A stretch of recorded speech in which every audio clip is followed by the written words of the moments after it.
Hey guys, welcome to Wrestling Days and welcome to Wrestling Days Live. We are live for this very, very special live stream. We are here for UFC Vegas 17.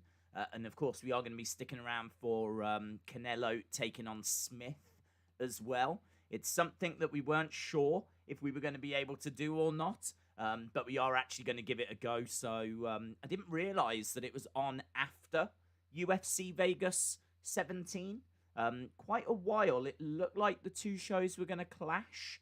But no, they are actually going to be at separate times. So as a result, we're not going to go anywhere. We're not going to do anything. We're literally just going to stream straight the way through. So we're going to be doing UFC.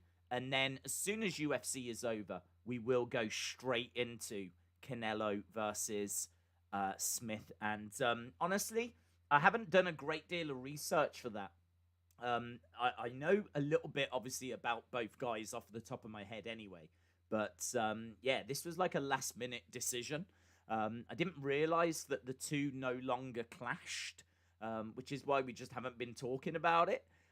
It's a fight I really want to see as well because, of course, Callum Smith from the UK taking on, I would say, the boxer that most people regard as the pound-for-pound boxer in the world, or certainly up there in Canelo Alverez. And, yeah, really looking forward to that fight. So, kind of come a bit out of left field, but we will be doing that after. So, we've got UFC first, the final UFC of the year. An incredible card. Maybe the best fight night of the year. Certainly on paper looks to be the best fight night of the year. Could have been even better if we had Chimaev on the card. This was meant to be Hamzat against Leon Edwards as well. And obviously that fell through. But it really doesn't make a great deal of difference. This is still stacked. This card has got like tons of former champions all over it. Ranked fighters everywhere, incredible prospects. This really has got a little bit of everything. Normally, you go into these cards and you're like, don't know what to expect tonight. Not too sure what we're going to get. I imagine it's going to be good because it's always good. But not sure what to get tonight. I think we're just going to get everything. I just think whatever you want, you're going to get it. You're going to get experience. You're going to get upsets. You're going to get finishes. It's going to be a bit of everything tonight. And, I mean, some legends, man, like Jose Aldo. Jose Aldo, maybe the best featherweight of all time in UFC history, on the card tonight. I think, hasn't he won the featherweight title like 3 separate occasions? And been involved in some of the biggest fights in the history of the UFC. So you've got Jose Aldo. I mean, he's still only, amazingly, he's still only 34. It really feels like he's a lot older than that because he's been around for so long. But he's still only 34. But yeah, I mean, like, we've got him taking on Marlon Vera. Main event, obviously, Wonder Boy, Stephen Thompson, who's competed for championships before, taking on what a prospect Jeff Neal is. What a prospect. 6-0 in the UFC. 6-0. Massive prospect. Already ranked 11th in the welterweight division. Got a record of 13-2. And actually, Jeff Neal coming in as a slight favourite in our main event tonight. That should be a lot of fun. That really should be a lot of fun. Pereira taking on Chaos Williams as well. That is the fight, isn't it? That's got fight of the night written all over it. 2 absolute killers. 2 finishers. 2 very unorthodox, just aggressive, only know one direction, and that is forward fighters. So that is on the main card, and that is going to be juicy. So we've got that as well. And as we said, ranked fighters absolutely everywhere tonight. So the action starts in around about 4 minutes or so, and we will be underway. And as we said, we will be doing Canelo afterwards. I see people saying there's a bit of lag, but I haven't got any issues this end. We're all green light, baby, and actually Crazy Ginger Jake Holden saying that it's not lagging, and Creed saying not lagging either. So Don't know. I don't know if that's a bit more YouTube drama, to be honest. But looks like there's a few issues out there. But I can tell you that this end it looks absolutely fine. For once, it's not my fault. So there we go. WWE Freak Official says try refreshing the stream. Yeah, give that a go. I don't know if it's a little bit of YouTube drama. Dark Super YT asks, who do you think is going to win out of Canelo or Smith? Well, I mean, Canelo's coming in at a minus 700 favourite. Smith is plus 500. My feelings on it are that's probably about right. I do think that Smith, I've heard a few people saying this, that Smith has got a bit more of a puncher's chance, because that really does him a disservice. I mean, the guy is 27-0. He has fought some good fighters. Granted, he's not fought anyone on the level of, like, Canelo, but how could he? Canelo is very much in a league of his own. There's not many fighters like Canelo out there. So this is going to be his biggest test. I mean, that's a no-brainer. There's not many fighters that he's fought that have been even close to Canelo's level, let alone at Canelo's level. So there's big question marks. And plus also, last time out, he didn't look great. I believe it went to the decision. I'm having to pull this off the top of my head. I believe he went to decision. And a lot of people said that he lost that last fight. But I must be honest, I never saw it. I think it was against Ryder. And he won it. But a lot of people said he lost it. So as a result of that, you know, he's undefeated. He's 27-0. He's coming into this fight now. Canelo might be sensing a few weaknesses. He might have seen that last fight, and that's why this has come about. This fight only got put together like last month. This isn't something that we've been waiting all year for. So it only got put together like a month or so ago. They've not had a great deal of time to kind of get ready and get prepared, but I would imagine up and running. Let me just have a check and see. Okay. I can see a lot of people saying there was a lot of lag that time. So, as I said, hopefully we are back. We are just about to go over to it, actually. So if we are going to get a little bit of lag, now's not the worst time because nothing's started yet. But hopefully it's not going to affect us as we move forward. So shout out to everyone that is joining us. The prelims are just about to begin. And we should be going straight over to the action. I am just having a look to see where we are with things. Let's double check that. That looks fine. Let's double check this. That looks fine as well. So it looks like we're fine for tonight. I've just switched to a different router. Just because people were saying that we were getting some lag. Wasn't showing this end. But I've just switched it to a different router. And hopefully that'll do the business. So we just run a speed test on here to make sure that we're live and we're all good and that the internet is working. Yeah, as we said, the prelims have begun. I don't know how much you caught of what I was talking about with Canelo and Smith. But bottom line, I'm going with Canelo. I think it could go the distance. So I'm leaning towards him winning via decision. So I've gone that way.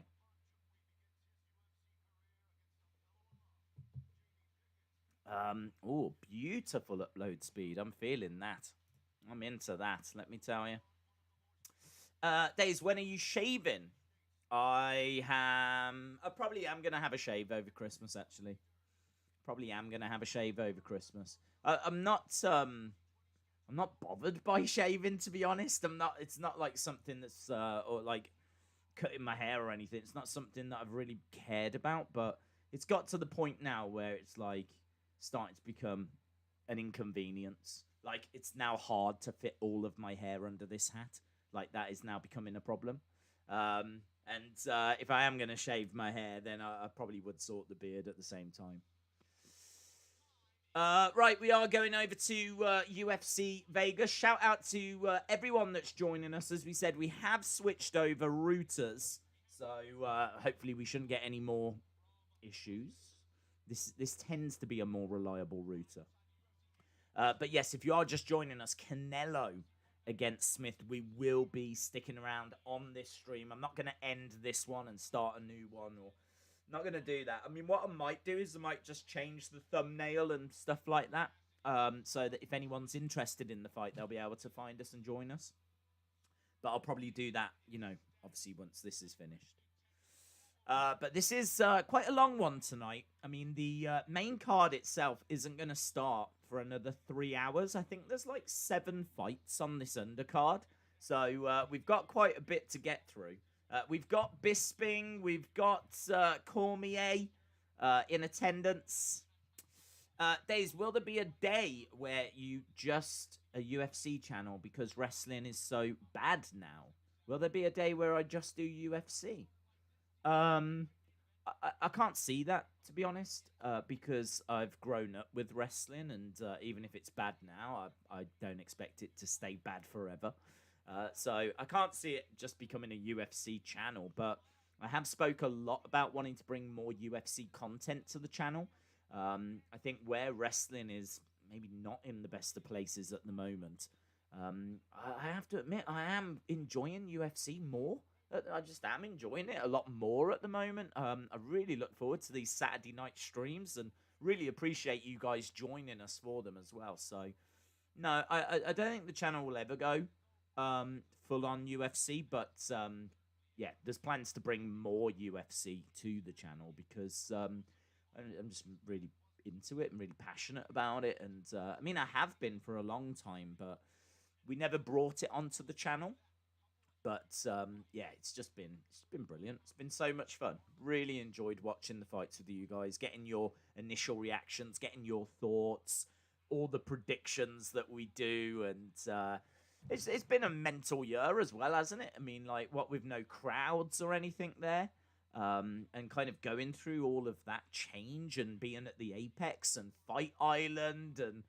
There's been so much. It's been a really crazy year. So to kind of go on that journey with you guys has been, as I said, genuinely a massive pleasure. I've really, really, really enjoyed it. So yeah, I love it, man. I love it. So yeah, we're going to keep doing these. Of course, this sadly is the last one of 2020.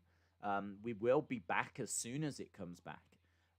They've announced the Ultimate Fighter for next year as well. And for those of you that haven't seen the Ultimate Fighter, it's kind of like a reality show whereby, they have coaches and they train people, and it's kind of like a reality show. And then there's 2 teams that, go against each other, and the coaches tend to end up fighting as well. And it's a lot of fun. If you've got Fight Pass, you can actually go back and watch the old Ultimate Fighters, and I really would recommend that you do that. If you've not seen them, because they are a lot of fun. And there's a lot of good fighters that came through the Ultimate Fighter. For those wrestling fans out there, Ronda Rousey was a coach on one of the Ultimate Fighters. And it was through that she managed to meet Shayna Baszler and Jessamine Duke. So that's how they kind of came through. So, yeah, it's a lot of fun. And it's coming back. We haven't had one this year, but it comes back next year. So... looking forward to that. I don't know if we'll stream that, to be honest. We may. I mean, I don't know. It's not kind of in my thoughts at the moment. My thoughts at the moment very much is on the next month or so, because obviously the UFC goes away until the middle of January. So it's kind of gone for about 3 weeks. I think it returns with a fight night. I'm sure it's a fight night main evented by Max Holloway. I think Max Holloway's in action in the middle of January. And then we've obviously got the Conor. The Conor fight. Conor against Dustin Poirier the week after. So, right, we are going over to our first fight. Let me see if I can find my notes for this. I've got notes galore for tonight. I mean, there's so many fights. I mean, there's been a load of fights cancelled as well. So, Miss Clown One, shout out to you. I hope you are well. Dat King says Brock Lesnar was a coach and he was horrible at coaching people. Days, who's your favorite UFC lady fighter? Says Ryan. My favorite UFC lady fighter. Either Amanda Nunes or Thug Rose. I love Rose. I really do. I find her such a fascinating person. Because obviously she's had a lot of like mental health issues and everything, and I just kind of find it incredible that even with all of that mental health issues, she's able to get into the octagon and like kick ass. She's got a really good show actually. They did a quick look at how she became champion. There's on Fight Pass. If you've not seen it, check it out. She sits in the octagon and talks about her wars with Joanna. And, Joanna was like getting in her face, saying that you'll never be champion, you don't deserve to be. It's proper like pro wrestling stuff. Getting in her face, saying you don't deserve to be champion and everything. And she's just like standing there, like staring, expressionless, saying the Lord's Prayer. Like, it's like really, it's kind of dark in a way. But she said that that's how she copes with things. She was on the coach when Connor threw that trolley through the side window. She was on the coach and didn't know what was happening. And she was like full on panicking, and she was having to say the Lord's Prayer to herself again.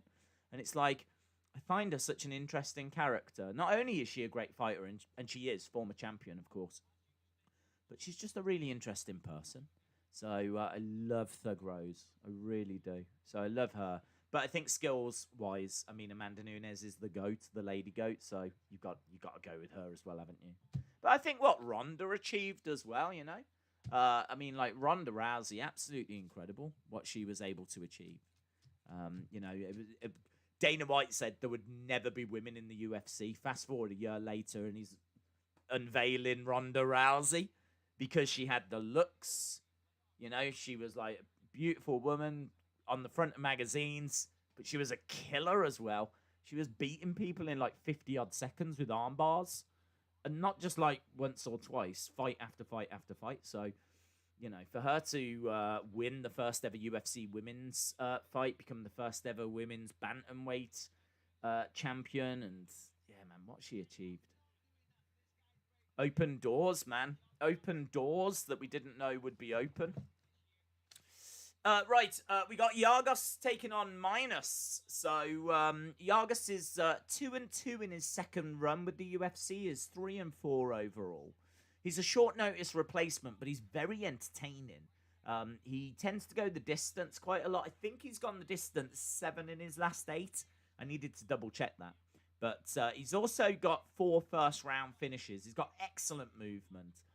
He's fought at quite a high level competition. He's very good at grappling as well. He's taken on Callum Minus, who is 0-1 in the UFC. Made his debut in August. Hasn't really fought big names, but does put pressure on. Minus is coming in at plus 250. GIAGOS is coming in at minus 320. I've gone with GIAGOS for this one. So Christos GIAGOS coming in.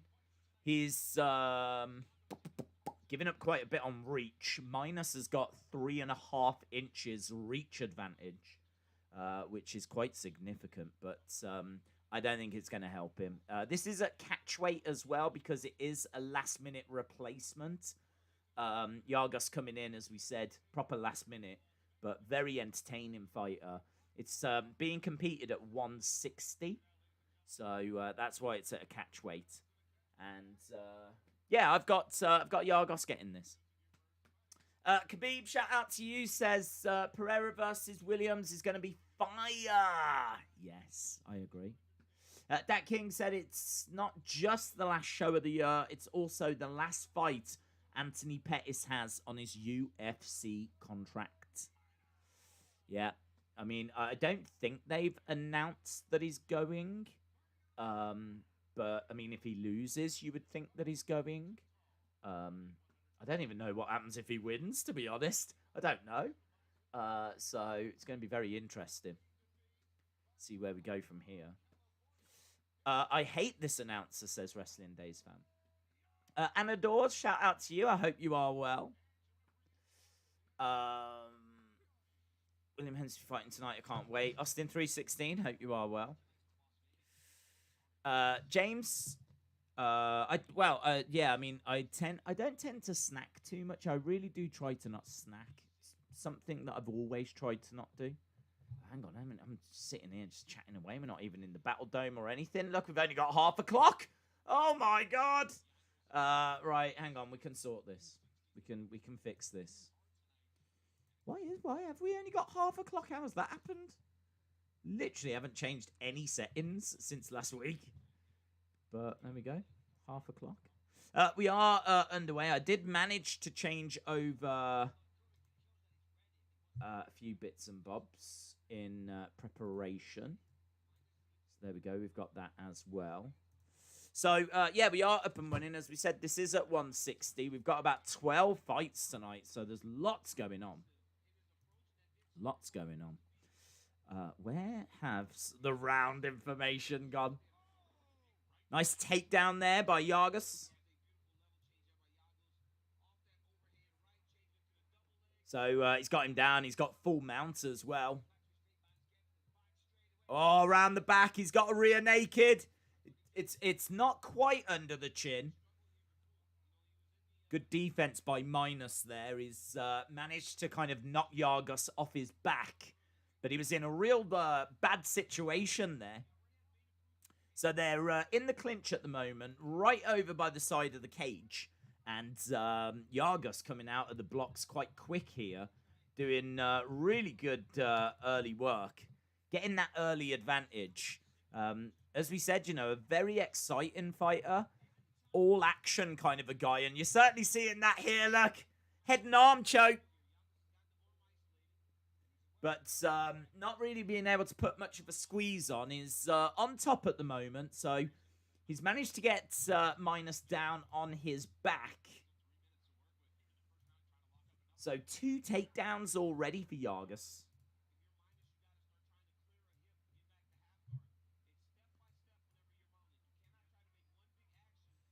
Right. So, well in control at the moment. GIAGOS, as we said, he's had a couple of takedowns as well. He's looking very good. Minus trying to get back up to his feet, but struggling here. He's been absolutely battered so far. Big strikes raining down as well.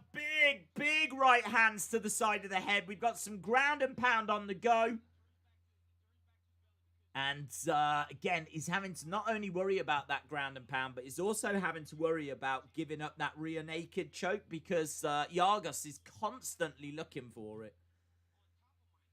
He's on top of him at the moment. Numbers at the moment, so 2 takedowns to 0. We've had 10 significant strikes to 1, but this is all about control time. We're only 3 minutes in. 3 minutes in. And Minus is going to do really well to get out of this round. He's going to do really well to get out of this round. Because at the moment, he's got GIAGOS on top of him, just throwing big left shots down. Minus on his back. Big hammer fist, big left. Manages to switch around. They both get up to their feet. That was a good escape there by Minus to get back up to standing. Comes forward with a left-hand jab. GIAGOS... very comfortable on his feet. He's going to be quite happy up here or down on the ground. Both guys in the center.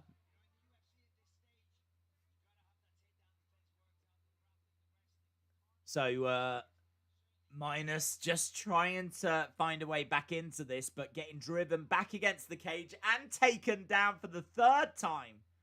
So a 3rd takedown for GIAGOS. We're into the final minute of round 1. And, again, GIAGOS jumping. Round to the side. And he's 3 takedowns out of 3. He's got 100% takedown at the moment, GIAGOS. And he's all over Minus. Minus on his back. GIAGOS on top. And big strikes coming down. He's keeping chest to chest at the moment, Minus.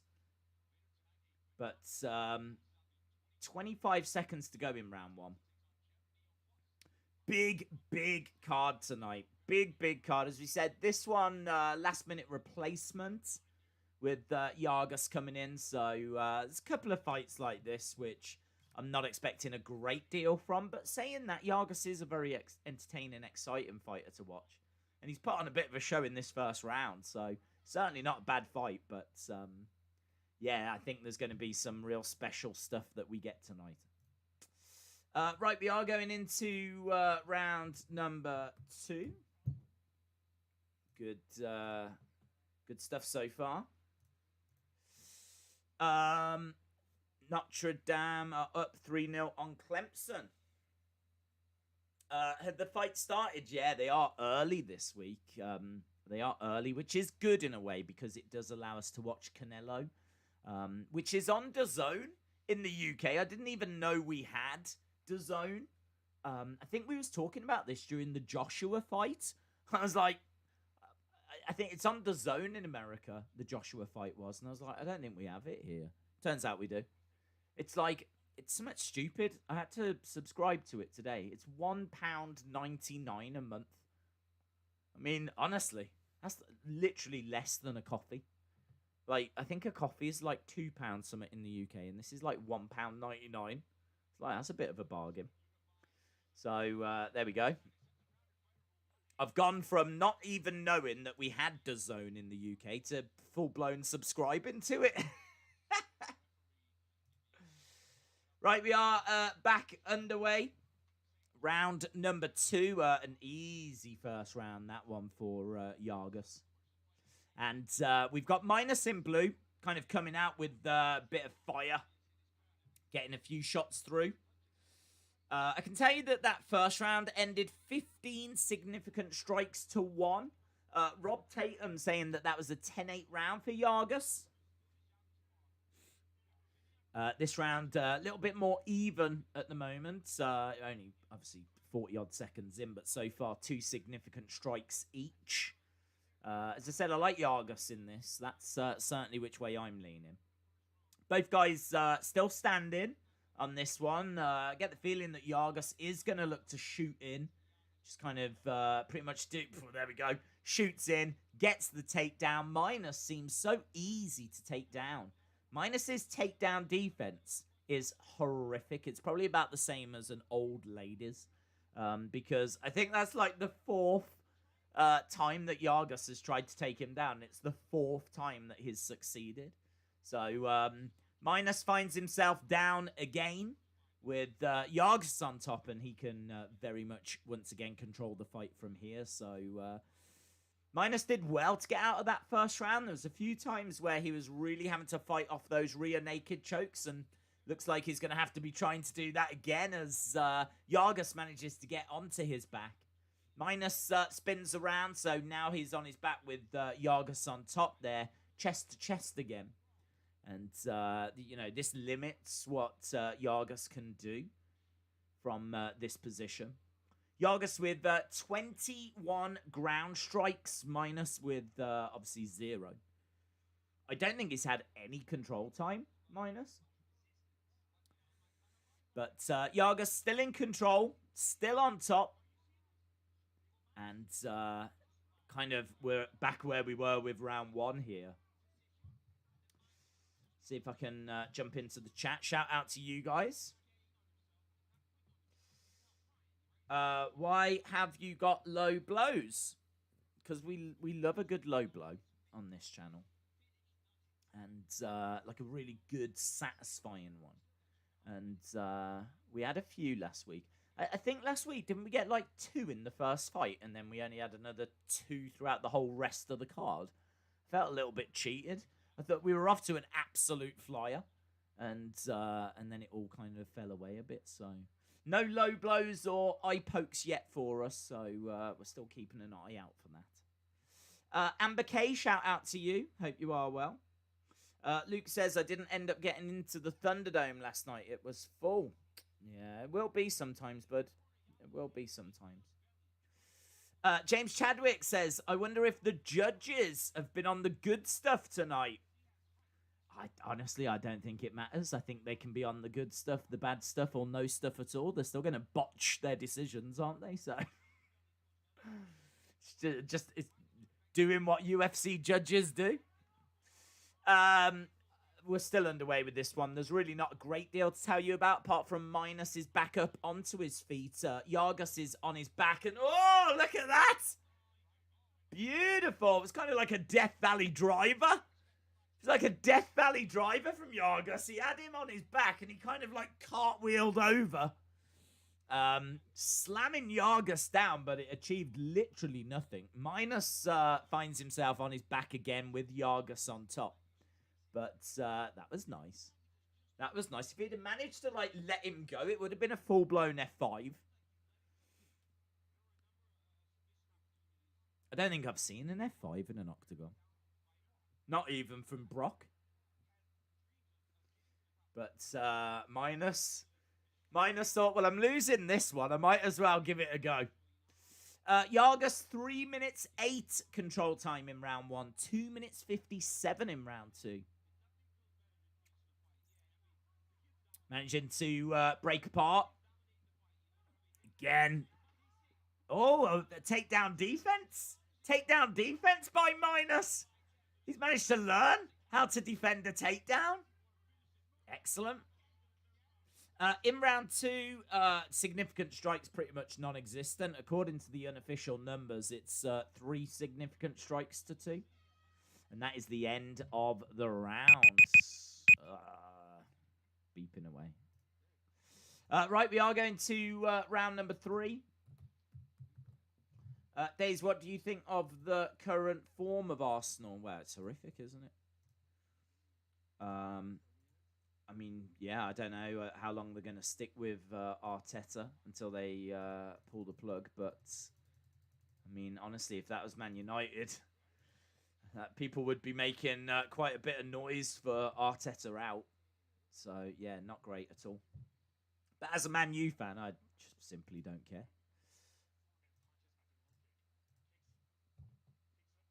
Right, we are going to a third round. GIAGOS 2 rounds to 0. Minus needs to get a finish here.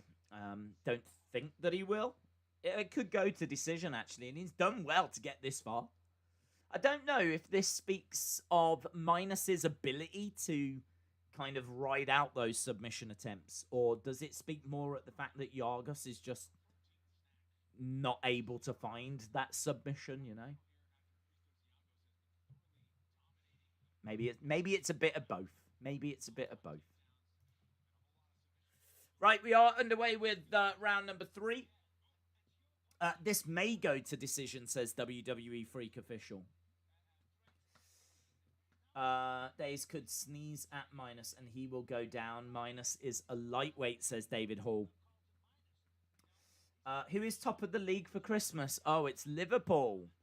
Hey, great result for them. 7-0 today. Very, very good. I really don't want them to run away, not just because it's Liverpool, but I really don't want them to run away because I do think this is a very interesting year for the Premier League. It's very close. So, yeah, I don't want to see them running away with it now. So I'm kind of hoping they have a bit of a wobble again. Obviously, I'd love Man U to win it, but I think there's a better chance of me becoming the UFC heavyweight champion. Another takedown for GIAGOS. I think there's as good a chance of Man U winning the Premier League as there is Minus stopping another takedown. He's already stopped 1. I can't see him stopping 2.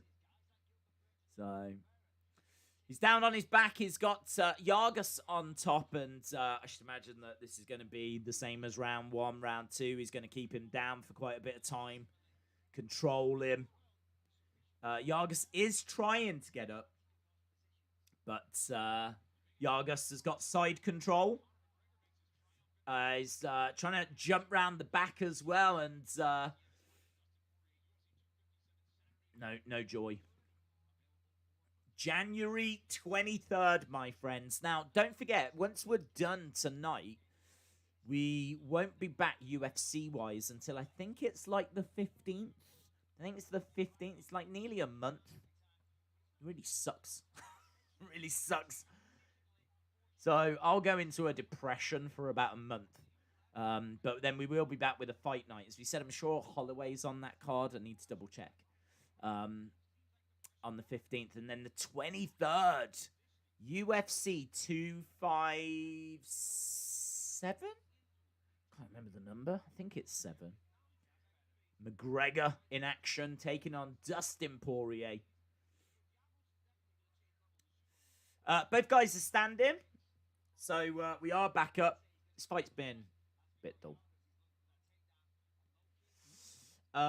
Guess my internet cut off. Please go to decision, says Wrestling Days fam. David Hall says the only thing scary about Minus is if he gets any thinner, you could slide him under a door. Few shots coming in by Minus. So far in round 3, it's 5 significant strikes to 1 for GIAGOS, who took round 1, took round 2, is taking round 3. Minus is about to go 0-2 in the UFC, which isn't a great look. GIAGOS knee coming in there. 1 minute 30 left of this one.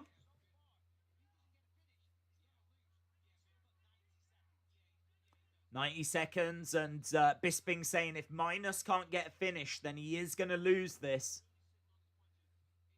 Right hand to the body. Doesn't seem to have any power or momentum, or... I mean, I should imagine, like, a lot has been taken out of him. But, yeah, he's certainly not throwing punches with much venom here. I'm not seeing anything being thrown that looks like it's going to be a knockout blow. Let's put it that way. So, I feel like GIAGOS is pretty safe. Little exchange of shots there. Does catch him with a left... it's kind of like a left shot to the body, but I think as GIAGOS went down, he kind of clipped him. Still, I mean, didn't do anything. I don't even know if GIAGOS knew he got hit, to be honest. 30 seconds left to go in this. I think both guys are pretty fatigued. Certainly Minus seems to have a little bit more impetus. Yeah, GIAGOS kind of losing his foot. You know, I think GIAGOS is absolutely spent. He's only got to hold on for 10 seconds. Tries to throw a big overhand right. Minus looking for an uppercut. Looks for a big overhand right of his own. No one home. And that is the end of the fight. That is the end of the fight, and it should be a GIAGOS win. I mean, you never know with the judges, but it should be a GIAGOS win. My birthday is also on the 23rd of December, says Miss Clown One Chat. Out to you.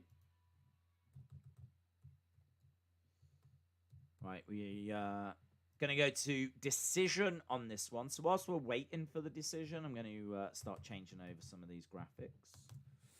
Just good housekeeping, really. Do you know what I mean? Flick versus Durden is our next contest, which should be fun.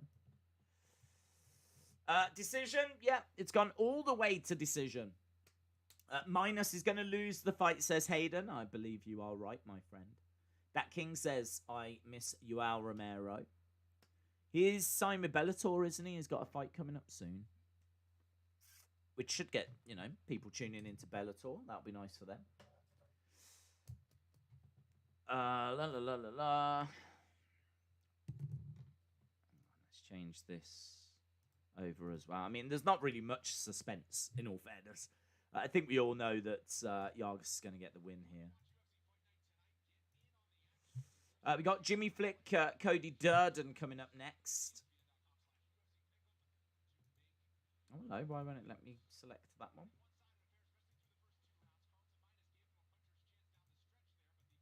Ooh. Have they not put any information up for Jimmy Flick?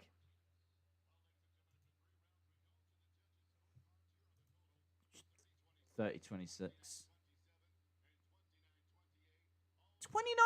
29.28.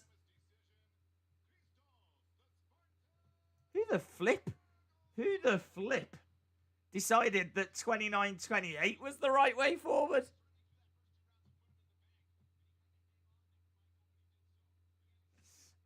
Anyway, yeah, for some reason, this won't let me open up this Jimmy Flick one, so I can't give you the information on that on the UFC website. All the others open up and work. But the link for this one doesn't seem to be working, which is interesting. Boom. Right. Jimmy Flick via first round arm triangle choke submission. Flick versus Durden. And we need to add our little winners section.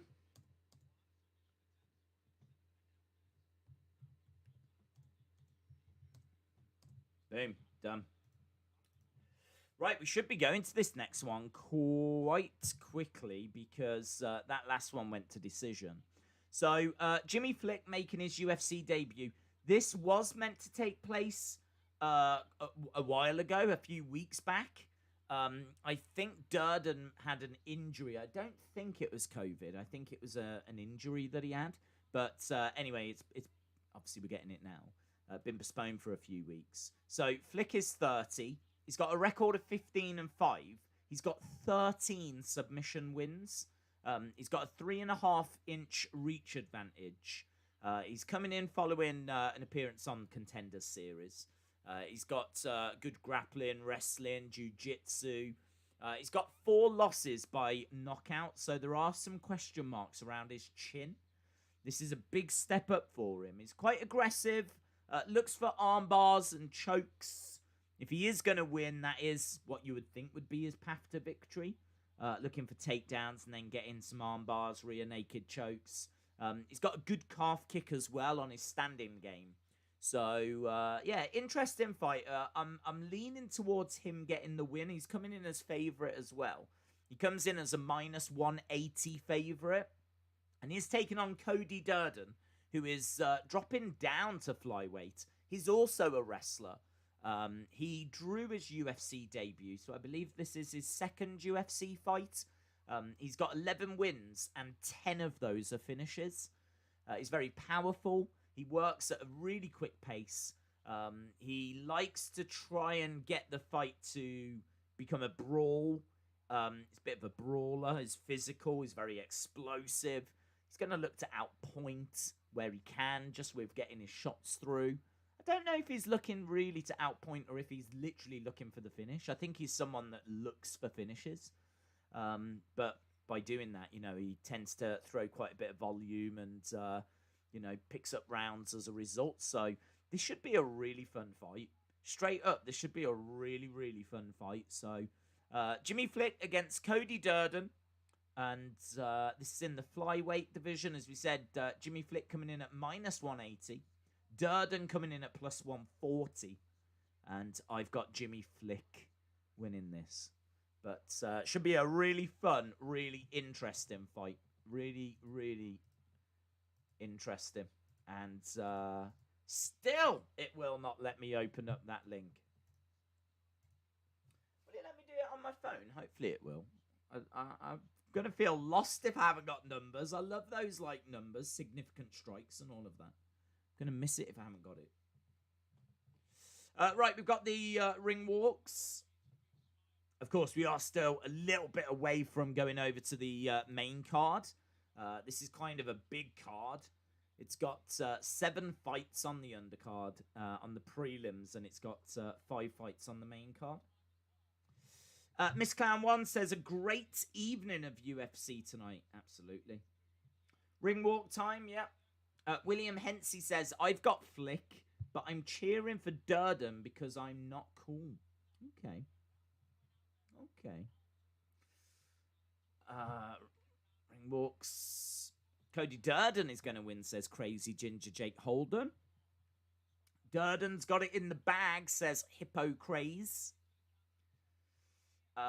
We can see that the judges have already been drinking tonight, says Lee. Why not? Do you know what I mean? It's only, what, 6 days before Christmas? I don't begrudge them that. I don't begrudge them that. At least they've got something to blame it on now. Most weeks, it's just their incompetence. But if they are going to drink, at least they can blame their bad decisions on that. But yeah, 29-28 in that last fight. One of the judges scored that last fight. I don't understand. I can only imagine that he scored it 10-9, 10-9 to GIAGOS and then 10-9 for Minus in round 3. But a lot of people felt that first round was a 10-8. Well, I don't know that Minus took that last round. So, I don't know. It's not the first time that we've questioned judges' decisions, and it'll be certainly not the last. Yeah, it doesn't, won't even open it on my phone, so it doesn't look like it's an issue with, like, my laptop or anything. Looks like it's an issue with the actual UFC website that, for some reason, you just can't get into that. Jimmy Flick making his way down.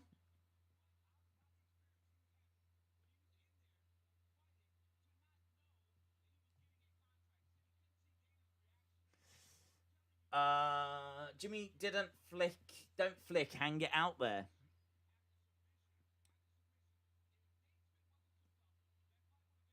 Durden has pink eye. Says, "Oh, hello, Otis the Beefy One. I hope you are well, my friend." Looking forward to this one. I'm looking forward to seeing Jimmy Flick in action.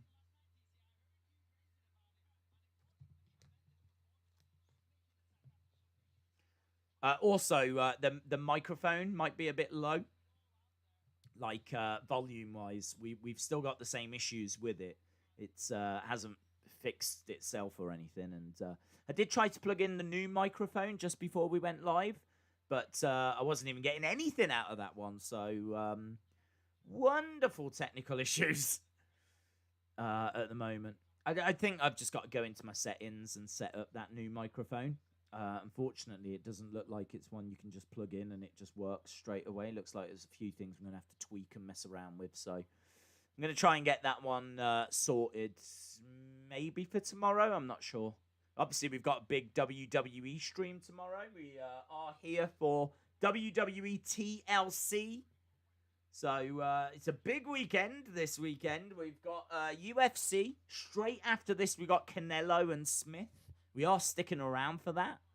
I mean, honestly, that means that we could still be here in about 7 hours' time. These Saturdays, man, are mental. So, yeah, we've got that. And then we're back tomorrow just for a big WWE pay-per-view. So, right there, getting their introductions. Cody Durden coming in at plus 140. He's got an MMA record of 11-2-1. It's fine as long as people have a volume option on their phone, says David. Shout out to you, dude. I've got this like maxed out. I mean, I literally can't make. I couldn't sit any closer to it. If I start getting any closer, do you know what I mean? I might get done for molester in it. So I literally can't get any. I'm on the verge of French kissing the thing, so I can't get any closer to the microphone. I can't turn it up any louder, and yeah, we're pretty much doing all we can. Right. Anyway, that's enough of that. Let's go over to this, where you can look at absolute nothingness. You can look at all that wonderful information that you're missing out on. It really sucks, man.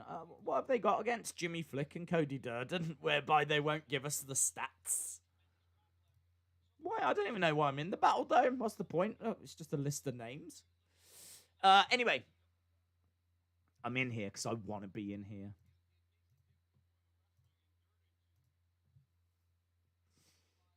Okay, Flick is in black. Durden in white shorts. He's managed to grab Flick, and he's managed to jump on the back, actually. Jimmy Flick, though, doing really well to ensure he doesn't give away a rear naked choke, but he's got Durden on his back. I mean, I say he's doing well. He's doing well to survive. He's not doing well in the fight.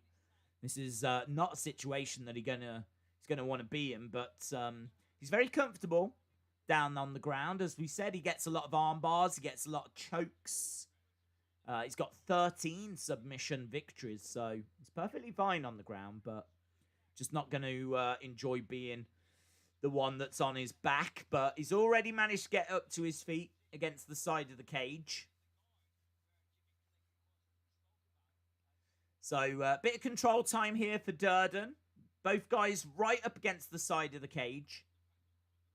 And Durden still round the back of Jimmy Flick. Oh, is that an eye poke? No. Did look like it. Nice jab coming in. Left-hand jab by Durden. Firing in a few left hands and a big overhand right. And Flick responds with a low kick.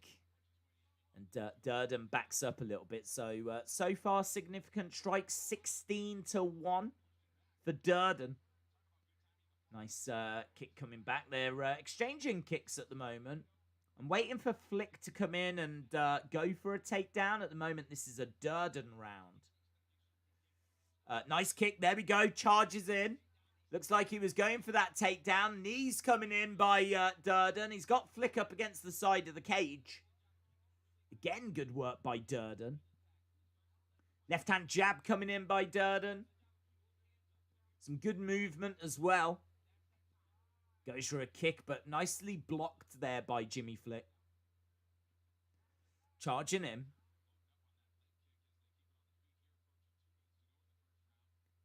So a little bit of distance between them.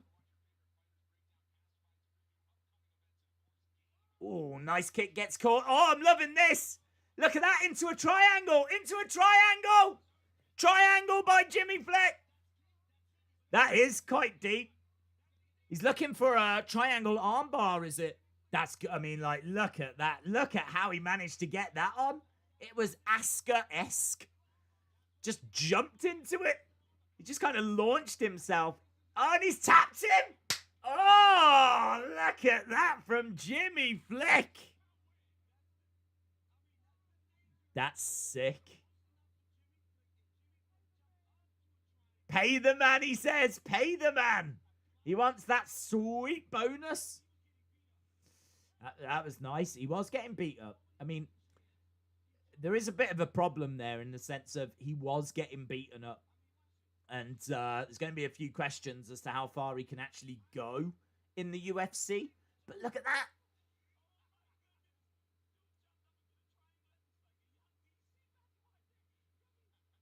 It is beautiful. He jumps into a triangle. He jumps into a triangle. He jumps up and wraps a triangle on. And by the time he's hit the ground, he's got him. That is sick, man. That is nice. That is nice. As a way of putting a submission on, that is sexy AF. I mean, honestly, forget adult films. You don't need to watch adult films. I'd say for 2021, give up adult films. Instead, just watch sick, sexy submissions like that. Did you see that? Woo! You can keep your Debbie Does Dallas. I'm all about Flick Does Submissions. That's what I watch. Flick Does Submissions. Woo! That was nice. 2-0, says Wrestling Days fam. I was on Twitter and I wasn't paying attention, says Chalmers. Wow, how dare you? How dare you? Jason Peace is a legend. Hello? They donated £5 via a super chat. Merry Christmas, my friends in chat, and Days been a member of this for 3 years today. 3 years today. Wow, that's longer than me. Shout out to you, Jason. Really appreciate the support, my friend, and a very happy Christmas to you. And, of course, everyone in the chat. Hope everyone has a good Christmas. We had some news in the UK today that we're basically not allowed to go anywhere, have fun, celebrate Christmas, or do anything. So that was a development. So, but I hope you're going to have a good one anyway. I mean, in all fairness, it doesn't bother me in the slightest. I had no plans of going anywhere, so. Triangle, so like Jimmy Flick's like loving it. Jimmy the Brick Flick. Round 1.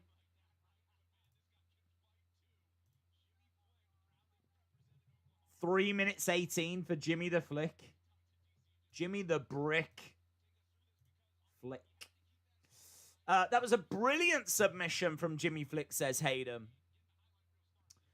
Days, did you see the Warsaw score today? I didn't know. What was the Warsaw score today?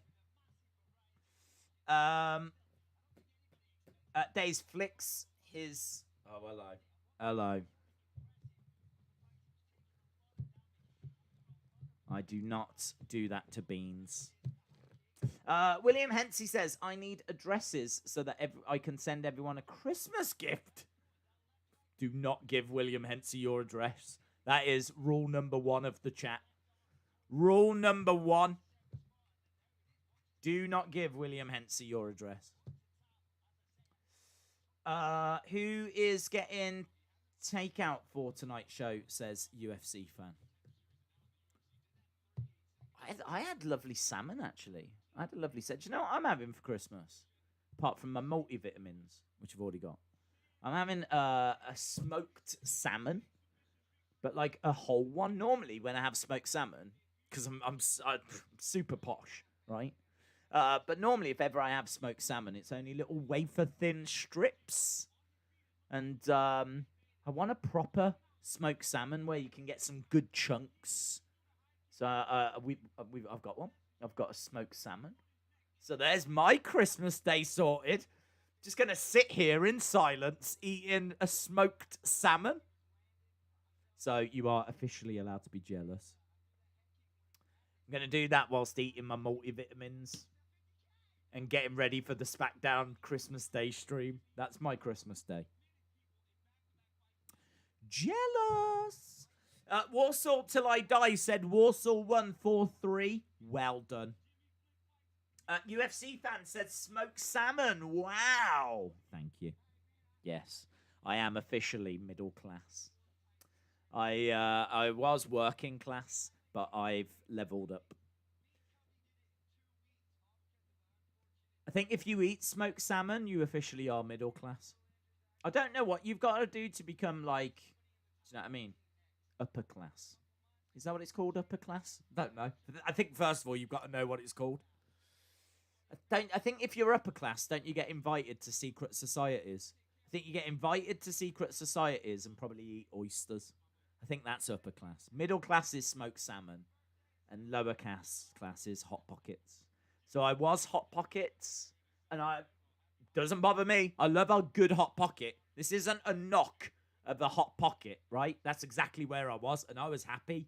But I have now progressed. I've leveled up. I've gone to smoked salmon. It's a big step. It is a big step. Very excited.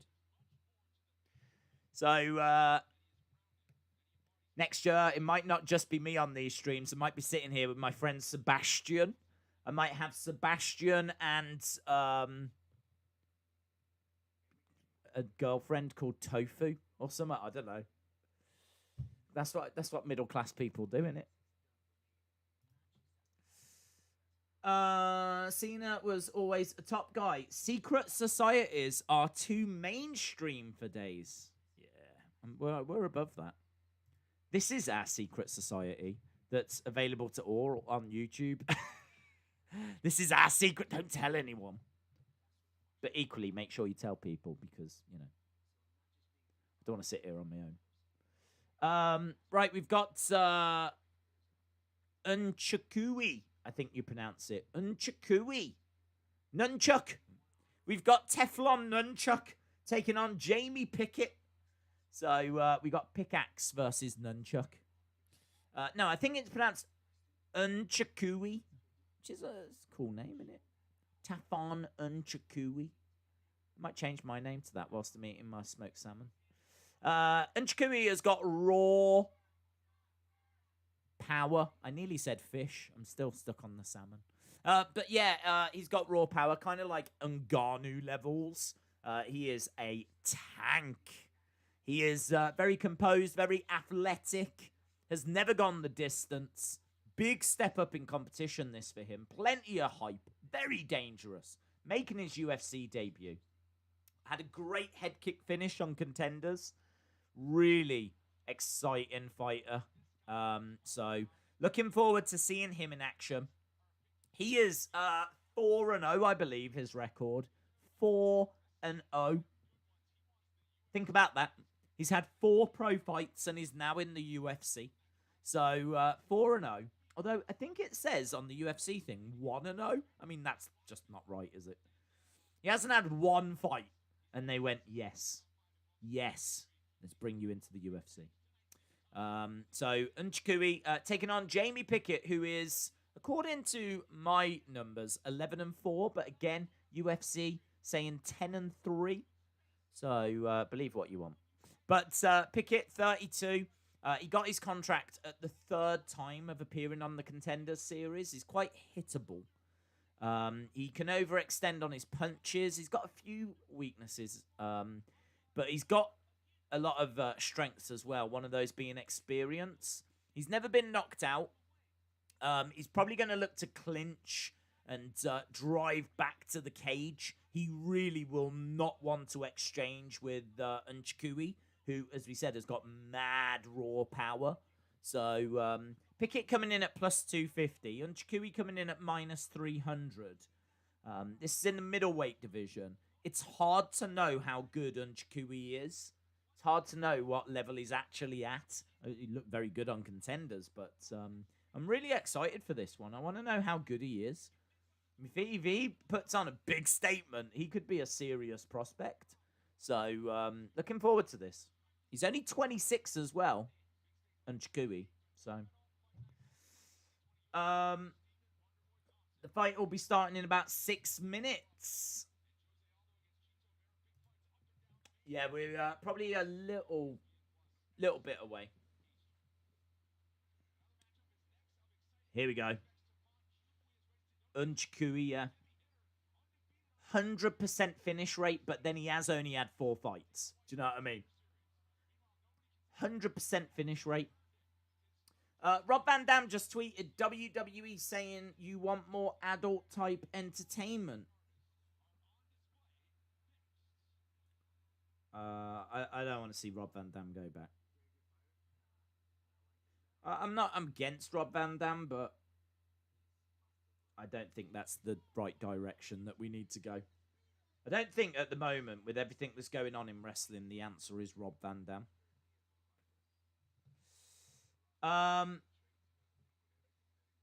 Tiny arms and legs on this guy. He's got a 0-inch reach and a 0-inch leg reach. Yep, he's literally just a torso. He's just a torso that somehow has managed to get 100% finish out of 4 fights. So very much looking forward to seeing him in action. Shout out to Colin. Appreciate the support, dude.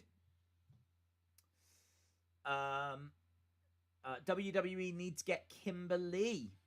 They had Kimberly, didn't they? And they didn't keep her.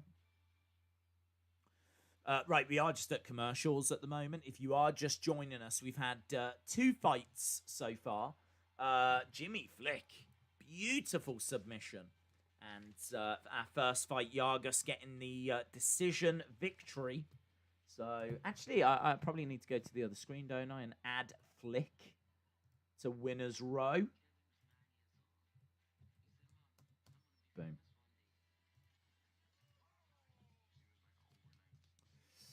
Days, I hope you are well. Merry Christmas. Shout out to you, Jim Ackerman. I'm good, thank you.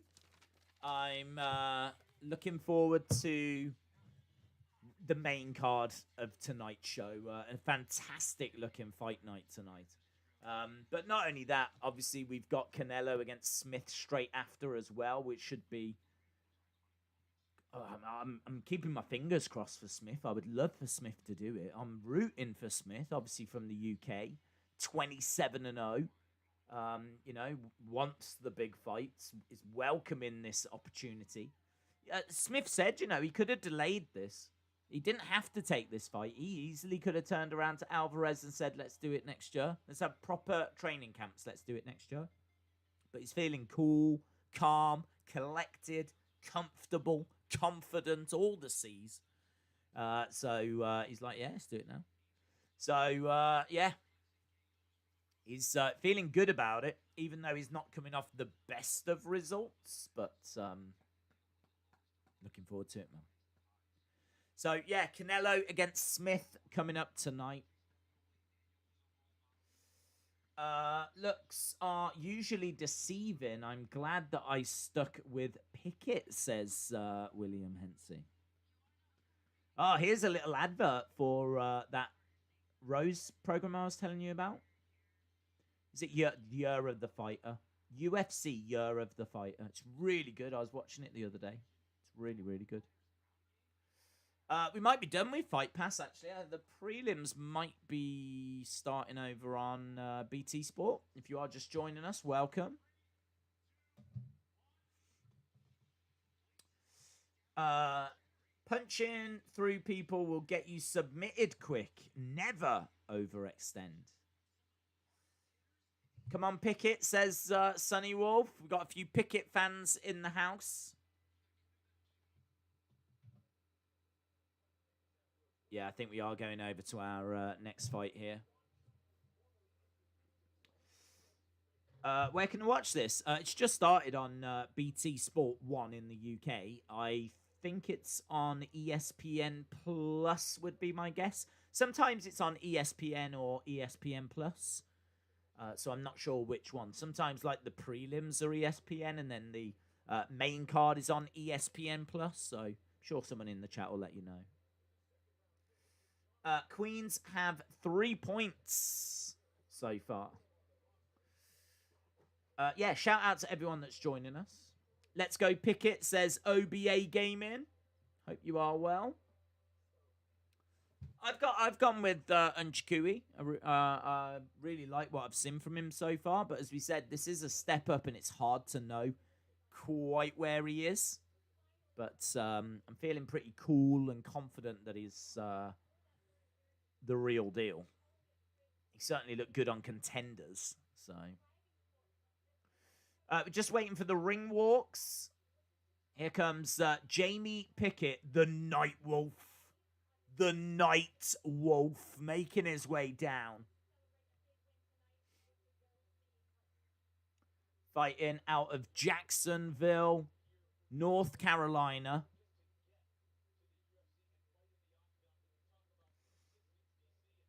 I thought you only watched WWE. No, we've been watching UFC for a long time on the channel. We did the Conor Khabib fight back in 2018.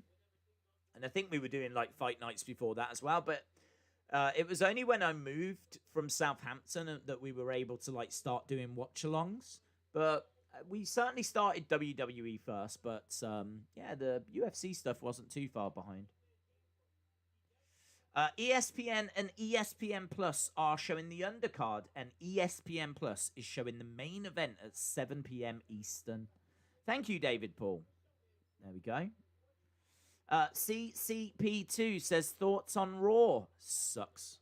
Really sucks. Past 3 weeks have been awful. And it's no surprise to me that the ratings are where they are. I even said on Monday, like, I've got a wrestling YouTube channel. All we do is pretty much do watch-alongs. And during Monday's show, I said, if it weren't for you guys that were like joining us and watching with us, I would have gone by now. I would have turned this show off. I wouldn't have lasted. I would have given up. I would have turned the show off on Monday. I mean, honestly, I've been giving those shows about 4 or something like this. I think I've been scoring them too high. If you get to the point where you're like, I would turn this off now. If you get to that point, I don't. Should I be giving it a 4? I don't know. We can debate that another time, but it's awful. Tell you what's not awful. NCHUKWI, who is dancing his way down to the octagon. Nothing too drastic. Just a little bit of this, yeah. It's kind of like a bit of shoulder work. A little bit of that. He's not gone full-blown John Travolta Saturday Night Fever. He's not coming down doing any Michael Jackson moonwalks. We haven't got like a whole body movement here. It's just it's in the shoulders, really. Upper body movement. Just a little bit of this. It's all right. Saving his energy. Got to appreciate that.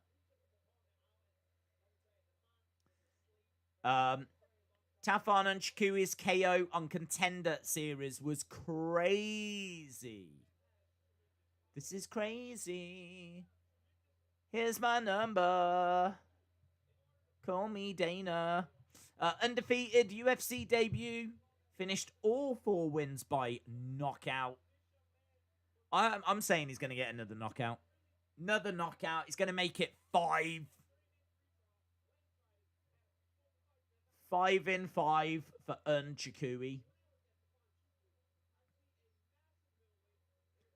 He is huge. Look at the size of him. Have we definitely checked the scales that he is allowed to fight at middleweight? Look at the freaking size of the guy.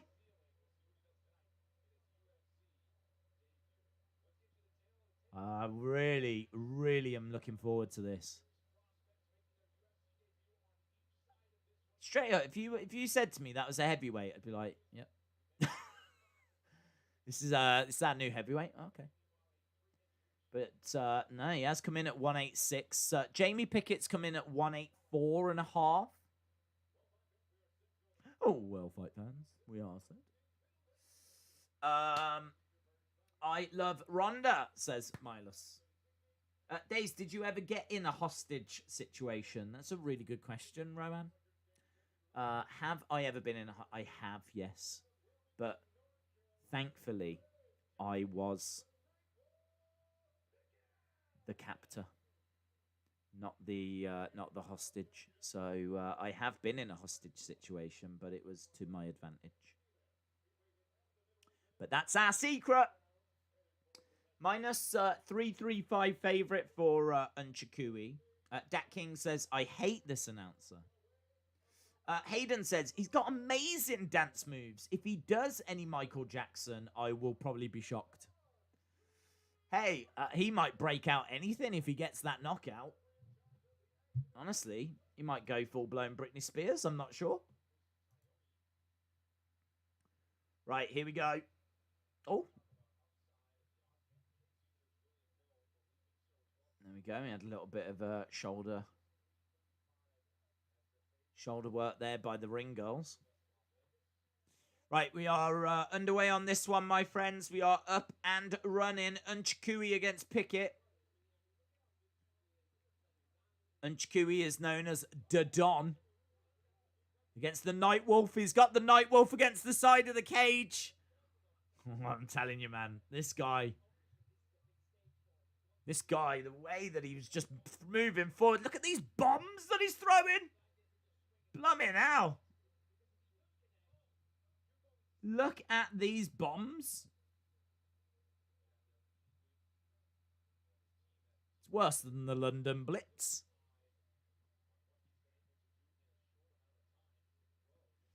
He's got him right up against the side of the cage here, throwing a knee to the body. It's only 3 shots that have landed so far, but I'm telling you, Pickett will have felt them. Look at his arms. His arms are like bigger than my waist. Knee to the body there. He's got Pickett up against the side of the fence, but Pickett is able to move forward. Pickett's just getting ragdolled, man. He's just being ragdolled around this place. He's on the back foot. He's stumbling all over the place. He's just been chucked around. He's now trying to drive NCHUKWI back. He's getting a little bit of success, but NCHUKWI managing to get a bit of distance between the two of them. Again, he's just trying to set up for throwing another bomb. Knee to the body there. Pickett doing well. He's kind of survived that little early storm. Knee to the body again by NCHUKWI. Forearm smash by NCHUKWI as well. Pickett standing his ground. 6 significant strikes to 2. They collide in the center. I do wonder about NCHUKWI's cardio. If Pickett can survive round 1, kind of take it into the later rounds, that'll be quite interesting. Because obviously we just don't know about NCHUKWI's cardio. I don't even know if he knows about his cardio. Nice by Pickett. He's managed to duck underneath those shots, and he's drived NCHUKWI. He's literally putting all of his weight into pinning NCHUKWI against the fence, and he's managed to get a takedown. That's big by Pickett. That's big by Pickett. That's good. He's doing well to keep him down as well, but NCHUKWI using his power, getting back up to his feet. And looks like he's going to be able to go spin this around there into the center. Few knee strikes coming in. A little bit of Muay Thai by NCHUKWI. Nice jabs coming in again. Oh, nice kick by NCHUKWI. They both throw right hands at the same time. These strikes are a problem by Pickett. You can see the power that NCHUKWI possesses. It's a really interesting fight. It's a really interesting fight. Little bit of action in the middle of the octagon, and NCHUKWI getting driven back there by Pickett. Looking for a takedown, couldn't quite get it. Is that a choke? It's like a guillotine. Kimura, he's got hold of the arm. He's going to look to get the arm round the back. Rear naked. I can't quite tell what he's going for here, NCHUKWI.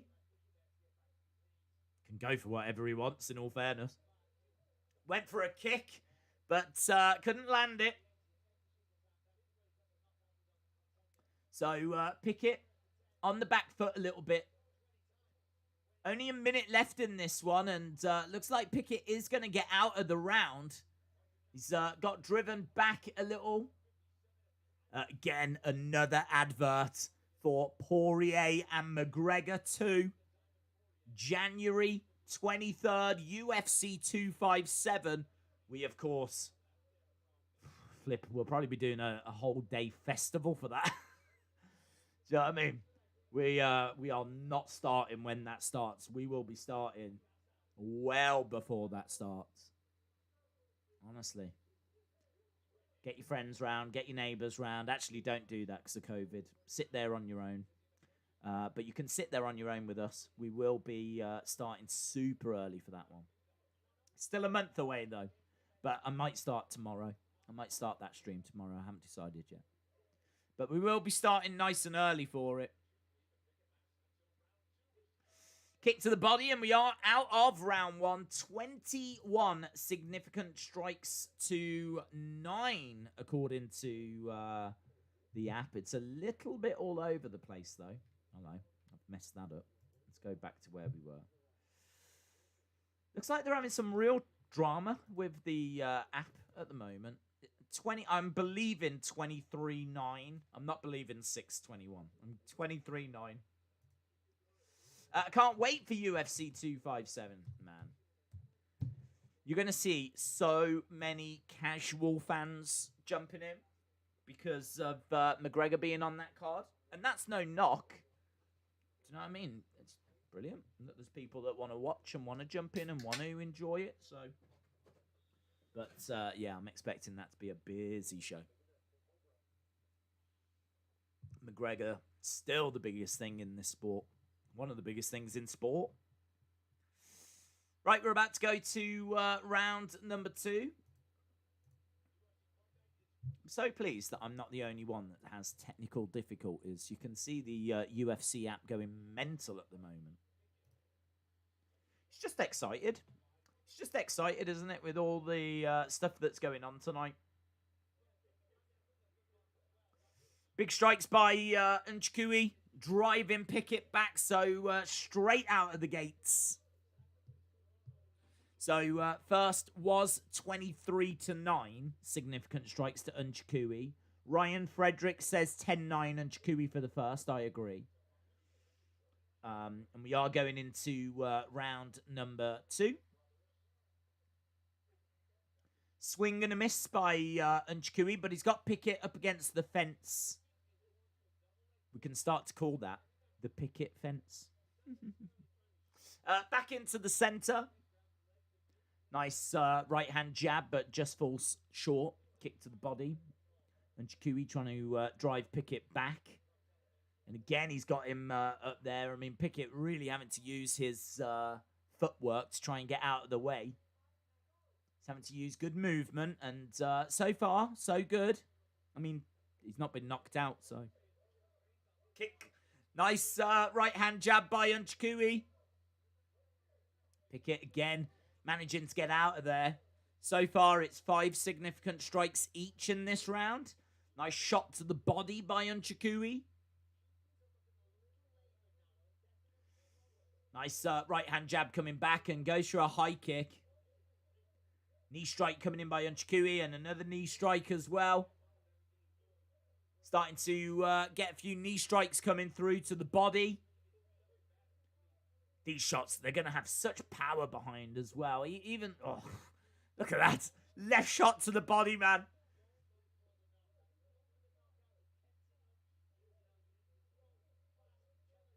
Bisping says, don't go for the knockout. If you go for the knockout, then you're tensing up.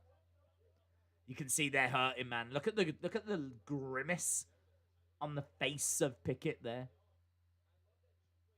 Definitely feeling those blows.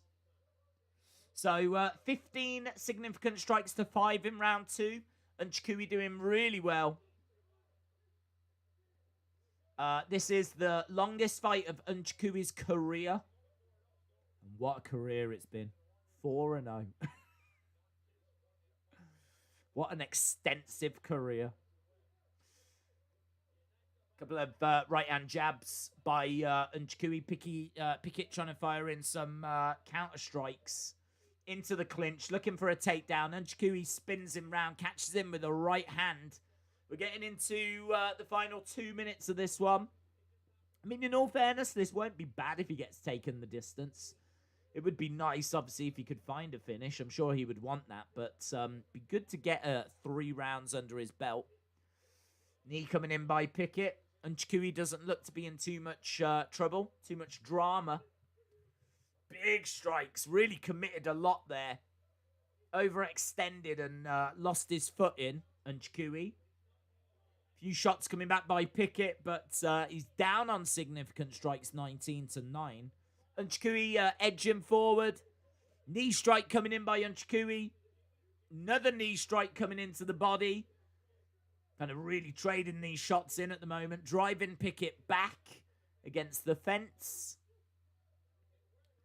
And again, throwing in these knee strikes is easily taking this round as well. We're 21-11 now on significant strikes. Where are these shots going?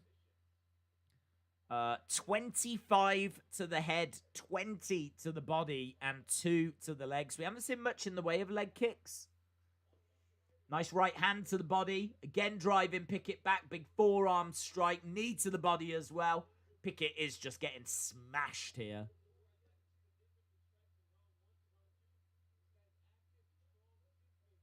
He is doing really well. There was question marks about his cardio, but... Oh, hello, Pickett. Unloading a bit here. Catching NCHUKWI. Little bit of a flurry.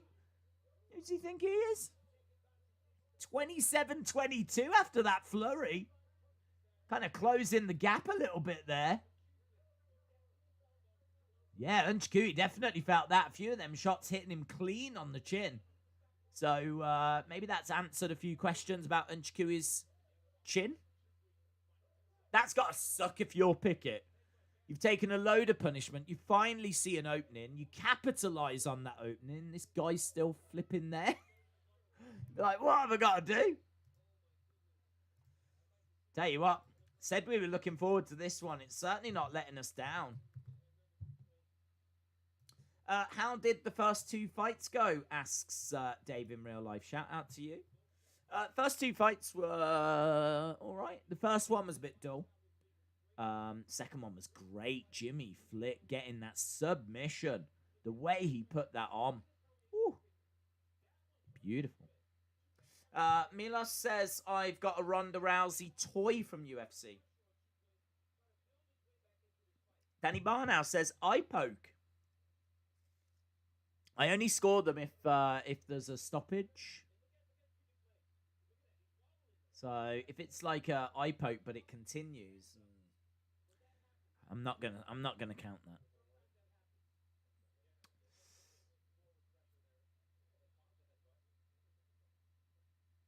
that. NCHUKWI is ready to go here, and tell you what, Pickett is like, whoa. I don't know how many NCHUKWIs he can see.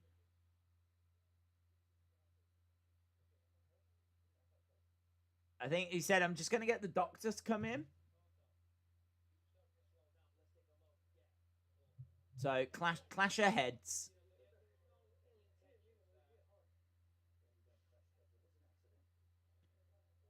Clash of heads.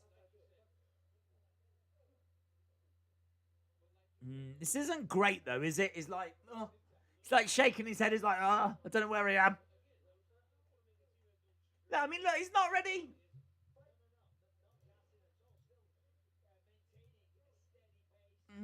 Don't know how I feel about that. I mean, they're here to fight. They're fighters. Do you know what I mean? Get on with it kind of a thing. But the guy's standing there, and he's like holding his head, and he's clearly in some distress. Bisping says he needs to forget about that, but I don't know, man. Concussions are a big thing in sport, aren't they? And don't know. I'd want a bit more reassurance than that. It's not as if he stood there and went, yeah, I'm good to go. He was standing there going, oh, yeah, don't know. So honestly, something happens. Oh, something did almost there. Big right hand.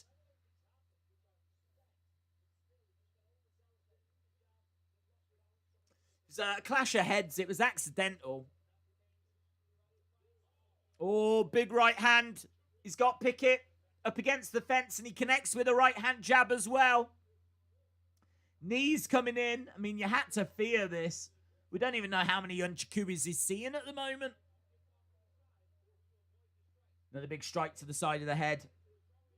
This head that's already taken damage after a clash of heads. He didn't seem comfortable going into the third. I'm all for fighting, but fighter's safety has to come first. But Doctor came in. Doctor was happy, so few nice angled strikes coming in there by NCHUKWI. NCHUKWI, who for me is 2 rounds to 0 in this. We're into the third. It's really interesting to see his cardio and see that he's still moving forward. He's still throwing shots. I think he's paced himself really well. He's well up on significant strikes. He's managed to get a takedown as well now, NCHUKWI. Round 3, it's 17 significant strikes to 5. It was a takedown, but Pickett managing to get straight back up to his feet. Knees to the body here by NCHUKWI. Another knee strike, big. Left hand's head kick coming in. Oh, down goes Pickett. Pickett goes down thanks to a knee. The ref's going to have to stop this. Shots coming into the side of the head. Pickett's not doing anything. He's not defending himself. The referees hate this guy. What's going on? He's not defending himself. He's literally like covering up, but you've got to do more than that. He's just getting smashed in the side of the head. The ref's like, yeah, this is fine. This is fine. I'm pretty sure this is fine. I mean, in fairness, he's not out. He hasn't been knocked out, but I don't know, man. NCHUKWI is still firing these shots into the side of the head. I really thought the ref was going to stop it. I mean, like, oh, man.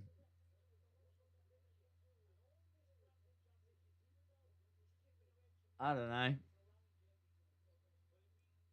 know. I don't know if this should be going. I don't know if the third round should have started. He then got dropped. Not only did he get dropped, he got followed up with ground and pound. And still the ref's like, yeah, this is fine. Knees coming into the body by NCHUKWI. We're into the final minute. I have no idea how many. Right now, NCHUKWI probably thinks that he's at home.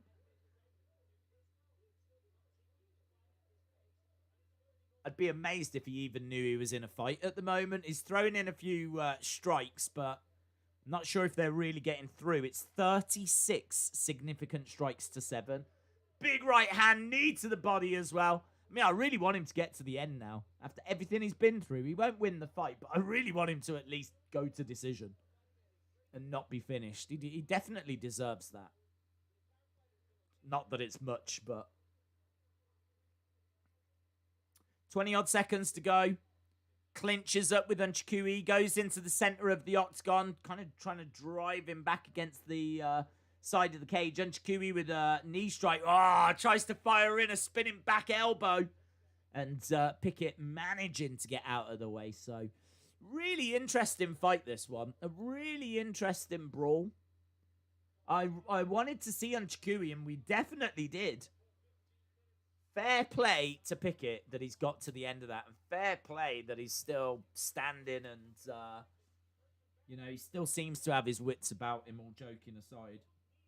But I would question as to whether that should have been finished.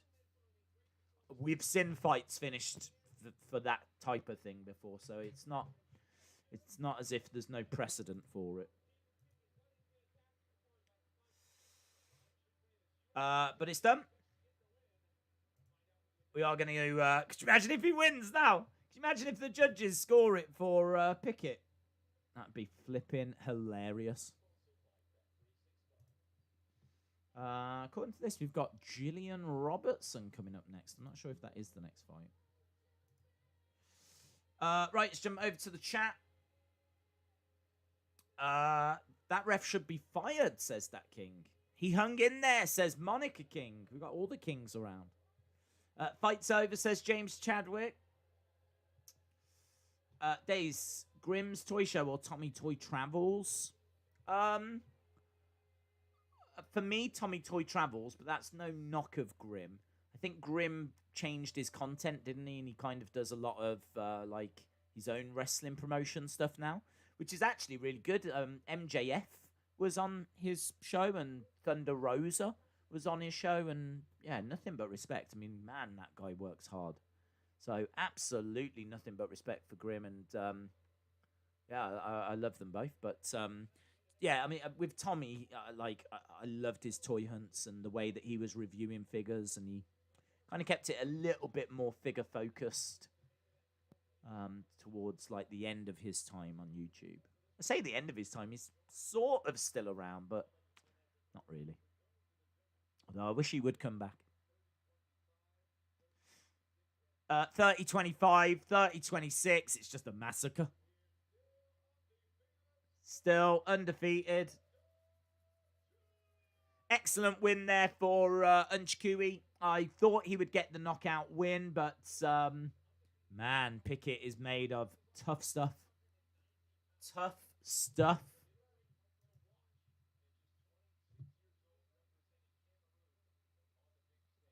Cameroon has got themselves a tasty fighter there. NCHUKWI is a future contender, says Crazy Ginger Jake Hold'em. Kian Zad or Eubanks. It is them next. How many times has she fought this year? I feel like this is at least the third time I'm seeing a fight.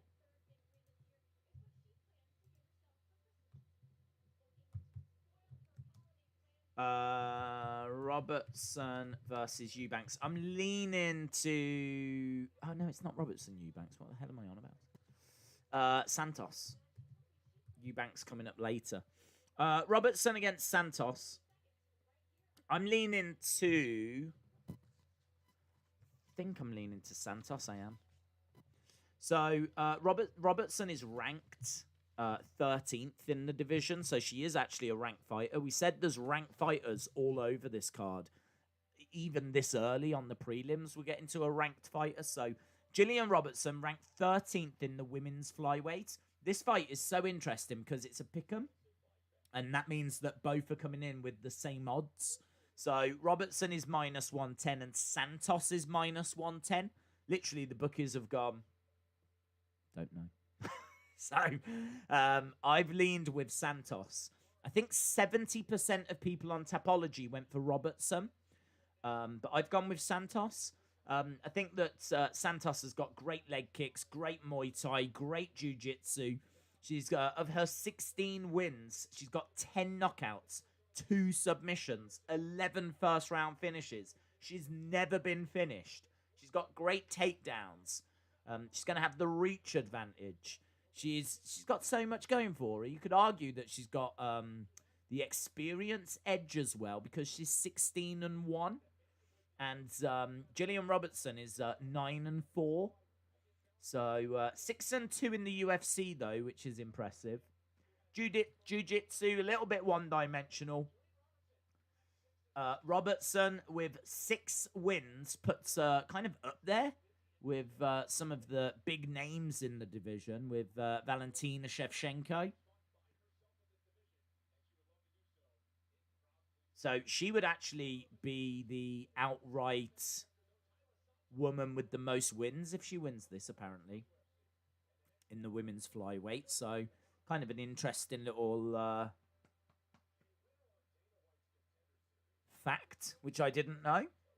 So yeah, I like Santos. I think she's coming in with a lot of advantages. And Robertson, as we said, she's busy grappler. She's a bit of a submission machine. She's got great jiu-jitsu. She's going to be looking for top control. It's hard, man. It's hard. I think they've both got strengths. I think they've both got weaknesses as well, but I'm leaning to Santos. I love a good redhead, says Dave in real life. Oh, wait. Does that mean I like Eva Marie? Is she still a redhead? I don't know. She does. She's changed her hair a few times, hasn't she? Actually, don't answer that because I don't care.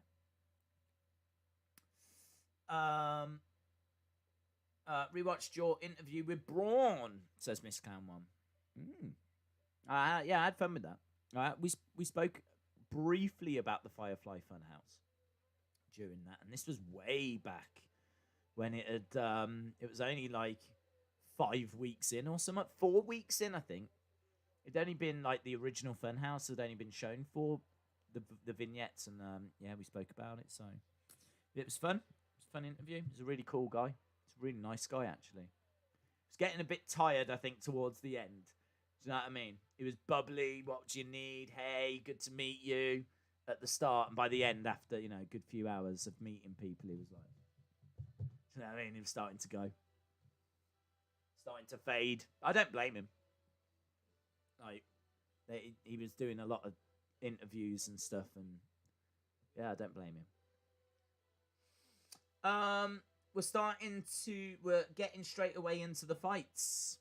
Yeah, we should be going straight into the next one because this last one just went decision, didn't it? So it's not going to be any time to wait around. Busy tonight. It's not like one of them weeks where we only get 10 fights and 11 of them get cancelled. We've got 12 fights tonight, so it's kind of a busy schedule.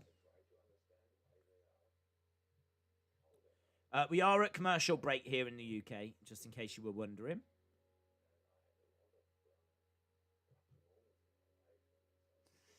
Last shift tomorrow, and then it is TLC, says Dave. Shout out to you, sir.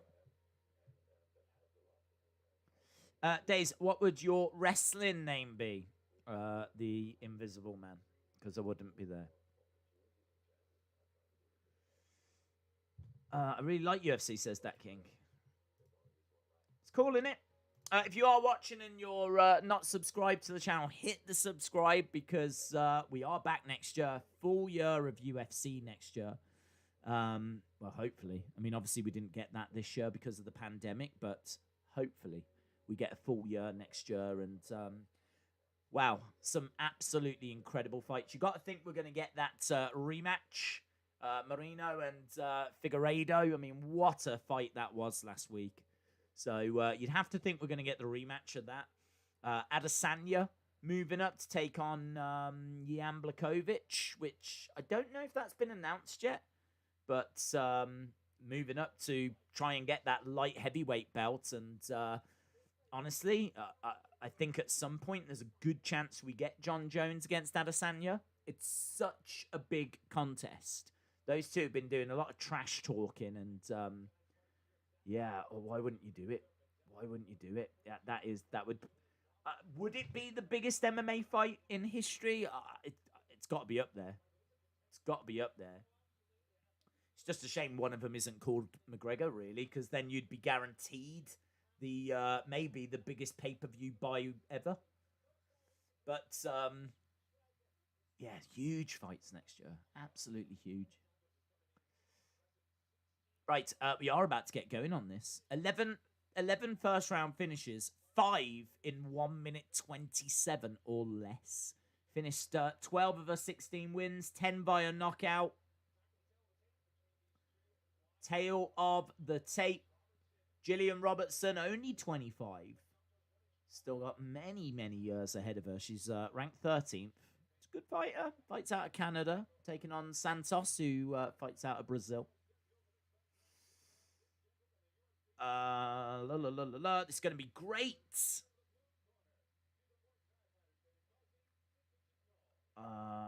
37 Wolverine Dreams. What time is it in the UK? It's 10:30. Coming up to 25 to 11. I mean, honestly, we wouldn't normally have started, but well, we'd probably be starting about now, normally. So it is early for us to be starting. But obviously, we are going through, and as soon as this finishes, we will switch over. I'll probably change the thumbnail and the title and everything, and we will switch over to the Canelo Smith fight. Big boxing fight tonight. Really looking forward to watching that. Right. We are about to get underway with this one.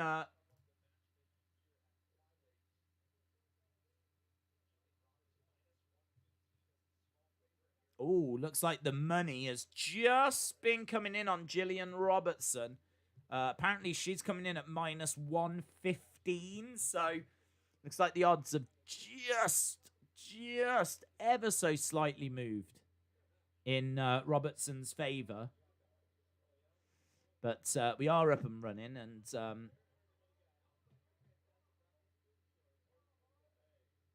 looks like Robertson has got Santos up against the side of the cage.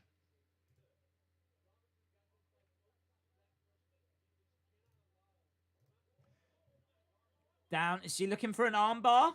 Santos is having to be very careful here of not giving up that arm. Robertson looks like she was looking for it, but Robertson is she's in an interesting position here. She's on her back with Santos on top, but she is trying to get that armbar. But Santos, I think, should be able to throw some elbows to the face. She's got to be careful about not throwing downward elbows. But Robertson, yeah, couldn't get that armbar. Now she finds herself on her back with Santos on top. Not a great position, this, for Robertson. Santos, though, has got to be very careful. Strikes to the side of the head.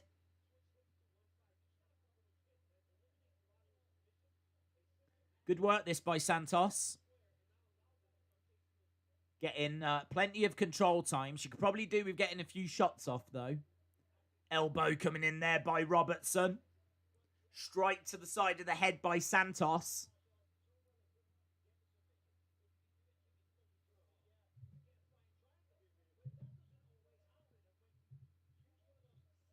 They're both trying to find submissions here. Robertson, I think, more trying to just get up to her feet, but she can find submissions off the back. So yeah, this is kind of fascinating. Elbows coming in by Robertson.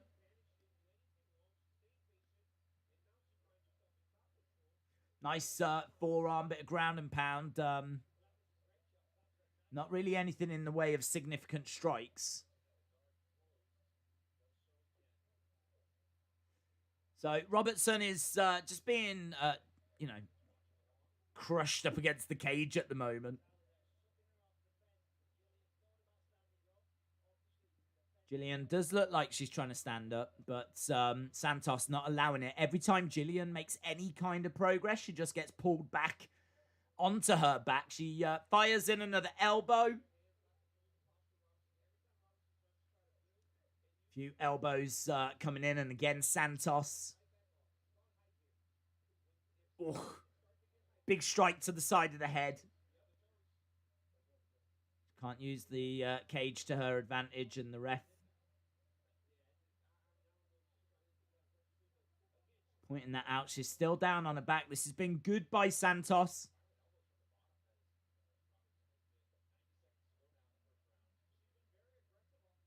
Still in control, Santos. Great control time.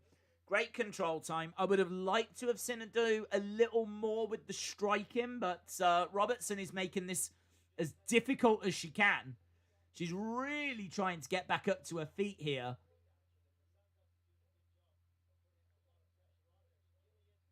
So just over a minute.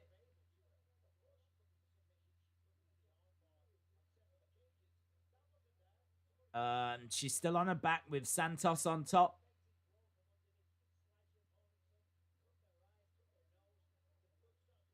She's going to look to throw a few strikes. I think referee saying you got to work here. I mean, it's been a fascinating fight because literally it's one of those where you feel like just the odd movement is going to really give someone the advantage. They're both very comfortable down on the ground. And yeah, it's kind of fascinating. It's kind of gripping. But no such movements have been made. And pretty much throughout this round, it's just been Robertson on her back trying to get to her feet. And Santos... not really forcing a great deal, just quite happy picking up control time. I mean, you've got to say this is a Santos round. She's going to end it with 12 significant strikes to 1. It's good enough to get her the round, so nowhere near close to getting any kind of finish or having Robertson in any kind of significant danger, but she did well there because, she did very well. Looks like there's a bit of blood at the end. Looks like one of them strikes right at the end did cause some damage. What is actually damaged there? Is it her nose? Has she broken her nose? That was right at the end. That was right at the end. Everything seemed to be fine, and then she just stood up and there was blood pouring down her face, so looks like she got caught with something right at the very end there.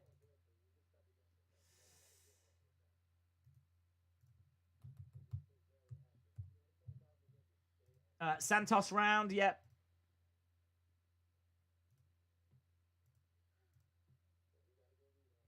Easily a Santos round.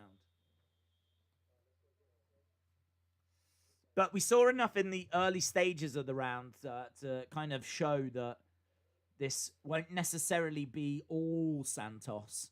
I think Gillian Robertson has definitely got enough here to win rounds, potentially win the fight as well. But, oh yeah, look at that. They're just showing a replay. It's elbow right on the nose.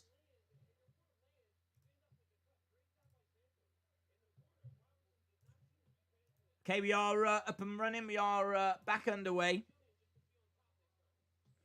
Okay, so Robertson really doesn't want to find herself in that position again, but Santos has driven her back against the side of the cage and got a takedown, and she has found herself in that position again.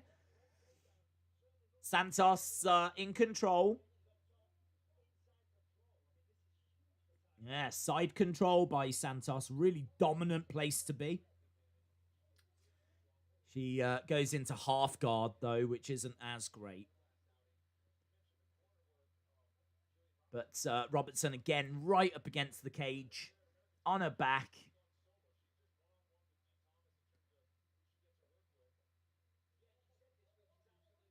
She's got to be careful about... Is she going for a triangle? Looked like Robertson was trying to get her legs wrapped around the head, and she is. So, looks like she's going for an armbar attempt. Yeah. So, she is going for the armbar, but it does look like she could transition to a triangle quite easily. So, Santos actually in a little bit of trouble here. Robertson really having to fight off the ground, but oh man, this is moody. I think Santos was driving her knee into the face of Gillian. She's now got a head caught. Oh, look at this!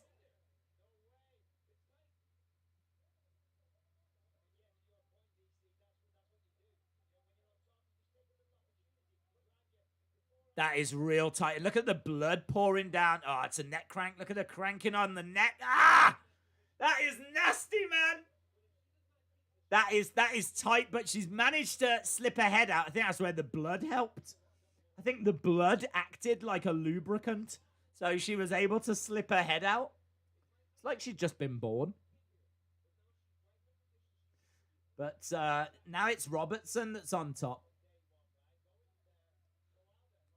She's trying to get onto the back of Santos, and it looks like she's almost there. Looks like she's almost got an arm. Oh!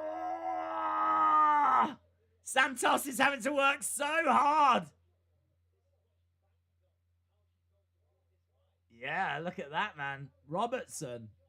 This is fascinating.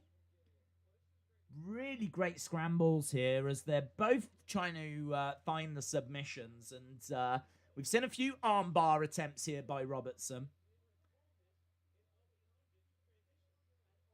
Both women getting some real moments of success, but as of right now, it's Santos that's in half guard, side control, sorry, with Robertson on the ground. She's on her side. I think Santos 6 minutes 40 odd control time. Oh, big strike to the face. That's got to be Moody, man. So her nose looks broken. Santos has managed to get round to the back and looks like she's got a full Nelson. That could be a half Nelson that she's got on. We all know how deadly that is. Half Nelson applied by Santos. Bobby Lashley would be proud. Oh, nasty strike. Robertson trying to get up to her feet.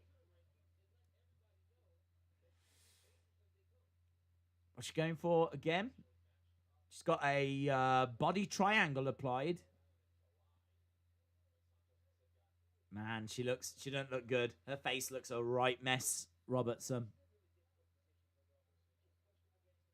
She is pushed up against the fence. She's going to lose this round as well. So this will be the second. She'll be 2 rounds down. She's going to need a finish in the third.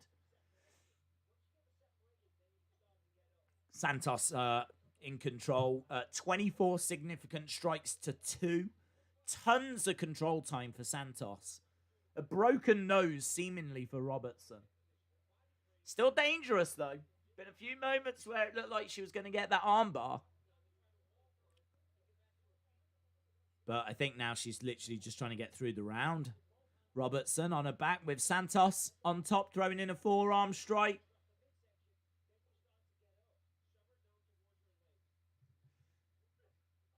Again, yeah, they're just throwing a few shots into each other, and that'll do that.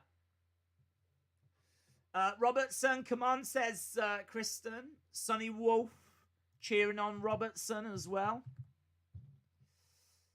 Robertson, stay in your corner and give up, says Noah.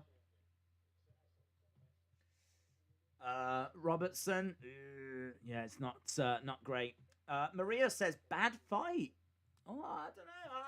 I'm enjoying it. I'm finding it quite fascinating. Been a few moments there where Robertson looks like she was going to get an armbar.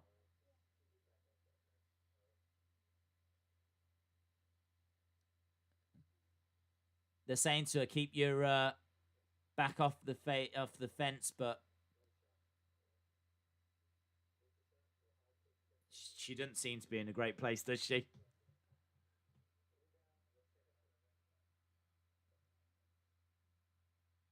Doctor's having a quick little look. Robertson said she was all right. She said she was all right, a lot more convincingly than what Pickett did. Pickett was like all over the place. But no, Robertson seems to be good to go. Okay, third and final round then. 2 rounds to 0 for Santos in my book. And Robertson still in there, though. We've got a bit of a standing game at the moment. Robertson looking for a takedown. Gone for a guillotine. Is it, I can't tell how tight that guillotine is.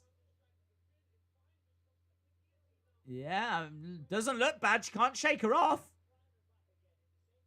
Oh, man, that would suck if she had to give up to a guillotine, but she doesn't.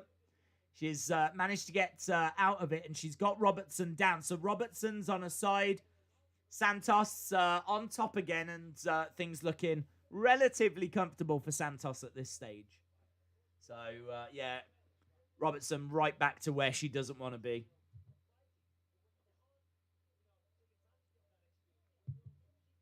Again, pushed up against the side of the cage. Come on, Carmella. Which one's Carmella? This is exactly not good for Robertson, says Hayden. I am heartbroken for her. Loyalty, shout out to you, sir, says, I definitely didn't see Robertson getting dominated on the ground. I think it's difficult when you're on your back, though. She's good on the ground, but it's when she's on her back, it's tricky.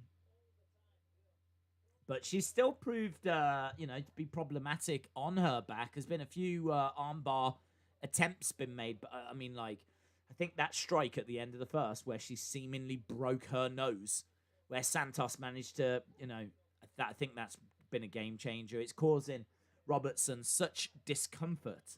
But not only that, the blood is, running into her eyes, and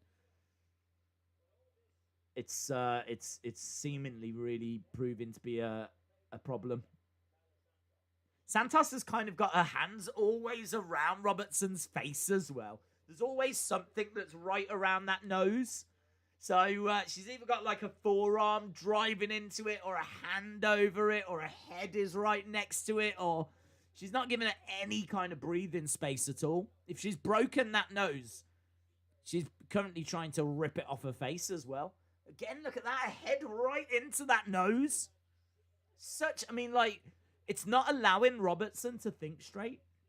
If I was Robertson, I'd be like, my nose? Flipping out.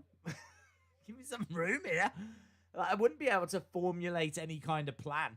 I'd be just trying to breathe. And she's struggling to even get oxygen in at the moment. And all the while, Santos is on top. Throwing little shots in. Not shots that will finish the match, but shots that will pick up points and will look good to judges. And yeah, it's hard, man. I feel for her. It's not blood, it's hair dye, says Dave. Straight to the side of the head. I think Robertson wishes it was hair dye. 1 minute 40 left on this one. Days, did you have it by decision? Oh, hello. What's going on? She's gone for an armbar. She's managed to get the armbar. You said that she is still dangerous. Santos, don't you dare tap. No, I don't think she's going to be tapping. She's got 1 minute 10 that she's got to survive.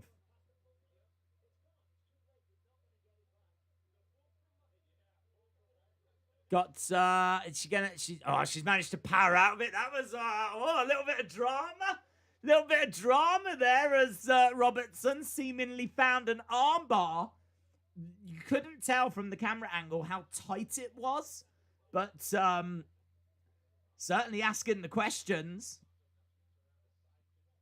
Side control for Santos.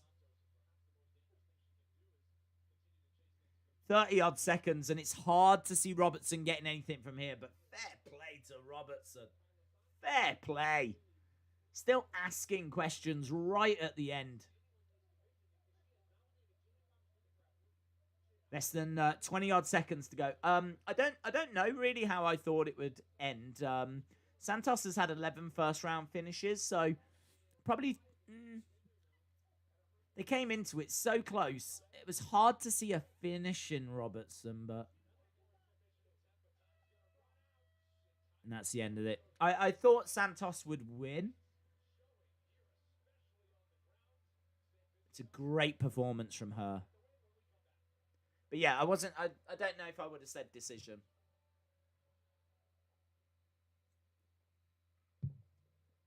Right, let's reset. Let's change over our graphics. Has there been no vibrating junk? No. And we definitely deserve some because it is the last show of the year.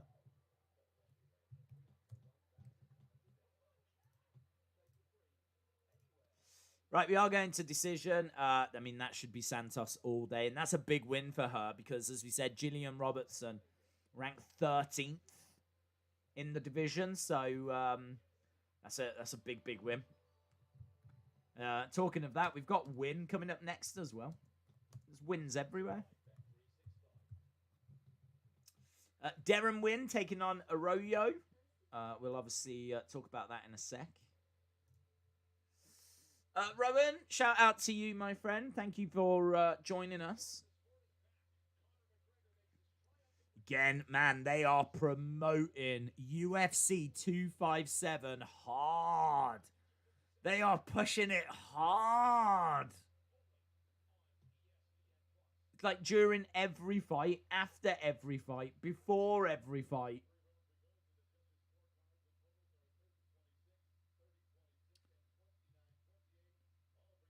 $29.28. Santos gets the win. One of the judges scored it $29.28.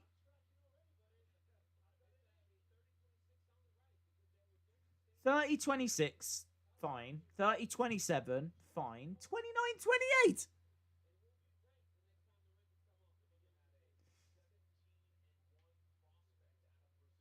Yeah, 17-1. 17-1 at the age of 27. Dominant performance against Gillian Robertson. Looking forward to seeing what Santos does next year.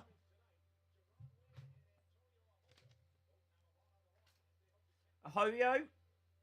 Ahoyo round 3, says Danny Barnhouse.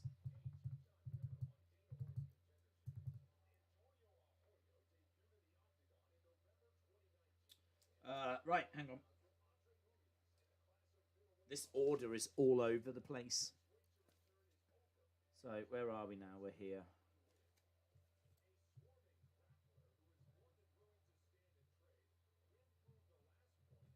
So, win against Ahoyo.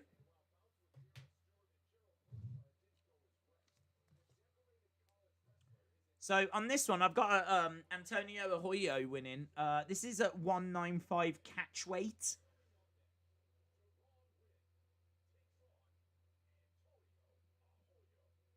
So, yeah, I've got Antonio Ahoyo winning. 8 finishes, 4 knockouts, 4 submissions out of 9 victories. He's the bigger fighter, the longer fighter. He's a striker. He's a short notice replacement. He's going to look to land leg kicks. He's not a bad grappler, but as we said, predominantly a striker. He's 0-1 in the UFC. Looks like he can tire against wrestlers. That's the only kind of downside here, is that Darren Wynn is a wrestler. So Ahoyo could very much start to tire once we go into like the later stages of this. So that is something to keep an eye out for. Ahoyo minus 155. Darren Wynn coming in at plus 135. Wynn has only got a record of 6-2. 1-2 in the UFC, whereas Ahoyo is 9-3, so he's got a better record, but he is only 0-1 in the UFC. Wynn, as we said, is a wrestler, holds the record for significant strikes in the middleweight division. He is a bit of a dirty boxer on the feet. He's going to look to dictate the pace. He's very good at takedowns, but he's not so good at keeping people down. That's something else that he struggles with. Once he's got them down, if he can get into a dominant position, then he's good. But the problem is that he'll take you down. I imagine he will get Hoyo down quite a few times, but I don't think he'll be able to hold him there. Hoyo, as we said, 4 knockouts, 4 submissions, kind of shows that he's fairly well-rounded. But as we said, predominantly a striker. So I really like him. I think he's got more paths to victory. I think that's what it comes down to. So I am going with Antonio Arroyo. So that's my pick. Let me know in the chat which way you are going. James Terrell says, win is so tiny. Arroyo via decision. Looks like we've got a lots of people going for Arroyo.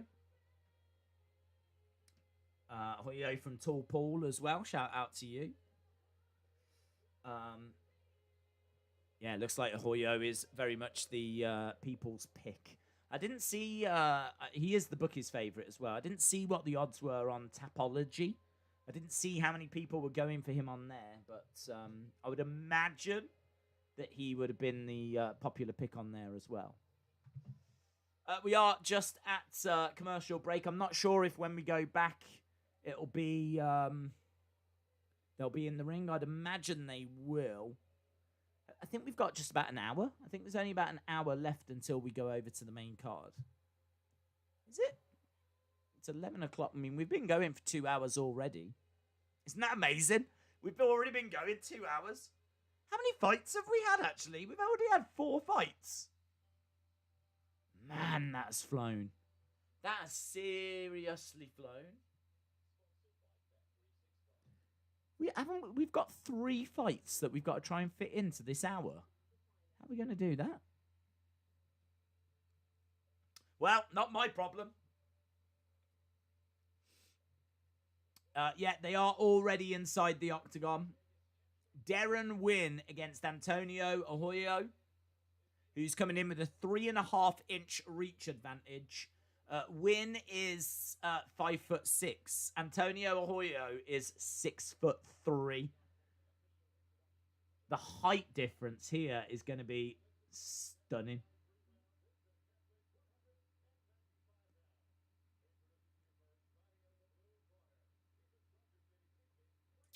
Six three, man. That's crazy. There are flyweights the same height as Wynn, says Otis the beefy one.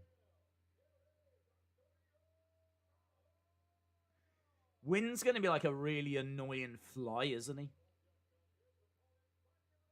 Oh, look at him. Bless. It's kind of like, I feel like there should be an announcement of we've got a lost child. We've got a lost child in the octagon. Will the parents of Darren Wynn please come to reception?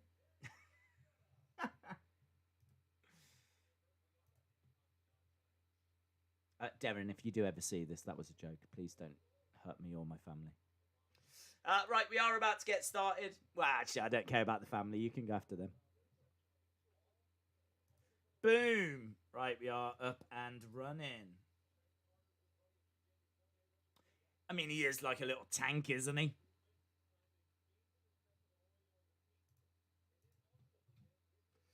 Big kick coming in there by Arroyo.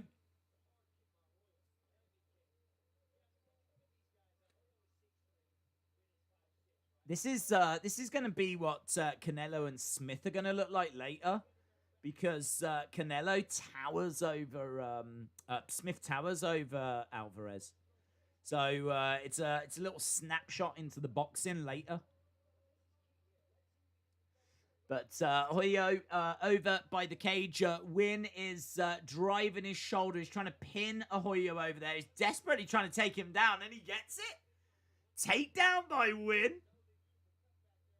Winning. So Arroyo on his back with Wynn on top.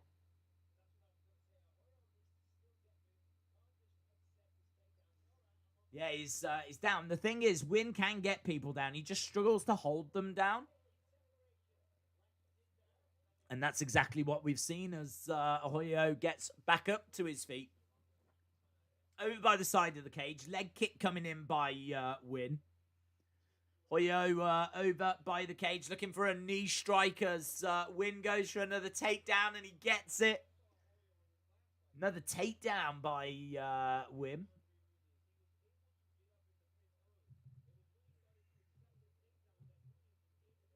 Such a weird little contest, this one.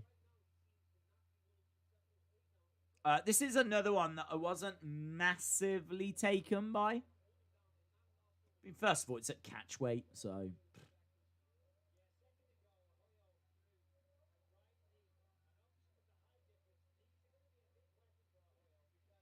Again, charging in there, Win. He kind of fainted with a right hand. Looked like he was going to throw an overhand right. And it was just enough for Hoyo to kind of flinch. And in that moment, he charged forward and took him down. So, another takedown for Darren Win. So, 3 takedowns to 0. But, as we said, Hoyo, no problems whatsoever getting back up to his feet. But, no denying all of this is giving Win the round. Hoyo's going to have to start getting his striking working a little bit here. He's doing a little better here, Win, at keeping Hoyo down. Turns out this is a very frustrating fly that Hoyo is having to deal with. Crazy Ginger Jake Holden says Win has already won. Almost got an armbar there, Hoyo. He's managed to get right back up to his feet. Nice leg kick, throws in a big knee strike. Big strikes coming in by Hoyo. This is better. He's got to be careful about keeping his hands down, though. He's got his chin out, his hands down. He could get caught easy. Tries to throw a big uppercut there, Hoyo. Big strikes coming in by Win. Nice. Left-hand jab by Hoyo. This is what he needs to work. Needs to get his striking going. Leg kick coming in by Win. Yeah, use your reach. What's the point in being Andre the Giant if you're not going to use it to your advantage? 60-odd seconds to go, and this is a win round, but Hoyo is getting some joy at the end of it. Win looking for another takedown, single leg. 45 seconds to go. Win has great wrestling, though. Strikes coming down by Hoyo. Is he going to get back up to his feet? They do get back up to their feet. They break apart. Ooh, nice kick there by Hoyo. Big strikes coming in as well. I do feel that Hoyo is going to find that KO. Oh, big leg kick as well. Distance strikes. 17 for Hoyo, 8 for Win. Another takedown, though. 4 takedowns in the end. Good round that was for Win. Some good moments for Hoyo, though. I don't like Win at all. He's all right.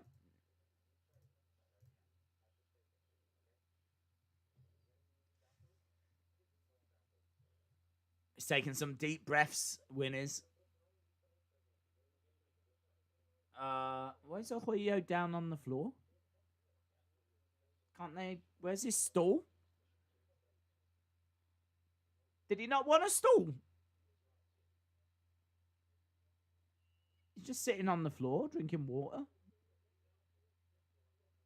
He's taking some pretty deep breaths as well. Both of these guys seem to have used quite a bit of energy in round 1.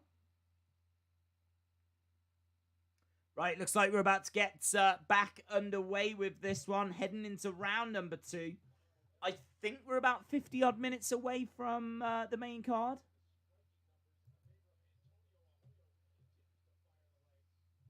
Right. Oh, big kick there by Win. And Ahoyo moved out the way. Win just ended up throwing himself across the octagon. Nice takedown by Win as well. He's on top of Ahoyo. Takedown number 5 is registered. Ahoyo is winning the standing game. Win is getting the takedowns.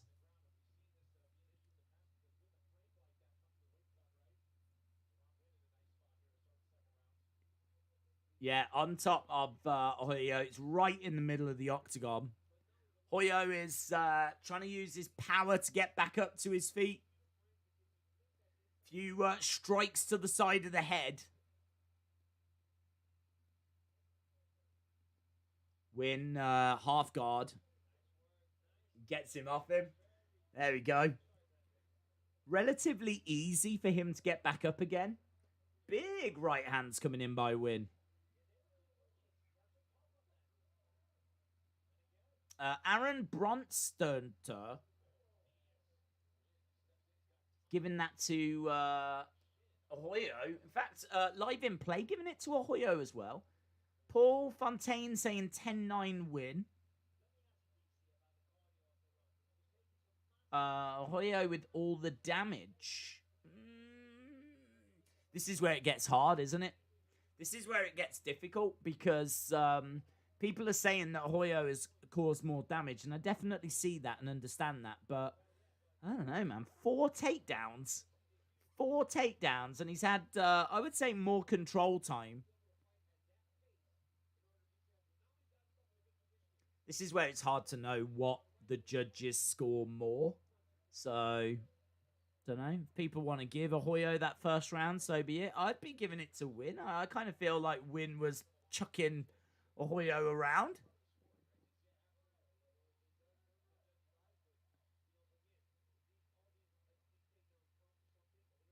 Yeah, Cormier says all these takedowns have got to count for something. I agree.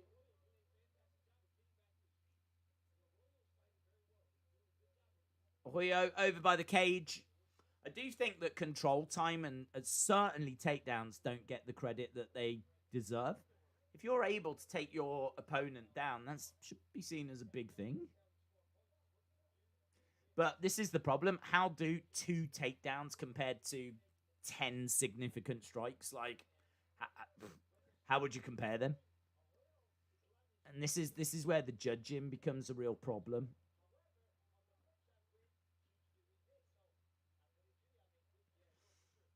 Again, good control by Win. Ahoyo is down on his knees. Win is trying to drag Ahoyo down again. Shots coming into the side of the head. 7 takedowns in this fight for Win so far. 7 takedowns. 28 significant strikes to 11 for Ahoyo. He pushes Win back. Win standing his ground in the center. Again, a couple of strikes coming in by Win. Ahoyo is very tired. Bisping saying Ahoyo looks really tired, and he does.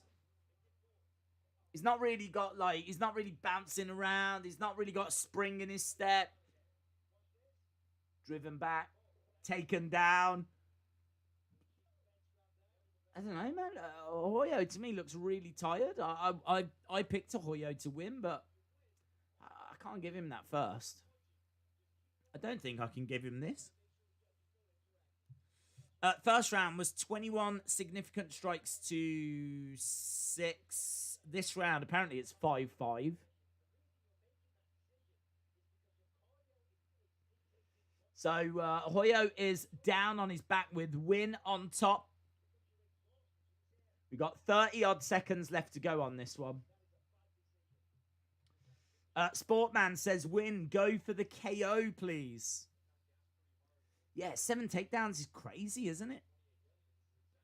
It's not often that you see it. We're actually at 8 now. There's not too many fights that you see that in. This has got to be a win round. This has got to be a win round. Hoyo's done flipping nothing.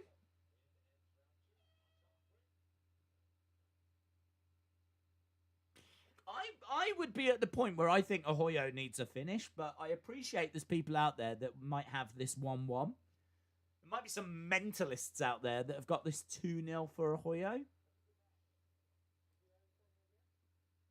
probably only 3 people in the world that have got this 2-0 to Ahoyo, and they're the 3 judges. Ahoyo losing 2 rounds, asks Mez. For me, yes, but I do understand the argument that it could be 1-1. If it's 1-1 going into the 3rd, I'm not going to complain. I understand why people would see it that way. Because Ahoyo definitely won the striking, significantly so in round 1. And it's hard to compare strikes to takedowns. But I do understand the argument for damage. And I think undeniably Ahoyo was causing more damage in that first. So maybe 1-1. Xanogray is a legend. They donated $2 via a super chat. This what Canelo versus Smith in a look like. Smiley face. Smiley face. Yeah, you're right. Yeah. This is Canelo Smith. I mean, I am leaning to Canelo on that one. We haven't really spoke about that fight too much. Win with another takedown, by the way. Number 9. He's tried 13 and he's got 9. Yeah, I do think that Canelo is going to win that fight. I think he'll work the body. He's a bit of a slow starter sometimes. I expect him to get into the rhythm of the fight, try and understand Callum Smith and the way that Smith's going to fight, and basically make adjustments as he goes along. He's got incredible fight IQ, Canelo. I mean, what can't that guy do? Incredible body shots, incredible power, incredible accuracy. And as I said, fight IQ, stunning. Footwork, stunning. Movement, stunning. I mean... Oh, hello. Hoyo was looking for knee bar, I think. Big strikes coming in by Win. He's driving Hoyo back. Oh, another takedown by Win, though. That's number 10.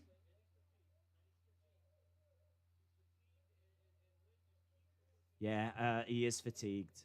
Hoyo is struggling.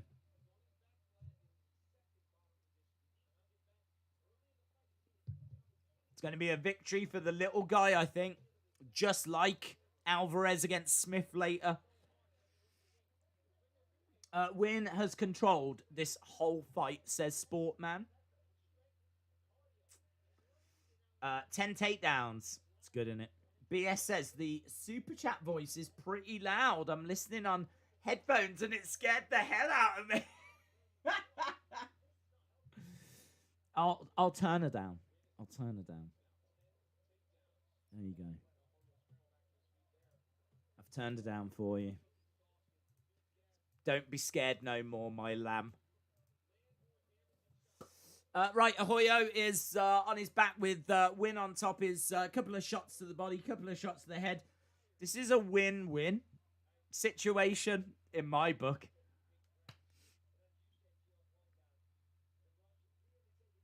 I mean, honestly, Ahoyo is offering nothing. Ahoyo is losing, says Austin. I agree. Jake Paul versus Lobov. Did you see that Yoel Romero came in and said that he would be up for it? Jake Paul versus Yoel Romero is my dream fight for 2021.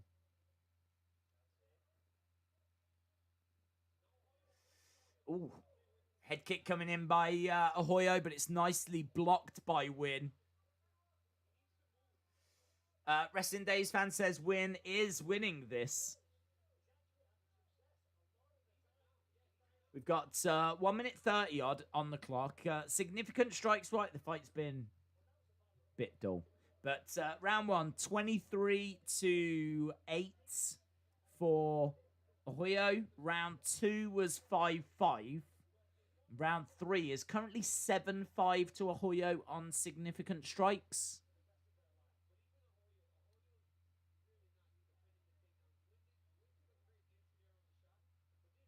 Kicks coming in by Ahoyo. We're into the final minute. This is a takedown record for catchweights.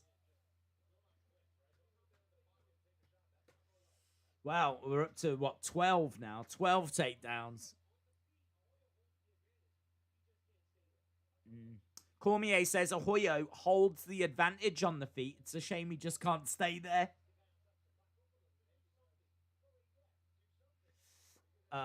Yeah, 12 takedowns now. 4-1 in about 1 minute and some change.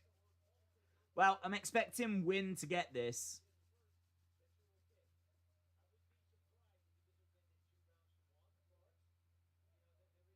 Yeah, I mean, you just don't know with the judges, do you? That's what the commentators are saying now.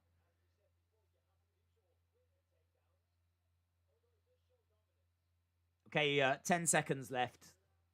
I won't be too sorry to see the end of this fight.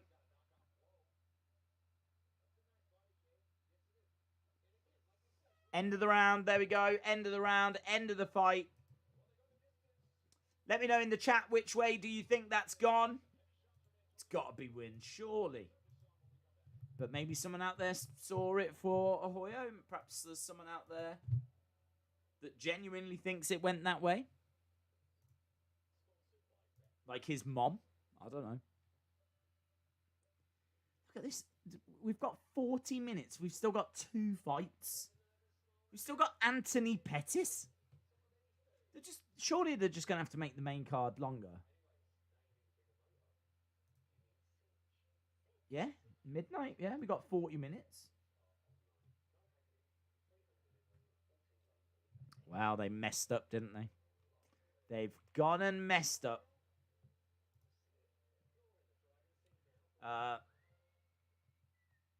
Sarge coming up next. Eubanks.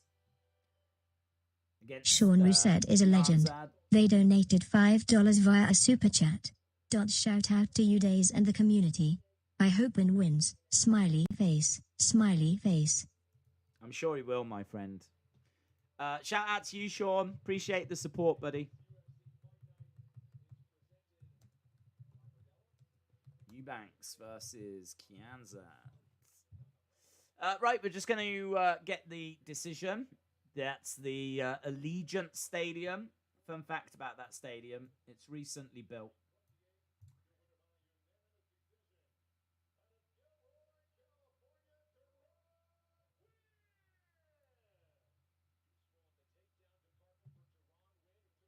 I didn't hear the scores.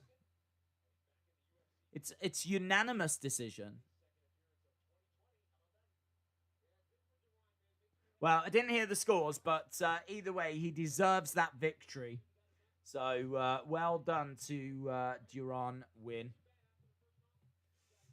Yeah, that stadium, the Allegiant Stadium that they just showed, can only hold about 60-odd thousand, and it's a brand new stadium.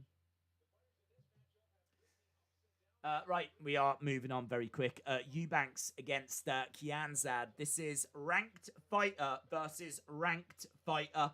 This is Eubanks, who's ranked 13th, taking on Kianzad, who's ranked 14th. I've gone with Pani Kianzad. She is coming in as the underdog, but 65% of people on Tapology went for her. That's not why I went for her. I genuinely think that she has got more paths to victory here. She's the striker. She's 2-1 in the UFC. She's got really good fight IQ.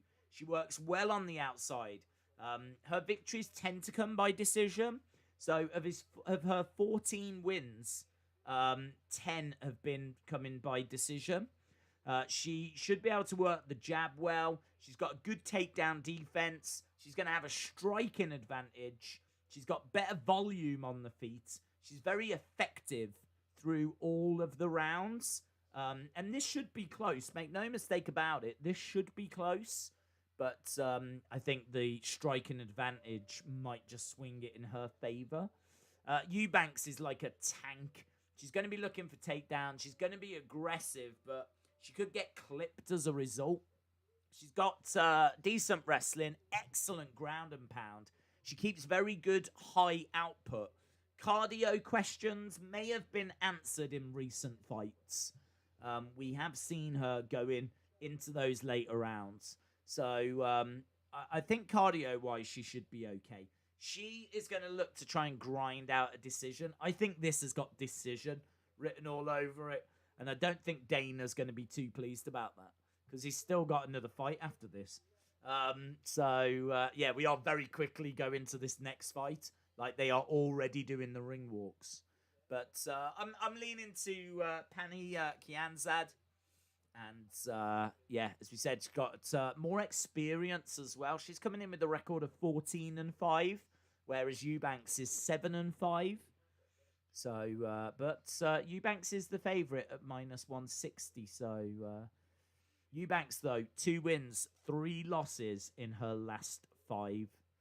She's very unpredictable in the sense of just when you think she's got a bit of momentum, she loses. Just when you think that she's worked it all out, she loses.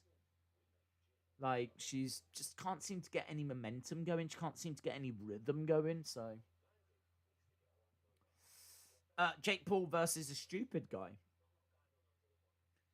Jake Paul versus Joe Rogan. Has Jake Paul actually announced anyone that he's fighting, or is he still just calling out the world? I know Bisping apparently is on the radar of Jake Paul. I'd love that fight. Jake Paul against Michael Bisping. I would love that fight. How are you watching the fights? With my eyes. The next fight is Jake Paul. I'm watching it, Sky, on BT Sport in the UK. It's on ESPN. I think it's ESPN. And then it moves to ESPN+.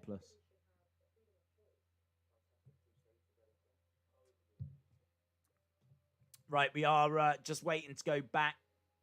We're just living on this screen as well, aren't we? We can't get off this screen because, like, the fights are coming thick and fast. So, Eubanks via decision, says Monica King. Jake Paul versus my grandma. I'd watch that.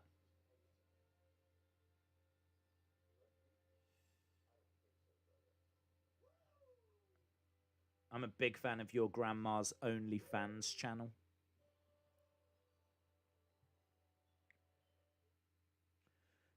Right, we are going back.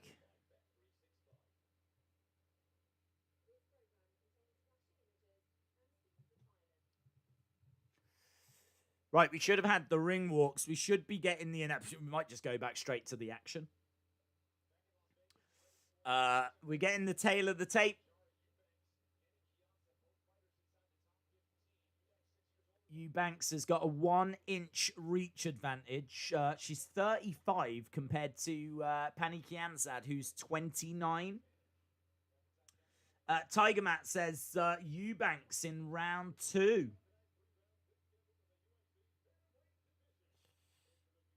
Yeah, they are just getting their intros first.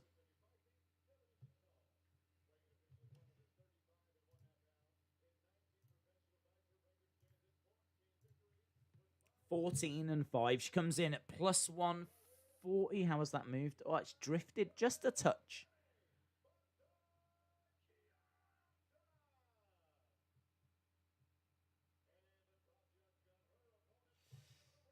Eubanks, as you said, very strong, very powerful.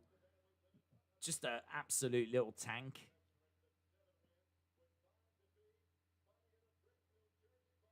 Fighting out of New Jersey.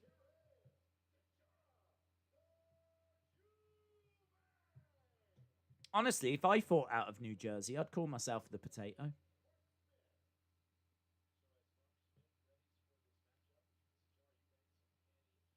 I'd be wrestling the potato days.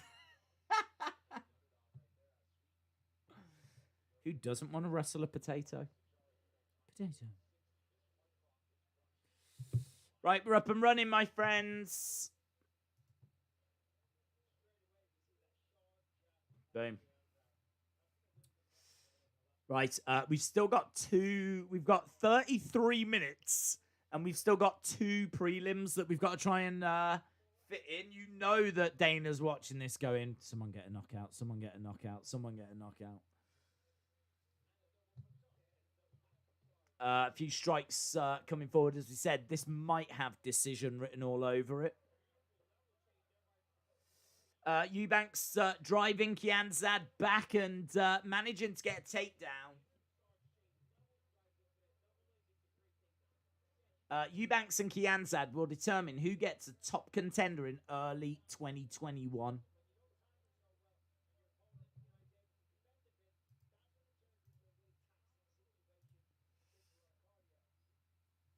If you are watching and you're not subscribed to the channel, hit the subscribe. Make sure that you're joining us because we are here every week for the UFC. Of course, the UFC isn't here every week, unfortunately.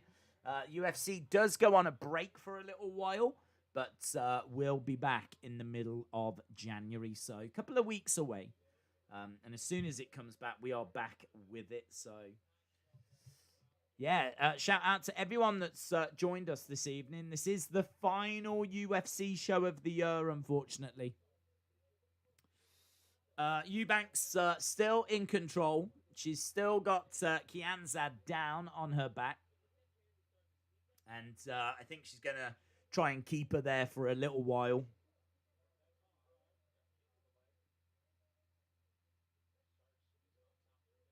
Sarge on top.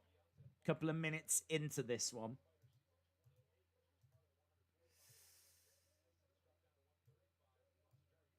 Eubank by knee.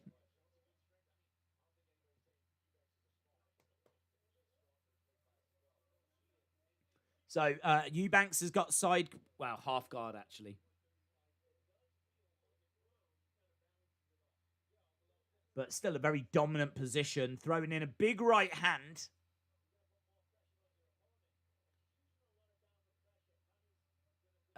Pani is desperately trying to get up to her feet. She's having to eat a few shots here.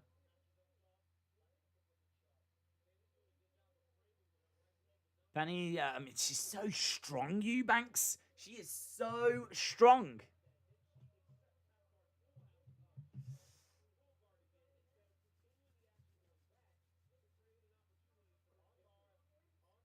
Is she looking for an armbar? I don't even know if she's looking for it.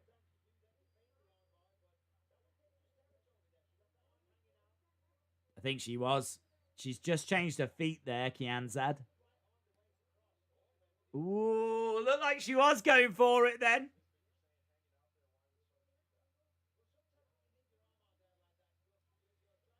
Nice body triangle. Yeah, she is trying to go for it there.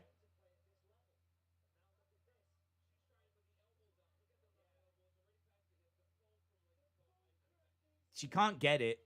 I'm just trying to watch her pulling on the arm here, but she hasn't got it. It's a good attempt though. It's a good attempt by Kianzad. So Eubanks right back to side control. Kianzad still on the back. This is a Eubanks round, but that was a nice attempt there by Kianzad to get that armbar. Eubanks by clinch knee.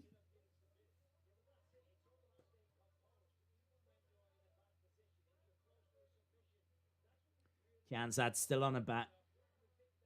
Oh, big strike to the side of the head by Eubanks. Firing in an elbow as well. So, an easy Eubanks round. Dominated from start to finish. Honestly, the other rounds could go this same way.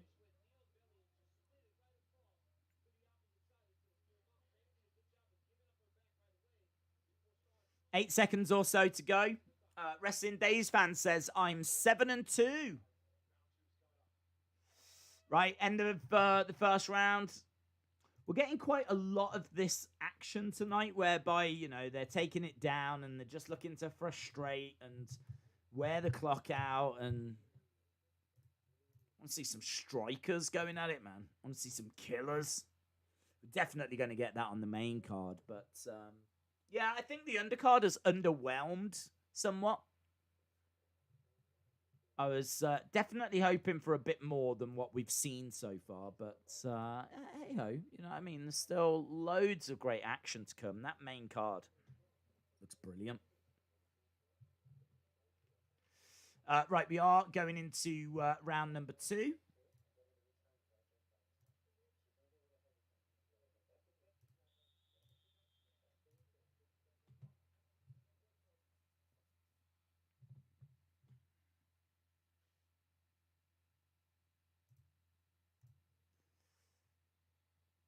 Okay. Arroyo doesn't know what takedown defense is.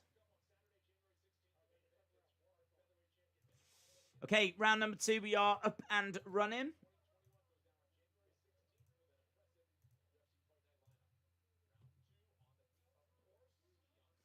Okay, they're both on their feet, and Eubanks drives Kianzad back.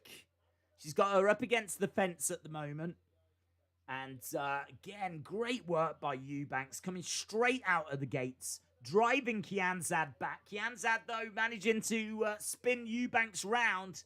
Knee to the body by Kianzad. But Eubanks managing to spin her back around. Both really jostling for the advantage here. Good work by Kianzad.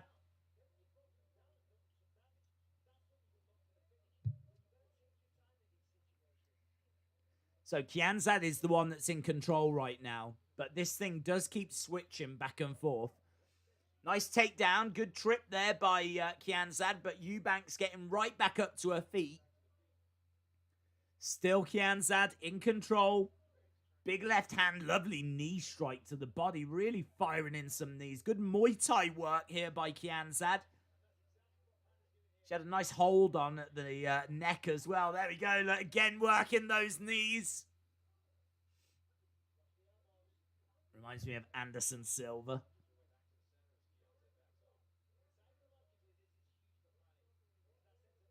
But, yeah, she's just thrown a few knee strikes in. They've broken apart. Now they're looking to strike it out. Kianzad has got Eubanks up against the side of the fence again. Another forearm strike. Big knee to the midsection.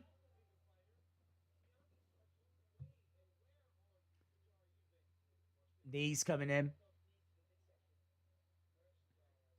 She's got her pinned up against the cage. A few shots coming into the legs, and she's stomping on the feet as well.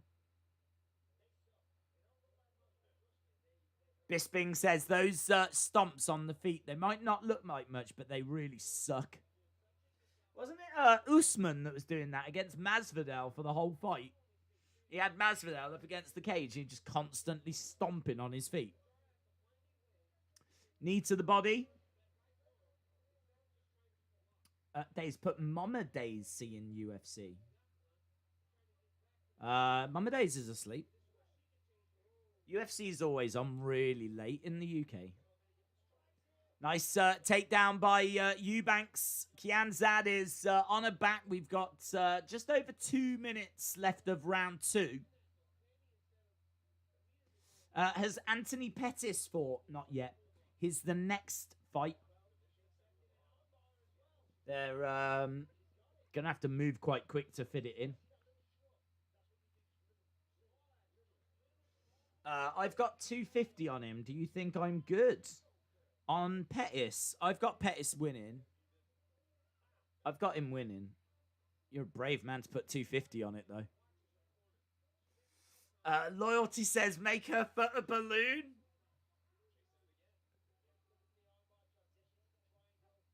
Oh, look at that. Big strike. Big right hand by Eubanks. Kianzad kind of upside down at the moment. In a bit of a bad place. Again, Eubanks controlling this. We're not getting much in the way of numbers. 2 takedowns to 0 for Eubanks. 14 significant strikes to 10 for Kianzad. Eubanks taking round 1. I'd be leaning to Kianzad for round 2. I kind of think that she's managed to stuff quite a few takedowns. She is also outstriking Eubanks here. 13 significant strikes to 4. Nice strike there by Kianzad. Yeah, if she's able to keep it standing, Kianzad seems to be much more in the fight. Kind of driving Eubanks back a little bit there. Couple of shots coming back by Eubanks. Eubanks drives Kianzad back. Kianzad managing to stay on her feet. Strikes coming in. Elbows to the side of the head by Kianzad. We're into the final 10 seconds of round 2. This one, I think's got decision written all over it. There we go. We are going to go to a 3rd round.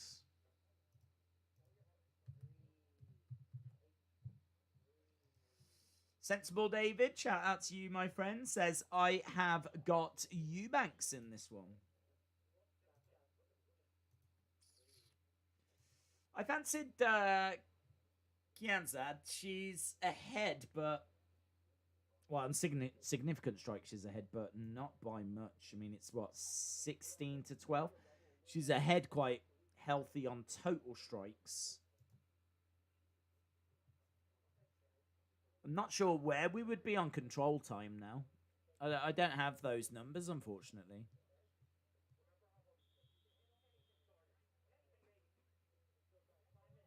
Okay, 5 minutes. 1 round left in this one.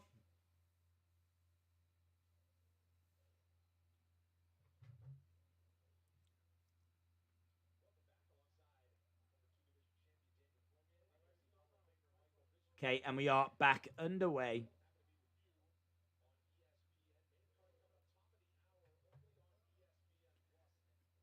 Main card coming up at the top of the hour. We are 20 minutes away from that. We've still got Anthony Pettis. 10-9 Kianzad for round 2. She evens the fight 19-19. 1 round apiece going into the 3rd. I agree. I think it is 1 round each. Eubanks driving Kianzad back, but Kianzad switching it around. Everything to play for in round 3. Knees coming in by Kianzad. But spinning back around again. Kianzad still in control.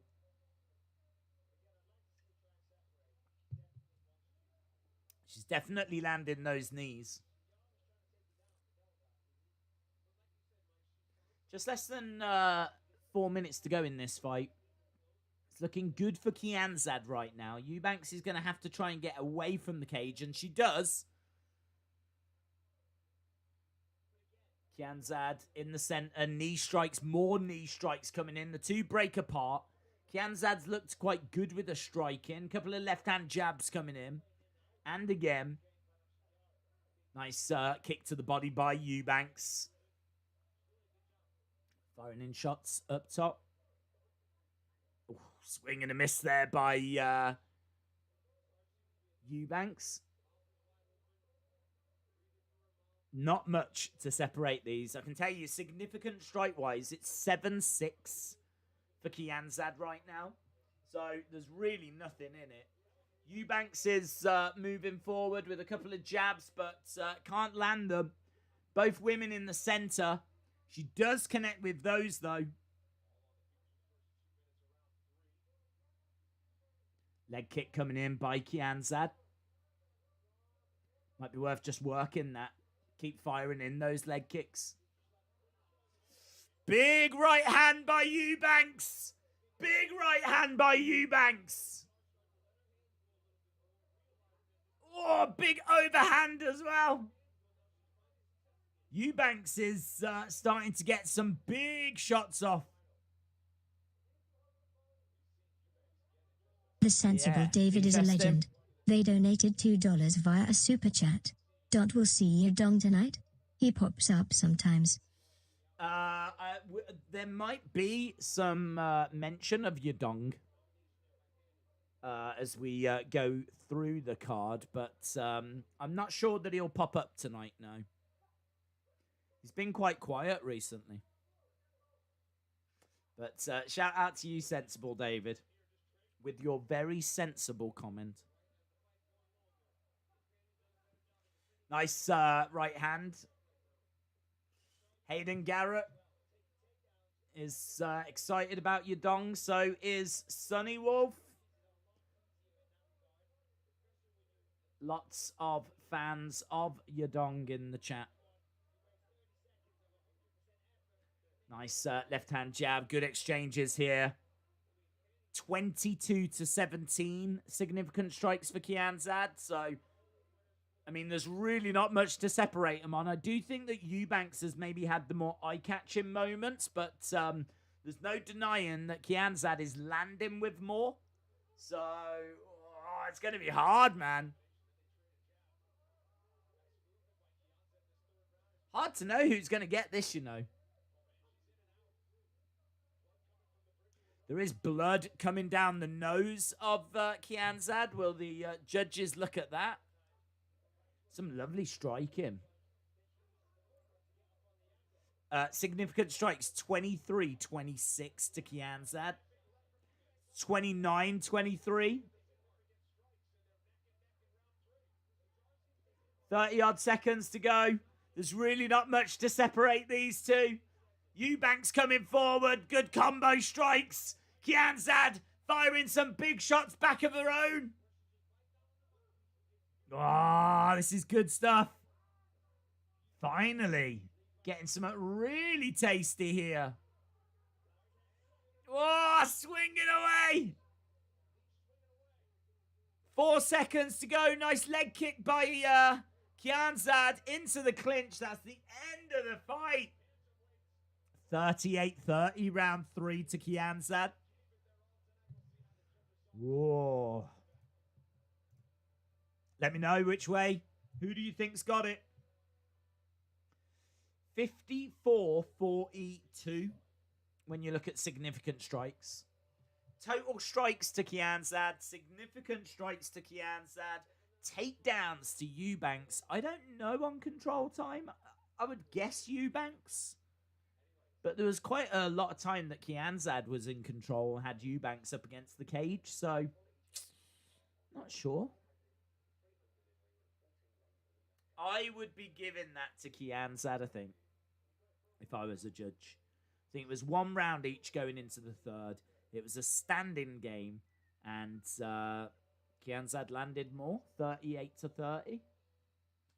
There's an argument that Eubanks caused more damage.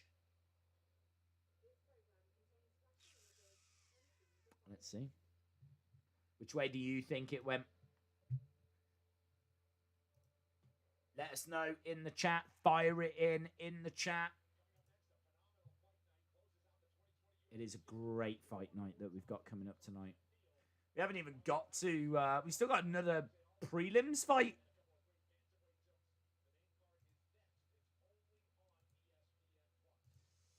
Jake Paul won. Wow.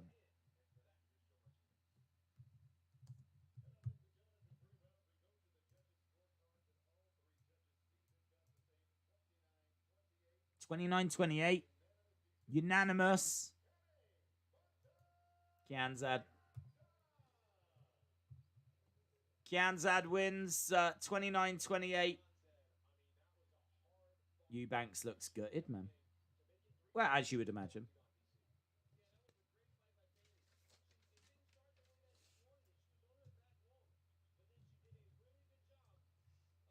Oh, there's the control time. So, yeah, Eubanks 6 minutes 33 control time. Kianzad 2 minutes 16. I don't know, man. I mean, you look at that and you get Eubanks got more than 4 minutes extra control time. Oh, I don't know. I mean, I said I would have given it to Kianzad, but looking at those numbers, 4 minutes extra control time. It's got to be worth something, hasn't it? think I would have given it to Kianzad, and then I think I would have hated myself. Right, in the welterweight, we've got Anthony Pettis. Legend, former lightweight champion.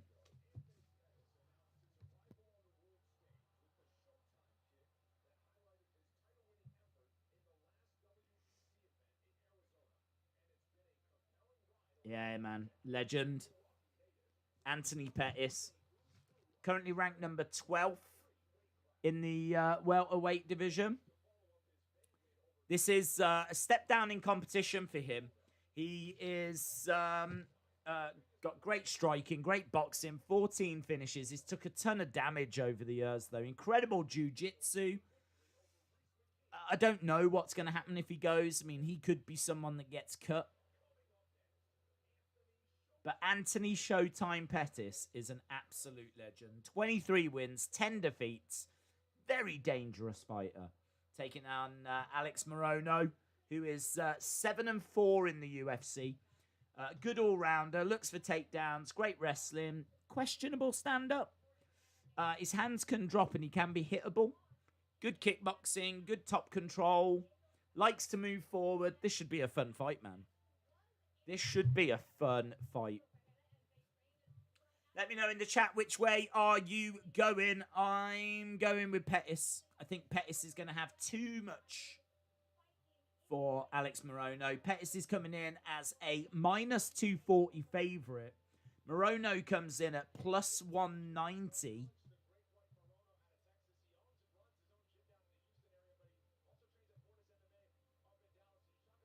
Pettis all day, says GC Play SHD.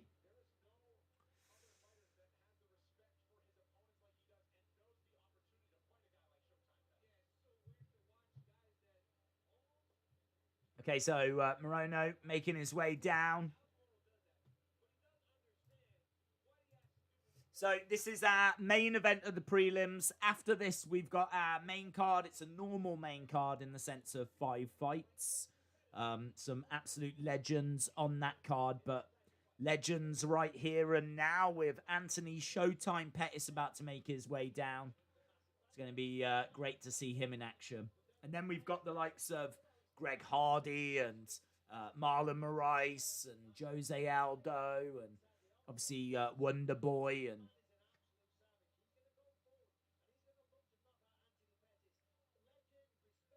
Bisping says Alex Morono is an absolute savage. He's ratchet. Right, here comes Showtime.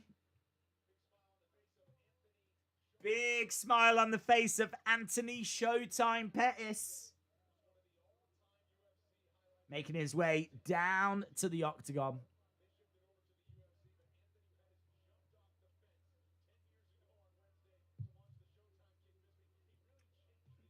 The Showtime kick. Right, this is our main event. We've only got 9 minutes.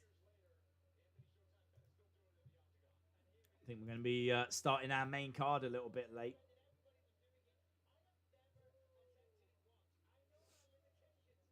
Yeah, that's cool, isn't it?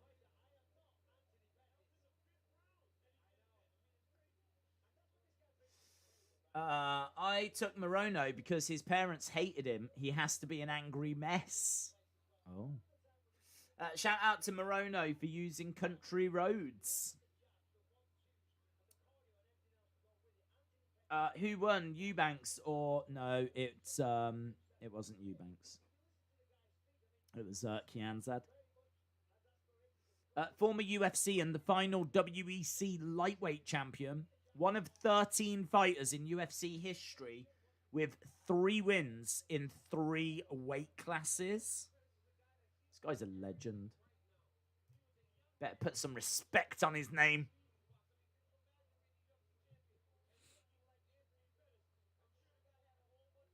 Anthony Pettis as well, right, is 33. Like, again, he's someone else that you think is a lot older, but he's 33. Yeah, 33. They've just said that. 33.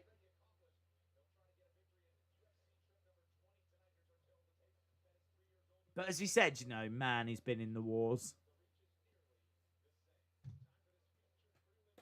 This is our feature prelim. As we said, Anthony Pettis ranked 12th in this division.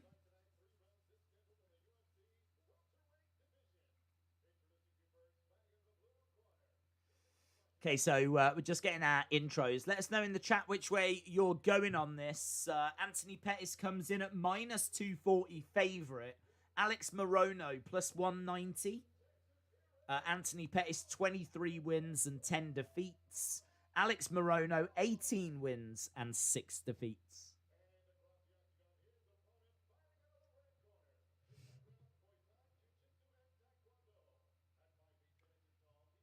Minus 200 now, so it looks like a bit of money has been coming in on Alex Morono.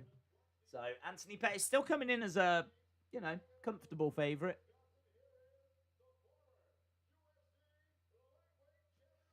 Former UFC lightweight champion of the world. It is showtime. Right, here we go then, friends. This is our main event of the prelims. Oh, hello, she's got some reindeer ears on. Playful. Ariana Celeste.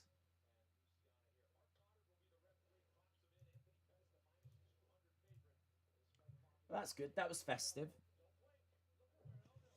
Yeah, don't blink.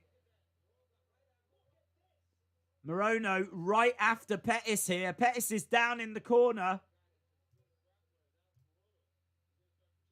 He's throwing in a few elbow strikes here. Well, this wasn't in the script. Straight out of the gates. Straight at Pettis. Pettis down in the corner. Morono on his back. Throwing in some big strikes. Couple of elbow strikes coming in there by Morono. He's got a body triangle, has he? Can't quite see from this angle, but no, he hasn't hooked it. He has got the hooks in, but he hasn't got the body triangle. I think it's there if he wanted it. Has he busted open, Pettis? I think he has, yeah. I think there's blood. I think Pettis is already busted within the first minute.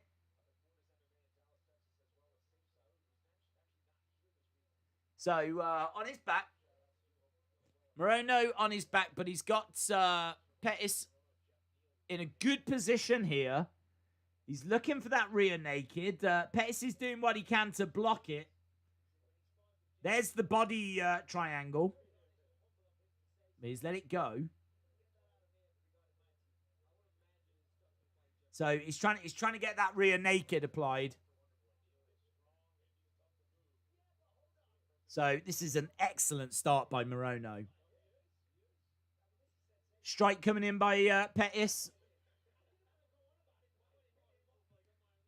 Strikes coming into the face. Big blows by Morono. Oh, again, look at that. He's trying to get that rear naked. It's on the chin, though.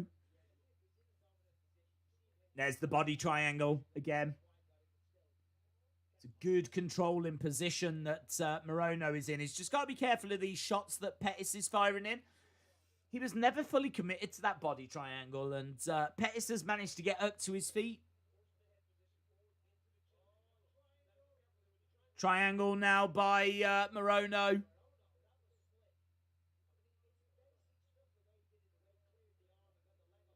Man, this is a proper fight. This is a proper scramble. Both guys are back up to their feet. Big knee strike. Lovely left-hand jab by Morono. Nice kick to the body by Morono as well. Some good movement. Nice right-hand jab coming back by Pettis. Kick to the body by Pettis as well. Some good movement. Morono moving forward. Pettis on the back foot a little bit. Got about 1 minute 40 odd on the clock. 8 significant strikes to 4 for Morono. It's easily a Morono round at the moment. Pettis caught by surprise right at the start. Looks like he's well back into it, though. That blood still running down Pettis' face. He's on the outside. Charging forward. Nice left hand. Morono firing back with some counter strikes. Driving Pettis back. Yeah. Got a minute left in this. Nice head kick blocked there by Morono. Calf kick coming in. That's blocked as well.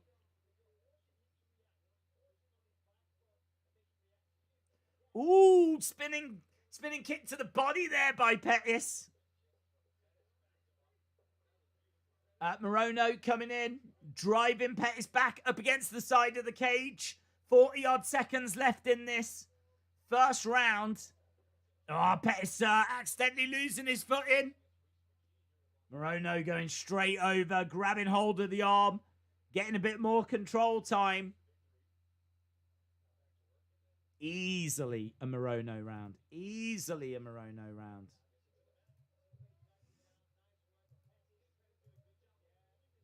$15 seconds left to go in this one. I can see there was a fault with the clock. But, yeah, we are down to about 10 seconds left in round one. And Morono's on his back with Pettis on top, but no denying that was a Morono round. Yeah, I don't know what happened to the clock. It was just seemed to stop.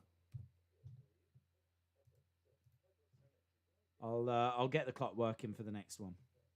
Pettis has got kicks, says Sensible David.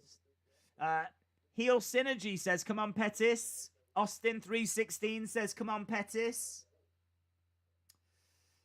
Who's winning? Well, at the moment, it's Morono that's winning. You can see the numbers on screen. Very, very good performance so far by him. Straight out the gates, early doors. Right, we should be going over to round number 2 very, very soon.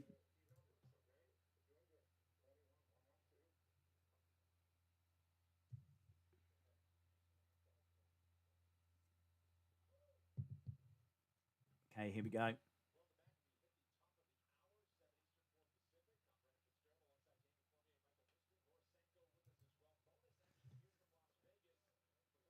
Yeah, it should have started now, shouldn't it, the main card? So we are just going into round number 2. Bonus action on ESPN.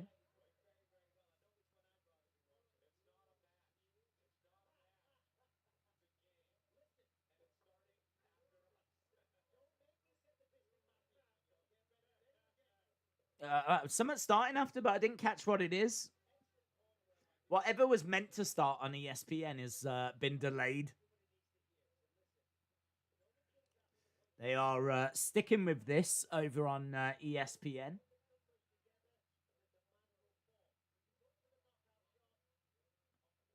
So we've got Pettis right up against the cage. He doesn't mind counter striking though, and he's getting some of these shots through. Knee to the body there by Morono. So it was 16 significant strikes to 6 in round 1. So far, it's 6-1 to Pettis in this round. Morono standing his ground in the center. Eats a big right hand. Throws a big right hand back. Oh, big clubbing blow there by Morono.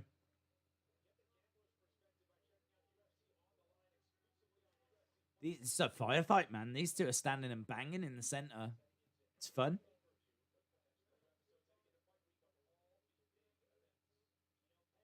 Pettis is looking for that opening. He's throwing the right hand out there. And as Morono is trying to deal with it, he's kind of leaving his right side of his body exposed. And that's where Pettis can get a shot to the body. So he's kind of throwing out just like these little feints, these little distractions. Just enough whereby you can then get some shots to the body. Big spinning back fist, but whistles by Morono. Pettis is certainly starting to ask some questions here. Much better round by Pettis. Not caught by that early surprise, and as a result, is able to kind of fight a bit more of his fight. But 11 significant strikes to 3 for Pettis.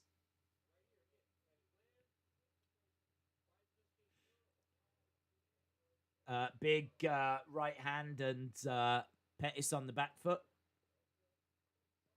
Nice. That's a good left jab. It's got some real snap to it by Pettis. Nice. Oblique kick. Right hand coming in by Morono. Swing and a miss by Morono. This is a Pettis round. 12 significant strikes to 6. We've got 1 minute 50 odd on the clock. Should be 1 round each as we go into the third. And as we said, we've got some big fights coming up on the main card. We've got Marlon Rice. We got like Greg Hardy. Josie Aldo. We got Wonder Boy. A lot still to come tonight on our final UFC show of the year. Pettis on the back foot. Knee to the body there by Pettis.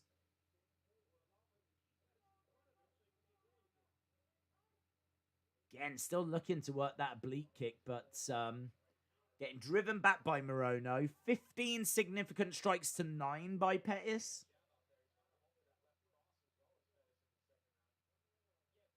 He's on the back foot. Morono's on the front foot more, but this is where Pettis feels very comfortable.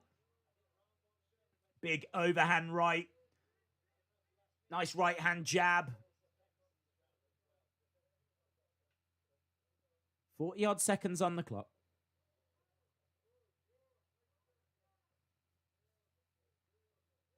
Oh, tried to get through a big left hand, but it was blocked by Morono. That left hand got through. Morono goes down. It's not a knockdown. He just kind of like, there was such power behind it. He kind of dragged him down with the shot. Oh, I went for a vicious kick, but leg gets caught by Morono. Swing and a miss. Going for a spinning back kick, but that's the end of round number 2. The left high kick is there for Pettis if he sees it. Still no fouls. I know. No low blows. No eye pokes. I don't know what's happening. Don't know what is happening.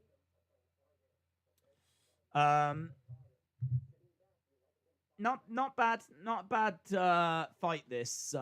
Interesting round. Definitely a round for Pettis. Much better seeing them on the feet. Proper firefight in there as well. I think it's 1 round each going into the third. So, yeah, I'm into this.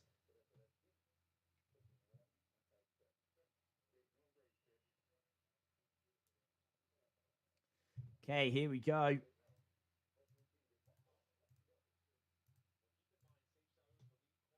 Time flies fast. Yeah, it does, man. If you think that we've been streaming for over 3 hours now, it does go, has gone quick.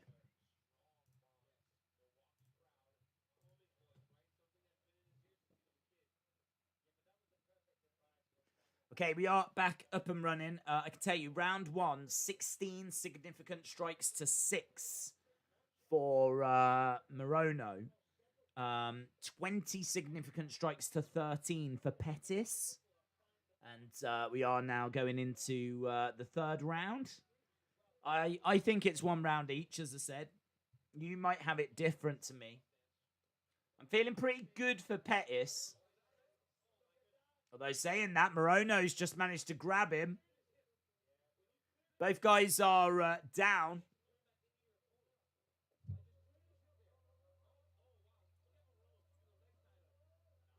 Pettis on top of Morono. Morono on his back.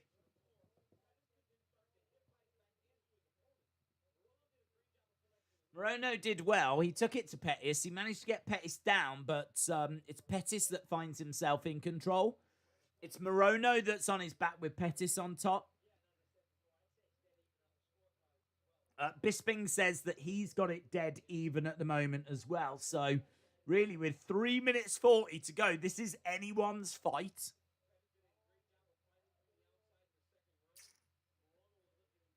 This is getting real. This is getting fascinating. One little mistake now. At the moment, you would say it's swinging to Pettis because he's in control. He's getting some of that control time. But Morono is desperately trying to get back up to his feet.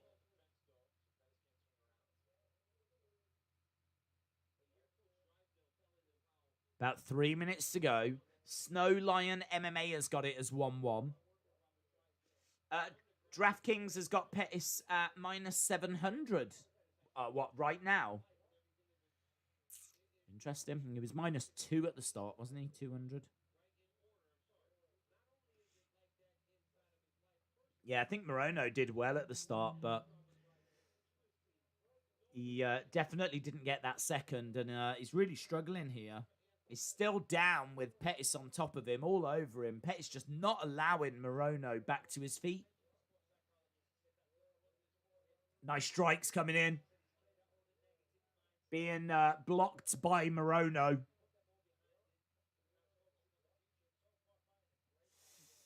Come on, Pettis. This is your round, says Monica King. Wrestling Days fan says, I'm dominating the predictions game. I'm getting so many extra points. Tasty. Results will probably be out. Well, they'll have to be out before Raw. But obviously we can't get them out until after TLC. So I don't know when it will be out, but yeah, it certainly won't be out tonight. Because, of course, we've got that stream tomorrow as well. We've got the boxing straight after this. We're just going to go straight over to Canelo and Smith. And then tomorrow we got WWE. So, yeah, plenty going on. About 1 minute 30. You're not missing anything, by the way. Morono is down. Pettis is on top of him. Morono just hasn't been able to get up off the ground throughout this round. He finally does, but he's still pinned against the cage by Pettis. Nice knee strikes coming in by Pettis, who, for me, should win this fight unless something drastic happens in this final minute.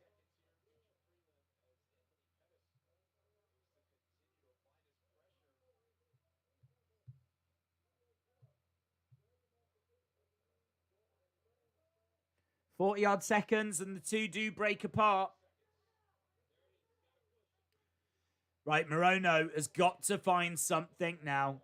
Morono has got to find something with 30-odd seconds on the clock. Leg kick. Wow, look at that. He went for the... Oh, look at these strikes by Pettis. He went for the high kick. I don't know if he managed to connect with that high kick or not. I think he did. Morono looks stunned. He might have just been impressed. And, yeah, he got driven back. That spinning kick. Pettis, man, when he wants to turn it on. Beautiful. Beautiful. Oh, I want to see that, man. A leg kick. Boom! Yeah, clips him. He does clip him with it. Bah! Bounces off the temple. Boosh. That's good. That's as satisfying as a low blow. Honestly, satisfying. Spinning high kick.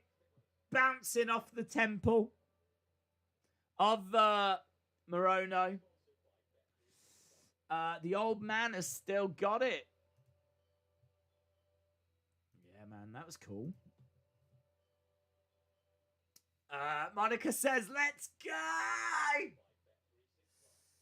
I'm dead. Another 2 points, says Wrestling Days fan. Wrestling Days fan cleaning up.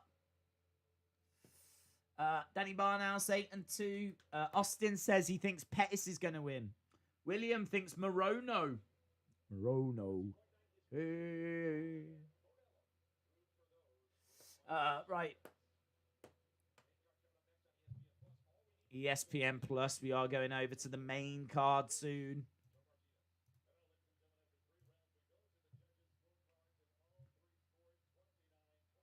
29-28. Anthony Showtime Pettis. 29-28. So I'm guessing it's what we saw. First round to Morono. The other two to Pettis.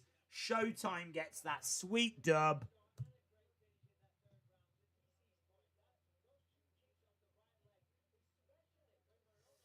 I wonder what they're going to do with Pettis now.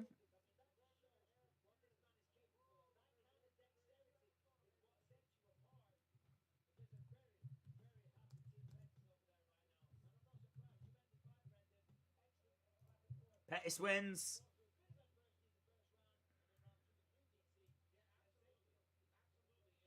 Yeah, it is a Pettis win. If you are just joining us, Pettis wins. We haven't been able to leave and go back to the other screen at any point, have we? Because it's just been absolutely non-stop. We've already overrun by 15 minutes going into the main card. The final main card of the year. Those were the final prelims. We're now going to the final main card. What a kick by Pettis. Tell you what, I think that the prelims lacked moments like that. And it's great that we could finish those prelims with a great kick.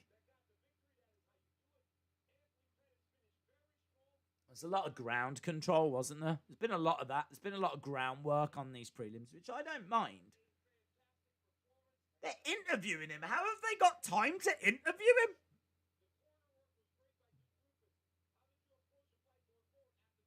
Cormier talking to Showtime. How have they got time for that? I should imagine ESPN are looking at this going, what? We've got the Tiddlywinks Championships that are on hold for this.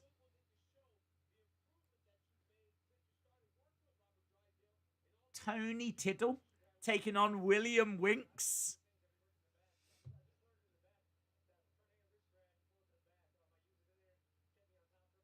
24-10 back-to-back wins for Showtime. Tybura is by far more experienced than Hardy. Yes.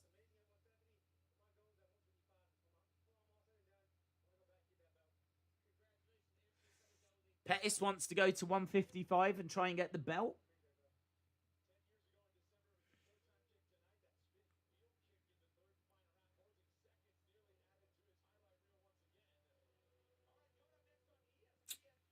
Coming up next, flipping legends.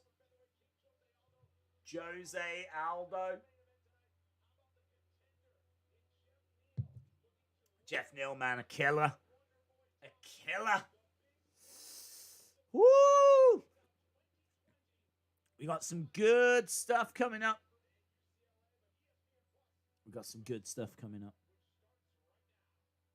Do you know what? I actually don't know who I've picked out of Tybura and Hart. I haven't picked anyone, have I? I didn't pick anyone because I thought the Santos fight originally was going to be main card. So I didn't pick anyone. I don't know. Who am I going to pick? Well, I can tell you that Greg Hardy is minus 120. Tybura coming in at plus 100. So the bookies have got Hardy. And 7-2 in the UFC. He won his last fight with ground and pound in round 2. Not that long ago, actually, back in October. Trains at AT&T. I do like American Top Team. Relies on his jab. There's a few cardio questions. Decent takedown defense. 6 knockouts out of 7 wins. Used to be a football player. Very athletic. Very powerful. Very dangerous. He incredible ground and pound. I do like Greg Hardy. Tybura is a former M1 global champion. He's got a Brazilian Jiu-Jitsu black belt. He's also got questionable cardio. Very methodical and very calculated. Good ring IQ. Very technical striker as well. This is hard. I don't know. I thought I might talk myself into someone, but I haven't. So I'm not sure. I'm going to go with Hardy. And I'm not sure why. Gut feeling. Let's go with that. I'm going to go with Hardy. I think both of them, if it goes into round 3, I think they're both going to look knackered. So, I don't know. I don't know if this will be a finish. But Hardy, you know, 6 KOs out of 7 wins. But he hasn't got, like, an incredible resume. It's not like he's just been fighting non-stop killers. So, I wouldn't get too distracted by that. But, yeah, I'm going to go Hardy. Oh, that's good. That's good. Sonny's gone Tybura, so I feel a bit better for going for Hardy now. I think my chances of winning have greatly increased. Foamy Candle. Shout out to you. Best kind of candles are ones that foam. Foamy Candle 2920 says Greg Hardy. Knockout. Round 1. Pigeon Brasso. Shout out to you. Austin. Austin's gone for Tybura again.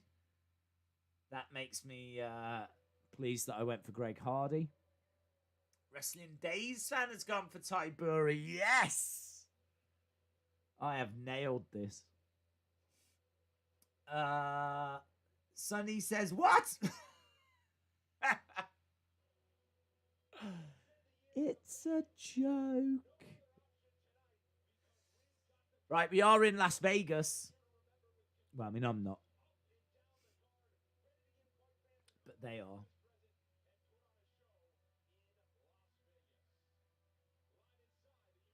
Live inside the Apex. Our main event tonight is Wonder Boy taking on Jeff Neal. It's going to be good, man. Monica's got Hardy knockout in round 2. You're doing well at the moment, aren't you? So, again, I think I've got this. Have you only said that because I said it?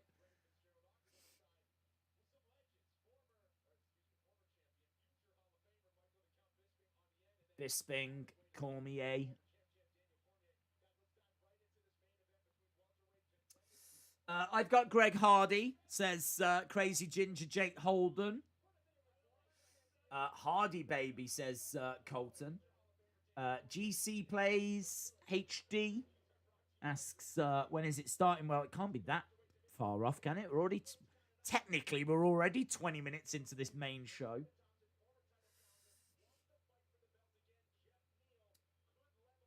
John is making me look bad in my predictions, says Chalmers.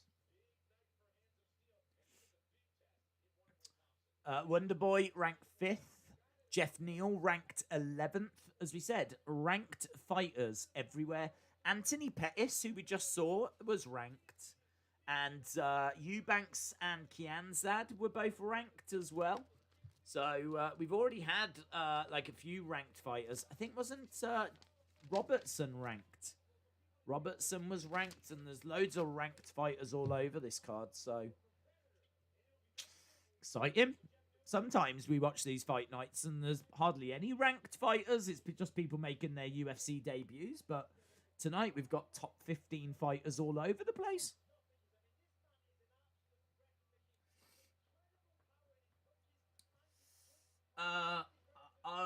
Hoyo, the worst cardio I've ever seen. Hardy or Tybura? I've gone with Hardy. I think if your first name is Greg, I'm going to go with you. That's my rule. If he was called Greg Tybura, I would go with him. But no, I'm going with Hardy. Greg Hardy. Bantamweight rankings. Marlon Moraes ranked 3rd. Jose Aldo ranked 7th. Rob Font ranked 11th. And Marlon Vera ranked 15th. 4 fighters in the rankings in that bantamweight division, all in action tonight.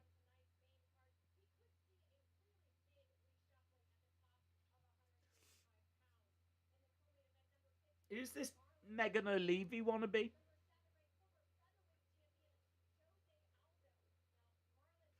Jose Aldo against Marlon Vera.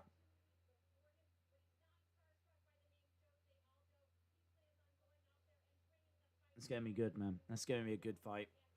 I think we're all looking forward, though, to Chaos Williams' fight, aren't we? That is going to be... I think that's bang in the middle of the card. So, 5 fights, but the 3rd fight is going to be absolute fireworks.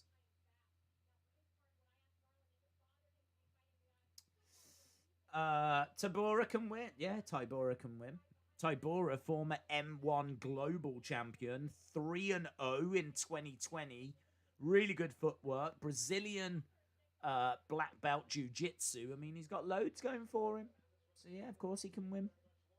He's taken on someone that's not got that much experience. I mean, Tybura is 20-6. Greg Hardy's 7-2.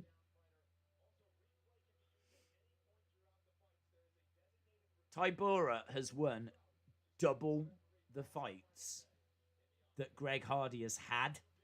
So that's kind of, you know, crazy. Hard hitting heavyweights. Come on, Greg. Come on, Greg. This will be good.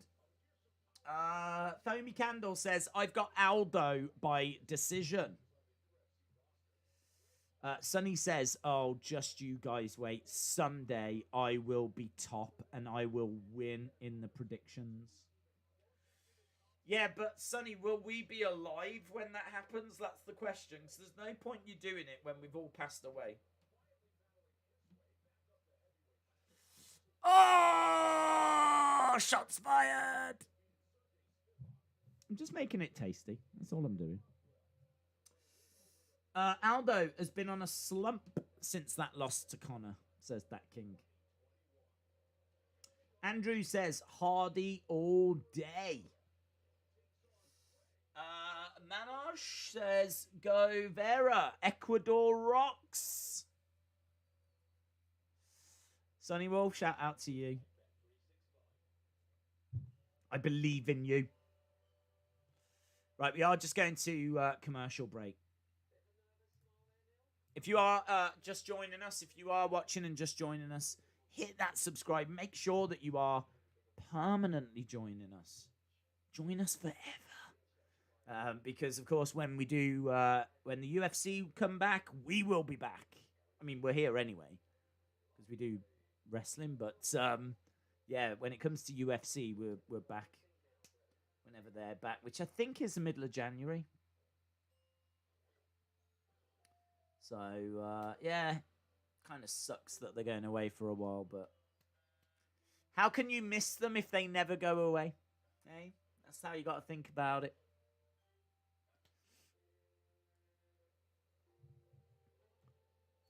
I don't know if it's ring walks. I'm pretty sure it is. I'm pretty sure for some reason they hate us in the UK and they won't allow us to watch the ring walks.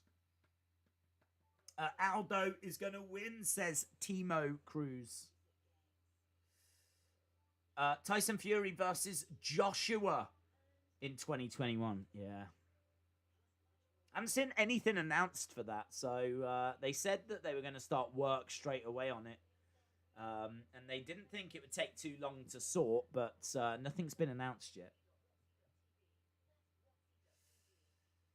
To be fair, Queens of Prediction is always top 4 because Monica carries us up to the hill. Yeah, but there's only 6 teams. Like, top 4 sounds really good. Like, in fairness, we're always top 6. Yeah, but there's only 6 teams. In fairness, that's still an achievement. Well done. I think if you can finish within the top 15, that's brilliant. Pigeon says Tyson Fury will win. For everyone who doubted Daron win, eat a man pickle. Yeah, what does that mean? Muay Thai Panda. My Thai Panda says, telling everyone that doubted Daron to eat a man pickle. Is that like a man in a jar? Is that a man in vinegar? In fairness, he's got a lot of problems if he's stuck in a jar of vinegar. Tybura looks like... Day? I could beat Aldo from my couch, says Daniel. These fat guys are taking forever. Yeah, what's going on? I can't see these ring walks. Are they waddling their way down to the ring? What's happening? Has one of them fallen over and they're being helped up? Don't know. I feel like I've been in flipping ad breaks forever. Right, we are going back. No, breaking news. No one has fallen over.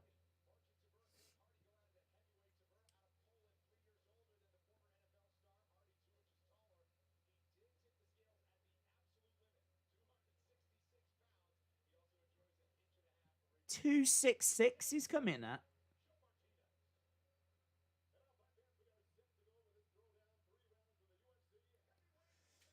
Right, here we go. Man, he looks so chill, doesn't he, Greg Hardy? From Coconut Creek. Yeah, I love Coconut Creek.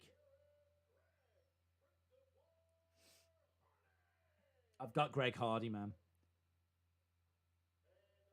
He looks chilled and he's from Coconut Creek, which is where the man pickles live. Tybura is plus 100. His fight's out of Poland. Unyeyu, Poland.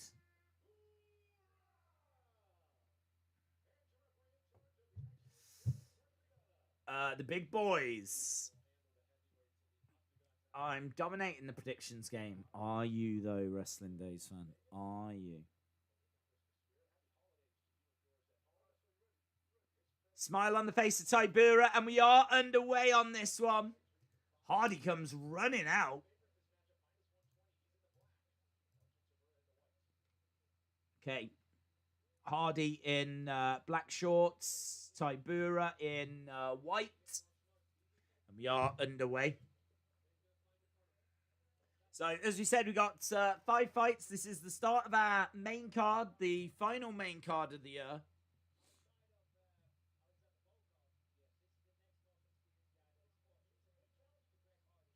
Yeah, this is a big challenge. The Prince of War. The Prince of War. Nice leg kick coming in by Hardy. So far, 4 significant strikes to 1. Little bit of range there. He goes for a kick to the body, Tybura. Greg Hardy, as we said, 6 knockouts out of 7 wins. Very impressive.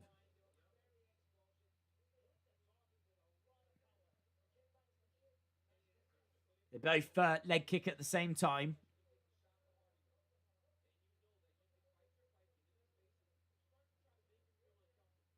Big left hand, but just whistles past.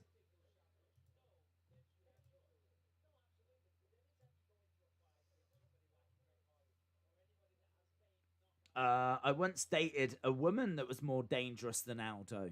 Are you sure it wasn't Aldo in like a dress? Nice left hand jab.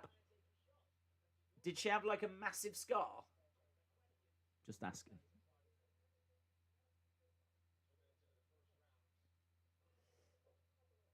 2 minutes in this one. They've really been throwing at each other, not landing with tons. It's 9 significant strikes to 4 for Hardy. Thing with the heavyweights, though, is you don't really need to land with too much.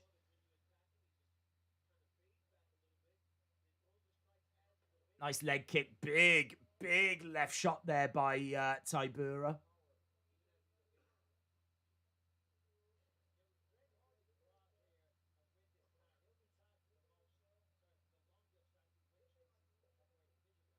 So, Bisping said that if Hardy wins this, he'll be tied for the longest active win streak in the heavyweight division. Obviously, Robertson was trying to get the most wins in her division, but she ended up losing.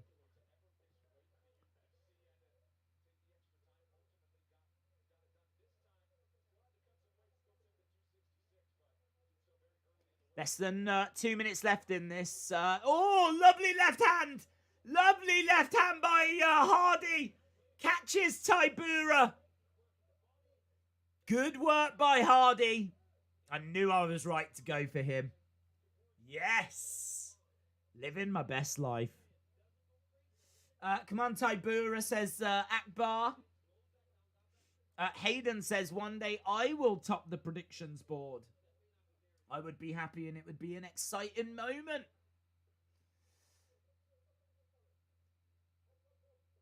So, good work by Hardy. Did manage to catch Tybura. Nice left hand by Hardy. Oh, nice low kick coming in by Tybura. 20 significant strikes to 8. Big right hand. Tybura goes back against the fence. Yeah, look, Hardy's got knockouts on his resume, and you can see why. These shots are really causing Tybura some problems. Tybura driving Hardy back, but Hardy spins around and he's really tagging Tybura. He's getting some shots through, like his head's just snapping back. Oh, you don't want to eat too many of them right hands, mate. Tybura all over the place. Little to no defense as those right hands just kept finding their mark. Boom, boom. Snapping his head back. Bit of blood coming down the nose of Tybura. Oh, big overhand right by Hardy. This is a Hardy round. Big Hardy round. 34 significant strikes to 10. Big, big Hardy round. Hardy, baby. Hey, this is crazy.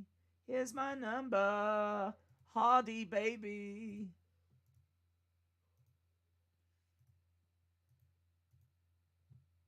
Well, there we go. Big round for the big man.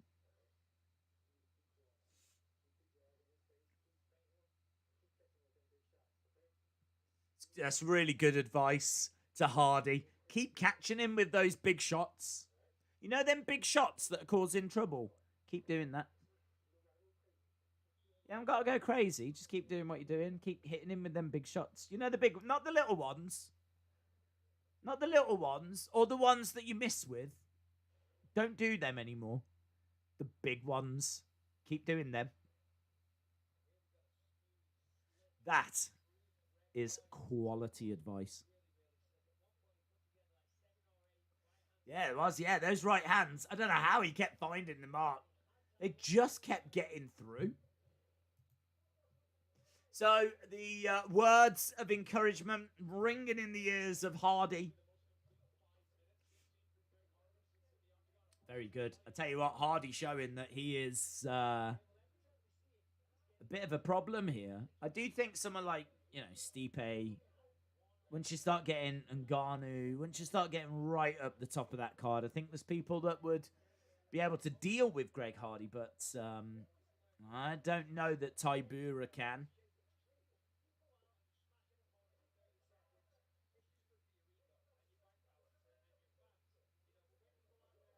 Oh, Oh, look at the snap on that, though. The way that Tybura's shorts have folded up and the colour of them, it does look like he's wearing a diaper. He has now turned into a giant man baby. It's a really unfortunate colour. But it's the way, like, they don't look like shorts anymore. For some reason, they've kind of ridden up. And now they do look like a diaper. He's got a lot of problems right now, Tybura. A lot of problems. He's got blood coming down his nose. He's losing this fight. He looks like a giant man baby. He tried to go for a takedown and it failed.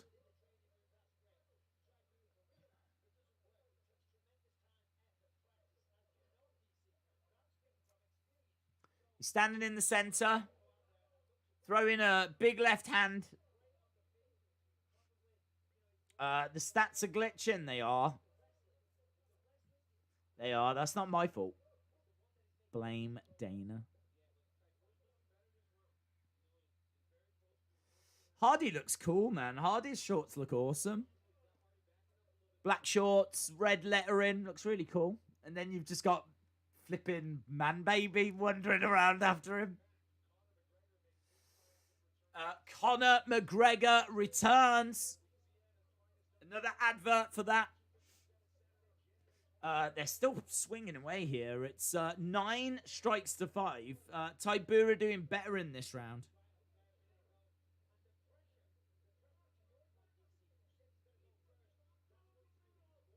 Tybura in the middle. Still getting tagged, though. Still getting caught with these jabs.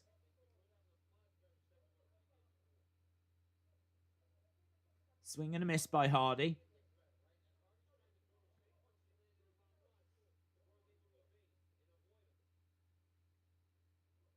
Hardy's looking for that opening again. He had some real success not that long ago. Tybura driving Hardy back against the cage. Few strikes coming in.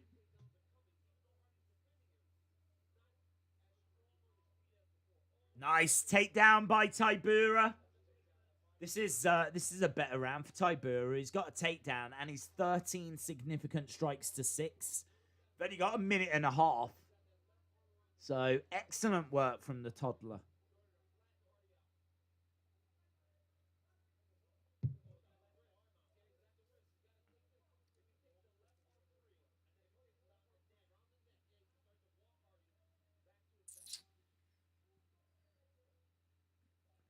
Okay, so Hardy is down. Tybura on top. There's not much progress being made. He's just got control. Oh, nasty knee straight into the body there by Tybura.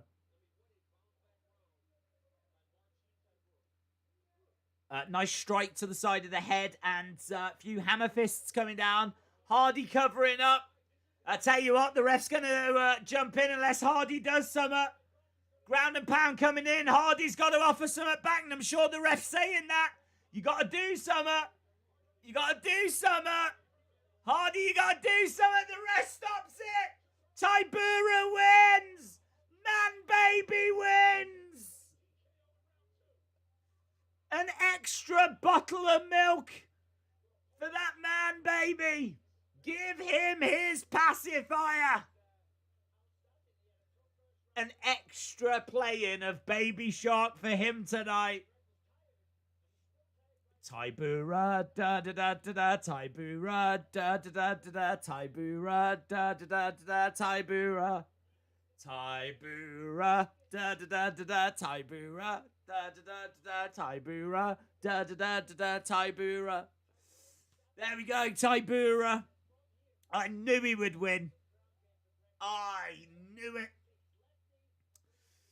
I went with Hardy because I like to go for the underdogs.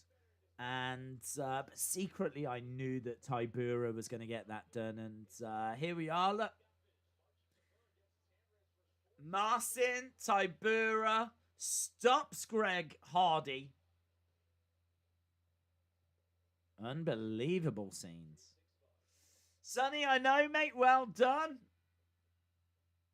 I never doubted you. Hardy loses. I know. I'm gutted for those of you out there that picked him. But you've got to do better. You'll get there one day. You'll get there. Red Lion said, called it. Called it. Loyalty says, I'm just going to have a think about my life choices. It's not that bad, is it?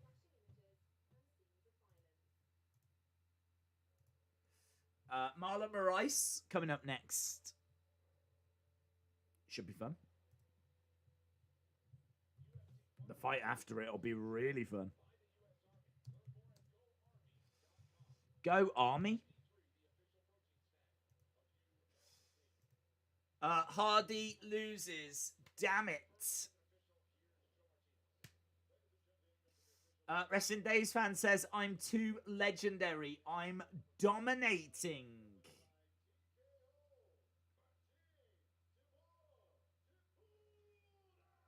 Tibura! TKO round 2.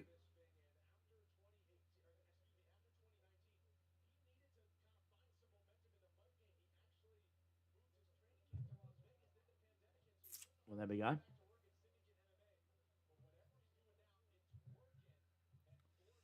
It is working. 4 straight wins for Tibura. That was a tough first round. 4 fights left to go. Really great bantamweight fight coming up next. Then we've got, man, Chaos Williams against Pereira, which is going to be stunning. Jose Aldo against Marlon Vera. And then our main event, Stephen Wonderboy Thompson. Incredible ring IQ, incredible fighter. Taking on one of the hottest prospects, Jeff Neal. It's going to be fun, man.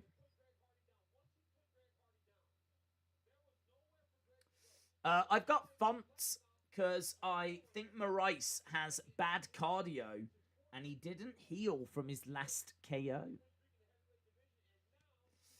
You really wanted Hardy to lose. I don't care. I didn't have any money on it or anything, so...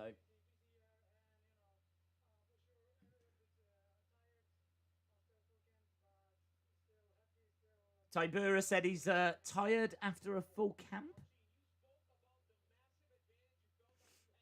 Longest active win streak in the heavyweight division.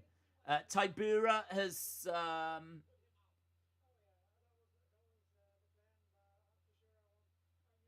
putting together quite a little run here.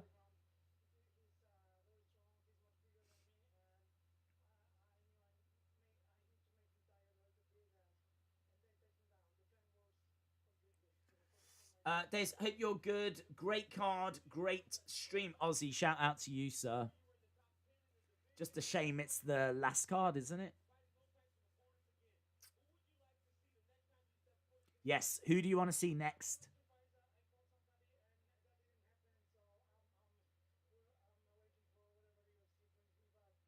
Tibura said, I called someone out last time and it didn't happen, so I'll just wait and see.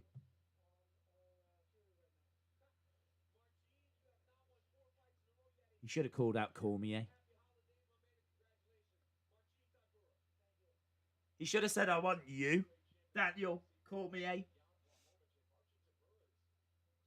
Because your shirt sucks. I would have done that. Might as well. Why not? Even if he doesn't take the fight, you'll make some headlines.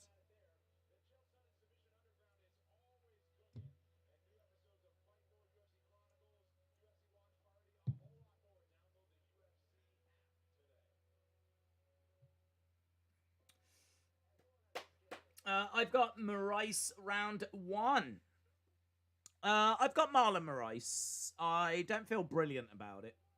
He's coming in as favourite. -145. Rob Font is plus 125.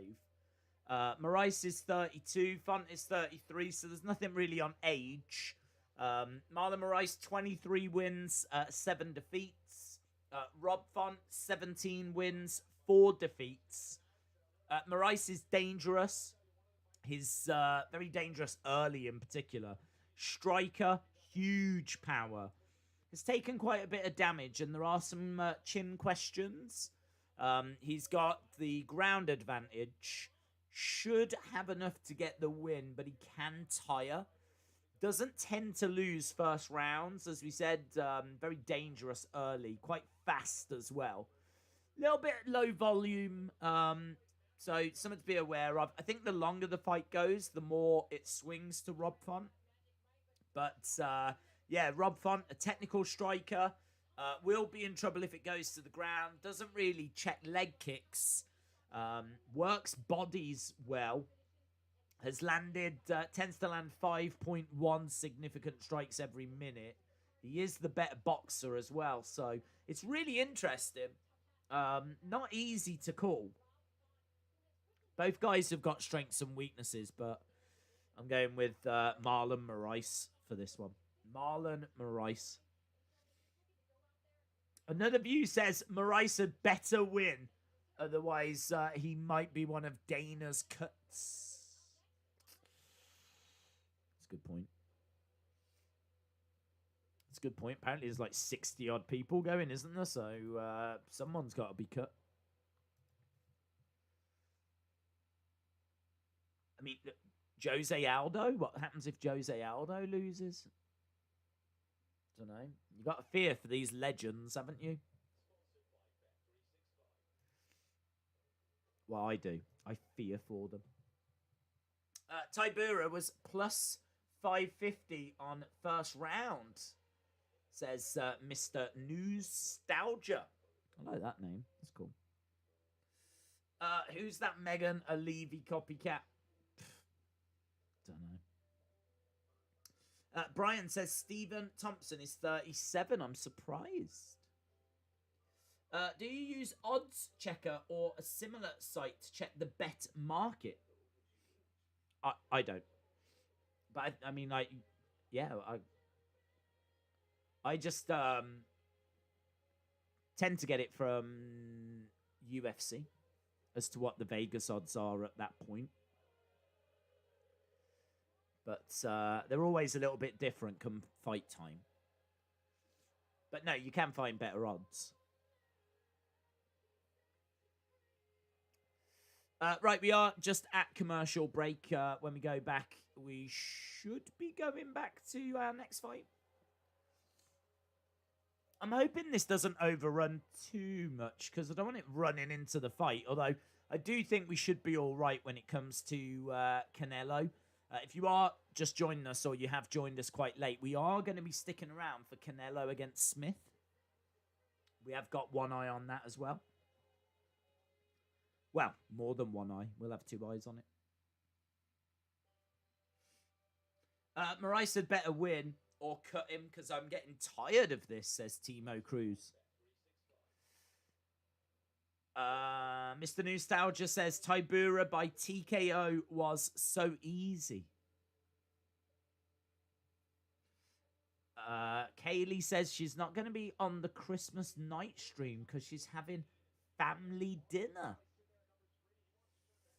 Priorities, Kaylee. Yeah, priorities. We're your family now. So, Marlon Moraes ranked 3rd.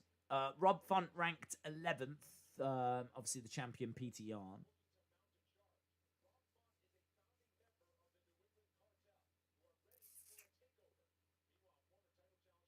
I think Marlon Moraes versus Rob Font is going to be fight of the night, says... I think it was Paul Felder.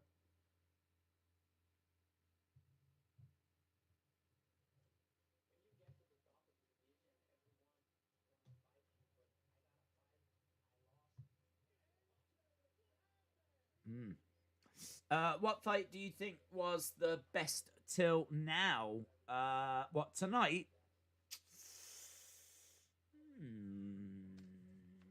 good question. I would say I love Flick's finish. Flick's submission was awesome. I was into Robertson against Santos. I know a lot of people didn't like it, but I thought it was really interesting because Robertson, even though she was on her back, still seemed very dangerous. And there was a few moments where she was putting on, you know, a bit of pressure onto Santos, like a few arm bars, and it was like, ah. So I was kind of into that. NCHUKWI as well was NCHUKWI against Pickett. It's kind of interesting. I don't know. I can't say there's really been any fights that's blown me away. Maybe the Robertson Santos fight has been the one I've enjoyed the most so far. But in all fairness, I think, you know, of the 4 fights that we've got left, I think on paper they're the best looking fights anyway. So, yeah, I'm looking forward to seeing what's coming up next. I can't wait for the fight after this one, the Chaos Williams fight. So, yeah, but so far I might be leaning to the Robertson-Santos fight. The Hang Belly brothers are here.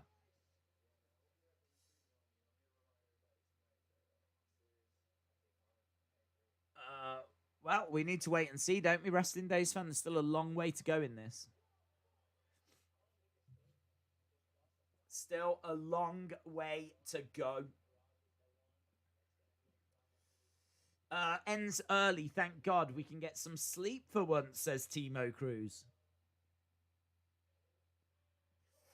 Right, well, we just had the little video package for Marlon Moraes and Rob Font, and yeah, we're just seeing them both backstage, so think they're going to be doing their ring walks. It's going long, isn't it? Why is it going so long? I don't understand. We're only up to our second fight. Perhaps they're under the impression that some of these fights are going to end early. So I think there's definitely potential for this fight to have a finish. Marlon Moraes, as we said, has got great power.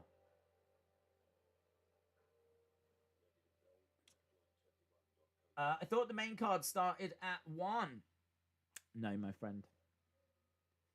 I think they have moved the times around a bit. I mean, as fights have been getting cancelled and whatever, I think they have been moving bits and bobs around. But no, our prelim started at 9 UK time, 4 Eastern.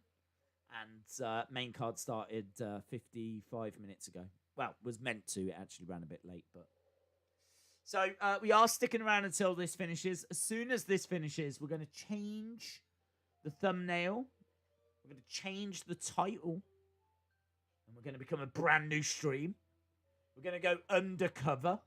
And we're going to be a brand new stream. And we are going to be a Canelo versus Smith stream.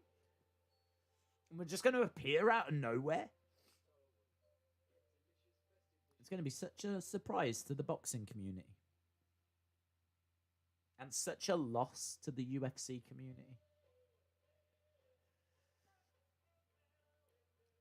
But, yeah, so we are sticking around for that after. David Connolly, shout out to you. If Wonder Boy wins, who do you think he should fight next? That's a really good question. Have a look at the rankings. Because they've all updated recently, haven't they? I don't actually know who's where anymore.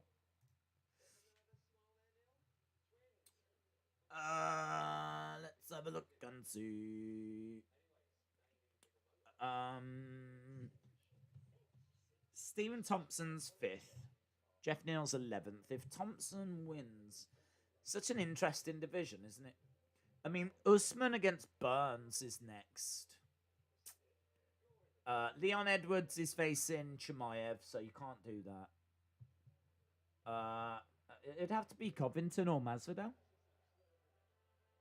Wouldn't it? It'd have to be Covington or Masvidal.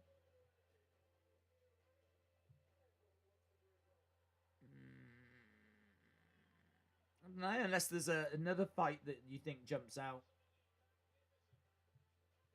But realistically, he's not. If he wins this, then he could go into. He could go into a fight with.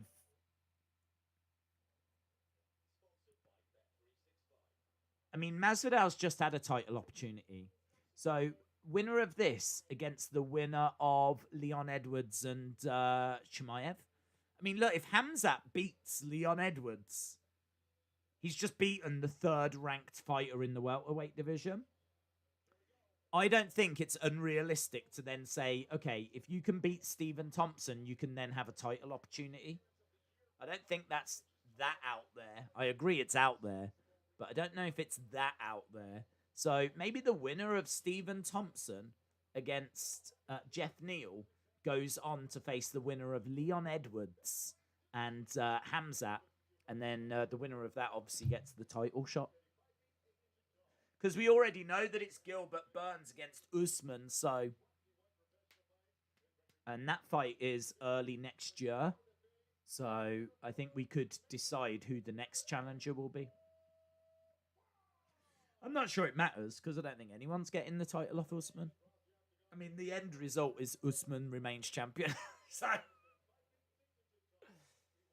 But yeah, interesting. It's a good question. I like that question. Right, Marlon Moraes coming in minus 155 favourite now, so a little bit more of a favourite. Looks in great condition.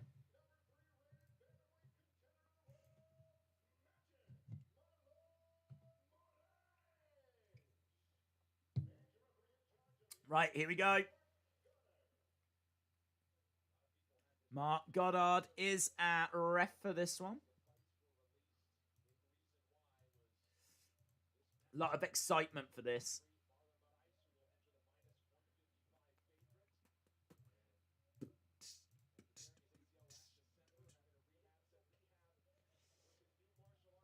Okay, as we said, Marlon Moraes tends to come out very exciting. Always tends to look good in the first round. Lovely takedown. Look at the snap on that. Very crisp. Very crisp.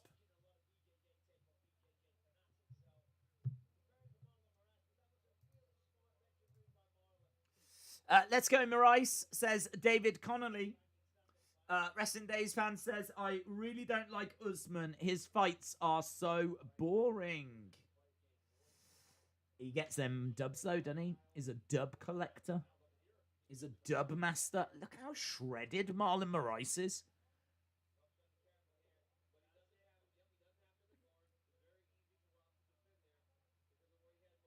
Very impressive.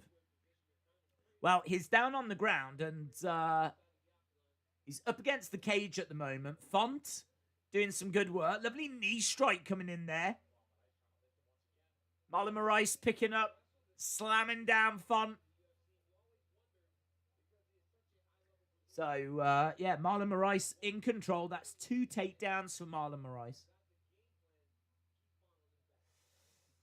Good strategy to drain the opponent if you have control, says another view.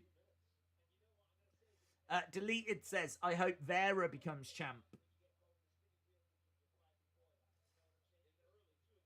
Will a British champ Smith be the first to be able to take a punch from North American fighters? I think he's got more than a puncher's chance. But not much more than a puncher's chance. He's 27-0, but he's just never faced anyone near the level, let alone on the level of Canelo. And last time out, he didn't look brilliant, so I don't know. He's definitely got a chance. He's definitely got great skill, great fundamentals. But you could say the same for most people that face Canelo, so... it's hard to see Smith winning, let's put it that way. Good work this by Moraes. All over Font. Font on his back, right up against the cage. And Moraes is on top.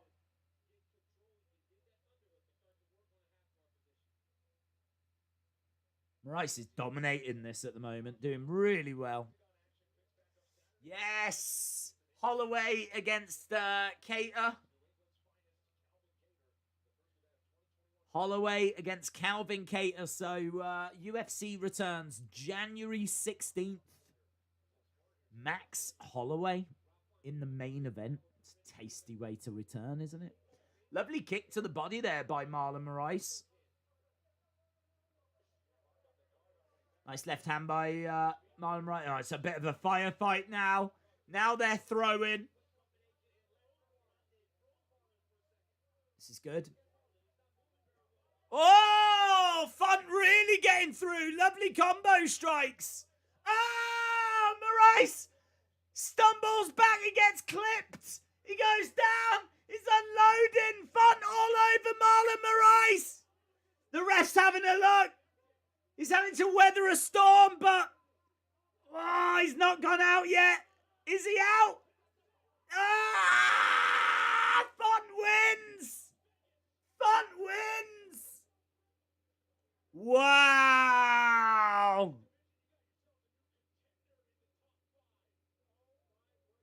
That's a big, big shock. I mean, not so much him winning. It's not like he was a crazy outsider, but you just don't see that in round one. Marlon Moraes always looks good in round one, and granted, you know, he can tire. But look at this round. Wow. Never.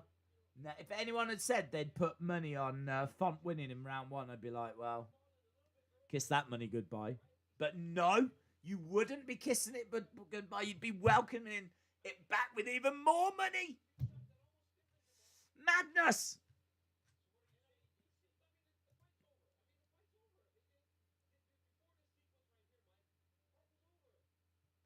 Yeah.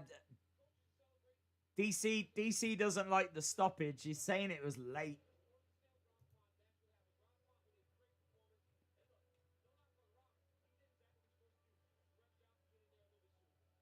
Yeah, Cormier says Rob did what he had to do. This is no knock of Rob, but the ref had to get in there sooner.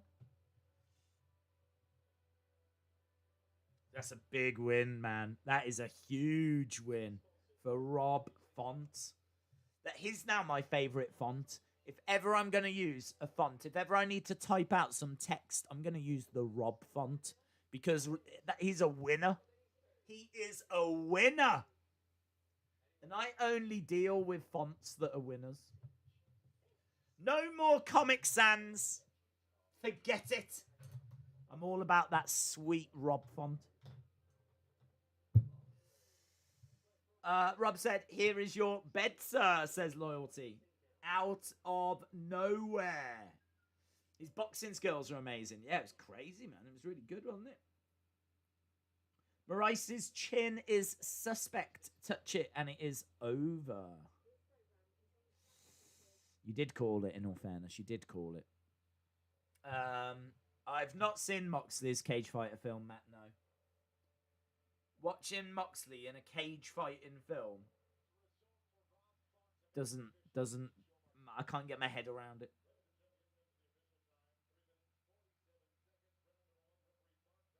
Yeah, that's got to be disappointing for Marlon Moraes. He was ranked 3rd.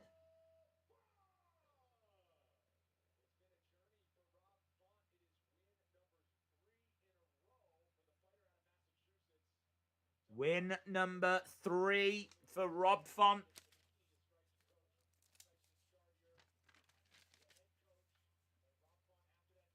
Wow. Explosive, man. Really unloading.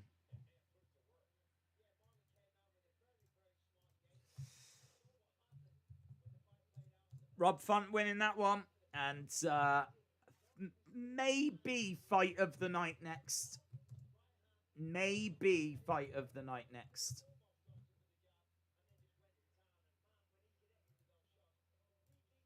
If Aldo loses, it will help him retire. It'll be 4 losses.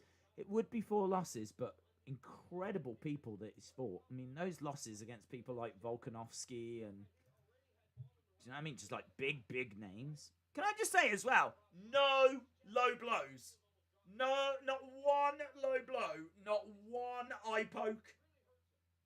Like, I went to so much trouble to get these graphics set up, and now they treat me this way. Disgusting. They should be ashamed of themselves.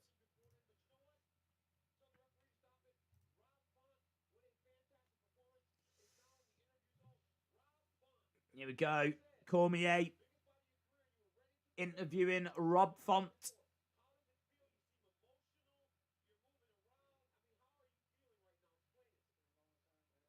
been a long time. What's his chain say? Cartel.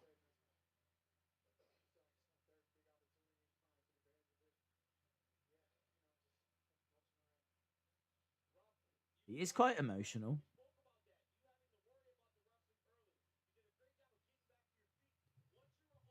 But there we go. Big win for Rob Font.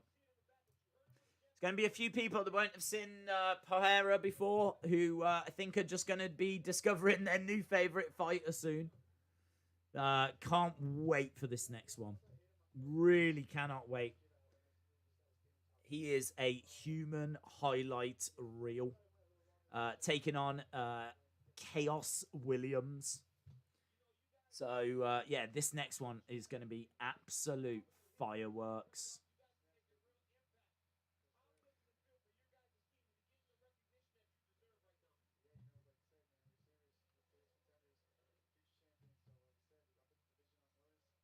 He says, I'm putting this division on notice. He's got 6 wins, 6 finishes in the bantamweight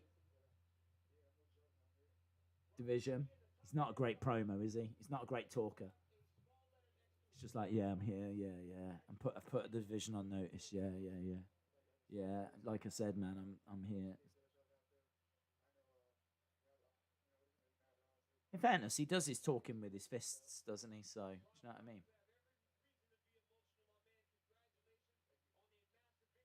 And he does seem cool. I do like him.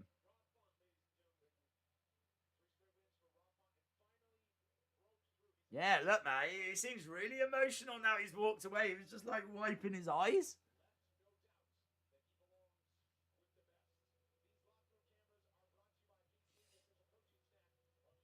Right. Right, Michel Pereira. Michel Pereira is he's been a pro for 9 years. He likes to impress. He has thrown Superman punches during fights, knees off the side of the cage.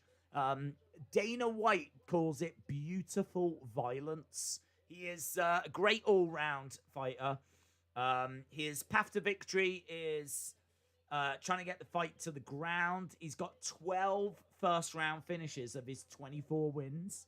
100% takedown defense. Loads of variety in his attack. Very athletic. He's got great movement, great takedowns, very technical. Yeah, he is. He's my pick. What are we looking at here? There's lots of screaming and shouting. Are these like the knockouts of the year? It's Chaos Williams. It's his highlight reel. Chaos Williams, 11 wins, 1 defeat, 8 fight win streak. Power. Looks for counter strikes, 6 knockouts. He has had 2 fights. He's 2-0 in the UFC. He has spent a massive 57 seconds in the octagon. Like, he does not mess around. So you've got the power of Chaos Williams, 2-0, taking on the human highlight reel. This is going to be fireworks. This is going to be fun. These guys do not know how to go backwards. They don't know how to defend. They are just bring the tanks because it's war. It's all out war. That's what we've got now. So, Michel Pereira, 24-11, 10 wins by knockout, 7 by submission, 17 finishes out of those 24 wins. He's going to come in as minus 125 favourite. Chaos Williams coming in at plus 105. So, yeah, this is tasty, man. This is one of them fights that you see on paper and you go, I am not missing that show. This is one of them fights that you watch the show for. So, who have you got in the chat? Let me know. Who have you got in the chat? Let me know. If you are watching as well and you're not subscribed to the channel, hit the subscribe. Make sure that you are joining us because we are here every week for the UFC. Of course, there's a little break, but then we do come back in a blaze of glory in January 16th. And, I mean, 2021 is just going to be so good because it can't be any worse. That's how you got to look at it. We are just at commercial break at the moment. Fight of the night, Pereira. Williams in round 2, says Danny Barnhouse. Hayden has got Williams. Sean has got Williams. Wrestling Days fan has got Williams. Beatbout Biz says, what time is Aldo fighting? He is the co-main event. So he will be on after. He will be on after this.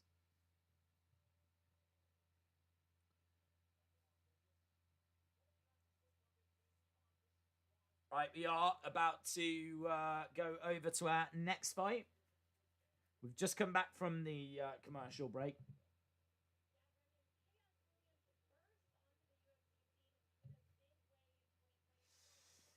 If Pereira wins, he is the new exciting fighter with crazy-ass striking, says another view. Williams is going to sleep Pereira. Smith versus Canelo, we've got that after. It doesn't start. I mean, like, I think the show has started about 14 minutes ago, but it's just undercard fights for the next 3 hours, which I'm totally fine with missing because the undercard looks trash. And really, that's all about the main event on that one. So that doesn't start till about 4. So about 2 hours, 45, it'll start. So still plenty of time.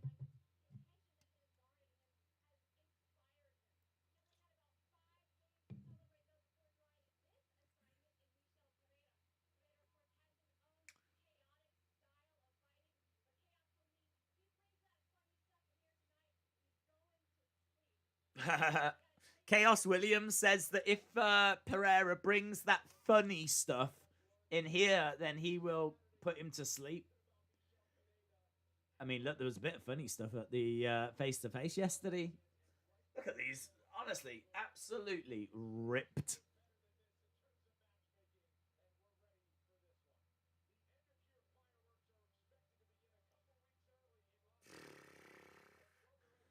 Man. I mean, like, 2020 has sucked, but equally, it is about to give us this match. So, on balance, hard to say, innit? If Williams keeps his striking game tight and more on the inside, he'll have a knockout chance, and that is more likely. I think Pereira will be too loopy, says Blaine. Chaos is about to put Pereira to bed. Oh, he's got such variety in his attack, though. You give him any kind of opening, and he'll capitalize on it.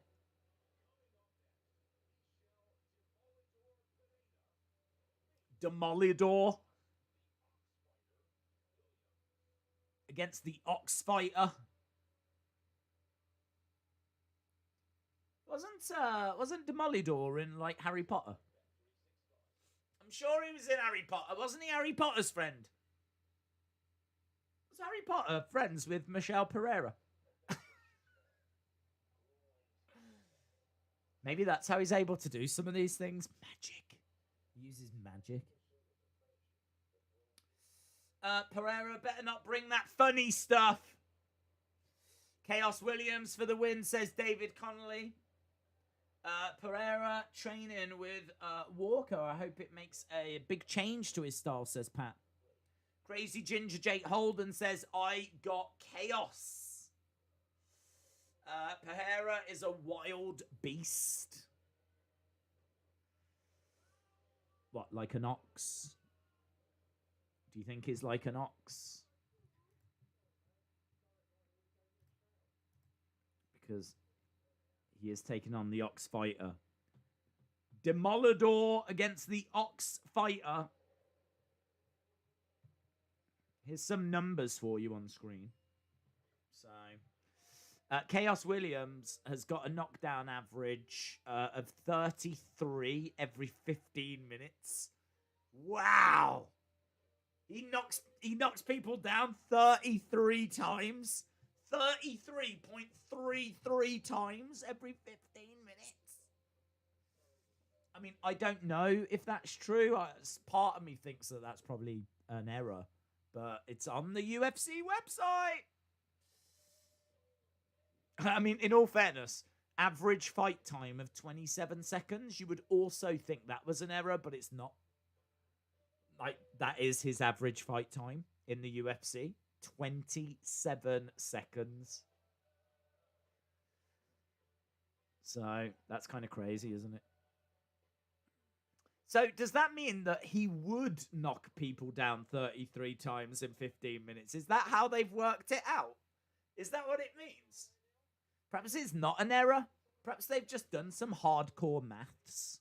And they've worked out that if he was to do what he does over 15 minutes, he would knock them down 33.33 times. Wow. And I've still not gone for him. And I still think he's going to lose. Woo! Here we go. You see, that can't be right either. 22 significant strikes landed every minute. But again, if your fights only last 27 seconds, have they had to try and work that out using math? 22.22 strikes per minute. Mad numbers. Pereira has got this easy. Easy peasy. Right, friends. We are going back, so we should be about to start. Just got to wait for the intros. Oh, they're still doing. Pereira's still having a little. Take your time, mate. Look at this. He's going full. We're going full on samba here.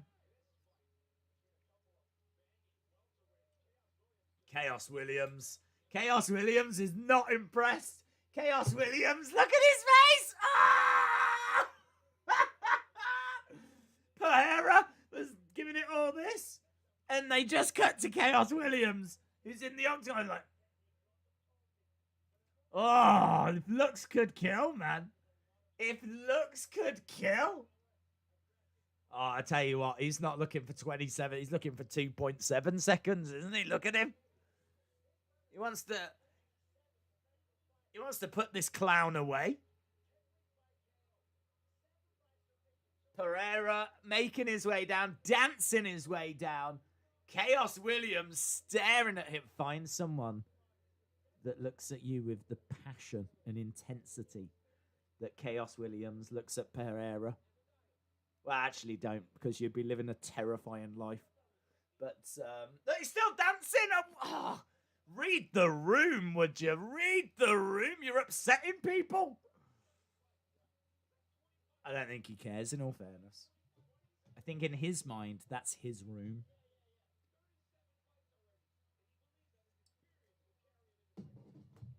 He's still having he's having a sing-song. He's having a jig.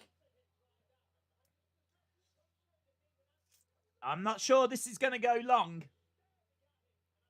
But I'm fairly sure it's going to be exciting. Look at his face. Oh! Oh, he's not happy.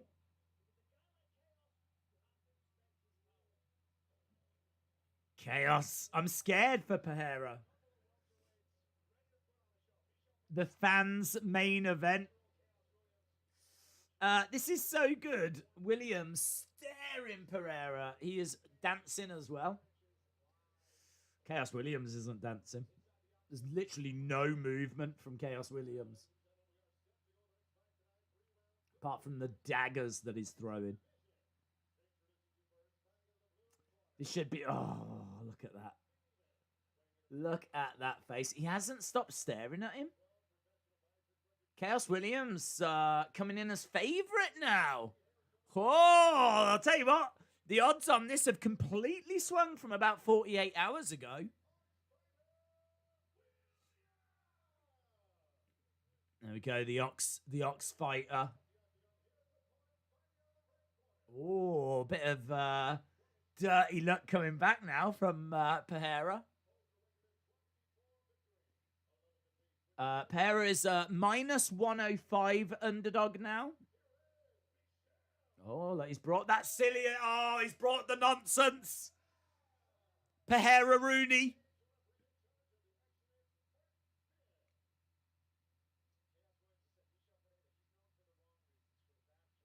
Right, here we go. Here we flipping go. This has mad potential. Merry Christmas.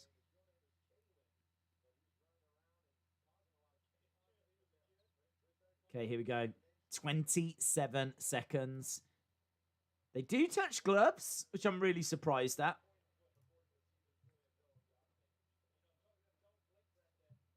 Right, 10 seconds in. You're running out of time, Chaos. You're running out of time. Standing his ground in the center. Pereira sticking on the outside. 30 seconds have gone.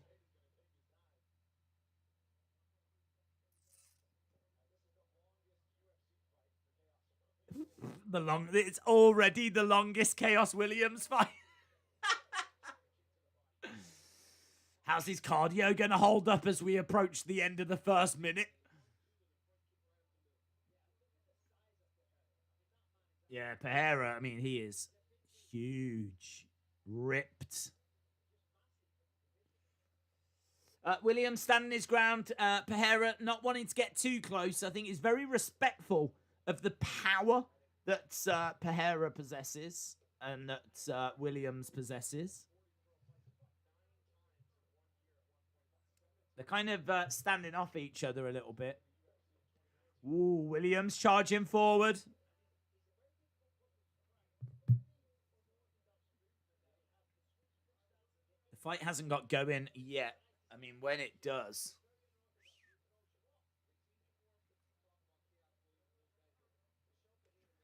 Pereira starting to move into the center. Williams backing away a little bit.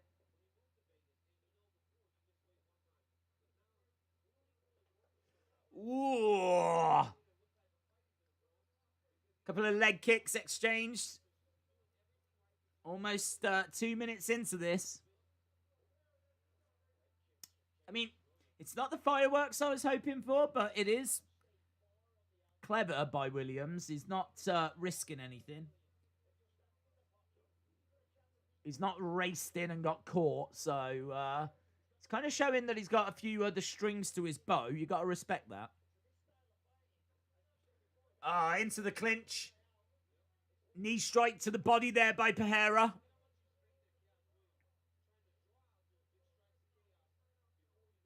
Williams on the outside. Ooh, I thought he was about to throw a kick to the body there. Feinted it. Pereira taking a few side steps. Hard for these guys to find a way through at the moment. Big overhand right by Williams.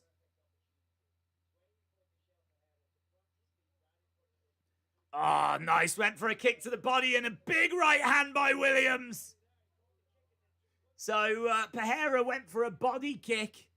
Ended up eating a massive right. Spinning back kick by Williams. Pereira's going to have to try and find another way through. This is a tricky little code that he's trying to crack here. He's on the outside. He's moving from side to side. He just can't find a way through. So far, it's 10 significant strikes to 5 for Williams.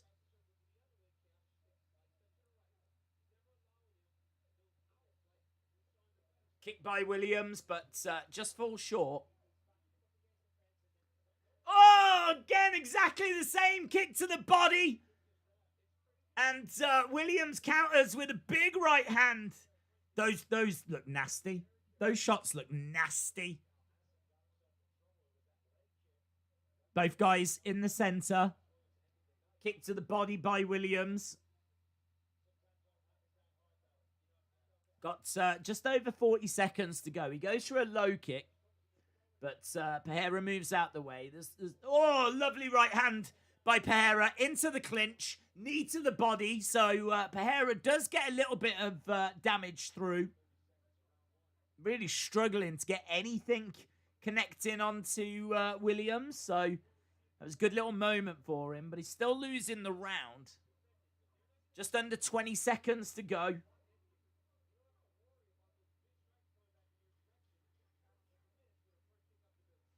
Pereira on the outside. Stepping in. Williams on the back foot. Is he going for a Superman punch there? End of the first round. I mean, honestly, Williams isn't going to know what to do at this point. He's going to be like, what do we do now? Am I allowed to talk to you? Am I allowed to talk to my trainers during the fight?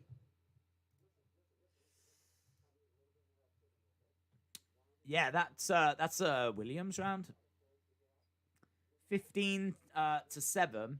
There is a bit of a glitch on the UFC website, so I can confirm Chaos Williams didn't get 2 takedowns. Interesting. Not the fireworks we were hoping for, but certainly interesting.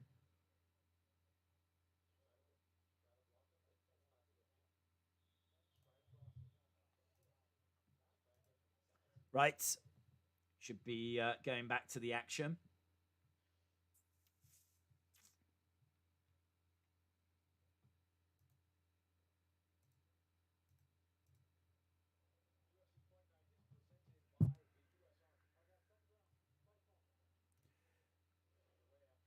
Okay, we are back up and running. Round number 2.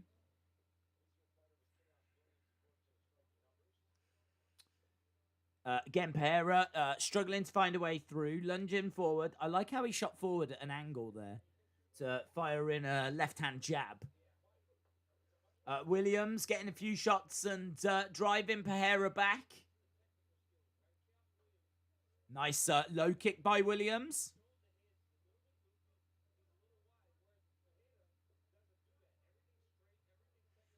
Oof. Yeah, that was nice. Good left-hand jab, followed it with a big right hand, but it just whistled past the chin of Chaos Williams. Lunging with a shot to the body.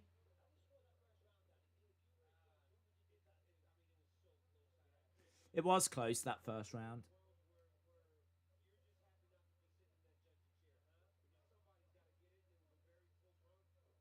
Oh, connected with that. Big right hand by Pereira, and Williams was having to shake that off. But, oh, he tags Pereira into the clinch. Both guys into the center of the octagon. Pereira had to grab Williams there because he had caught him, tagged him a couple of times. Wow.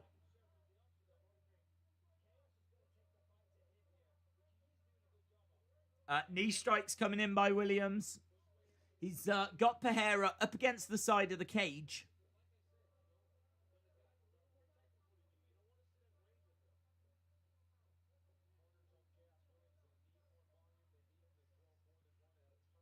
Pereira trying to find a way in. Looking for an angle. Trying to find a way to break through the defenses of Chaos Williams. Switching his stances up as well. Low kick comes in by Williams.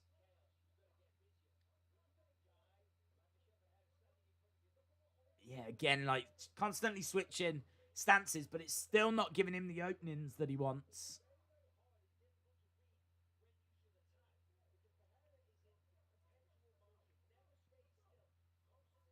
Bisping saying that Pereira is constantly moving, and that makes it hard for Williams, but he just managed to throw a beautiful uppercut. Calf kick coming in. I think this is so composed from Chaos Williams. I mean, we know that he's got that knockout power, but he's showing some real strong ring IQ here.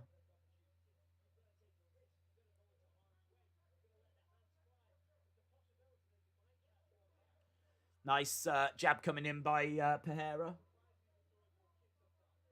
Significant strikes, 32-12.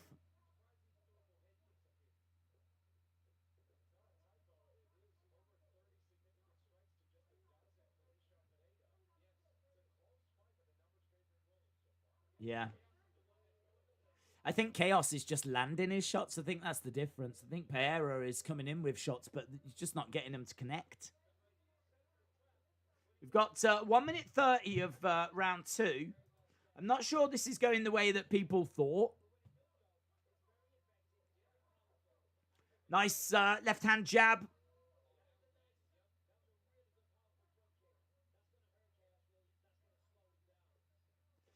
Williams kind of backing up against the cage a little bit.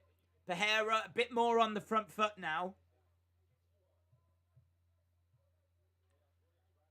Still, Williams winning this round for me. That'll mean that he's 2-0 up. Oh, and he's tagging Pereira. He drives Pereira back.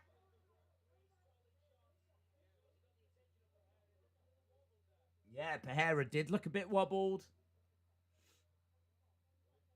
He gets driven back. He spins around. He's got Williams up against the cage. Pereira fires in a big knee.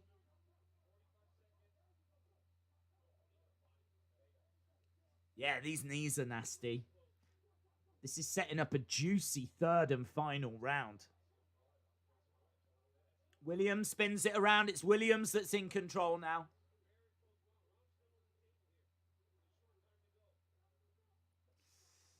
Pereira needs to get a submission.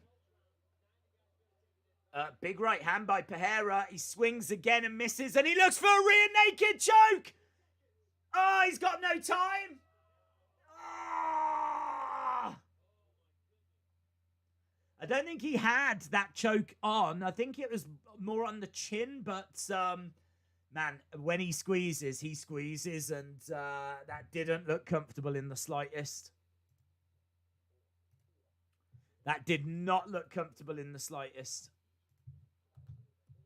2 rounds to Williams in my book.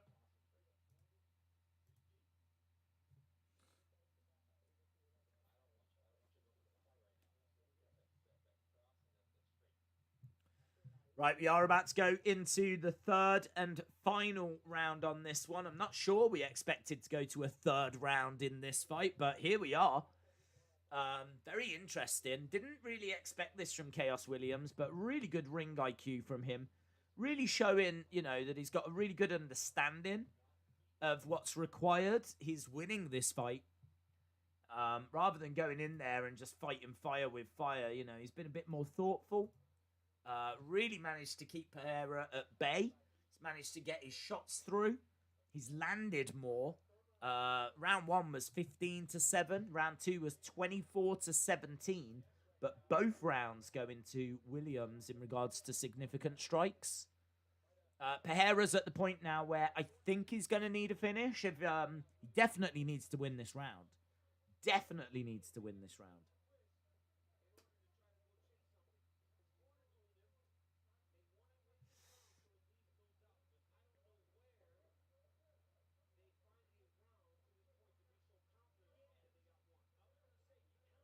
Yeah, so Pereira's corner said that he's got to win this round to be confident.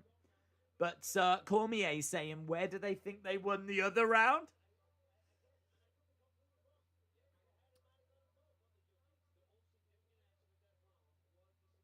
"50 minutes into this, and this might be going to decision, you know. Yeah, another view says it might be going to the distance.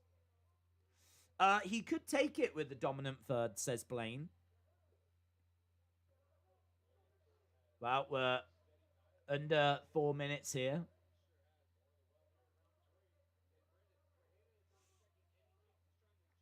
There's quite a distance between them at the moment. Pereira working hard. They're just showing that where the shots have been landing, and Williams has landed 20 leg kicks to Pereira's 1. So that's really an area that Williams has been enjoying a lot of success. 3 minutes 20 on the clock. Goes for a head kick, but it's blocked by Williams. We haven't seen, I was just about to say, we haven't seen a great deal of unorthodox offense, and Pereira then breaks out like a mule kick.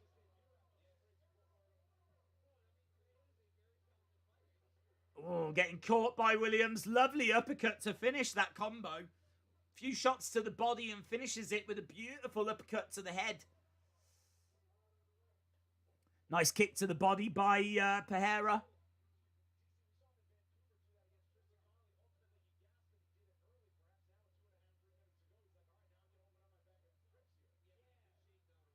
Two minutes 30. We're halfway through round 3. Nice low kick coming in by Williams. Couple of quick jabs coming in. Nice knee to the body by Pereira.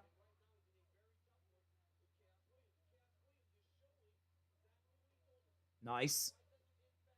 Left-hand jab by Pereira. The pace of this kind of falling away. I mean, honestly, I feel like this round is quite close. I do think that Pereira has been the more aggressive, but I don't think he's getting his shots through even in this round. Less than 2 minutes to go. Sportman says this is a Williams round so far.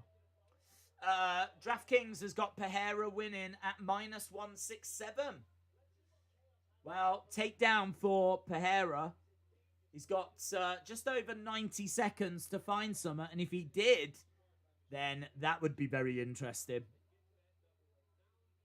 This is not where Williams wants to be.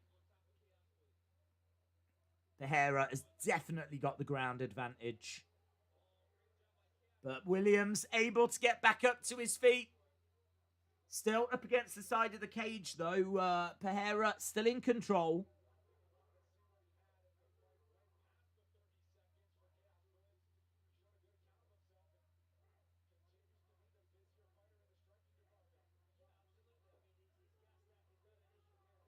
Big strikes to the body by Williams. We're getting down to the final 50 seconds. Swing and a miss.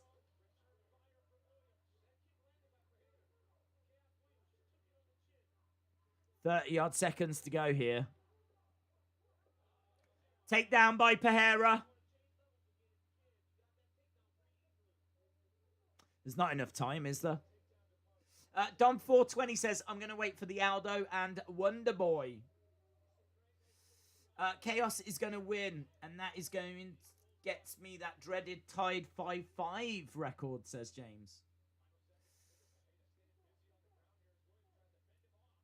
Big strike raining down by Pereira. Hammer fists coming down.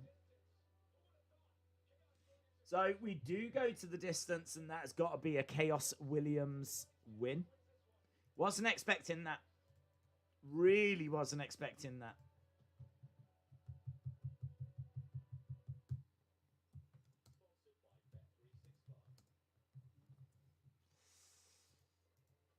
I can't see how the judges would give that to Pereira, to be honest. So I'm not expecting him to get the win.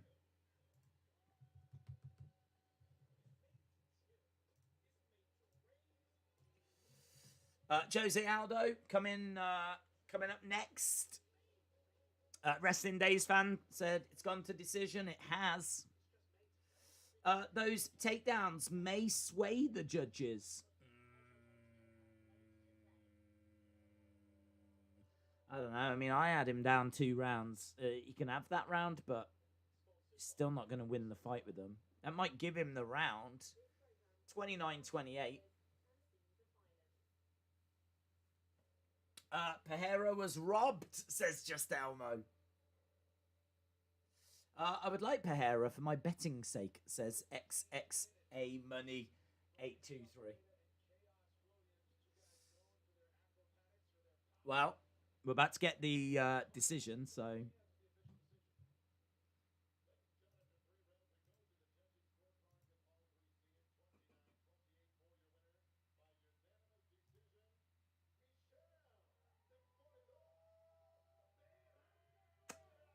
$29-28, Pereira.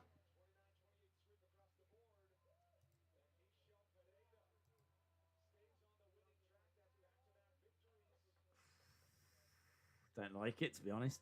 I mean, you can give him the third, and the second is Chaos Williams. I feel the first was Chaos Williams. I mean, they were only standing, and Chaos Williams landed more.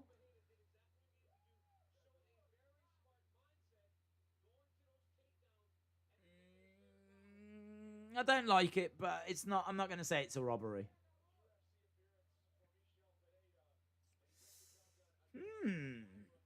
Robbed, says Sean Reset. You was right. Loyalty, yeah.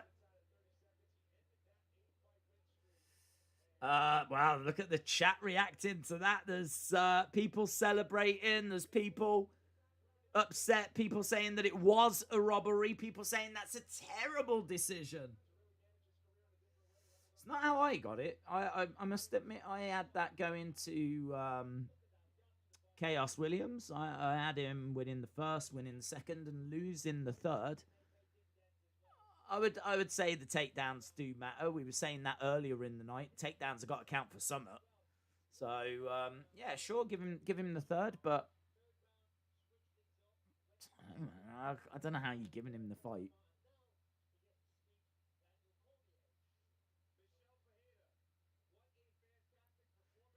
Right, he's talking to Cormier. That's good, isn't it, for Chaos? He was 2-0 in the UFC on an 8-fight win streak. I don't know if he deserved to lose that. Back-to-back wins for Michel Pereira. Aldo all day.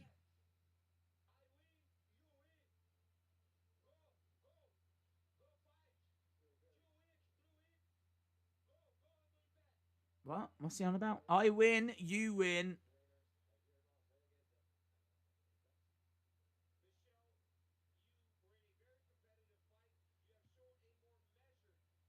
So, but I don't understand. Does he want to fight again soon? Does he know this is the last show of the year?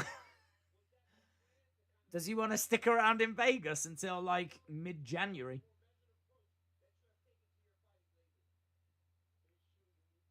Does he want to spend Christmas locked down in Las Vegas alone in a hotel room? Fair play.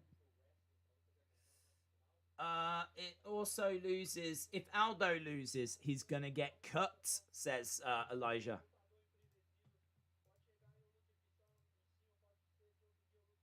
Is that a threat? Is it like, oh, have you got a knife or something?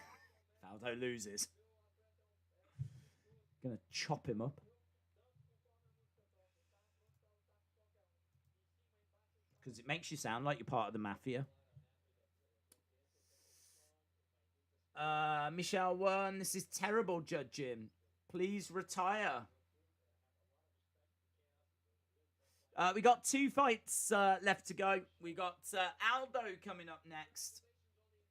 And obviously we are building towards our main event.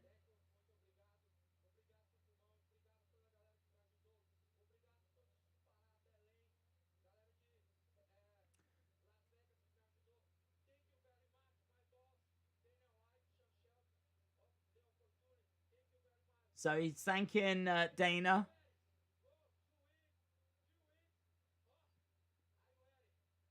2 weeks, I'm ready. You keep saying 2 weeks, I'm ready. Yeah, we don't have an event in 2 weeks. Bisping says, I'm not going to commentate on New Year's Eve. I've got plans. Oh, they should say to him, yeah, okay, 2 weeks. Yeah, see you here. Then he rocks up and the Apex is closed. Ah, that'd be lols, wouldn't it? Lol. Chaos looked like he had no answer for that takedown. Okay, well, we are just going to a video package for UFC 257 for McGregor and Poirier, so we are still a few moments away from the co-main event. I need to just go and fix the TV because it keeps flickering a little bit, so I need to go and fix the aerial. So I'm just going to step away for a moment, but I am coming back. Don't worry, I am coming back. But I do want to just tweak this aerial because it's a little bit frustrating. But there's just a video for UFC 257. So let me fix this and then I'll race back. So Jose Aldo against Marlon Vera coming up next. It's our co-main event. Let me know in the chat or let each other know because I won't be able to see it. Who do you think is winning the co-main event?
Right, that is better.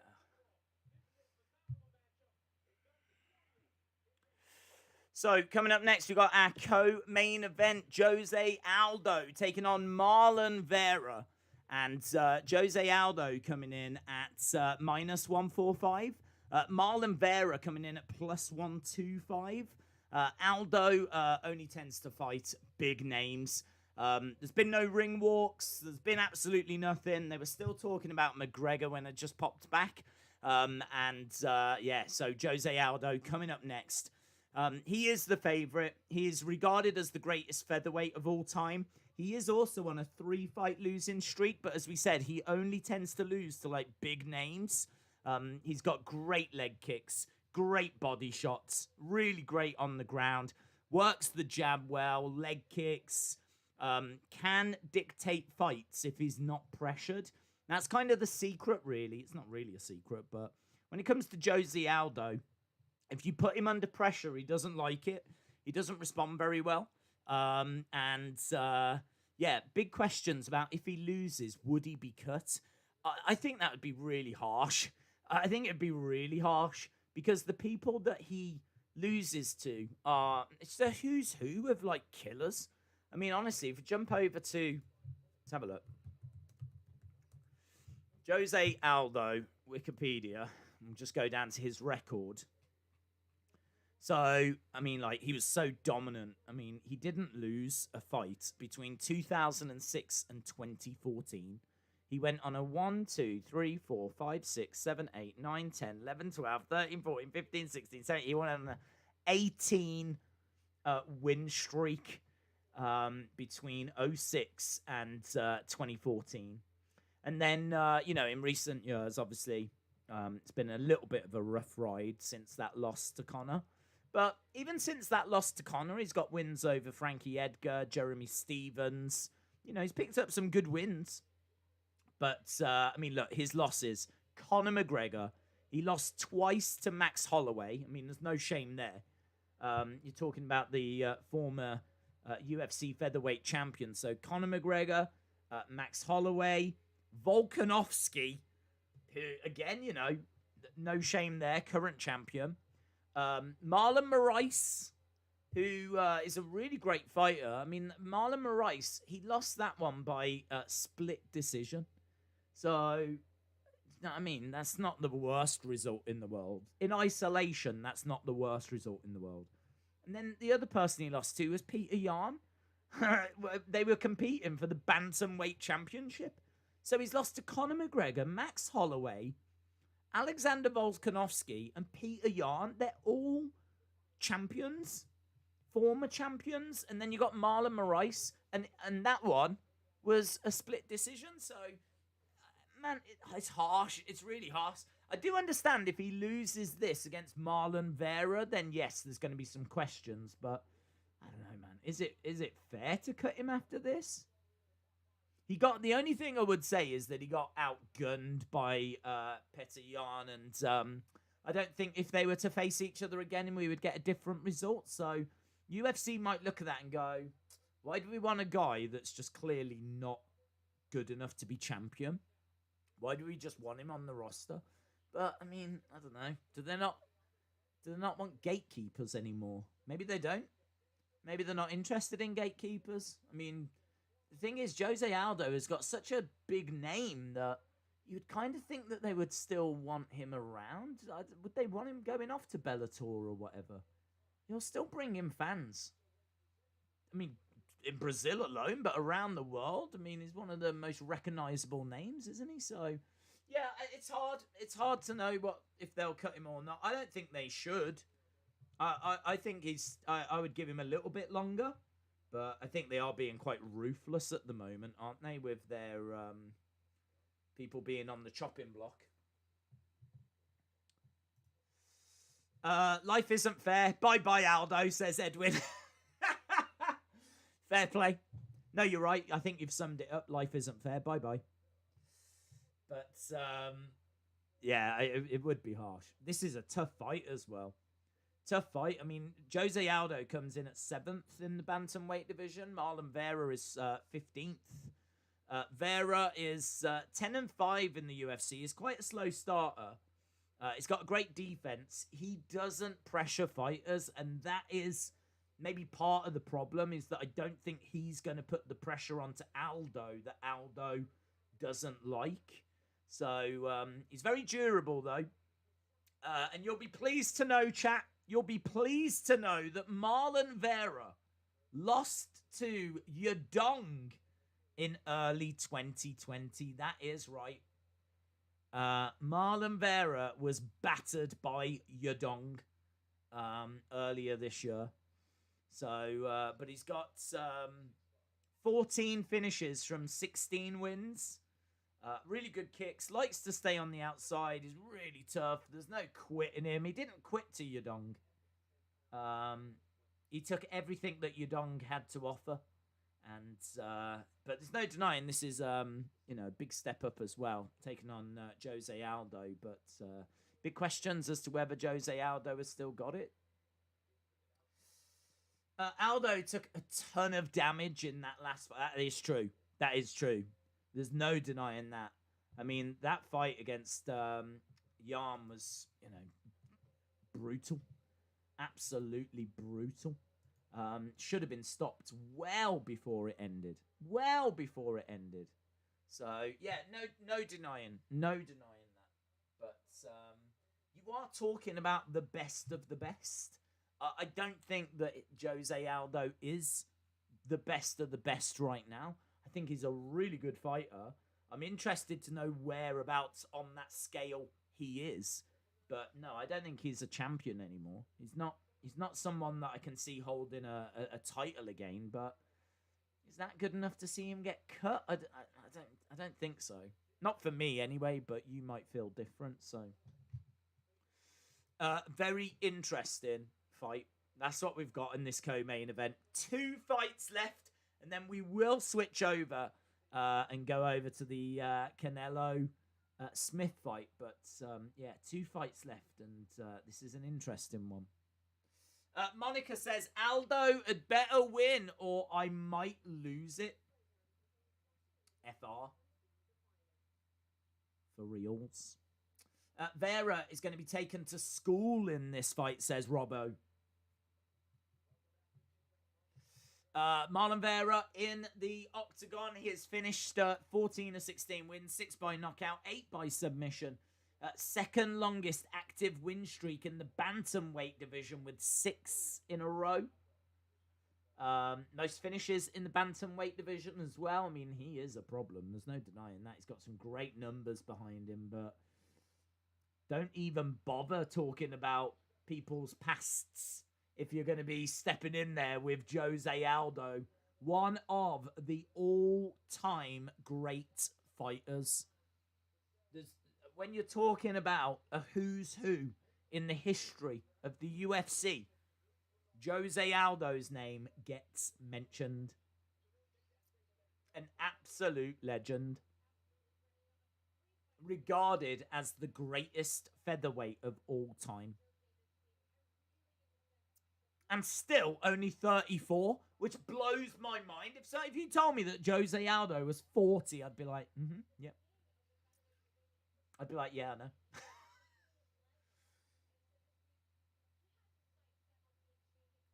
He wants to set his sights on being champion again. Former UFC and final WEC featherweight champion. Most wins in featherweight history with 18. Highest takedown defense in UFC featherweight history, 92.6%. This guy is legit.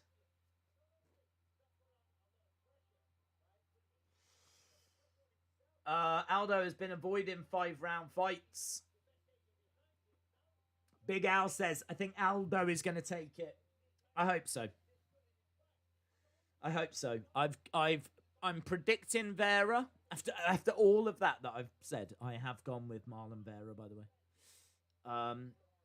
There's just big question marks. I know what I'm going to get from Vera. I don't know what I'm going to get from Jose Aldo following that last fight against Jan. And those are, I do agree, those are the kind of fights that change you. I mean, not that I know, but just from, what we've seen in the UFC, where you have those kind of wars. Look at Tony Ferguson. Look at Tony Ferguson. After his war with Gaethje. I could see Marlon Vera getting the dub here. He's coming in as an underdog.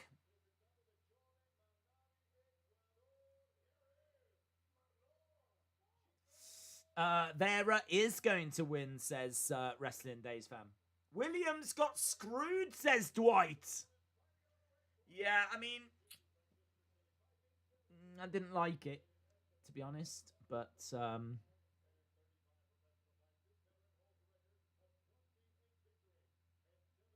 Jose Aldo looking down, looking very focused, coming in at minus 150 favorite. I did pick Pereira to get the win, so I'm not going to complain too much.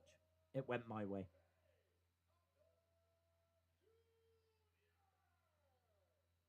Right. Man, I don't know about you. This feels huge.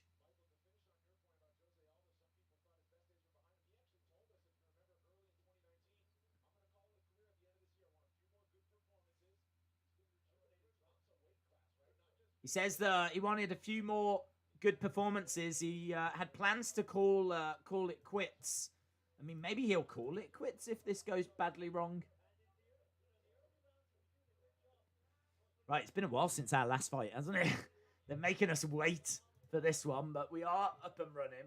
2 fights left, as we said, including this one. This is our co-main event of the evening.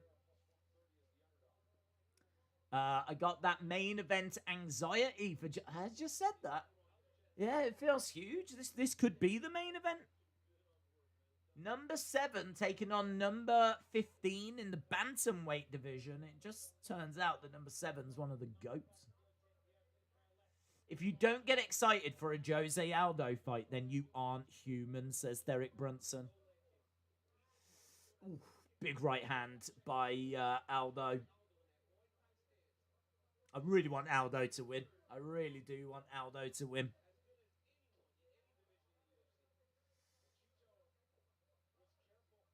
Aldo standing his ground in the center.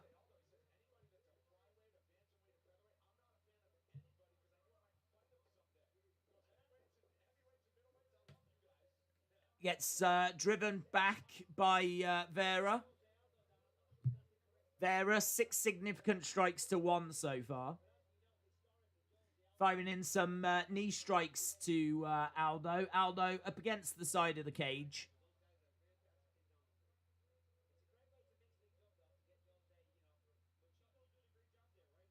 So, yeah, he's got good control at the moment, Vera. It's got to be frustrating for Jose Aldo.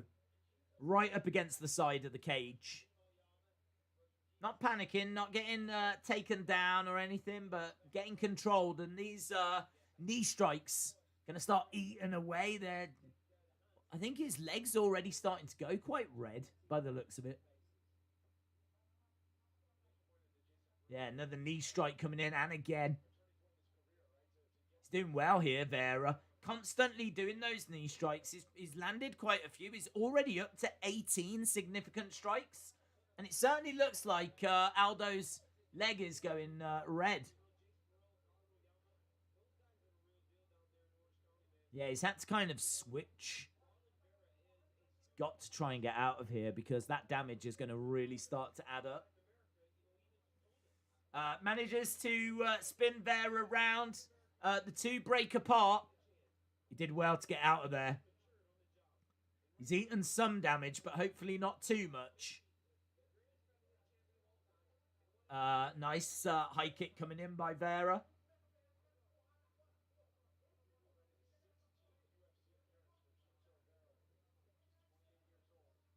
Ooh, nice shot to the body there. Lovely left hand to the body. Vera on the outside. Aldo's the one that's on the front foot. Nice hook to the body. Tries to throw kick to the body. Vera. Aldo lets that right hand go. It's just a right straight.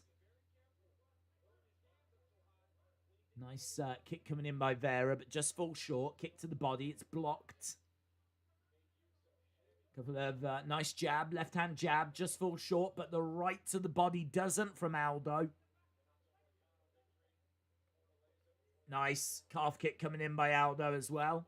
He's well behind when you look at significant strikes. 24-6. Couple of low kicks, though, coming in. So 25-8 now as we approach the final minute. This is Vera round, mainly for the work that he did against the side of the cage. Swing and a miss by Aldo.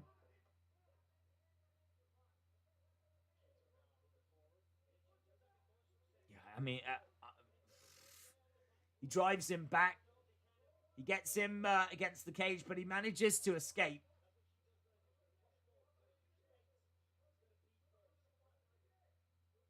$20-odd seconds to go, and nice shot to the body. There hasn't been anything with like any venom from Aldo. Oh, a few kicks coming back though. That counter was great. He tries to throw in a head kick. Tell you what, a few shots getting exchanged there towards the end of that round. That was interesting. Vera by decision, says Julian. Vera is dirty with those kicks.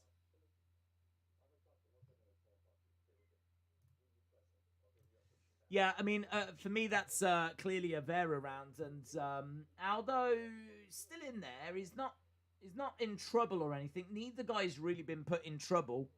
But, yeah, you would like to see a bit more. From Aldo in particular.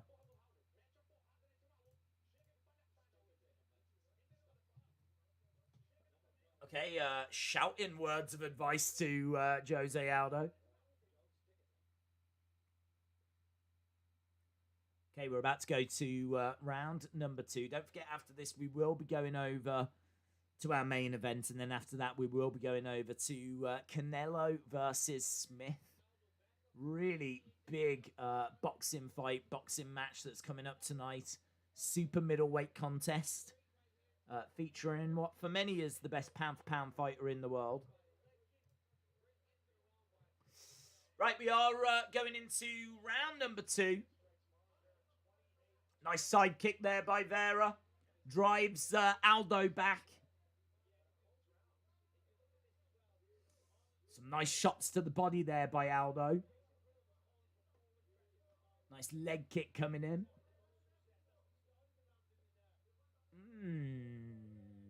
A few people saying 10-9 to Aldo. I really don't see it that way. Don't see how you can give that round to Aldo. Vera did some great work up against the side of the cage. Leading on significant strikes as well. Leading on total strikes. Definitely getting control time. I mean, I don't see how you give that to Aldo.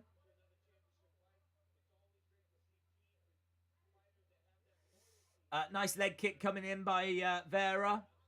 And Aldo's leg seems to be bright red. Some quick hands by Vera.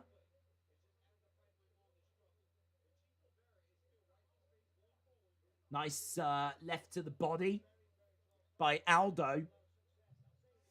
32 leg kicks. 32 leg kicks from Marlon Vera.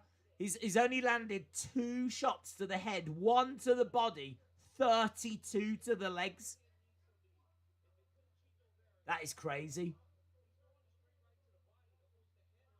Aldo is standing his ground in the center. Another leg kick comes in by Vera.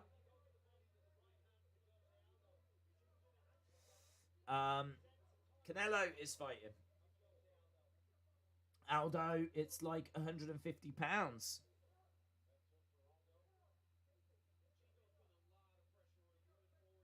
Cheeto, Aldo kind of pushing Vera back a little bit. We're almost halfway through this co-main event. We've got 2:40 on the clock. Aldo standing his ground, neither guy being too troubled. Some nice strikes coming in by Aldo, but there doesn't seem to be that knockout power.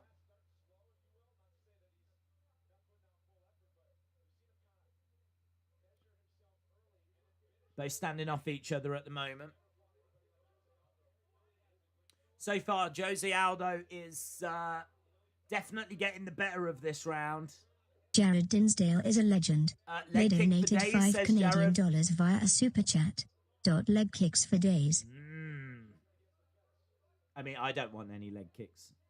I don't want people interpreting that message that way. But, yeah, I mean, really good work. We were saying these knee strikes are going to add up, and they really are. Again, Vera has got Aldo up against the side of the cage. Fires in some knee strikes. Again, it's more control time. It's more significant strikes. It's more damage to those legs. He's got to get out of there. He's looking to try and get a takedown, but he couldn't do it. Aldo with a knee. That was like a knee to the head by the looks of it. The two break apart.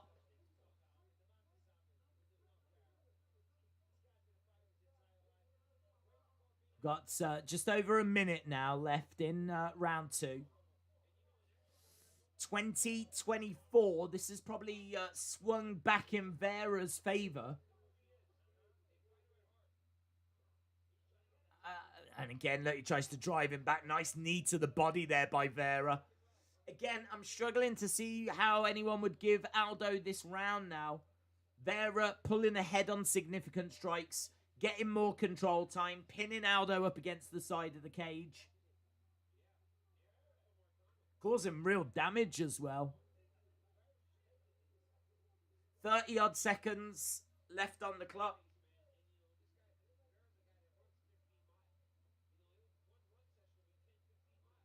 Again, driving Aldo back. If Aldo stays on the fence, Aldo loses, says Kill Your Bluff.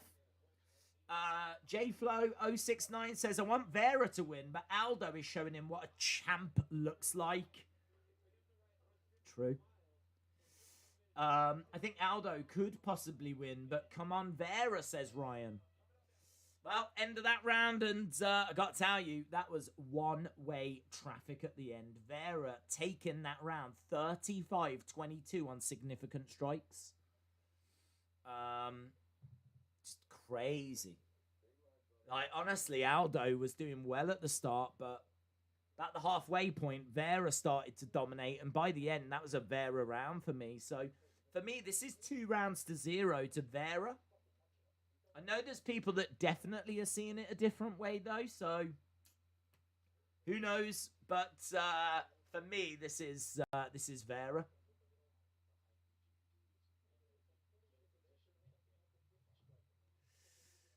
Right, let's reset. Let's change this. Obviously, after this, we just got one more fight, our main event.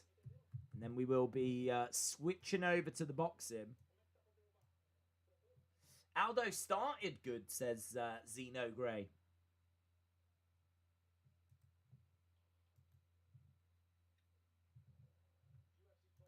Well, so did Darth Vader.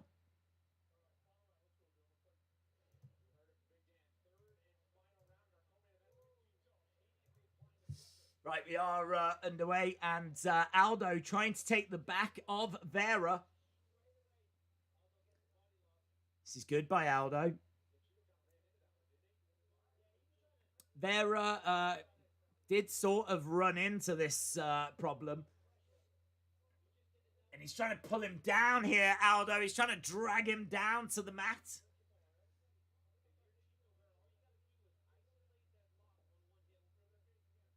Oh, Aldo. Aldo's managed to jump onto the back. He's got the hooks in. He's got the hooks in. He's in a good position here. Whoa. Daniel Cormier saying he's got to try and shake him off. He's got to get him off. He's going to have to do a bit of a Taylor Swift.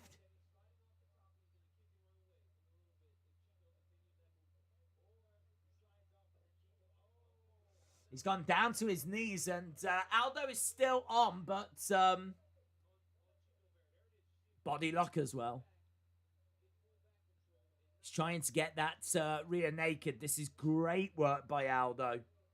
Might be able to snatch victory here out of the jaws of defeat. We've got plenty of time. We've got 3 minutes 30 odd on the clock. For me, he's down on the judges' scorecards, but right now he's in a really great position. He's got to work, though. He's got to work. He's got to try and find that rear naked. Man, this is good. Good body lock as well. Look at the legs of Aldo. Body triangle applied. He is not going anywhere. He is not going anywhere. This is going to be a long 3 minutes for Marlon Vera. Vera doing well, though. Doing whatever he can to try and ride this out. All the time, Aldo trying to find a way of getting that arm underneath the chin of Vera. Vera just trying to wind down the clock if he can. Oh, that doesn't look good. It's kind of on the chin at the moment. It's running out of time. We're down to 2:30. He's got to make progress, otherwise he'll be in danger of the ref standing him up, but kind of rolling over to the side. Ah, and again he's trying to get that arm underneath. Oh, man, this is tense. This is proper tense. It's really good stuff, man. Aldo by sub, says one.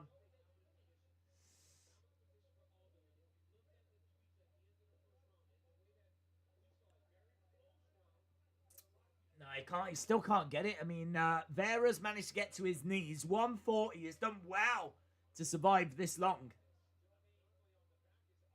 He's up to his feet, and Aldo is still on his back. He's still got that body triangle. Vera trying to slam Aldo into the side of the cage. See if it'll weaken the grip. It's like having a sexy backpack. He's got... oh, again, look. Aldo trying to get in that rear naked.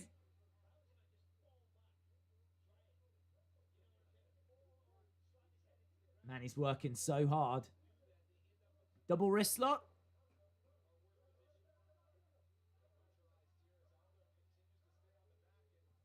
Aldo so far. Oh, it's Aldo's round, definitely.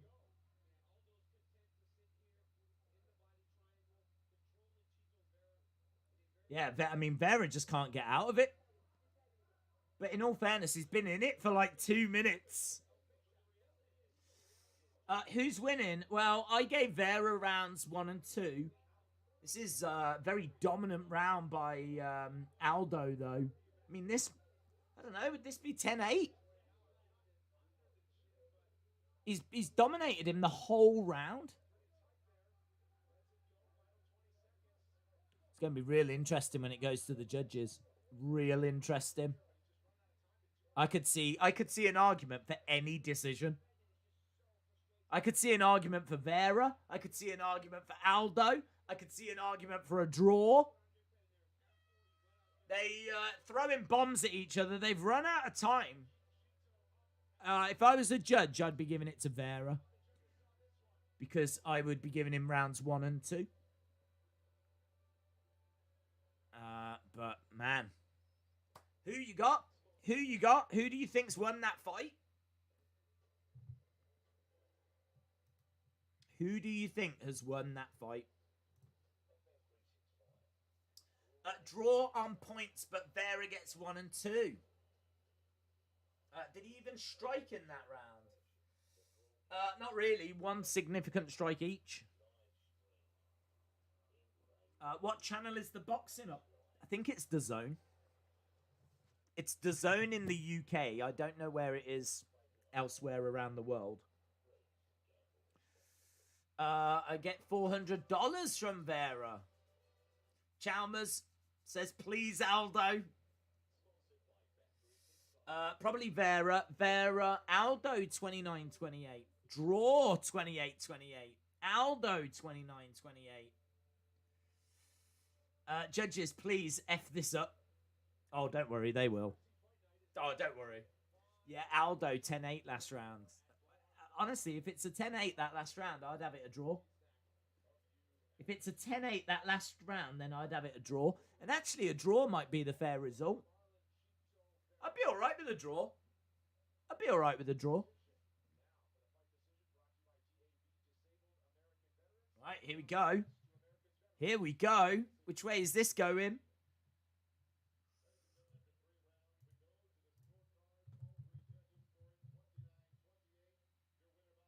It's unanimous. It goes to Jose Aldo, 29-28. Jose Aldo. Ah, yes. He doesn't lose his job.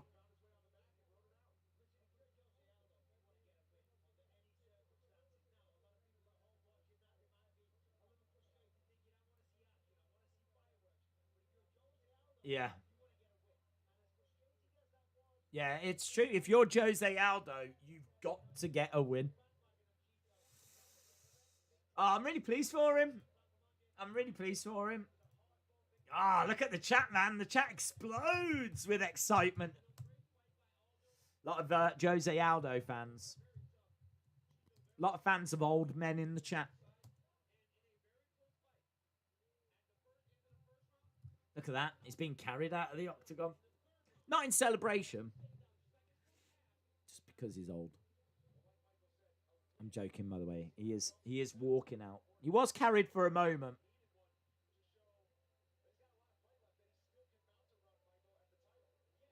I still can't get my head around the fact he's only 34. Like, I mean, like, he looks like he's in his 40s. He's like the oldest looking 34-year-old I've ever seen. I mean, not that I've looked at many. Well, I say that. I've got a collection. I've got a collection of 34-year-old pictures. And he's the oldest. So I'm speaking facts.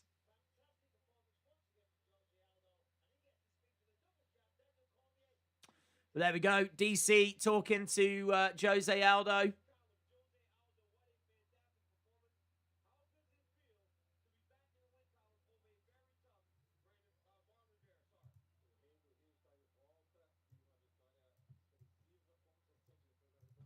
Aldo is a legend. He's the most experienced 34-year-old. Yeah, that's true.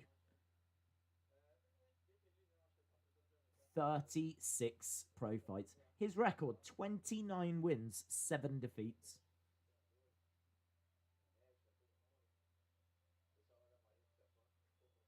Don't know, though. Don't know. I think that has to go... Well, I don't know. I mean, I think a draw, but...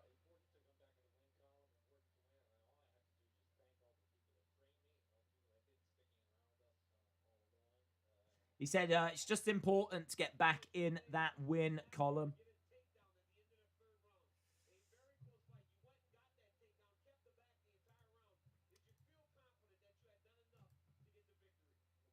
Did you feel confident that you'd done enough?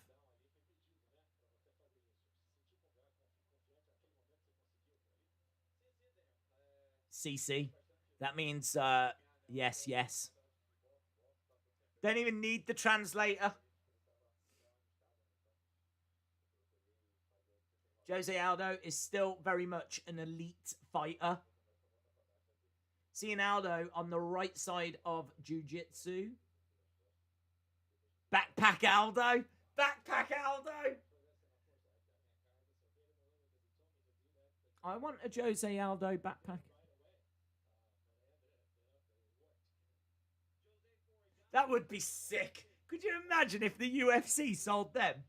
You could buy, like, a backpack, and it's of your favourite fighter, and it's got their head here, and their body is where you put your stuff.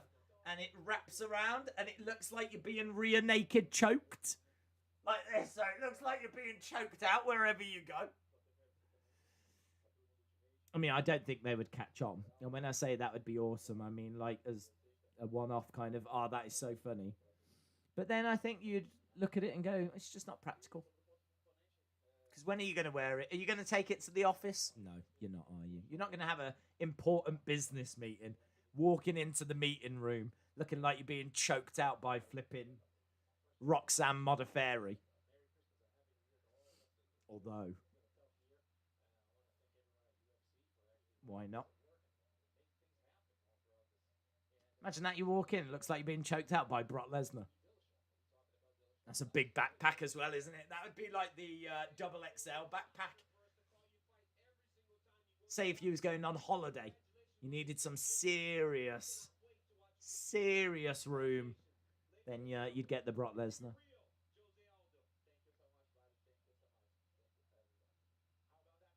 Well, there we go.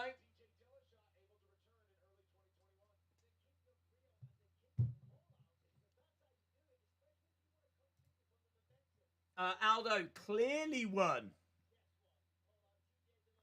Voltron64 says that was a good fight.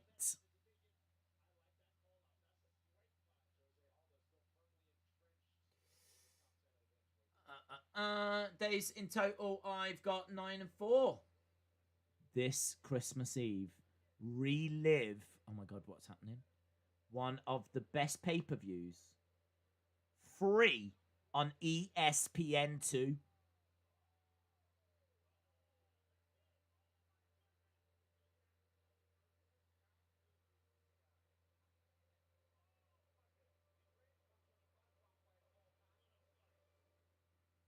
UFC 256 free on ESPN2.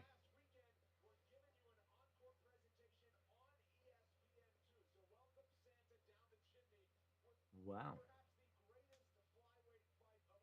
We've already seen it though. So I'll be like, oh man. Sitting here going, oh, should we watch that? It's like we've already seen it. I mean, literally, we've already done a watch along for it. Sick though, wasn't it? It was sick. We can all agree it was sick. Stephen Thompson, 5 first-round finishes. Wonder Bubbles. Right. At final fight of the year.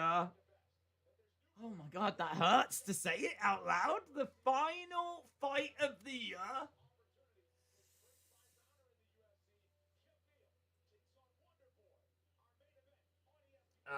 Aldo, worth the fake tattoo ad sponsorship. Dana about to throw a fine. Well, he probably thought, if this is my last one, do you know what I mean? Make some of that dollar, make some of that sweet chingle. Right, main event time. 15 knockouts combined from these two. Jeff Neal is 6-0 in the UFC. 7-fight win streak. Maybe some cardio questions, but certainly no questions about his boxing and his power. Great hand speed. Dangerous in all situations. Will put the pressure on. He's got a 5-minute, 53-second average fight time. He's got big body kicks. He is got great variety in his shots. I mean, Jeff Neal, man, it's so exciting. I'm leaning towards Jeff Neal. Jeff Neal comes in as the slight favourite as well. Thompson likes to fight at range. He's got 5-round cardio, and of course, this could go 5 rounds. Kickboxer. He hasn't been seen for about a year or so. Really great at switching stances. Really great feints. Good unpredictable side stance. Needs to try and kick and move. Can become hittable at times, but really solid. Just really solid with his fundamentals. That's what you get with Stephen Thompson. Really solid MMA fighter. Just really good, really crisp. So, you've got the prospect, the power. Jeff Neal, 6-0. Taking on the really solid, fundamentally sound, karate background, kickboxer, Stephen Wonderboy Thompson. So, I'm leaning to Jeff Neal, but it's definitely a gamble. Definitely a gamble. I know a lot of people that weren't touching this fight. Number 5 takes on number 11 in the welterweight division. LW Bandit says, I've got Stephen losing. Bend Over says, I've got Wonderboy. If you are watching and you're not subscribed to the channel, hit the subscribe. Make sure that you are joining us. Join us. Join us.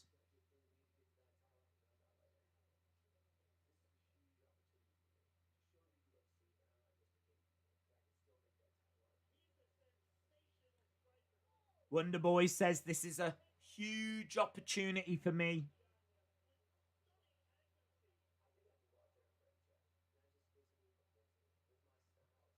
He says, I think I can go out there and break Jeff, not just physically, but mentally.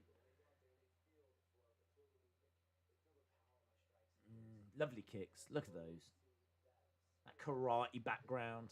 Kickboxing.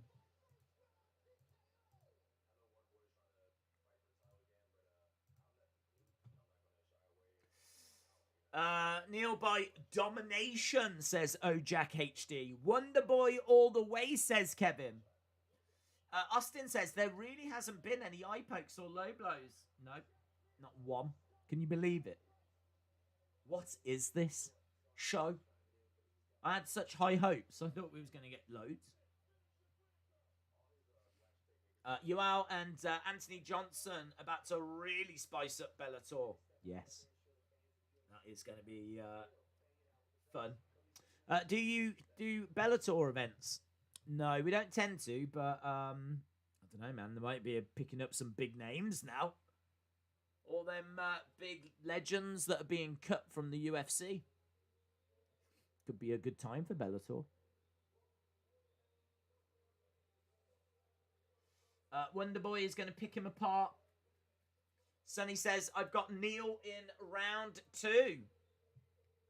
Chalmers not doing well. Fred, shout out to you, sir. Thank you for joining us. Really do appreciate the support.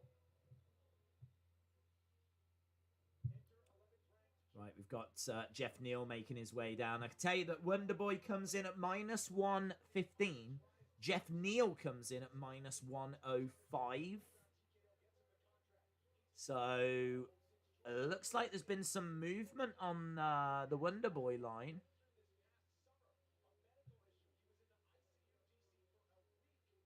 Yeah, that's the other thing that's worth mentioning. Jeff Neal has been a bit rough recently. He was off for a while with illness. He was in ICU and everything not that long ago. I think it was like August. So, is that a factor?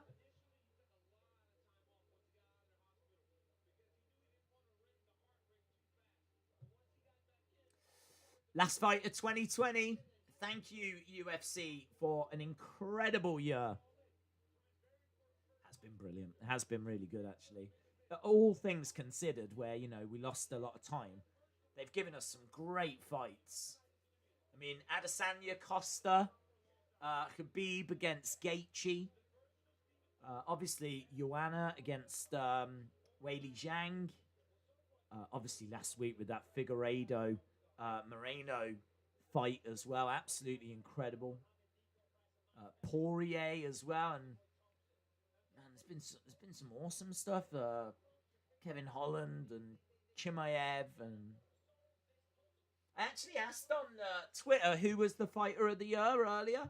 That should be done now. Let's have a look. I asked quite a few hours ago. Who is the fighter of the year? I can tell you that with 43% of the vote, Adesanya was picked as fighter of the year. The options were Chimaev, Holland, Figueiredo, or Adesanya. I would be leaning to Figueiredo, I think. Chimaev, maybe Chimaev or Holland could be like breakthrough star of the year. But Figueiredo, I mean, he won a title. He competed for the title, but came in overweight, won, so couldn't be the champion. Then he came back and competed for it and won it. Then he defended it. And then in the shortest turnaround in history, he defended it again in what is regarded as one of the fights of the year. Like, I really don't know what more Figueiredo had to do. So, I kind of feel that Figueiredo, is the pick. But Kevin Holland, you know, was it 5 times he fought? 4 or 5 times? Very impressive year for him as well.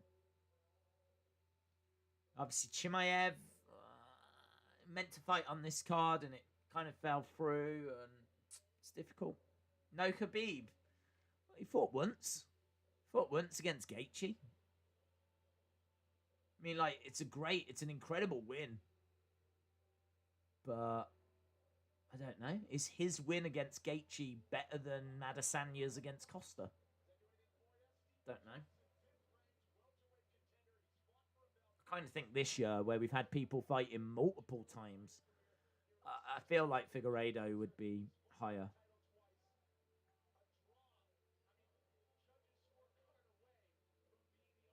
Tell you what, the fighter of the year might be Dana White. Honestly, straight up. With everything that went down and the UFC going away for months and none of the other sports wanting to restart, and Dana was like, we're going to find a way. I mean, like, just think of the work that must have gone into, like, Fight Island and creating bubbles and, you know, sorting out, like, the Apex so that you can do the fights there. And obviously before the Apex, they were in Jacksonville, and then that didn't seem to be sustainable. And they just had to keep working and finding a way forward with all of this. And fair play, man. Fair play. Not only did they manage to still put shows on, but they managed to give us the shows that we got. It's really impressive. It is really impressive.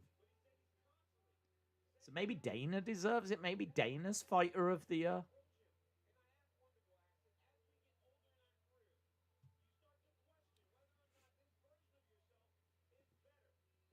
Right, Stephen Thompson has made his way down. 7 wins by knockout.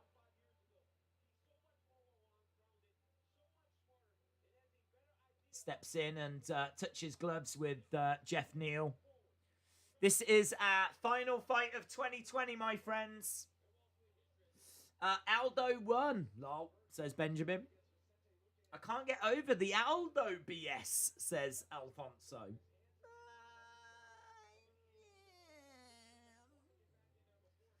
I felt Vera won. I was fine with a draw. There were people going into that final round saying that it was 1 round each, and then Aldo definitely won that last. So, I don't know. I don't think it's that bad. I've seen way worse.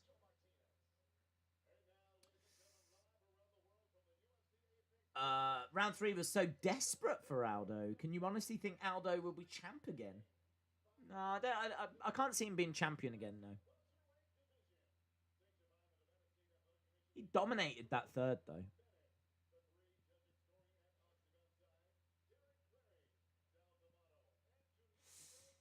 Okay, my friends, main event time. We finally got there. Nearly, 5 hours, 40 minutes in to the stream.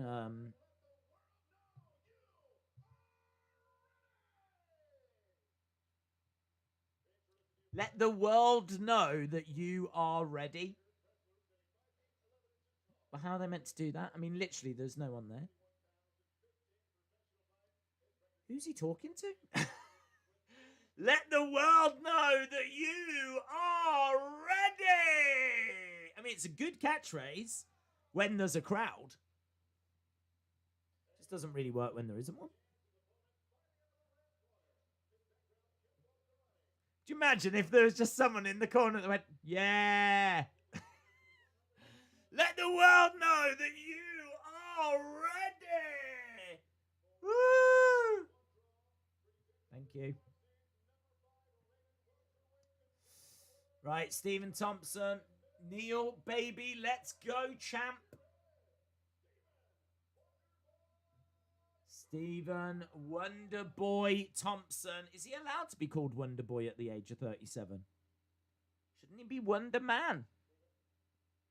Does he know Wonder Woman? Big questions. Is he the daughter? Is he the daughter? Is he the daughter of Wonder Woman? Is he the son of Wonder Woman? Wonder Boy. A lot of questions.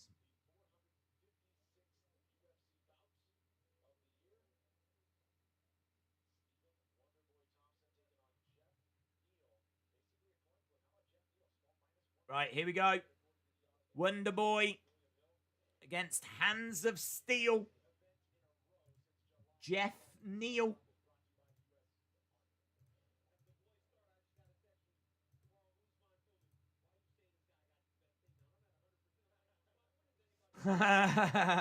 Cormier says that he just got a text from Usman. Ask him, why are you saying that this guy's got the best takedown when mine's 100%? Imagine that, man. Imagine saying something on commentary and then you get a message from Big Meech is a legend. They donated $4.99 via a super chat. Wonderboy in 2. Love you days. Shout out to you, my friends. Have a Merry Christmas or Happy Holidays or whatever you celebrate. The end of 2020, I think we'll all be celebrating that. Right, hang on. I need to find some. I'm just sitting here chilling. I'm having a lovely time. Right. 3 strikes to 0 for Wonder Boy.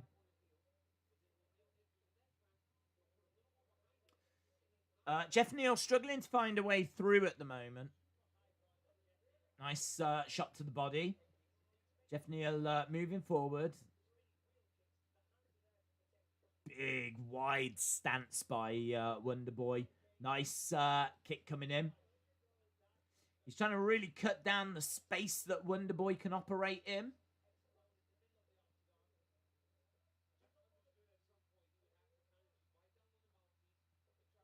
Yeah, trying to drive him back. Nice. Letting the hands go there, but Wonder Boy able to counter. And Jeff Neal couldn't really maximize that. Again, a couple of quick strikes. 5 significant strikes to 2 so far for Wonder Boy. Neal. Oh, Wonder Boy throwing a side kick but losing his footing. So Wonder Boy is back against the cage. Nice, going for a kick but couldn't quite land it. Nice left-hand jab. Couple of strikes by Wonder Boy. Throws in a left-hand jab. The right hand follows. 8-4. Nice left-hand jab again by Wonder Boy. Wonder Boy definitely landing with more. Nice spinning kick to the body. Couple of quick shots. Neal just taking a bit of punishment here. No, he's not been able to find what he wants. He can't trap Wonder Boy like he wants. And whilst he's trying to find that opening, he's getting tagged and caught. So this is good by Wonder Boy. He's just solid, isn't he, Wonder Boy? Solid fundamentals. Just a really good fighter. Constantly working. Constantly finding openings. 12 significant strikes to 5. The only thing is, you do feel that Jeff could catch Wonder Boy at some point. He's just going to have to take quite a bit of punishment before he does. And when he does, well, what happens then? What happens then?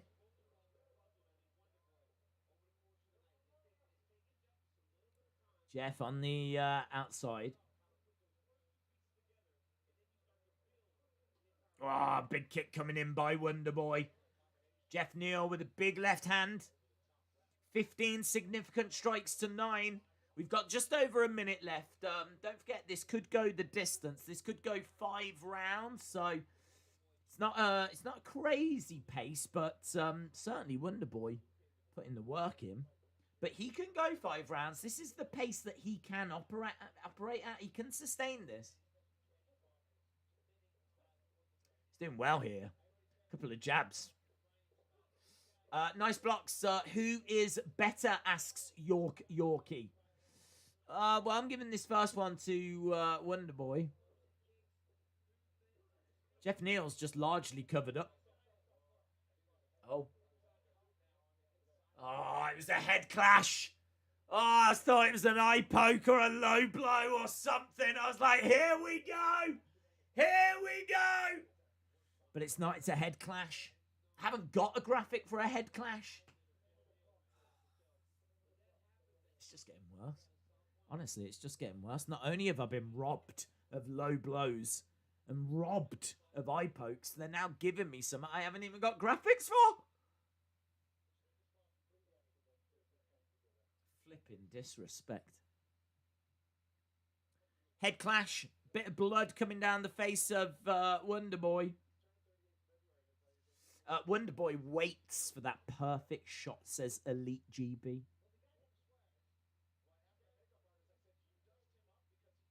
Right. They're about to recommence. There's not much time left in the round. 10 seconds left in the round. Couple of quick little left-hand jabs by Wonderboy. 18 significant strikes to 10, and we are going to a round 2, ladies and gentlemen. We are going to round 2. Yeah, they are both bleeding. It was a nasty head clash.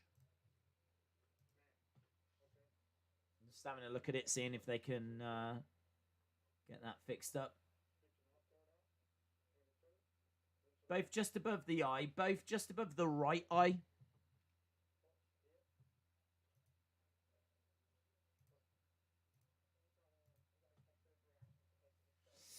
Dead Center Screen Days massive head clash graphic. Might have to drop it in, yeah. Monica says you weren't prepared. Well, that's not like me. 10-7 round for Neil. Says Godzilla's ballsack.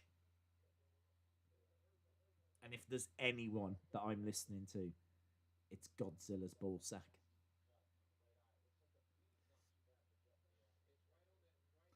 Significant strikes, 19-10 for Thompson.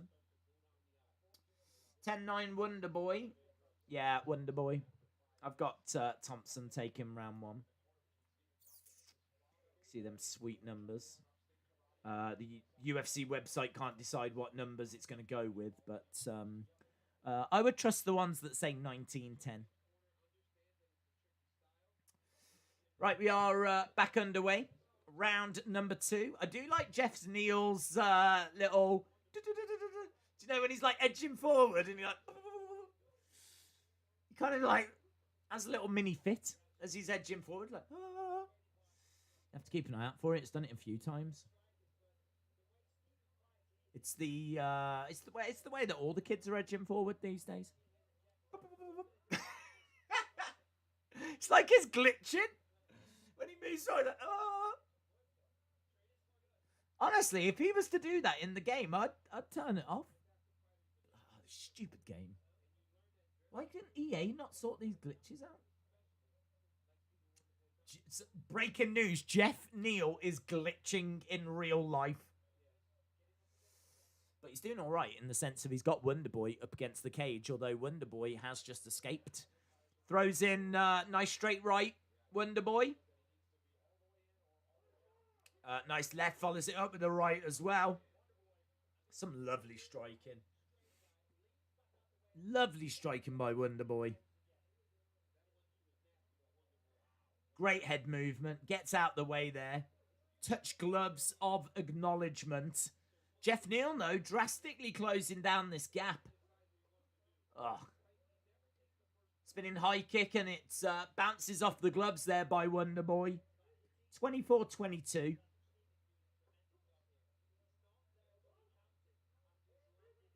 Both guys in the centre.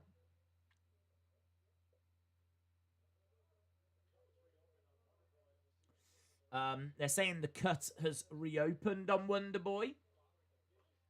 Nice going for the high kick, but it's blocked by Neal.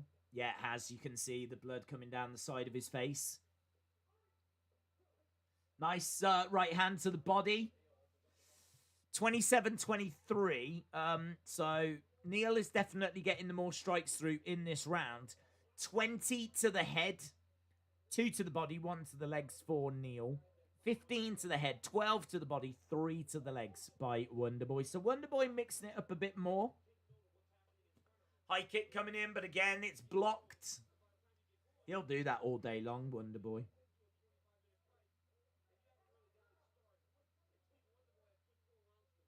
Is there a comic called Wonderboy? There really should be, shouldn't there?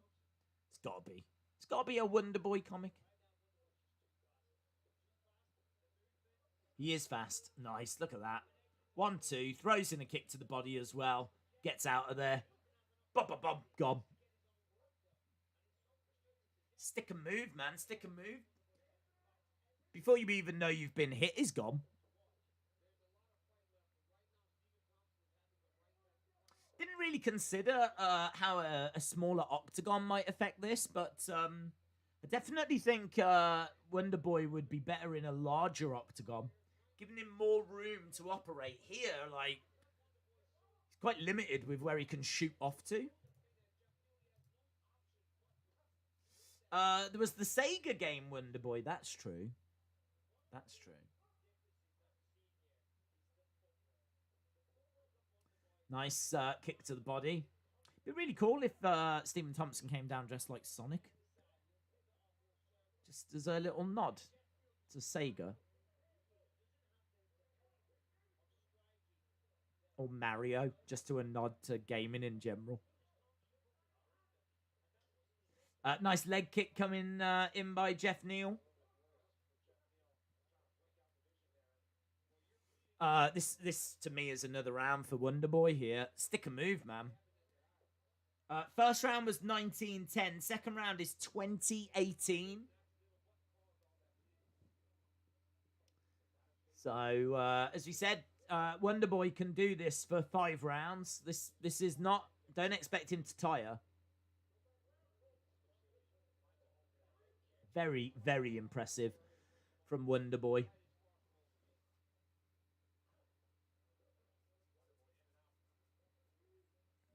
In fact, it's a really impressive performance.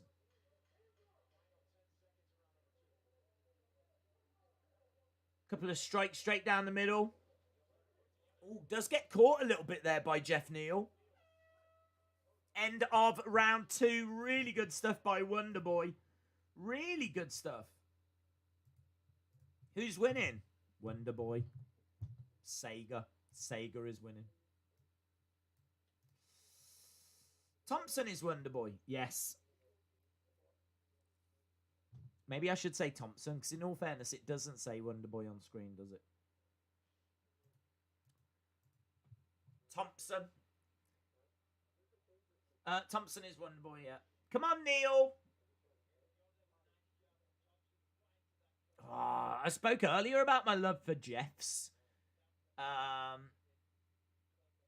We've got Jeff and Neil. I mean, look at this. He's got 2 first names. Anyone with 2 first names deserves support. Jeff Neal.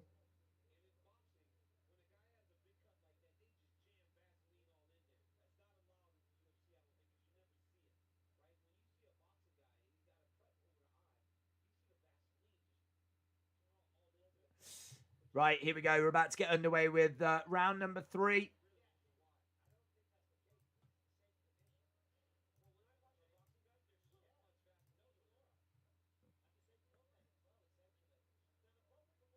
Nice right-hand jabs. Nice side kick coming in by Thompson. So we're going into round number 3. This can go 5 rounds. As we said, this is quite interesting because it is number 5 taking on number 11 in the welterweight division.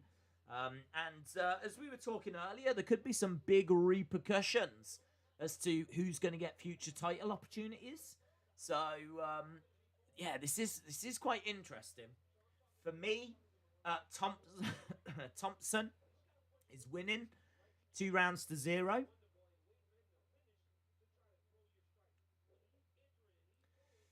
Switching his stances up as well. He's very good at that. Very good at switching his stances up. When he does have like slightly different stances. So it kind of changes his fighting style as well.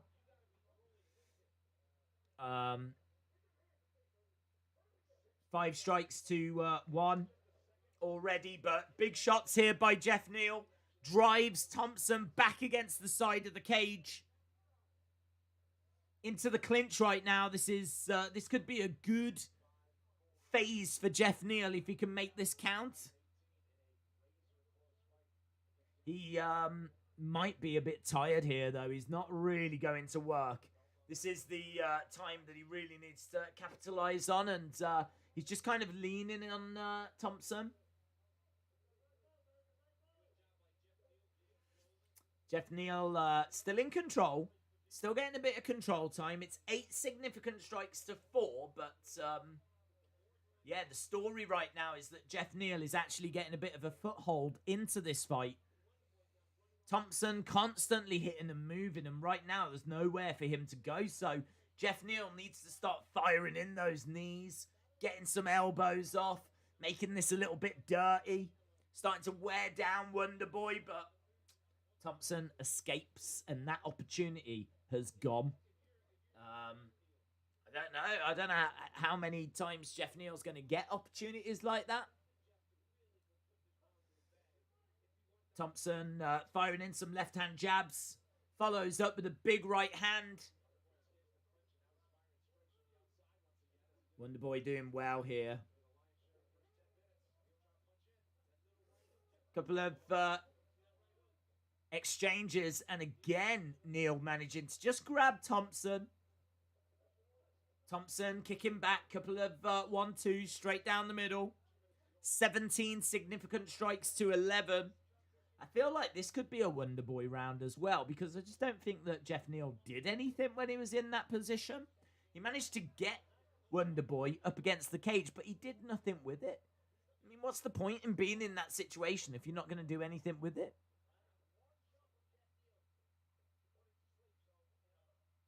Couple of jabs coming in there by Jeff Neal.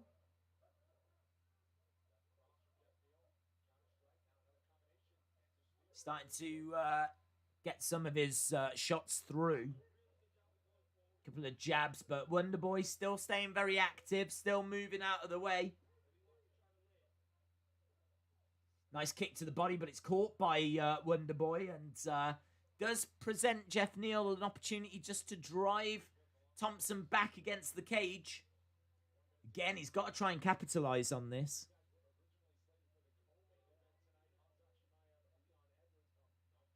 Yeah, this was meant to be our co-main event. It was going to be Leon Edwards and Chimaev that was going to be our main event tonight. Don't forget, after this, we are going to go straight over to the boxing. Straight over to the boxing. Kicks coming in, big strikes coming in. Wonderboy doing good work. 1-2, straight down the middle. Round 3, significant strikes, 24-15. 28-15, according to the unofficial numbers.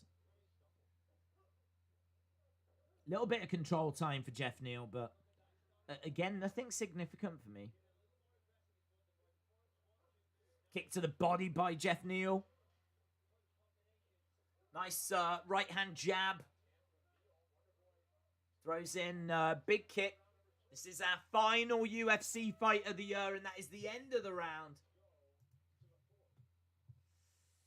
So, 76 significant strikes to 50.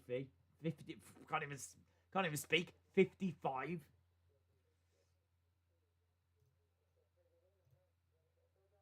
No eye pokes.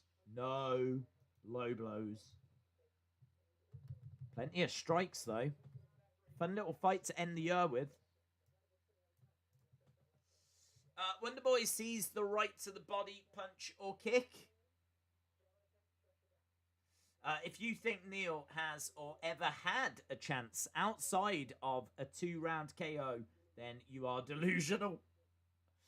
Lovebird says, my money is on Neal. Right, well, we're going into the 4th. And you know what they say about the 4th. It's just after the 3rd. Okay, here we go.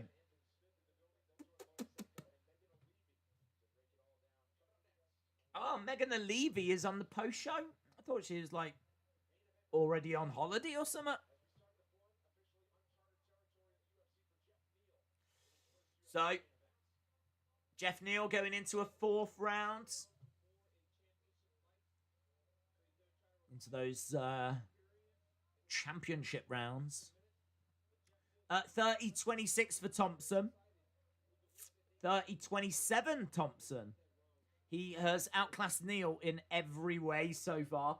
Yeah, that's the only downside with this fight, is it is just one-way traffic. Like, this would be much more gripping if Neal had been a bit more involved. I mean, I must say, the numbers don't look too bad. It's like 76-55. I know that's like 20 significant strikes different, but it's not like a complete disaster. It's just Thompson's doing that little bit more in each round. So we are approaching the final 10 minutes, or we're into the final 10 minutes.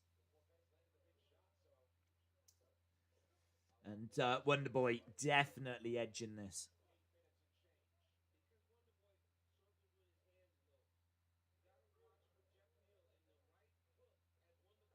Nice side kick there by Wonderboy. 1-2 combo up top. And again throws in a big right hand. And all of those strikes unanswered by Jeff Neal. Kick to the body. Neal drives Wonderboy back against the fence. Knee strike coming in by Wonderboy. Spinning back fist there by Jeff Neal. Couple of jabs coming in by Wonderboy. Yeah, it's good work, this. Nice. Straight on the chin. And again. Couple of strikes. Firing him. By Wonderboy. It's all one-way traffic. It's all one-way traffic. Thompson looking really good. We're almost halfway through the round.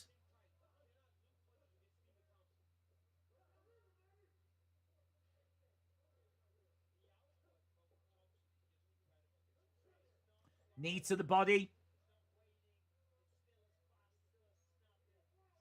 Yeah, he's not tired.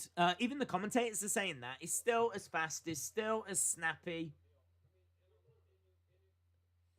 20 strikes to 5 in this round. It's absolute dominance. It's absolute dominance. It's a dominant display. Fair play, man. Fair play. I mean, it's hard to see Neal getting anything now. I mean, unless he just catches him with summer, which would be mental. If he did, that would be crazy. If he does just find a shot, catch him clean on the chin, and Jeff Neal gets it that way. That's the only thing I can see. But he has got power, and I suppose he could do that.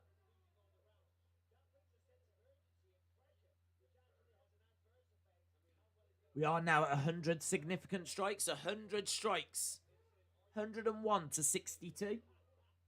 Nice kick to the body there by Jeff Neal. Kick over the top.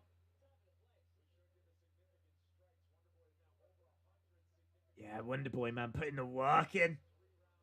273 shots thrown. He's only landing 38% of his shots. Jeff Neal is landing more of the shots that he's throwing. Gets driven back against the fence. It's a clinic, man. It is a clinic. Thompson's head movement is unmatched, says ERC Cool. No chance, Neal, says Big Meech. The fatigue zone, says another view. Neal was coming into this fight with no heat, says Diego. First and second, Thompson for sure. Well, I would say the third as well. I mean, the fourth easily. I mean, we're at the point where judges' scorecards just don't matter. Neal needs a stoppage.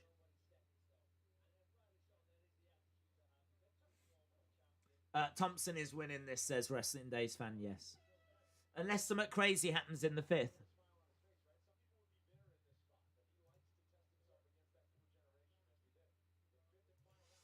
Fifth and final round. The final fight of 2020 has gone into the 5th and final round.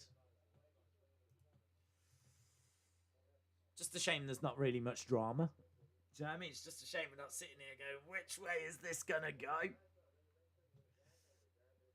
Because unless something cray-cray happens, this is Wonder Boy all day long. We do need to try and switch over as well. We do need to try and get over to the boxing. We still got time. I think we're a good 50 minutes away. I don't think they said the ring walk would be for another 50 minutes, but yeah, this tonight's UFC going on a little bit longer than I was expecting, but it's no dramas.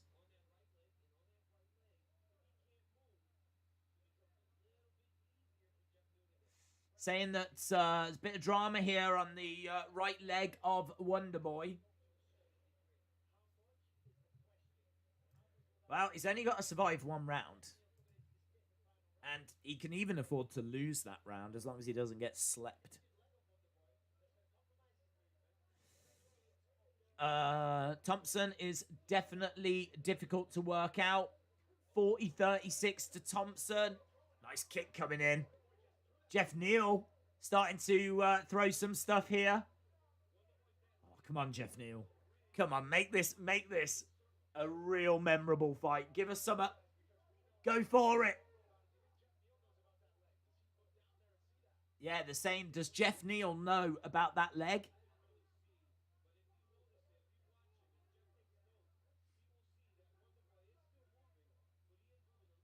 Yeah, he is moving a bit more gingerly. I mean, Wonder Boy has just got to get out of there. He's just got to make sure that he's out of range.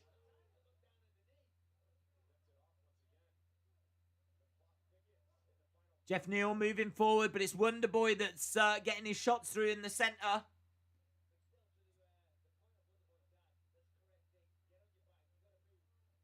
Nice kick to the body by Wonder Boy. 110 significant strikes to 79. This is not about judges now. It's not really about strikes anymore. This is all about, can Jeff Neal find a finish? Can Jeff Neal find that shot? Can Jeff Neal land on the chin? Swings there, and he is getting some shots through. There was a big left hook that missed, though. Big left hook that Wonder Boy was just out of the way of. Man, Wonder Boy. If you told me that Wonder Boy had the keys to the Matrix, I'd be like, yeah, that makes sense. That makes sense. Because he's just able to just constantly get out the way.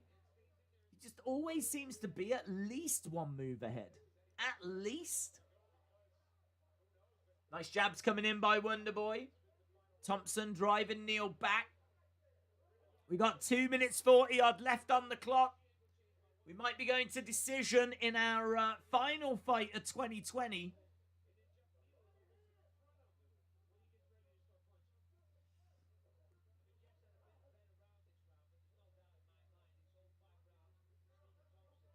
Yeah, it is. Thompson dominate him.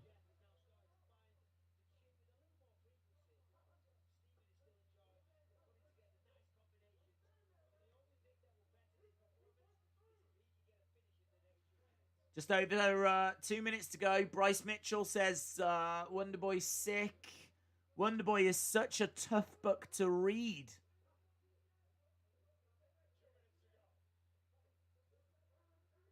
He's like Star Wars Phantom Menace. It's a real tough book to read. People didn't like the film, so honestly, who's going out and buying the book?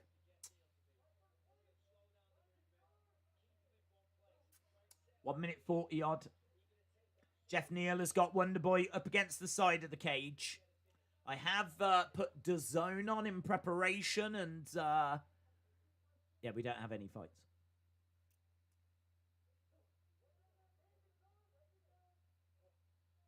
super excited for this boxing, though. Really am. What a way to end tonight, to go over to a fight that I honestly thought we were going to miss. Touch gloves were approaching the final minute. Neil is trash, says Crazy Ginger Jake Holden. Voltron says, as you said, it's one-way traffic. Wonderboy is doing great on one leg. We're just seeing in Smith's locker room as they're wrapping the hands. I'm guessing we're done with all of the fights. I can't imagine there's a fight they're going to put out there unless they've still got the co-main to go on the boxing. But on UFC, we're down to 35 seconds.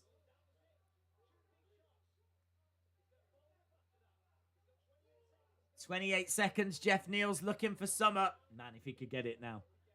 Flip. Could you imagine if he'd... Oh, he did catch him on the chin, Jeff Neal. He did catch him on the chin.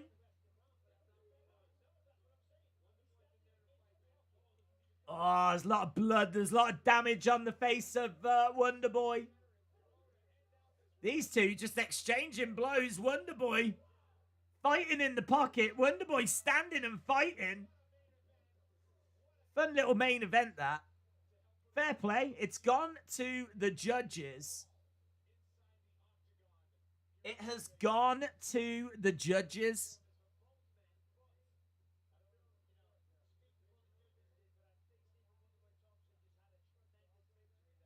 Yeah. Bisping says, I don't want to speak before the judges, but I'm feeling good for Wonderboy. I am also feeling very good for Wonderboy.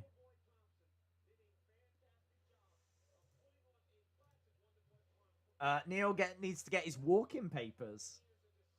Imagine if Wonderboy does his post-fight interview in a Jamaican accent. Neil, easy win, says Robbo. 10k on Thompson, let's go.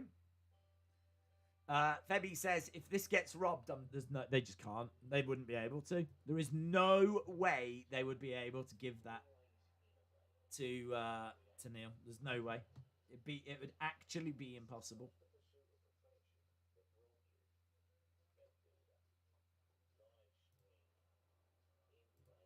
So, yeah, I think we are just waiting for the decision on this one. Very, very comfortable. I just want to wait and see what the scores are. So, yeah, I don't want to jump into it, into the boxing and leave it at this stage. We obviously want to know. I mean, I'm so confident he's won. We could go, but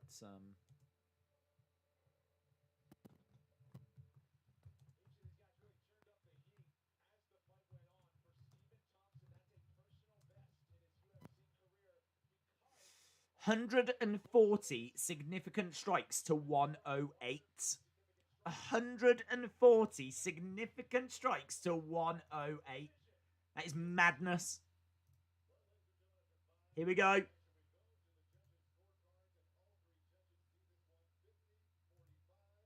$50-45. 50-45. He won every single round. 50-45. It was complete one-way traffic. It was a one-way street. 50-45. Unbelievable performance. Absolutely unbelievable performance.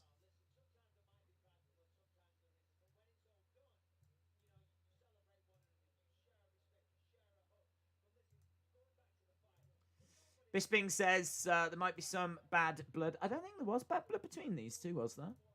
I can't say I saw any bad blood. Well, I did towards the end of the fight.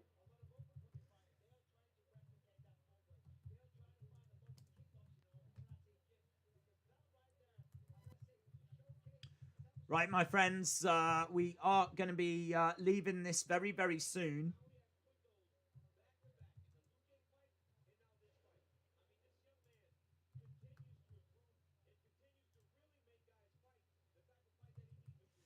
So if you are just joining us, it is a victory for Wonderboy. Very easy victory for Wonderboy.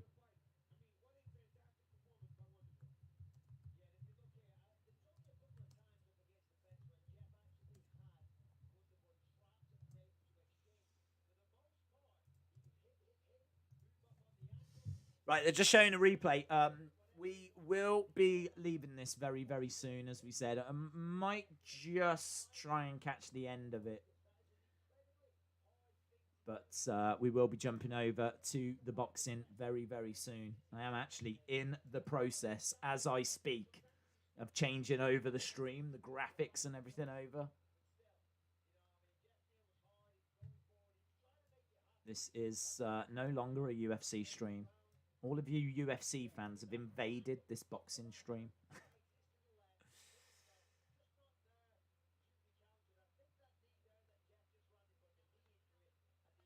Right. So he won every single round. They're just showing replays of all of the rounds. Absolutely incredible action. It's been an absolutely incredible year from the UFC. And that was it. That was the final fight. The final fight of the year. They are going to speak to Stephen Thompson, aren't they? Yes, DC is with Wonderboy.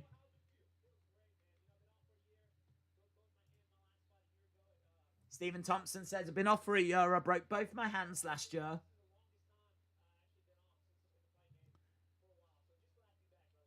He says, this is the longest time that I've actually been off.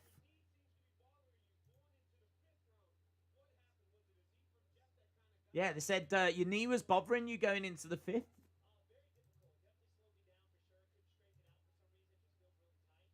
He said it definitely was a problem and it definitely slowed him down. It just tightened up. So I don't think he quite knows what the issue is.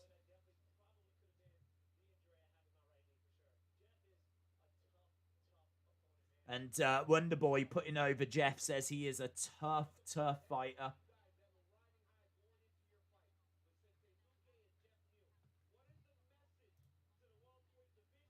What is the message to the welterweight division? He says he wants the title in 2021.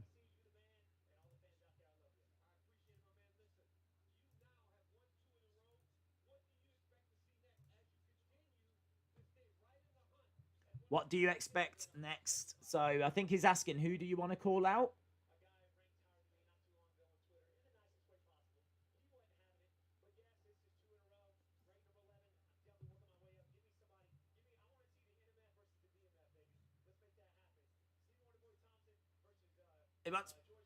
He wants Masvidal?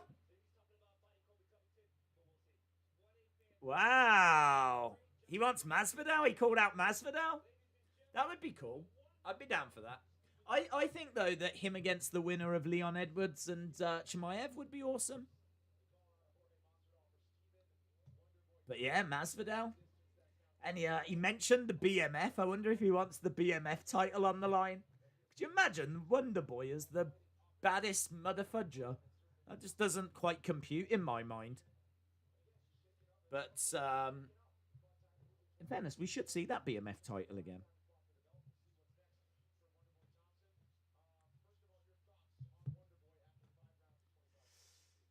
Yeah, it was classy. It was good. It was a really solid performance. It was a fantastic performance by Wonderboy in our main event. I can tell you that there is no fights going on when it comes to the boxing. You're absolutely not missing anything at all. Just nothing happening whatsoever. We're just looking backstage at the moment. And we will be moving away from UFC completely in a second. We're just looking backstage.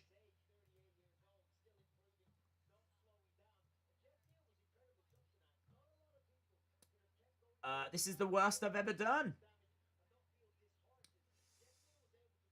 I love Ronda. Shout out to Mexico.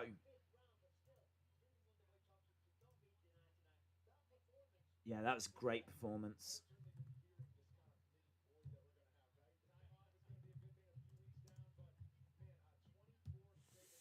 Right, I've no idea when they're going to be doing this ring walk. Is it?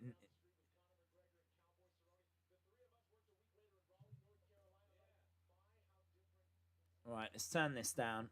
Attention now is moving away from the UFC. As we said, absolutely fantastic UFC. Yeah. But we are moving over and looking at the boxing. Of course, this is a big fight. This is in super middleweight. This is Canelo Alverez taking on Callum Smith. Callum Smith is undefeated. There's a few people that feel that Smith was handpicked, but he's undefeated world champion, super middleweight world champion, Ring Magazine world champion, and don't know if you was going to handpick someone, you could definitely handpick someone easier than this. This is quite the conundrum, let's put it that way. So we are, I think, still around about half an hour or so away from the fight beginning. I've no idea if we've got a fight beforehand or not. There's been no talk, no preview, no movement. You would think there would have to be if there was going to be.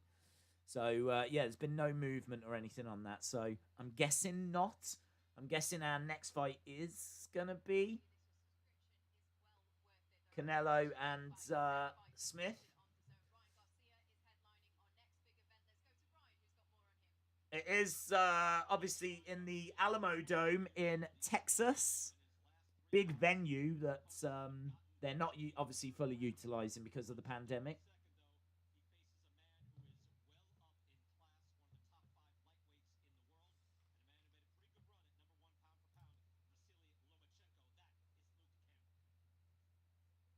They're talking about the next event that's coming up for them. Their next big event, Ryan Garcia against Luke Campbell. That's coming in January. So that is on the way. If you are just joining us or still with us from the UFC, fantastic event tonight. A lot of fun. A little bit of everything. Maybe underwhelmed compared to the lofty expectations I think a lot of us had. But, man, I mean, who cares? Honestly, still gave us loads of great moments. And what a year the UFC gave us overall. So, yeah, obviously we move away from that now. And we move over to the boxing. So, as a result of that, we need to switch over here. I need to try and change my background and everything in a way, don't I? What time does it start? Well, we think it's about half an hour away. So, yeah, we think that we're about half an hour away from the action. For those of you that don't really know, Smith coming in, 6'3", he's got a 7-inch reach advantage. He's got really solid fundamentals. Arguably the best super middleweight fighter in the world. He's got lots of power.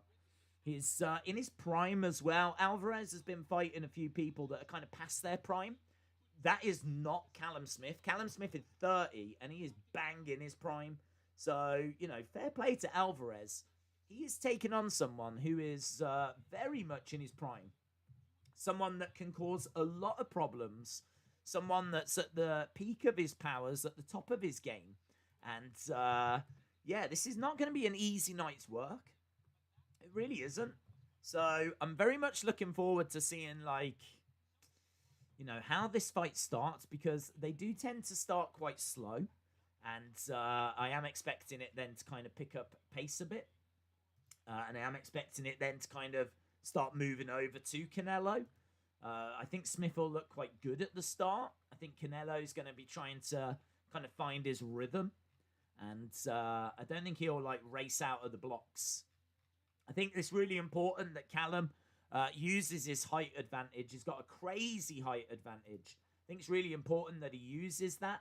I think it's really important that he, you know, keeps that range and reach advantage and kind of uses the tools that he's got. The one thing he doesn't want to do is fight Canelo in the pocket, kind of come down to Canelo's level. And like really be like getting stuck in. That's really not the fight that he wants. He did say in the pre-show that he does expect the fight to go there at times. He does expect it to be a case that it will, you know, kind of be that fight. But it's down to him to make sure that it's not that fight for long. So, yeah, really interesting, man. Really, really interesting. I do expect Alvarez to get the win. I do expect Canelo to get the victory, but equally, this is not going to be an easy night's work for Alvarez. So, yeah, really, really looking forward to this one. This is one that I really wanted to watch, and honestly, I was a bit gutted because I thought it was going to clash with the UFC. So really, really fortunate that we've been able to get both of them in. We obviously started streaming at 9. I feel wide awake right now that we're getting to this one. There's plenty of belts on the line on this one as well. Really, really interesting how these two are going to match up. Let's see if I can get some graphics in the background. When is the fight? The fight is little way off. I'm gonna see. I'm just seeing if I can switch the stream over and make it look a little bit more in line for the boxing. A little bit less UFC. Canelo versus Smith. The thing with Canelo, I mean, look, what can't he do? Really? What can't he do? Canelo absolutely excels everywhere. Brilliant footwork. Great chin. We've seen him take big shots. He's got it all, man. He's got great footwork. He's got great head movement, hand speed, power. He goes up and down the divisions. I mean, he's a 4-division world champion. He's so impressive. So impressive. As we said, on most people's number 1 pound for pound. And it's easy to see why. He's fought at super middleweight, light heavyweight, light middleweight, and welterweight. I mean, it's so impressive what he has been able to achieve.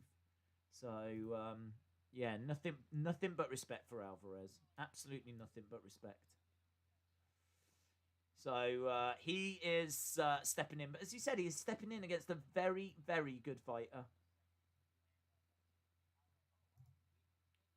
Let's change this over, get this graphic up here so that you can see a bit of a tail of a tape. DAZN is $19.99. That's crazy. It's $1.99 here in the UK. I've got no idea why it's so much cheaper for us than it is for you. But that's literally like, what, $5? Maybe not even that. So, yeah, much, much cheaper here in the UK than in the US. Its fight is probably around about half an hour away. Probably about half an hour away. It might be a little bit further than that. I'm going to have to just bear with it. We've just got a little video package at the moment. So, yeah, you're certainly not missing anything if you are just joining us. You're not missing the action. We are just waiting for the fight to begin. Let's try and change this, take it back down.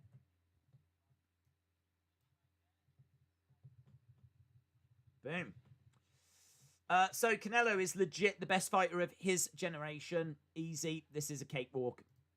Yeah, I mean, if you want to boil it down to that, he really is the best fighter of his generation. He's only got one loss on his record, and that is to Mayweather. And that one loss came, was it 7 years ago? 6-7 years ago? So, I mean, the guy is absolutely legit. Absolutely legit. So, big body shots, great chin, great footwork. The other thing that he does really well is he can adjust like the pace of the fight. So he was a bit predictable when he faced Mayweather.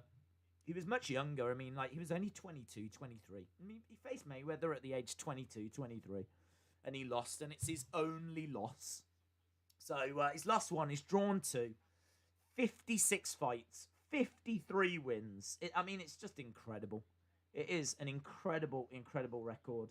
And yeah, he is someone that has made massive, unsurprisingly, massive improvements following that loss to Mayweather. And one of those improvements is that he can kind of change the pace of his output now. He can kind of adapt a lot better to the fight. And as a result, it does make him a bit more unpredictable than he was when he stepped in there against Mayweather. He's just an incredible fighter, as we said. I mean, one of the best counter punchers out there, 4-division world champion, the biggest name in boxing, tops most people's pound for pound lists, and Canelo Alverez. It's hard to see how Callum Smith's going to get the victory. I'd love to sit here and say that, well, he's just got to do this and do that. I mean, he's got to work his jab.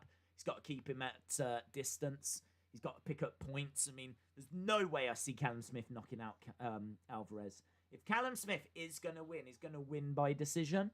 And even then, I don't see it. It's really, really difficult to see. It's a gripping fight. I'm looking forward to seeing it. I mean, puncher's chance, if you will, but I do feel like that's a little bit unfair. I do feel that Callum Smith, who's undefeated, champion in his own right, maybe the best super middleweight in the world, should have more than a puncher's chance, you know? I do feel that's a bit disrespectful, but equally I also think it's fair, so I don't know, mate. It's difficult. It's difficult. Have we got this fight next? Little 4-round contest. Are they just chucking a little 4? Why were they chucking that out there? They got literally nothing else to do, so they're just going to chuck a 4-round contest out. Let me know in the chat who you think's going to get the victory. I mean, for me, this is pretty straightforward. I would imagine it is for you as well. I think they are just going to throw a little contest out there first. I honestly think Callum is going to win just because of his size. He can generate so much power because of his size. Like baseball, the taller you are, the harder you throw. I get what you're saying, but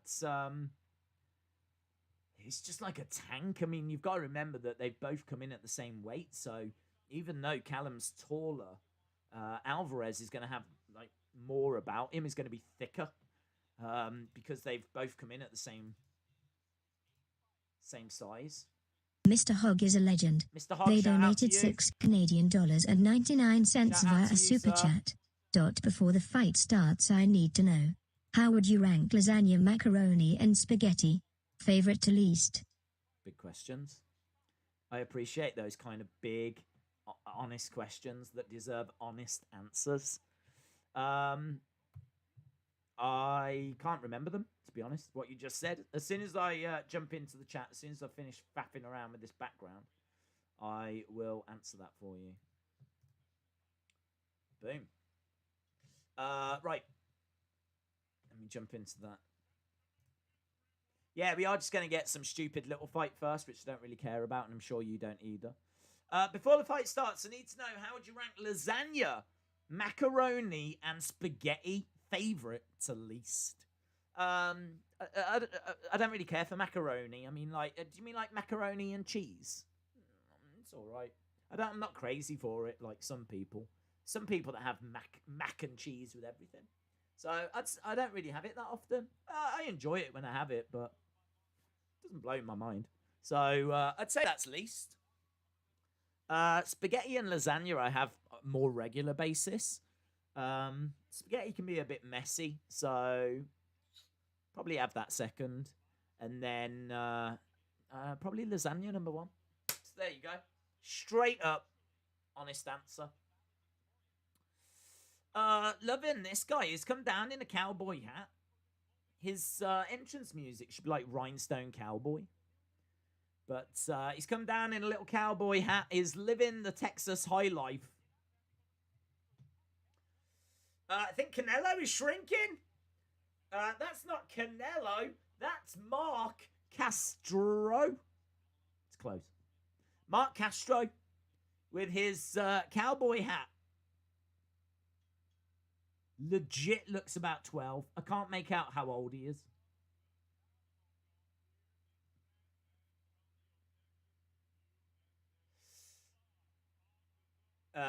David Diamante obviously did the honors for Joshua against Pulev last week.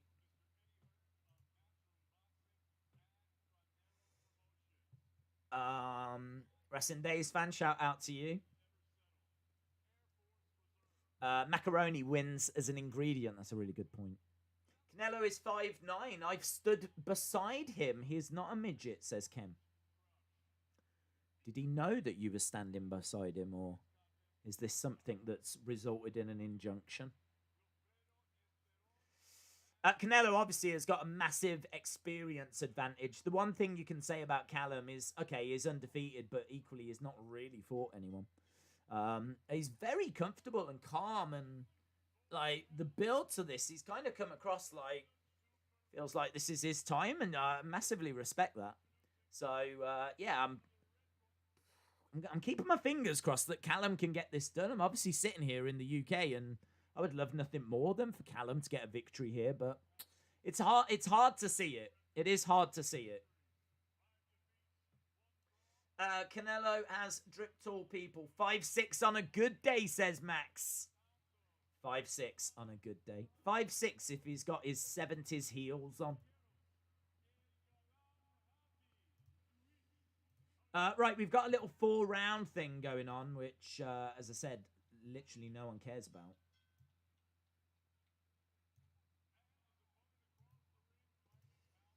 about. When does the main card start? Well, honestly, I was told the ring walk was at 4, and so I was expecting it to be next.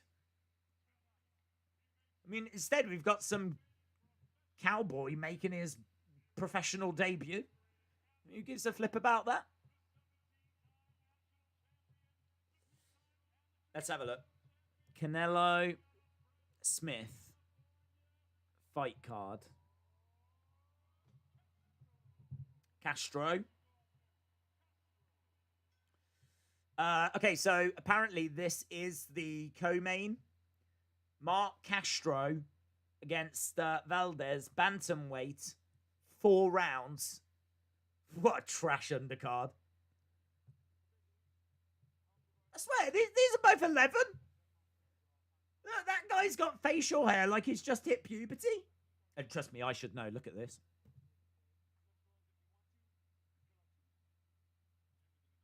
Right, well, there we go. Some people doing some things. We're still waiting for Aleverez against Smith, but that's all right. I ain't got anything else to do. I was only going to go to bed after this, so. Every stream in the US is down, says B. Hoffman. Why is it down? Like depressed? What, do you mean like your DAZN has gone down? I'm going to try and get a little countdown clock on screen as well.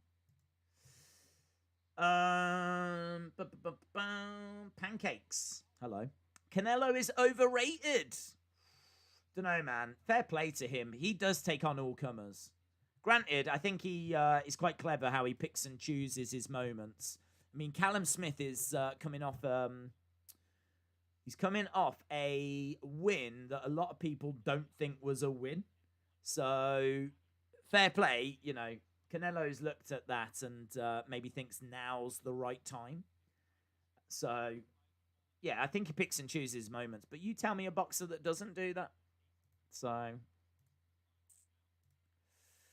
right, let's see if we can get a little countdown clock. That would be good, wouldn't it? See, I'm working hard here. I mean, you lot might just think I'm sitting here doing nothing, but rest assured, there's things going on behind the scenes that would blow your mind. Including a boxing fight that's going to be going for 4 rounds. But as soon as this is done, this apparently is the co-main, and then we will be going over to our main event. So, obviously, as we said, the pound for pound best fighter in the world in action tonight, taking on Callum Smith, undefeated, 27 wins, 0 defeats, 19 knockouts. The one thing you got to bear in mind is if this goes to the judges, it's going to be real hard for Smith to get that win. It's the only way I can see him winning. And honestly, how is he going to get a judge's decision? because Canelo is the cash cow. Canelo is one of the only relevant things in boxing. So it's hard to see the judges going against Canelo. Because, I don't want to say that boxing is, a dodgy sport, but, I mean, it really is. You think that UFC has got questionable decisions? Woo! Welcome to the sexy world of boxing judging. So yeah, I mean, honestly, he's gonna have to take it out of the judges' hands in the sense of there's gonna have to be a lot of knockdowns. There's gonna have to be no doubt whatsoever as to who's won this. If it does go to the judges, it's the only way that Smith, I think, is going to get a win.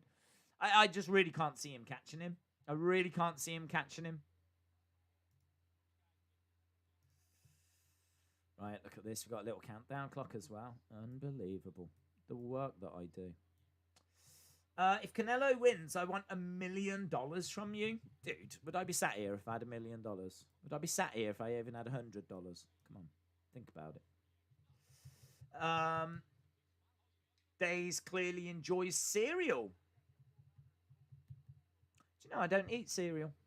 Fun fact. I don't mind it. I just never get around to eating it. Right, look at this. I feel like this is just a whole different stream to that UFC stream. It's as if we don't even stream UFC, isn't it? What's UFC? Triple G got robbed when he fought Canelo. Yeah. Obviously, they fought each other twice. The first time was a draw. Second time, Canelo getting the win. And a lot of people, really not seeing it that way. Seeing Triple G as being the person that got the victories in those. Yeah, there's been some questionable decisions. But I think, didn't Triple G said he's interested in a third fight? I think he wants the third Canelo fight. And obviously, he was victorious last night. After being away for a while, coming back and getting the win. So, good win for him. Pretty straightforward. Not really taking on anyone too challenging. I dare say people will say the same if Canelo gets a straightforward win tonight. But keeping my fingers crossed for Callum. The other thing that's worth knowing as well is that, of course, Alverez did beat Callum's brother. So, that's got a little bit of... tasty backstory to it as well. So, I mean, look, the one thing we can say is that Callum Smith definitely knows what he's in for. He's definitely walking into this with his eyes open. He absolutely knows what he's in for here. So, it's going to be interesting. I can tell you, though, that Canelo Alverez comes in as a -700 favorite. Callum Smith +500. Alvarez's last loss, I believe, I want to say 2013 against Floyd Money Mayweather. 53 wins, 1 defeat, 2 draws, 36 knockouts. 36 knockouts. Crazy. This is crazy. Here's my number. Call me Canelo. Canelo might be the people's choice, but every chin is susceptible to being KO'd. KO'd? Every chin is susceptible to being KO'd. Isn't that the truth? Where can you watch live? It's on DURDEN, which I didn't even know was a thing in the UK, honestly. I think it was only like last week I said I don't think we have it. And you fast forward a week, I'm now a subscriber. Isn't life weird? So, yeah, it is a thing. Certainly a thing in America. And I think it's exclusive to them. So, Canelo taking on Callum Smith. Of course, Alverez had one of the biggest boxing contracts in the world, like $340 million with DAZN and Golden Boy. And he's managed to get out of that contract now because it wasn't working for him. I mean, the money certainly was, but, well, I say the money was. They weren't able to agree fights. Alverez, DAZN, and Golden Boy couldn't agree what fights. So it started to get a bit like too many cooks. And then all of a sudden, like, because of the pandemic, the money wasn't quite right. And then I think DAZN were, like, saying they were going to pay him in stock and stuff like this. And it was like, what the flip? So he's managed to get out of that contract. But amazingly, this fight is on DAZN, even so. Who would win, Canelo or... Oh, dude. Floyd should have lost when he won. We all know that Floyd hugs too much. What time is the boxing? It's a good question. It's meant to be ring walks at about 4. I think we're still on track for that. Maybe a little bit after. We're still at the co-main, which is nothing. It's nothing 4-round nonsense fight. I don't even know why they're showing it. So, yeah, we are just waiting to go over to the boxing. To the main event, anyway. If Floyd for Canelo today, who wins? Canelo. I'm very confident in saying that Canelo, the 30-year-old Canelo, is miles better than the 22, 23-year-old Canelo that Mayweather fought. Again, you know, we were saying earlier about how Alverez is picking people at the right time, and maybe this is a good time to fight Smith. You know, he's just coming off a questionable win. You know, maybe Alverez has spotted a few chinks in the armor, and so as a result, he feels now's the right time. Well, that's absolutely what Floyd Mayweather was doing. I mean, he didn't face Pacquiao until he knew it was the right time. And you know, same with Canelo, you know, fought him when he was like developing and young and 22, 23. I mean, he's 30 now. He's at his absolute peak, his absolute prime. His movement, his footwork, his body shots. Ugh. And that's what Callum Smith's going to have to be careful of. I mean, he's all body. I mean, Canelo's going to have to jump to try and smack him in the face. The height difference is so great. So there's going to be a lot of body shots here. But the thing is, can Callum keep Canelo at bay? He can't just allow him to, you know, smack him in the body. He's not going to be able to take that kind of punishment across 12 rounds. So, yeah, Callum has got to fight on the front foot. He's got to fight on the front foot. And he's got to really impose himself on Alverez. He's got to take risks. He's even admitted this himself. There's no way that you can really fight Canelo Alverez without, you know, putting yourself in harm's way. He's going to have to do that. He's going to have to, you know, show that he can box. He can. He's got really good fundamentals. He's a really good boxer. The best super middleweight in the world. This is a fight, not just a fight. It's for the WBA, WBC, and the Ring Super Middleweight Championships. So there's titles on the line here. This fight means things. Big strikes, and Valdez goes down. Castro, who came down with his wonderful cowboy hat, picks up the win. The cowboy does it. Yes, young man. There's no need to feel down. I said, young man. Wonderful. Wonderful. So he came down as the cowboy. Hopefully next time he'll come down as the sailor. Maybe the policeman. And he could do the whole YMCA group. Excellent. Excellent work from the 11-year-old. There you go. Have some Fanta. There are some fans in attendance. Is it about 1,000, 2,000 people? We're in the San Antonio Alamodome. This is, I'm sure there was a wrestling event, Rumble. Is it Rumble 1997? Came from the Alamodome. I think it did. Right, wow. We all know what the next fight is. He looks like a little triple G. He does. It's a good shout.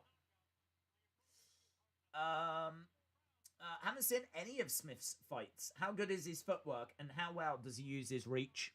He uses his reach all right. I can't say that he uses it amazingly, but he does use it all right. There's a few things that he can do that they don't really like you doing in boxing that would massively help. And that's like, amazingly, you're not meant to just stick your hand out. So if you've got that reach, you know, you could just stick your hand out, kind of keep your opponent well at bay, but referees don't like it and they will have a word with you if you do that too much. But that is something that really does work. It does keep the opponent at bay, and makes it harder for them to kind of get past your lead hand. And obviously, you could follow up with, if you stick your left hand out, you've got your right ready if they do slip in. But it's something that refs don't like. But that's something that Callum could use in the early stages just to kind of set the pace, set the range, make sure that Canelo knows his place, kind of keep him where he needs to be for a bit. I mean, he's not bad at using it. He's not the worst that I've seen. His footwork's great. He's got good head movement as well. He's got a really good guard. He's got quite a high guard, nice tight guard as well. So the only thing is that even though he will be nice and compact and he will have a tight guard, he's still going to be so exposed because you can't protect everywhere at the same time. And Canelo is so small that Canelo is just going to be firing in body shots. I mean, it's hard to know where he's going to need to protect, really. What he can't do is, like, cover up and get down to Canelo's level because he's got this height advantage, so you've got to use it. So he can't really, like, cover up too much because use your height advantage. So, yeah, it's a real tricky one. It's a real tricky one. This is why, his best form of defense is to keep Canelo at range, at distance. Keep him at bay. Don't allow him to get close. Don't allow him to fight in the pocket. Don't allow him to work the body and get close enough to be able to do that. So hard though, because Canelo, if he starts to put that pressure on, this is why it's hard to see Callum Smith how he's going to get that win. He's going to have to really impose himself, but if he imposes himself, he's going to be forcing himself onto Alverez. That's going to allow Alverez opportunity to get in close. If he gets in close, he's going to work the body. If he works the body too much, Callum Smith's going down. Flip. It's like, how do you beat Canelo Alverez? Because that is a question that 53 people have asked. And they didn't have answers to it. There's only one person that's had an answer to it. And that was Mayweather. That was Floyd Mayweather. 7 years ago. So, you know what I mean? It's like, I totally understand why people are going, I just can't see Smith doing it. I haven't seen many people calling it for Smith. I've seen a lot of people saying, look, he's a really good fighter. He's got better than a puncher's chance. It's really disrespectful to say he's only got a puncher's chance. But when you're in there with someone at the level of Alverez, it's hard to say that you've got anything more than a puncher's chance. I'm English, so I would love to see Smith win, but seeing Canelo win would be great.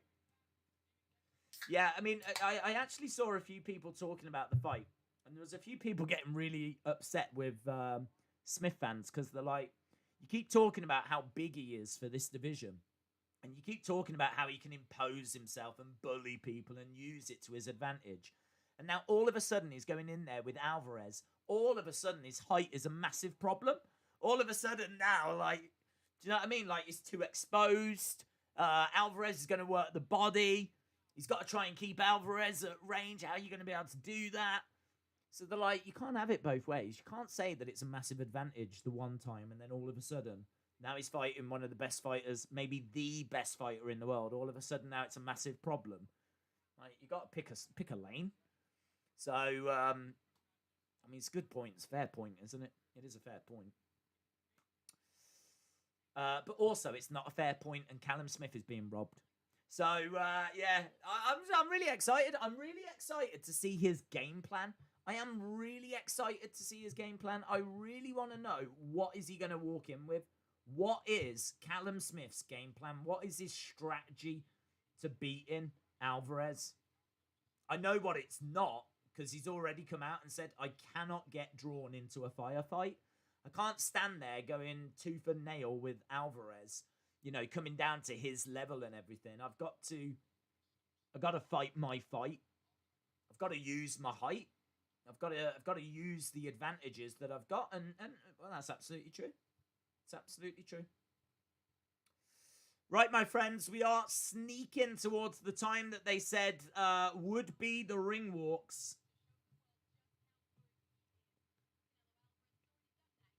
Canelo Alverez, a 4-division world champion, has already shown the world how good he is.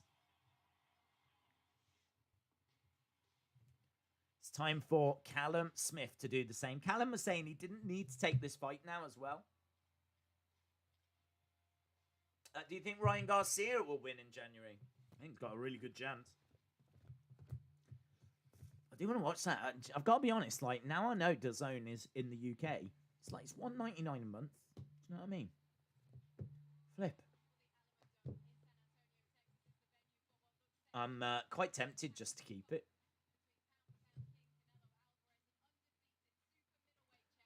Right, they're showing us shots of San Antonio, Texas. They're showing us shots of the Alamodome.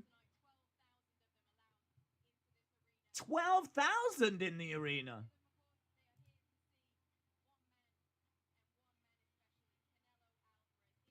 $12,000 in the arena, apparently.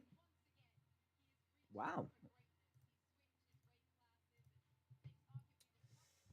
Right, we are getting to the point where we are looking at ring walks. We're just having a look backstage. We can see Canelo. He's got his gloves on. He's looking good. He's looking ready to go.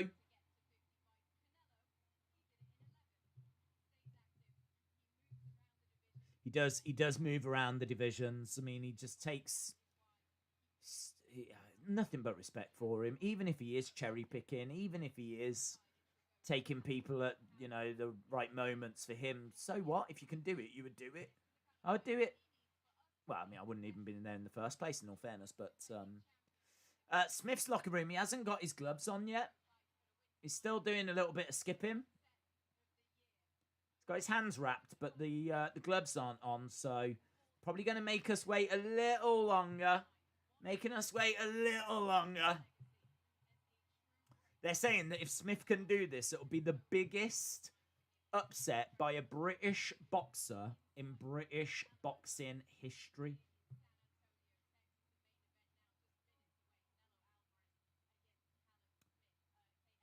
They're saying it is just moments away.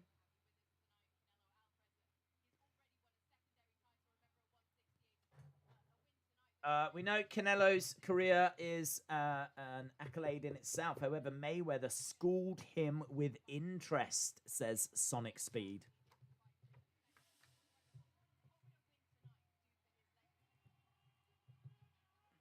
They're asking the crowd to make some noise. I didn't realise there was 12,000 there. Do you guys know there's a pandemic? God, we're not even allowed to see each other at Christmas. You lot are like, yeah, let's have 12,000 in a stadium.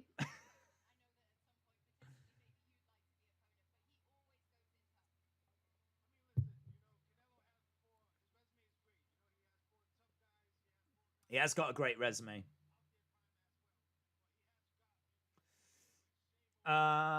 This is a business, and in business, money keeps you in the business.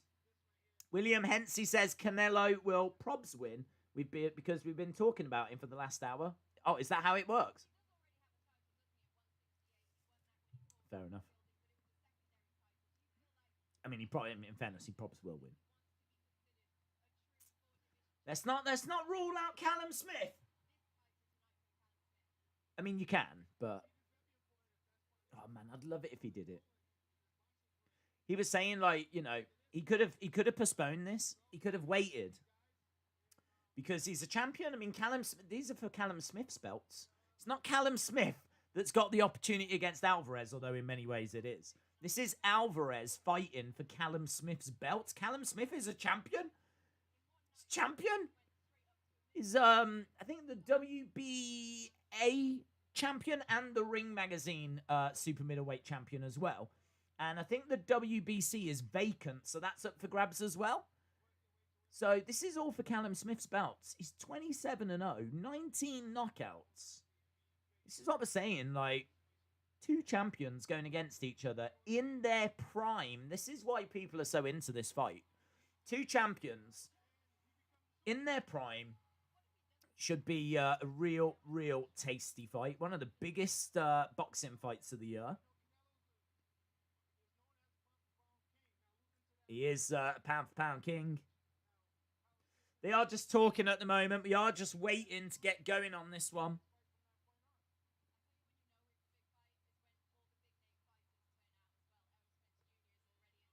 Yeah, Errol Spence Jr.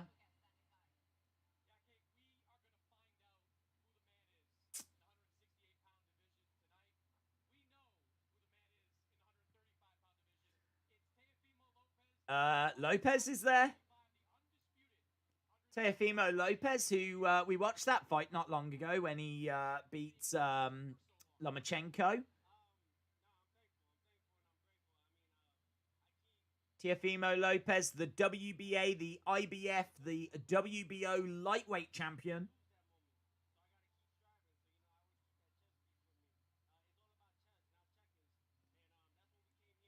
It's all about chess, not checkers.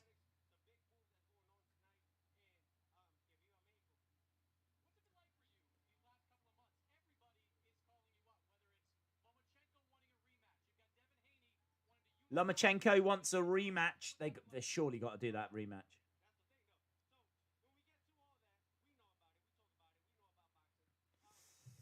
British boxers have a hard time with power punchers from the Americas. 6'2" versus 5'9". It's going to be crazy if Canelo wins. He's coming in as heavy favorite. I mean, size is one thing, but they're both coming in roughly around the same weight. So even though Callum Smith is tall, he's not going to be as thick as Alverez.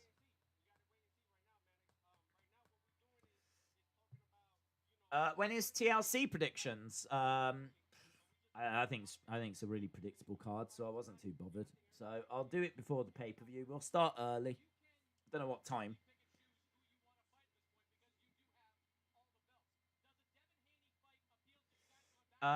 Teofima's watch though days. Oh man, that's sick. Is that one of the belts?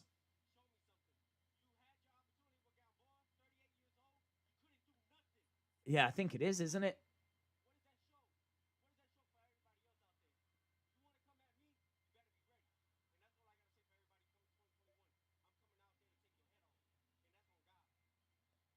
Lopez says 2021. I'm coming to take everyone's heads off. That belt, that watch is sick. Lopez says Canelo taking over. Right, there we go. He's got his gloves on.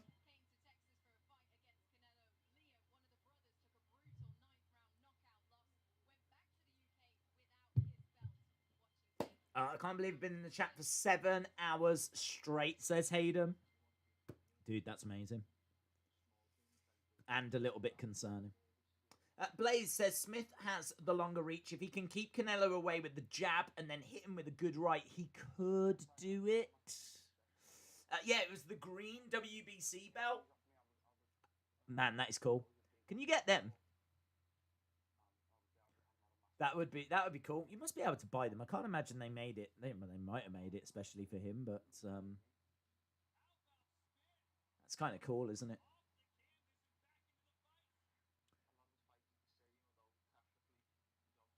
They're just watching, actually. Callum Smith watching his brother when he faced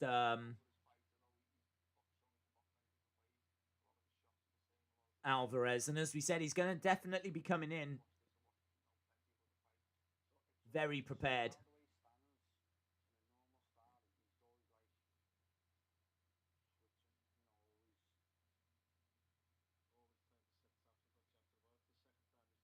Yeah, it's really interesting. Really interesting watching this fight and kind of breaking it down.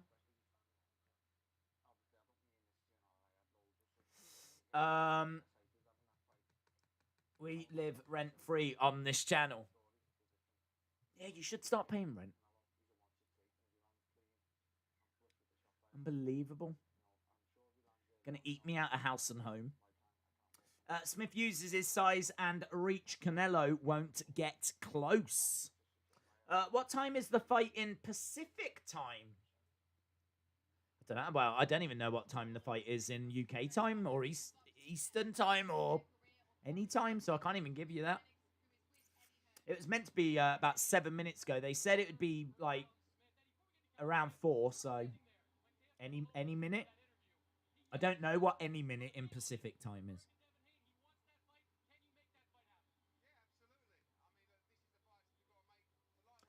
Just talking to Eddie Hearn, managing director of Matchroom Sport.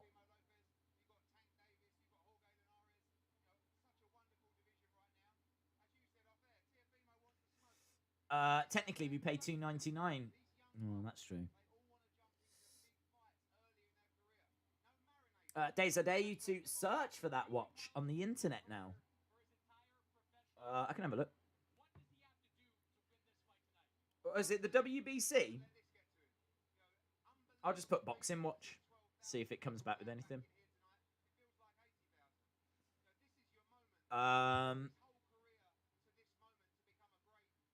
He says it feels like there's 80,000 in there. It probably does, considering we've been doing shows in front of no one. I should imagine it does feel like there's 80-odd thousand in there.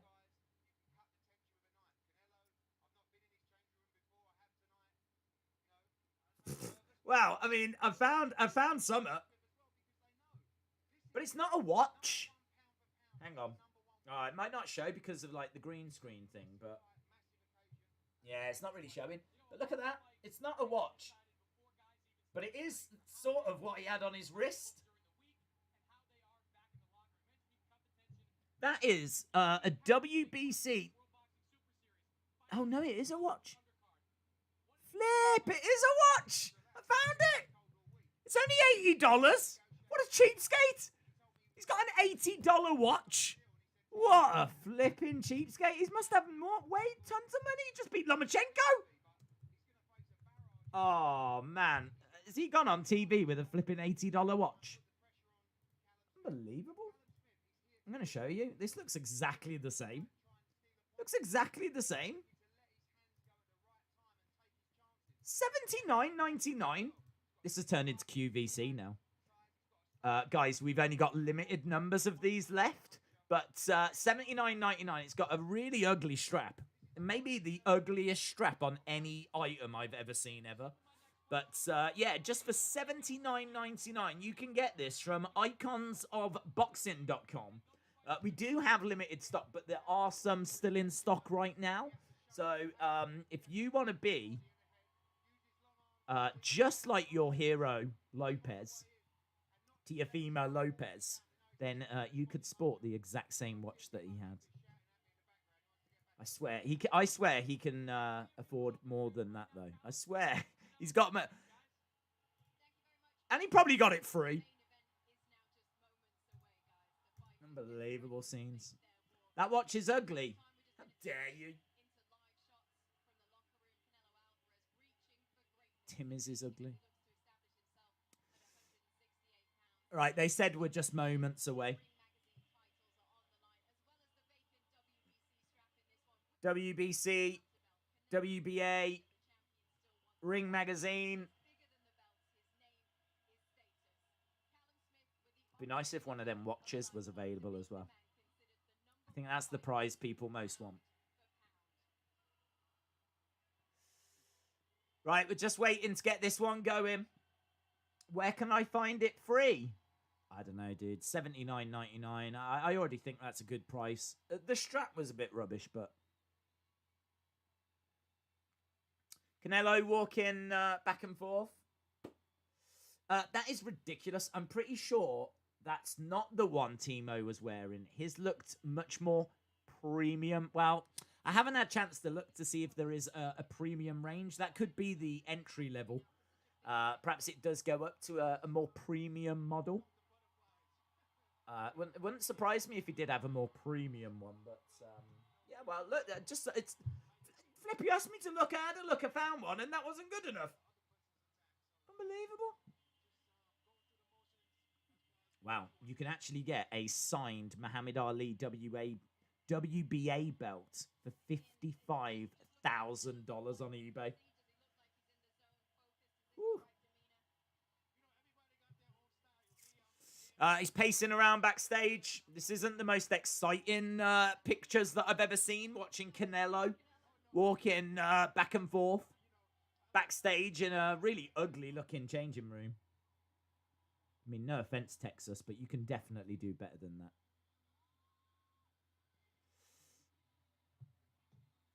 He's got red shorts on. What time do they fight? Don't know yet, my friend. We're still waiting for that. I mean, they said any minute. If only I had a watch, eh? If only I had a watch. If I had a watch, I would know when it would start.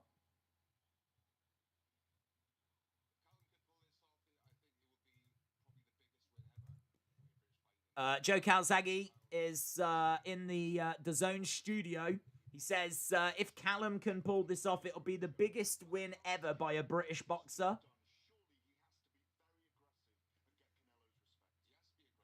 They're saying that he's got to be aggressive. He's got to get Canelo's respect, but he's also got to be very careful.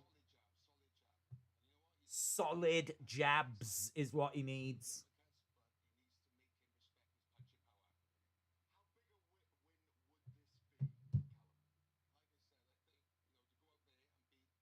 Calzaghe says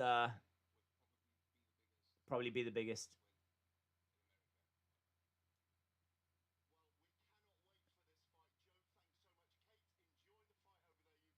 Right. We're throwing back over to Texas. They're saying it's time. They have said that before. What time is it? 1/4 past. Ah! They're talking tactics. Okay. They're teasing us, man. They're teasing us. Callum Smith by decision, says David Connolly. The fight starts between 1/4 past and 1/2 past. Shout out to you, Ender O'Toole. Joe Calzaghe looks so different.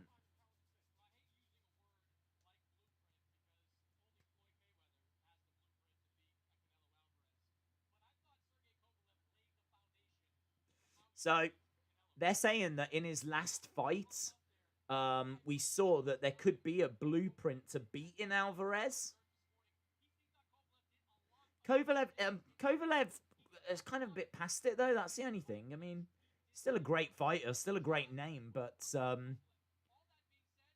kind of feel like this is going to be a more challenging fight than that Kovalev fight.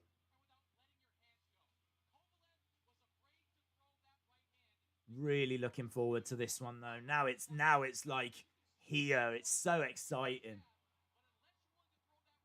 Just look at these. Look at the speed, the hand speed of Alamodome.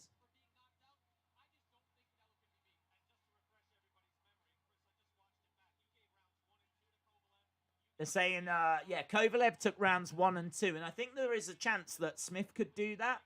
Alamodome tends to warm into the fights.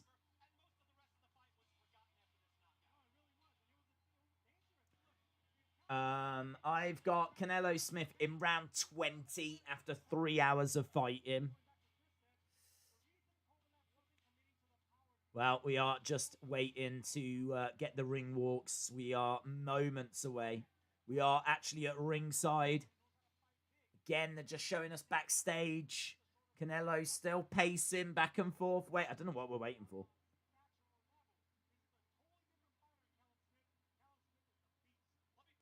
They're saying Callum Smith is a beast.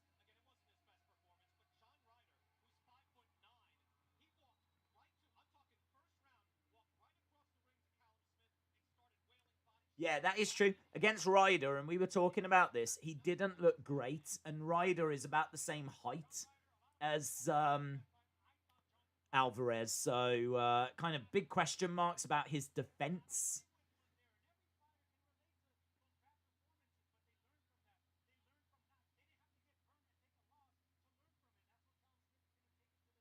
Right, we are still waiting. If you are just joining us, I can see there's people jumping in all the time. If you are just joining us, we are waiting for the main event. It is the next fight. We've been here for half an hour or so. And We're just looking at Canelo backstage. Just pacing back and forth, just waiting, wanting to get out there. I can see Smith getting the early rounds. And I can see Canelo then starting to come into it. I can see Canelo with a late stoppage. I think if it goes to decision, it's going to be really hard for Smith to get a decision win. It's the only way I can see Smith getting a win.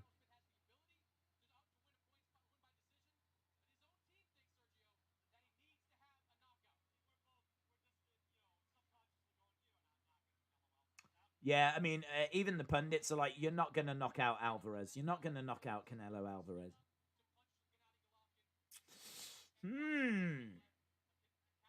Canelo will win by knockout by the ribs, says Charlie. Can you say when it starts and what is happening? I will do that for you, yes.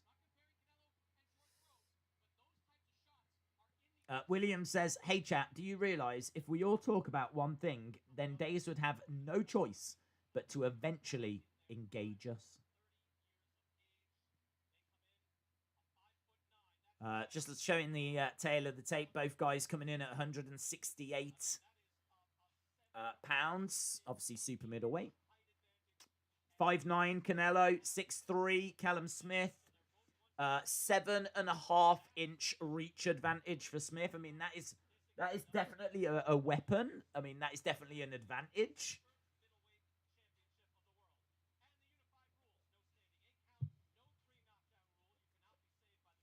You cannot be saved by the bell in any round. Doctor or ref can stop the fight. If there's an accidental foul, they go to the scorecards after the fourth. That could be interesting. Smith could take 1, 2, 3, then cause an accidental foul. That might be how he wins. Right.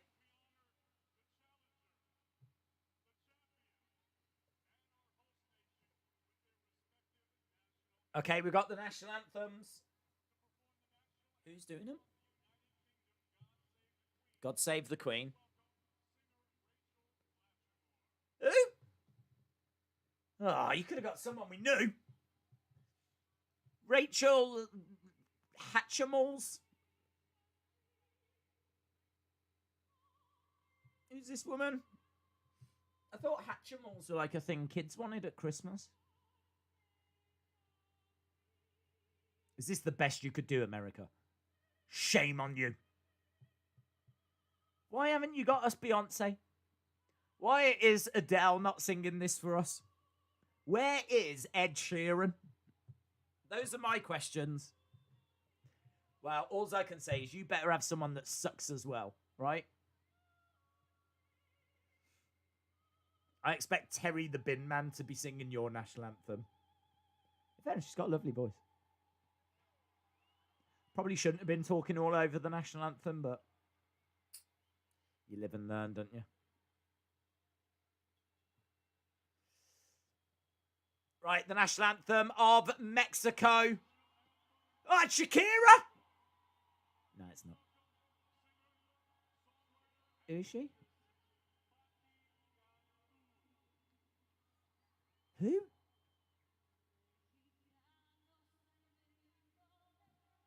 What was her name? Batty Can Do. Batty Can Do. Not being funny, was that her name? Batty Can Do.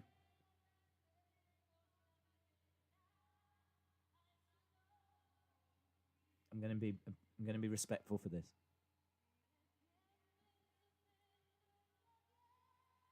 Just because I don't want to upset the Mexicans, really.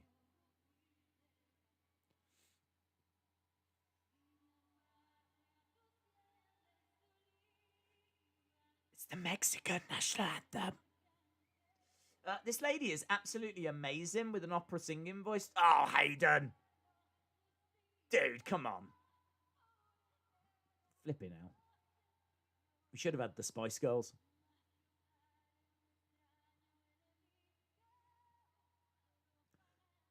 Well, I mean, look, this anthem goes on a bit, doesn't it? I mean, I know I was going to say I was going to be respectful, but flip, I didn't realise how many verses is it? All we got was God Save the Queen. Thank you. They're like, oh, this is like Lord of the Rings. Flippity flip. This Mexican singer is gorgeous. Well, Google her. She's called Batty Candu. Batty can do. Push pineapple, shake a tree. It's still going! It's still going! What is happening? This is the longest now. Well, it's time for bed. Right, good night, everyone. Flipping out.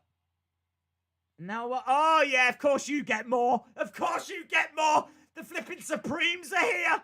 Diana Ross and flipping. Oh, my God. You've got the Supremes? Unbelievable. Yeah, we get one singer it, but now here's the US. Bring them out, boys. Bring them out. Out they come. Ooh, baby love. My baby love. Unbelievable. I knew we were going to be cheated. Look at this, you've got playing choir on the go.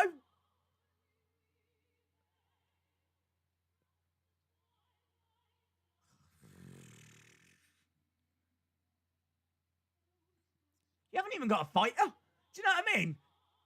This is like the UK against Mexico, and look, here's the US. Here's the US. Bring them out. Bring the choir out.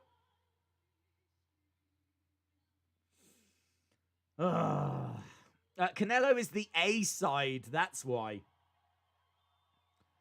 Well, I mean, yeah, there's no disagreeing with that. Well, I'm looking at this equipment. They've got pyro. They've got pyro. The USA has got fireworks. Ow!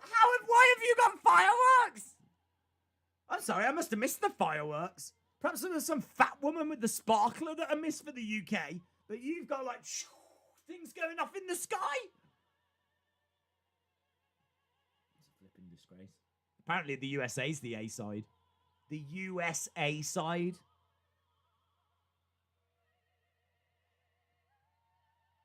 They're still going. Even this is longer than ours.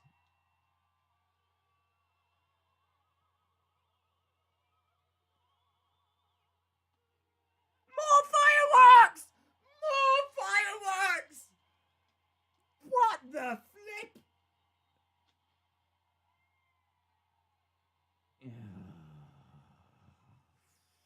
Unbelievable. Unbelievable. Right, we're done with that shenanigans. Now that you've completely ruined international relations, let's move on.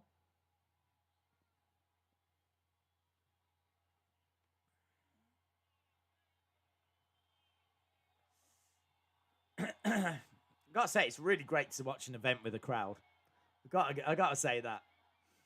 A socially distancing crowd as well. They're kind of like scattered all around. Right, is it Callum Smith that's coming out first? I think it is, you know. I have no idea what his music is. Probably generic. They probably got it off blooming the YouTube copyright-free music library. So Callum's probably coming out to that. Something that John in the basement knocked up in Ohio. And then I should imagine Alverez will be sung to the ring by flipping Shakira and Jennifer Lopez.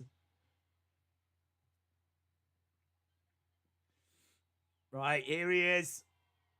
From Liverpool. The Liverpool Giant. Callum Smith, 6'3". He's got white entrance attire on. Gold zip. Gold on the gloves. It's a long walk, isn't it? We haven't even got out there yet. The super middleweight champion of the world. Making his way... how far away is he? Still hasn't even got to the entranceway.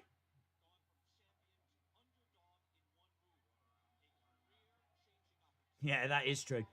He's champion of the world and he's underdog. Heavy underdog. Champion to underdog in one fight. Huge underdog. Still not out there yet. Here we go.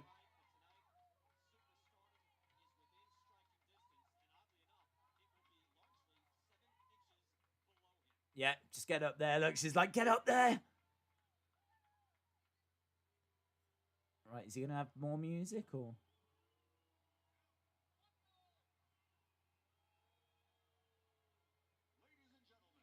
Ah. That's cool. Michael Buffer? On the screen?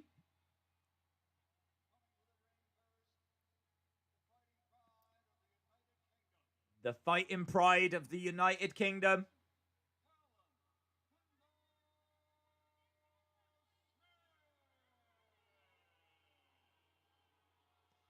Boos?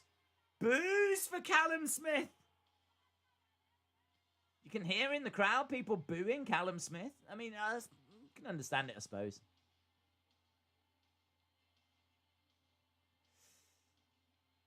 Listen to DAZN's exclusive Fight Night playlist on Deezer right now. There we go. If you want to listen to some more of Batty Can Do, then jump over there.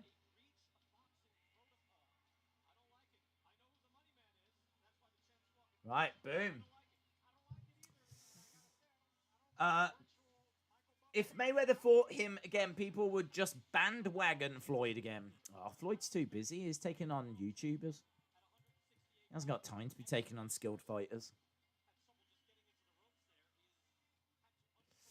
Right, Callum has made his way down. We are getting ever closer towards the fight, my friends. Callum Smith inside the ring right now. So our champion is in there. We're just waiting for the challenger. And the cameras go over. Nice little video package on the entrance screen. Showing some of his previous entrances. Like a Nike advert.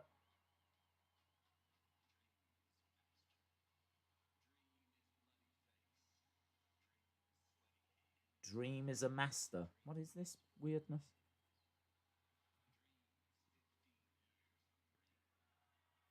Right, they're just showing footage of Canelo throughout the years on the screens inside the Alamodome.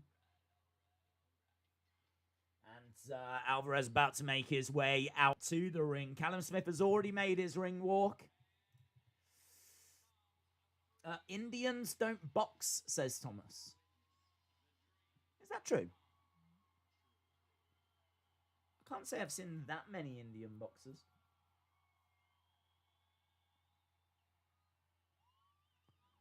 Right, here we go. Canelo Alverez in a poncho. Stay home where it is safe. Jab, Callum, jab. Canelo, Canelo, Canelo, Canelo.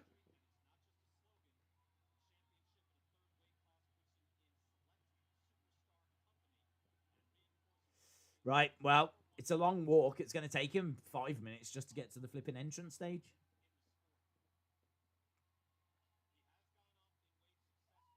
Yeah, he has, he constantly bouncing around in weights. I think when didn't he fight before at like 175 and now he's fighting at 168?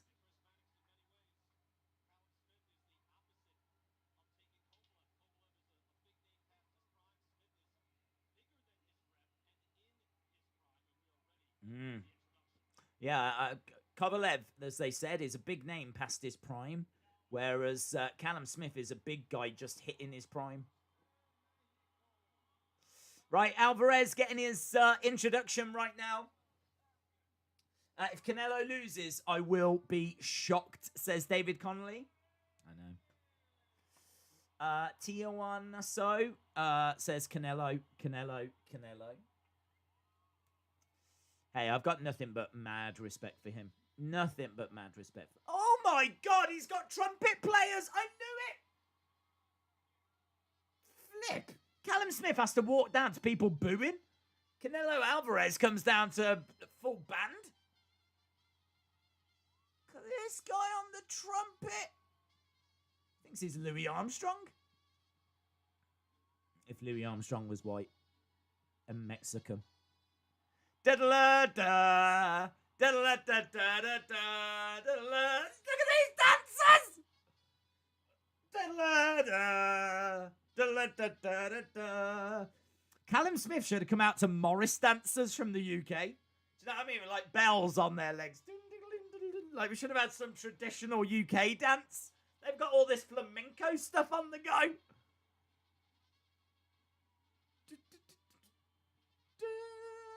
And he's got fire. Look at this carnival. This is sick. What an entrance. What an entrance. This is cool, man. This is cool.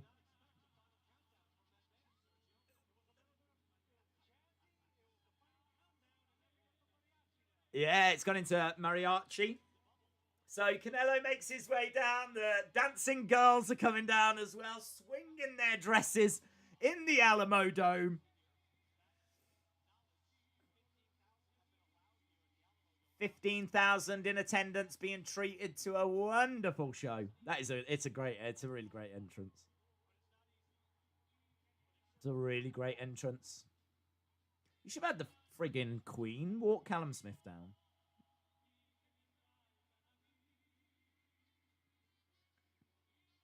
The Queen with a couple of her corgis just walking Callum Smith down. This way. Because you know, if she wanted to, they would let her.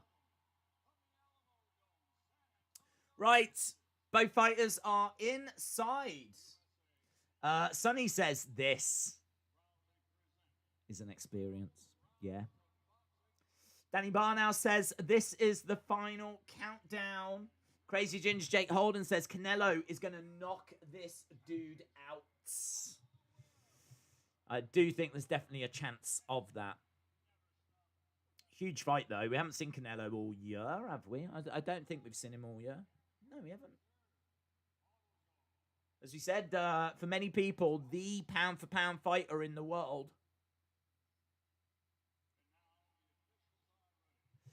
Right, now the officials are ready. We're getting ready to go over to the action.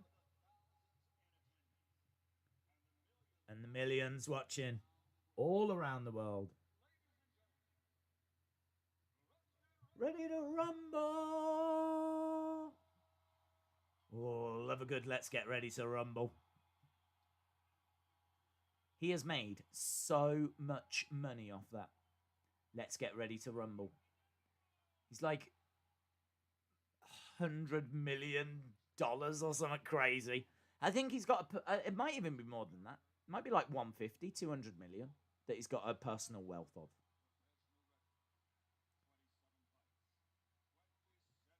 Crazy. Let's get ready to rumble. Callum's going to do it for the Scousers. Well, he's going to certainly try. Imagine if he just goes out there, puts him away. That'd be fun, wouldn't it? Liverpool's not that far from where I'm sitting. If I got a move on, if I jumped in the car and, do you know what I mean? No one was watching. I'd probably get there in 40 minutes.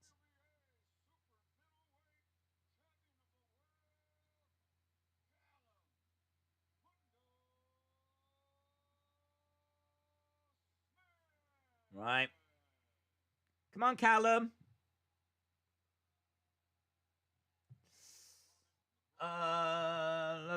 Canelo will KO him inside 6 or 7, says Kieran. UFC fan says 150 million. I'd be happy with just one. Be happy with just literally one. They had a big... it's on the Bruce Buffer documentary on the UFC Fight Pass. And talk about the fact that they started, like, you know, making money off it. And one of the biggest checks, or one of the first big checks they got is, do you remember there was a game that was called Ready to Rumble? They had to pay to use that term. So that was a pretty sweet check that he got just from that video game.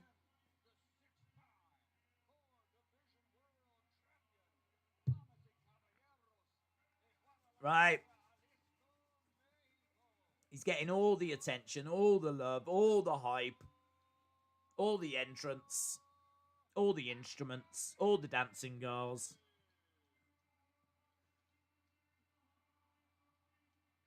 But in fairness, he deserves it. He is an incredible fighter.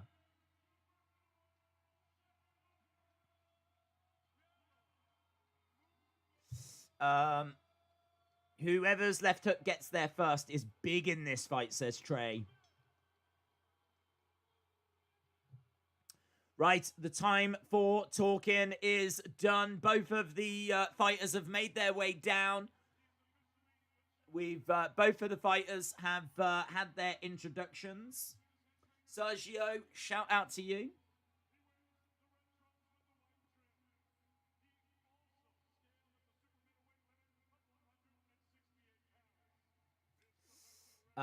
Eric, shout out to you, mate. Michael Buffer is worth 400 million. Is he? Hang on, let me have a look. Let me have a look. Michael Buffer. Let's have a look. Michael Buffer, how much are you worth? Where do I even find that out? Michael Buffer net worth 400 million. You're right.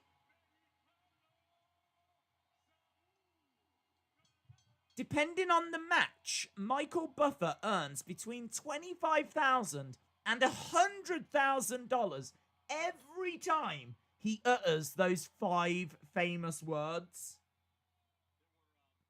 On a handful of extremely rare occasions, he's even been paid $1 million just to go and say, let's get ready to rumble. $1 million. Oh, man. I feel sick.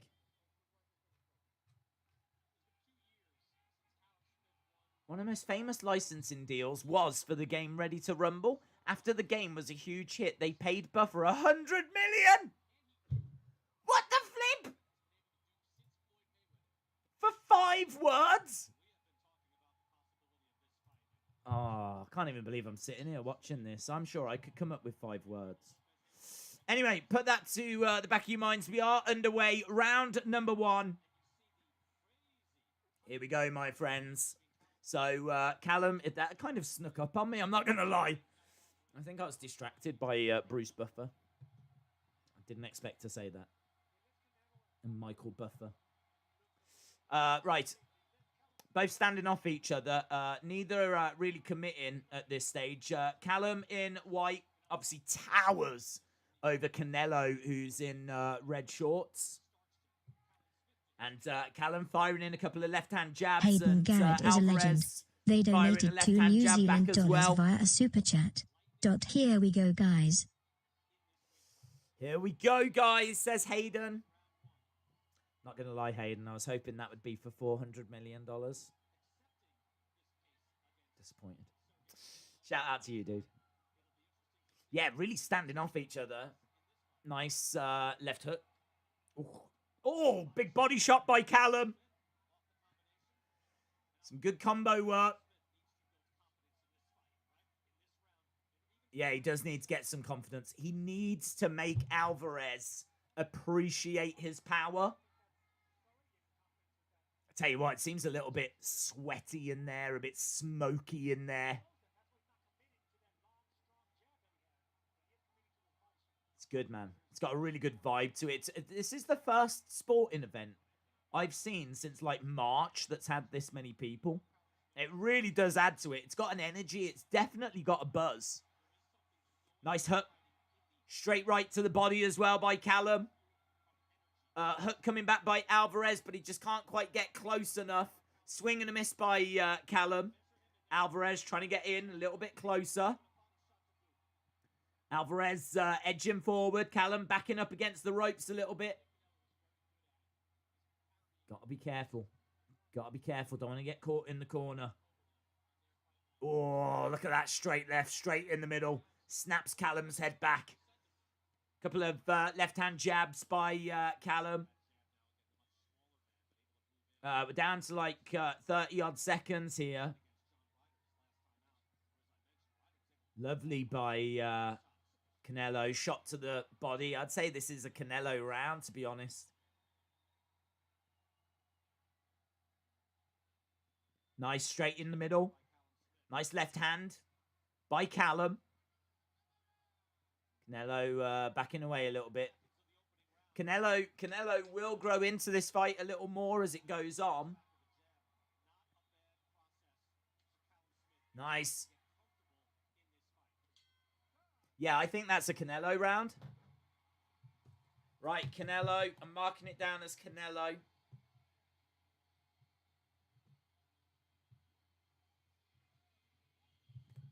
Right, round one out of the way. Let's change this over to round two. How many minutes has the fight been? 3 minutes. You're joining us at the start of round two. Haven't missed anything? Unless you include the dancing girls. Okay, so round one to Canelo for me. But Callum Smith, comfortable. No.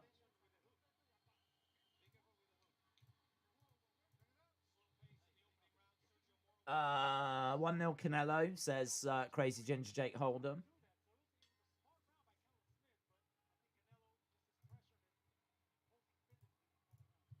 Yeah, he was putting the pressure on, and he managed to get some of the bigger shots off as well. A couple of times he had Callum Smith against the ropes or in the corner or whatever. Callum Smith, I think, you know, is quite clever. There's nothing that's going to really worry him from that round, but equally, there's nothing that's going to help him win this fight. So, first round done. Hopefully, any nerves are gone. And we are back underway in round number two. Trying to fire in a body shot. He's trying to work that jab. Yeah, he's just a little out of range there. Alverez firing in a few shots, but Canelo just working his range quite well. He's got good movement, but he is backing up into the corner a little bit. Shot to the body there by Alverez. Nice body shot coming in by Callum. Alverez, straight left. Nah, decent jabs coming in by Callum.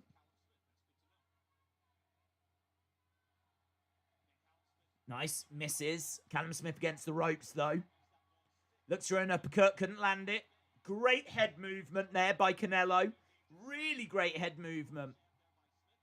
Nice left-hand jab by Smith, who steps to the side. Tries to throw a hook to the body. Tries to throw a left, but both whistle past. He's kind of backed into the corner. Another left-hand jab just falls short by Callum Smith. Alverez kind of stalking Callum Smith. It's Callum Smith that's on the back foot a bit more than I would like to see. It's Alverez that's moving forward. He's got Smith up against the ropes. Again, trying to fire in a couple of jabs.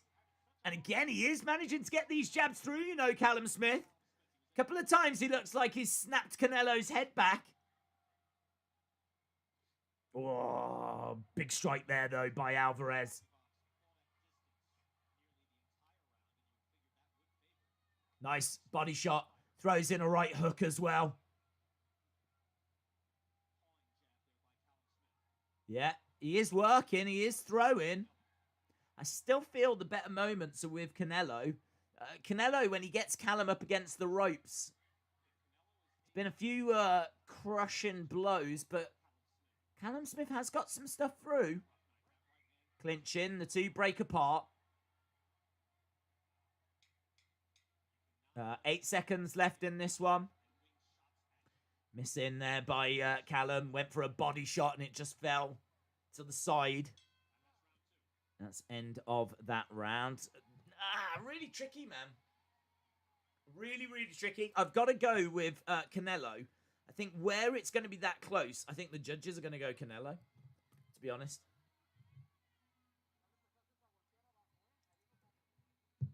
I'm going to say 2-0 Canelo. I think Callum's doing well. I think Callum's had a couple of moments where he's seemingly snapped Alvarez's head back with a couple of nice jabs, but Canelo keeps getting him against the ropes. He's getting some success with getting a couple of body shots off. There's been a few nasty body shots that Alverez has been able to get through. PP Poo Poo 69 thinks it's 1-1. Jake Holden would go 1-1. I could see an argument for 1-1. Again, I just think where it's that close, I think the judges there will go with Canelo. I really do think that if Callum's going to take a round, he's going to have to really take a round. So we are into round number 3. Some left-hand jabs coming in by Smith.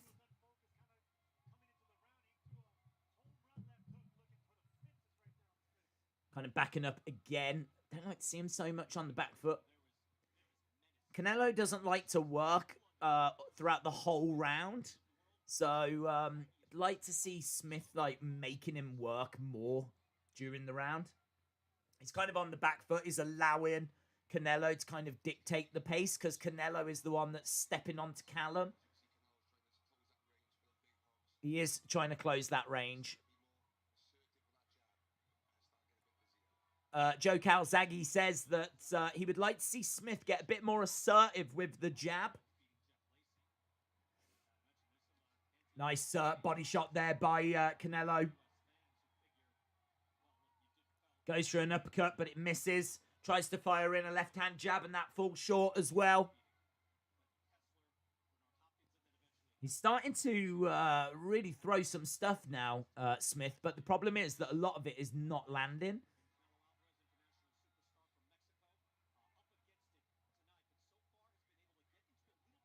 Yeah, he's got into a rhythm. He's kind of closed the gap.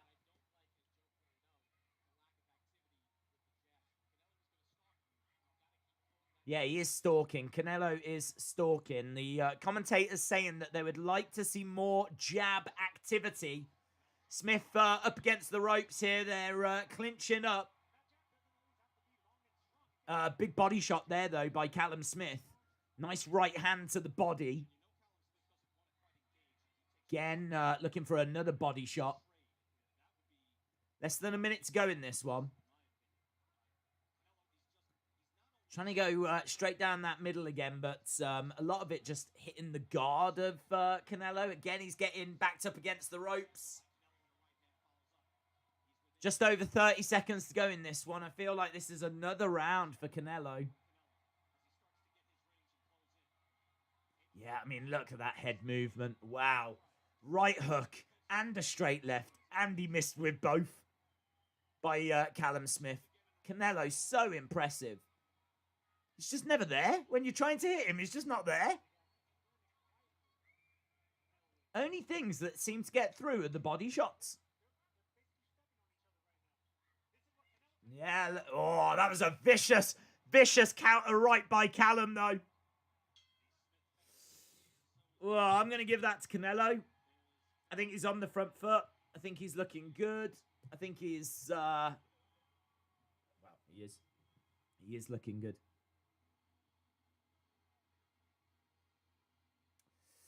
Let me know what you're seeing. I'm saying that it's 3-0 for Canelo.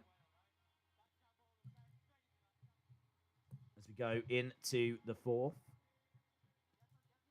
Helps if I change the graphics. Austin316, shout out to you, bud. Yeah, I mean, look, there's nothing here to suggest so far if this goes to the judges, they're giving it to Callum. Nothing to suggest that.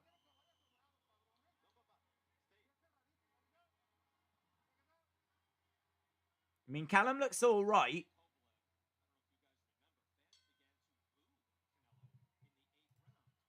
Right, we're into round number 4. If you are just joining us, this looks not one-way traffic. Callum looks fine, but he's not doing anything to win this at the moment. He is throwing some stuff, but it's missing when he goes up top.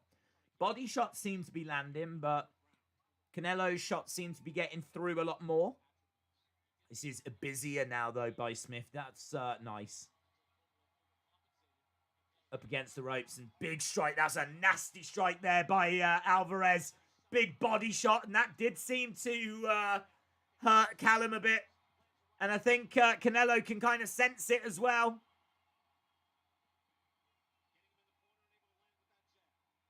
Yeah, Canelo has got Smith up against the ropes again.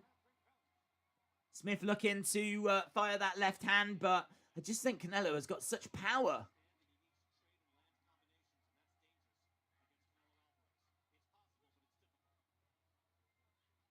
Nice body shot there by Smith. I mean, literally. Ah, that was a nasty, nasty strike straight down the middle. I think it landed on the guard, but part of it got through. Something of it got through.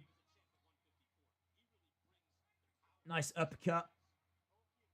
Canelo landed 38 to Smith's 32. Smith has thrown 168. So he's thrown 168. He's only landed 32, Smith. Canelo, 85. He's landed 38. Wow. He's only landing 19% of his shots. Just a lot of what he's throwing isn't getting through. As we said, Canelo landing 45%. 19% for Smith.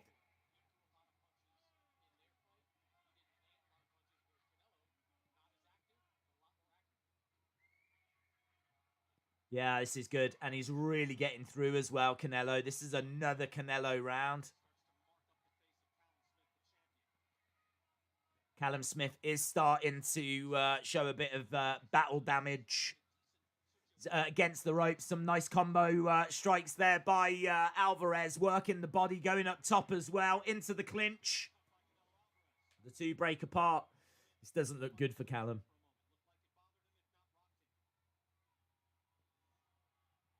Callum on the back foot.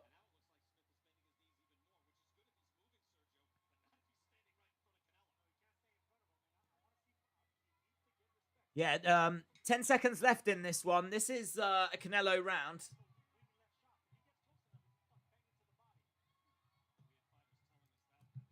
%19 of his shots landing. That is crazy. How many rounds? We're just going into round number 5.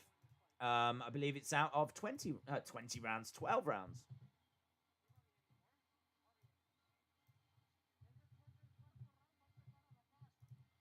Boom. Yeah, this is quite comfortable for Canelo. I've not seen him in any kind of danger. There is some, you know, big shots being thrown by Callum, and a few of them getting through, but really nothing that Canelo has never faced before or dealt with before. He's been through much, much worse than this. It's a lovely 1-2 straight down the middle by Alverez. 3-1 Canelo, says D-Gamer. PP Poo Poo saying the same. Ruben Angelo says it'll be a 7th round KO for Alverez. Yeah, I mean, Smith coming out and he does need to start winning rounds. Nice strike by Canelo. Uppercut there by Smith. A few body shots coming in as well. A bit more activity here from Callum.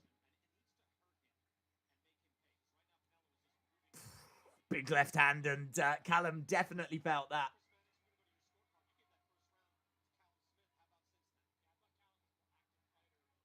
Nice, looking for an uppercut. Again, trying to throw a big right hook, but Canelo ducks underneath. Canelo on the front foot.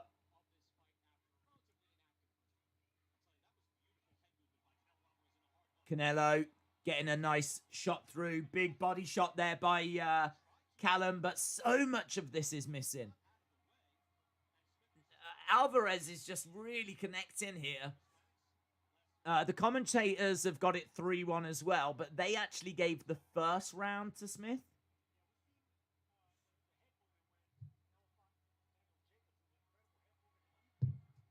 I know quite a few in our chat gave the second round to Smith. So if there's any judge out there that's given the first 2 to Smith, this could be an even fight so far. I don't think it is. I don't think there is any judges out there. I can tell you that Gareth A. Davis is scored it all 4 rounds for Canelo so far. Same as me. I've got all 4 rounds for Canelo.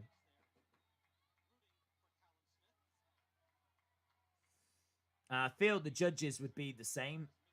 Smith up against the ropes. Few shots getting through from Alverez. But Callum is able to move out of the way. But he's not able to seemingly offer anything in response. He's throwing in a few left hands. Nice duck underneath there by Callum. So evasive. Head movement is incredible by Alverez. I mean, you can't stress it enough. Callum is throwing like really great shots and Alverez is just not there. Canelo is just not there. And Smith has got the reach advantage.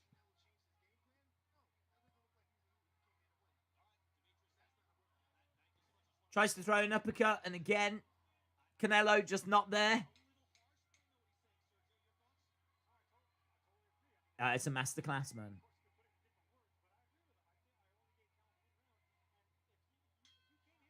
Right.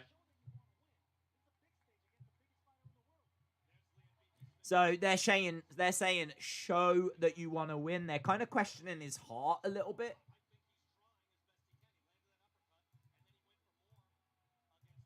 Oh, I don't know if they're questioning his heart, but I don't know. I don't know what he's meant to do.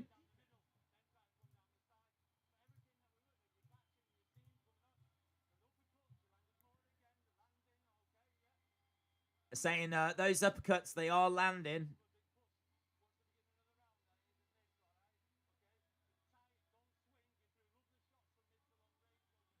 It's just hard, isn't it?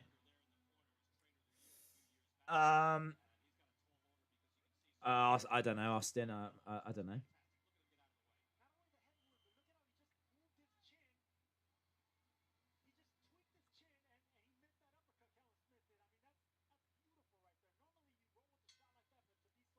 Right, okay, here we go. We're going into round number 6. I've got it 5 rounds so far for Alverez. I'm only mentioning that for people that are just joining us. Callum Smith is trying to be tidy, not give anything away. He's trying to be quite compact. You know, this isn't a disaster, but the problem is he's being quite defensive. And by being so defensive, he's not really got anything on the offensive. He is throwing, he is trying, but Canelo is just not where he's putting them shots. It's sort of like Callum is punching Alverez where he is, not where he's going to be. Maybe part of the problem is he just doesn't know where he's going to be.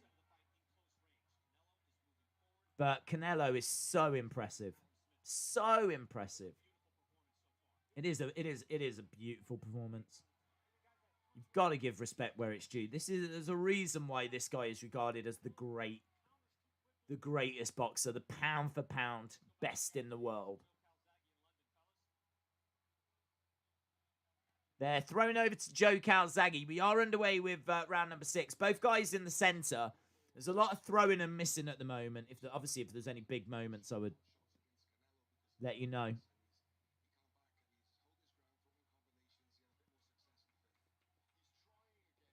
He is trying to throw some stuff and trying to get some stuff through, but again, trying with the uppercut. Callum Smith is working. He is trying here. It's just hard. Alverez getting Callum against the ropes a little bit. He's looking for another uppercut, but he couldn't get it. Again, He's going for those uppercuts quite a bit, but just not paying off for him as much as he wants.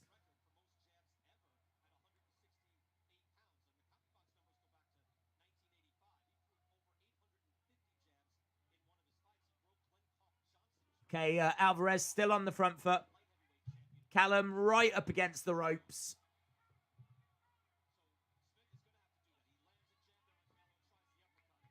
We got 30-odd seconds left on this one. If you haven't already, check out The Fight with Teddy Atlas. It's a great podcast, says California Love.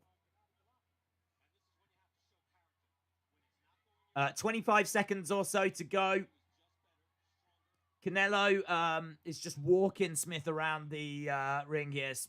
Callum's definitely showing signs of tiring. He's still working hard, though.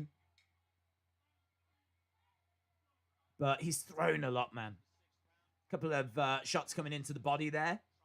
Seemingly connecting against Alverez.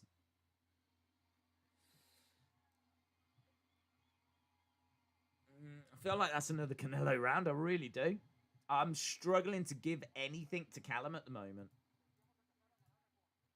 It's a good job I'm not a judge, isn't it? It's a good job for Callum. But I'm not sure they're going to give him anything either.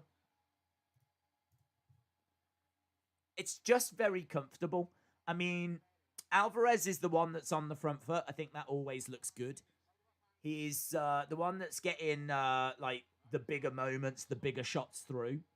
Callum certainly seemed a bit more aggressive in that round, but you can just see so much of what he's throwing is missing. So much of what he's throwing is missing.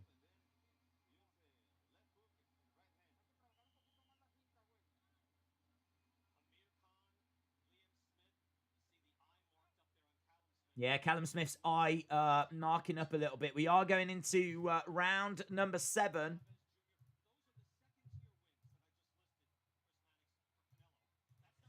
I mean, this is a big, big step up. It's how can you ever really prepare for someone like Canelo? But make no mistake about it, Callum Smith, we're into round 7. He is still in this fight. Unless Canelo is now going to start going up through the gears, going to really start to turn it on, because I don't even know that Alvarez has got out of first gear, if I'm being perfectly honest.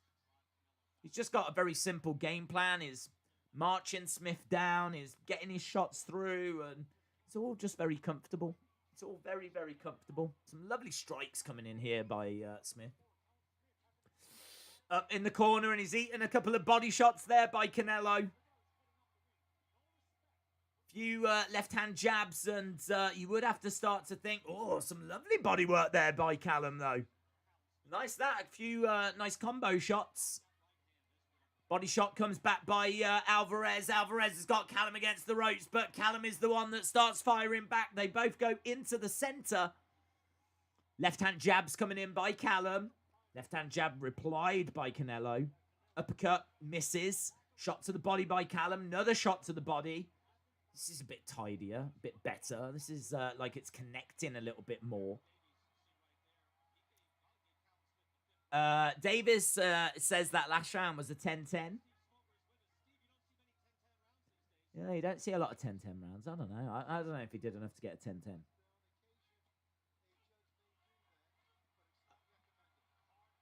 Hard body shot there by Canelo.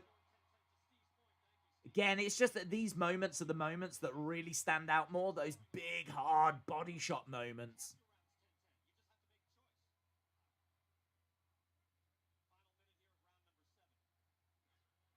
Nice left hand. Oh, nasty uppercut by Alverez.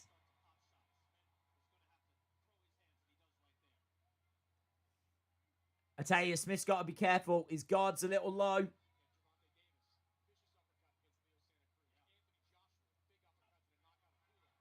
Yeah, that uppercut was nasty, man. I just can't see Callum Smith getting a knockout win against Canelo. I can't see it. So it was always going to be decision. And I honestly think that ship has already sailed. So it's really hard now to see how Callum Smith gets the win here.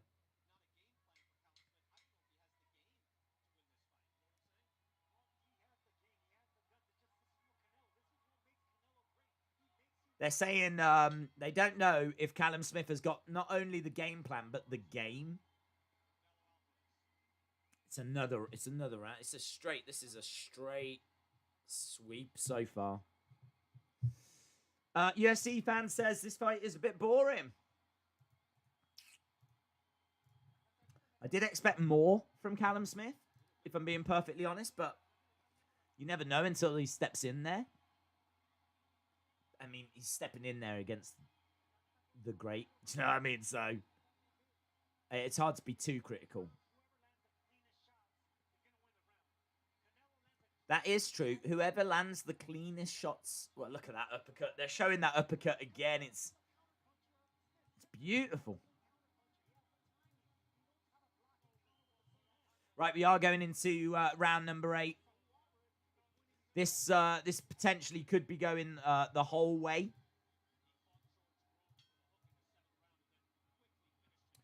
No jab for Smith.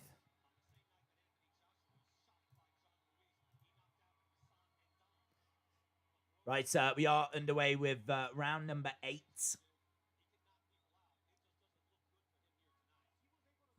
They're saying that he can knock people out. It just doesn't look good for him here tonight. I mean, I don't think anyone could see Callum Smith knocking out Alverez. I don't think that was ever his path to victory. Looking for a uppercut there. Couldn't find it. Oh. Big body shots coming in. Big straight right as well by Canelo.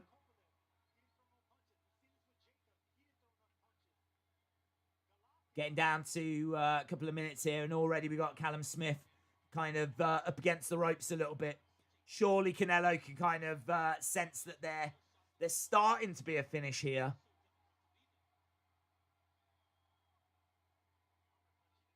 Oh, nice. Straight left, snaps. I mean, look at this. Power punches thrown. Power punches thrown. 28 out of 139 have landed for Smith. 50 out of 84. Smith is only landing 20% of his power punches. Canelo is landing 60%. Smith is covering up against the ropes.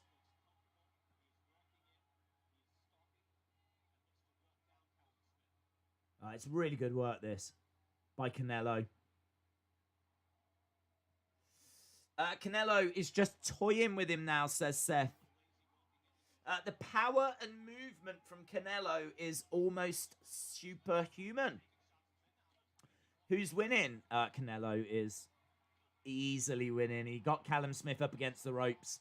I mean, we are now getting to the point where it's puncher's chance. It's now at the point where can Smith just find a magic shot. A nasty uppercut by Canelo. A crushing uppercut. He is game. He is eating these shots.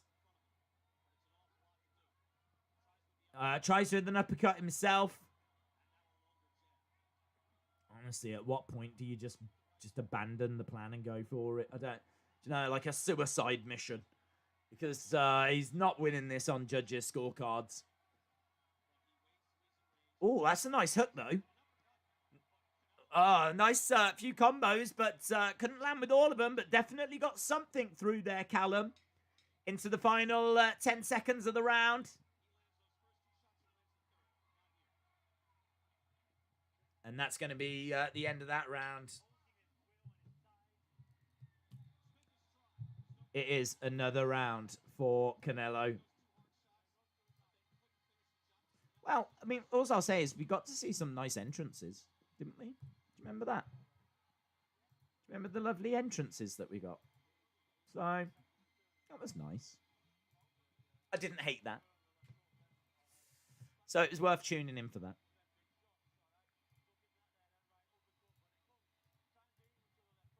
Perhaps this is a master plan. Perhaps they've figured out they're going to knock him out in the 12th. Canelo is winning this match. Yes. Daniel says, got to support the fellow Scouser like myself, Callum, but Canelo is world class. There is a difference here. Yeah.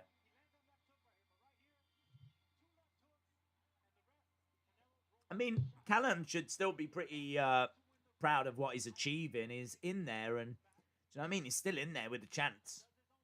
Okay, he's losing the rounds, but he hasn't been knocked down. He's still in there with the chance.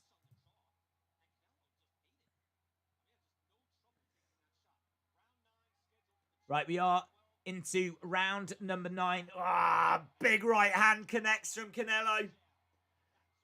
Do feel that Canelo has gone up a gear. Those shots just getting right through, man. Callum Smith was covering up, but Canelo was getting through his defenses. Canelo's so impressive. So impressive. Ooh, nice strikes coming back, though, by Callum.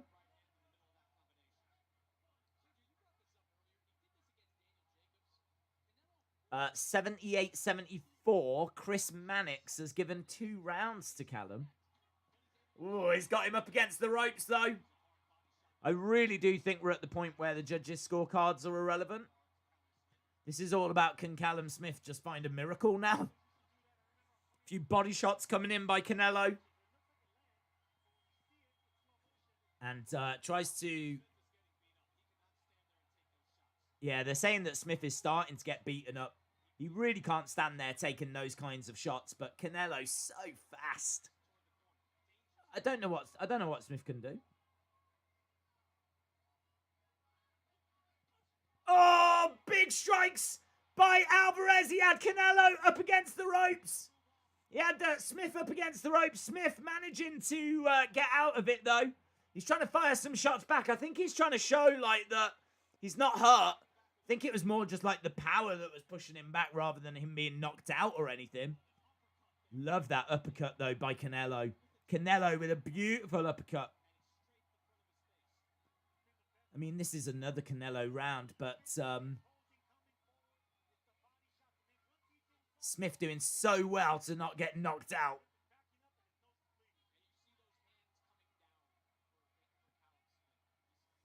He's trying to find a way through again. So difficult. Yeah, big body shots coming in. Canelo definitely gone up a gear. Big strikes coming back. Nice 1-2. Few hooks and a body shot coming in by Smith. Up against... Oh, that uppercut by Alverez! Smith is now hurt. Smith is hurt. Man, that uppercut, he's landed a few of them.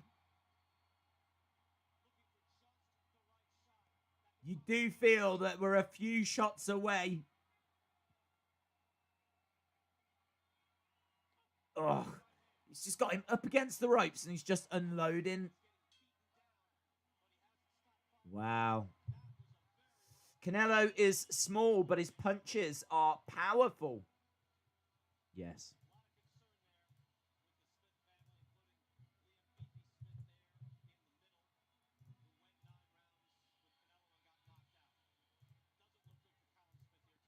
No, it doesn't look good.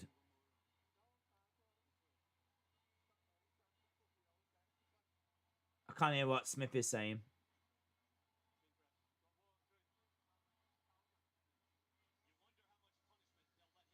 Yeah, they're saying that you wonder how much more punishment they'll let him take.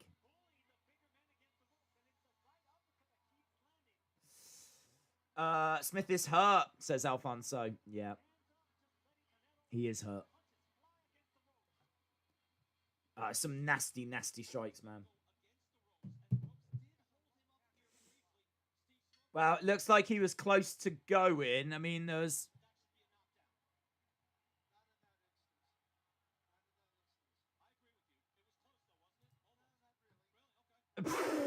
The commentators are like, that should be seen as a knockdown. And the one guy was like, no, not in that instance. He went, okay, but it was close, wasn't it? He went, no. That was a knockdown? No, it wasn't. But it was close. No, it wasn't. Big left hands coming in by Callum.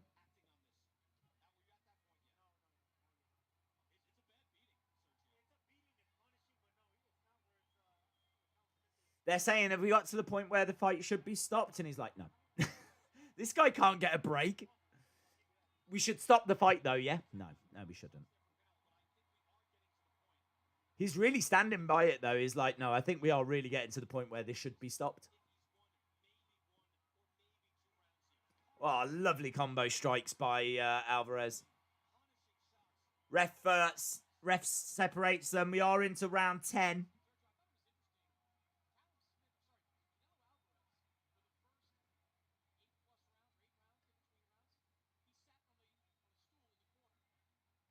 Nice strikes, counter strikes coming in by Callum.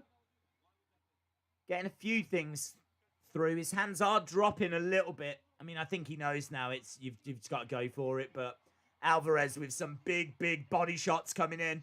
Callum getting out of the way. Looking for an uppercut.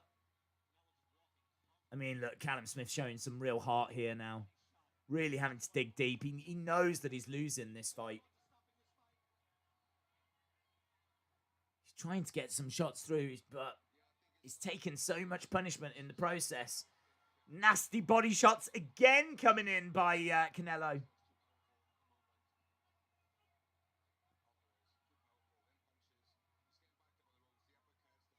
Yeah, he's trying. He's trying.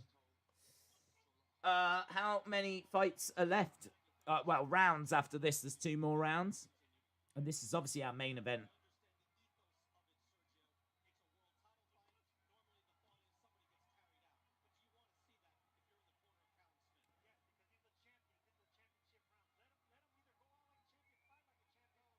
Go home like a champion or fight like a champion. They're arguing as to should they call the fight or should he just be allowed to get knocked out.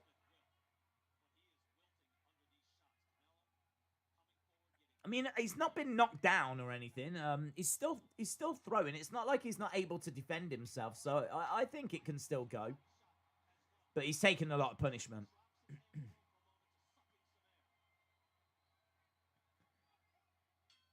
All right, that's the end of that round as well. Jonathan says, let the hands go. I think he's letting the belts go. I don't know about the hands. Rukan says, who is winning? Canelo, my friend. He's not winning. He's dominating.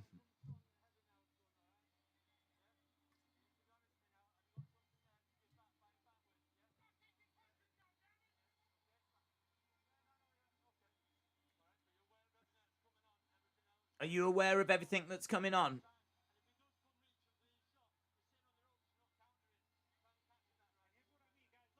Yeah, I mean, I think his corner are very much concerned. Rightfully so. I think he's saying, you've got to tell me if you've got it in there. Pro Gamer J 2020, shout out to you, my friend. D Gamer has got it 9-1. David Conley has got it 10-0. Crazy Ginger Jake Holden's got it 7-3. I think, however you've got it, there's no way that he wins on judges' scorecards now. I mean, there's only 2 rounds left.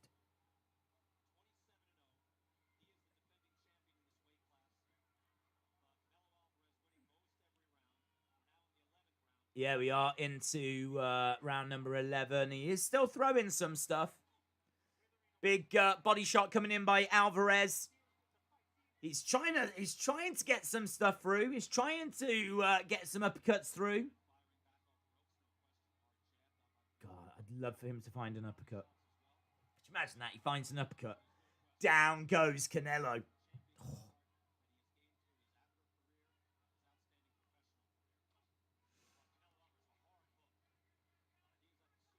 He's still going, though. He is still throwing. I mean, there is just a lot of stalking. The reason why I'm not like, oh, this is happening, that's happening, is because there's a lot of Callum on the back foot trying to get away from Canelo. And there's a lot of Canelo just walking after him.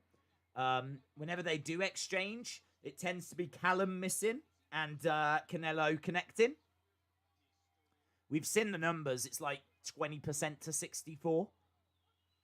In fact, we're getting the numbers now. It has dropped a little bit for Canelo. It's now 51-21. Punches in round 10. Oh, so that was just punches in round 10. So just punches in round 10 was 51-21 percentage connecting. Big right hand there by Alverez.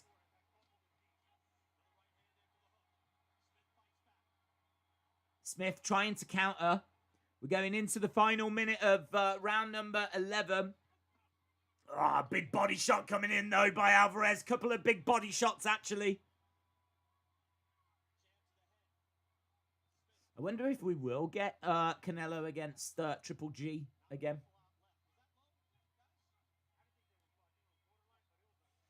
Body shot coming in by Smith.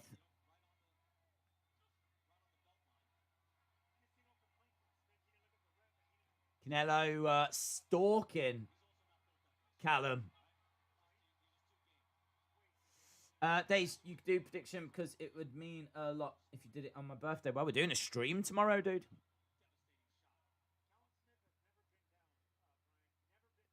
Big left hand by Canelo. Oh, he's trying to get through with some stuff. They do clinch. There hasn't been much clinching, in all fairness, in the fight. And give him credit for that. There's been a lot of running away, but not much clinching. And this fight is going into the final stream. Final stream? The final round of the fight. Texas New Fake says this fight is horrible. Yeah, it's one-way traffic, innit, mate? It's kind of like the main event of UFC, isn't it? We just finished watching a one-way traffic fight with Wonder Boy. And we've jumped over here to watch another one.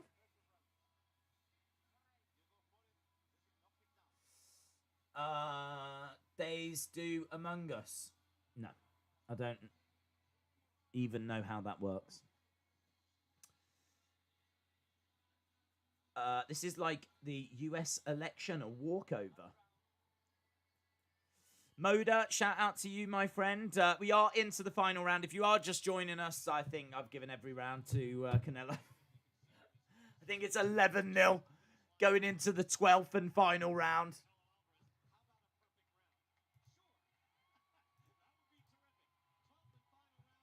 Here we go, 12th and final round. Whatever Smith has got, leave it in the ring.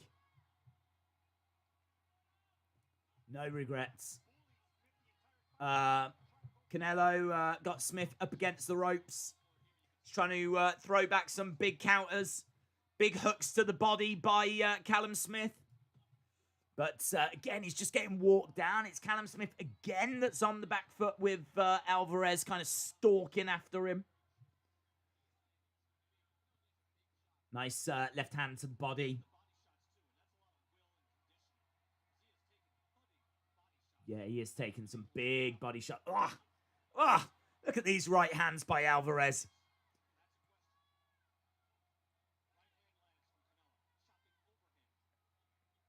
Couple of jabs coming in. Aleverez has got Callum up against the ropes. He's just not able to land. I mean, it must be so frustrating for him. He keeps throwing, and Canelo is just not there. And he just keeps getting tagged. He keeps getting hit. Yeah, there is a little smile on his face. There's yeah, look at the smirk, man. Look at the smirk on Smith's face. It looks like he's trying to have a little bit of fun. He's trying to enjoy these final few moments. I wish he'd have done a bit more of that, actually. Rather than going away, I wish he'd have gone to him. Yeah, there's a few boos come in. Big crushing blows, though. Look at these big body shots coming in by Aleverez. You got 55 seconds to go. Callum's just trying to get out of the way, really. He's just running away now. Callum just wants to get to the final bell and goes in for the clinch.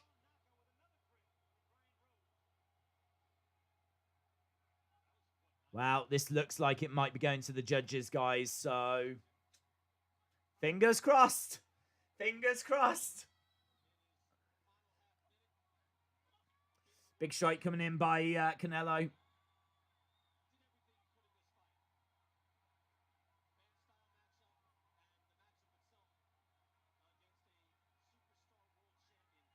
Yeah, I mean, look, two champions in their prime. One a million miles better than the other. It's been one-way traffic. Canelo's won every single round for me, and that's the end of the fight. Wow. I mean, all you can do is just be really impressed. I mean, I'm really, really impressed. I was impressed with him anyway, but he goes over to the corner and starts celebrating, waving the Mexican flag.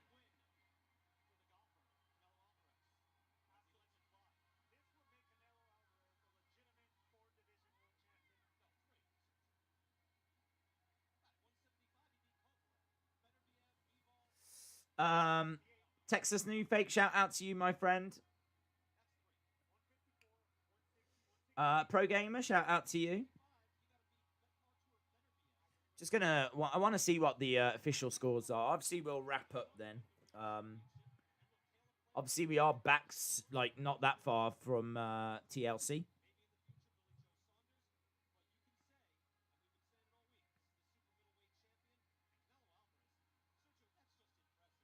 Yeah, it is true. I mean, that was the super middleweight champion, and what he's just done to him is very impressive. He's just absolutely dominated him.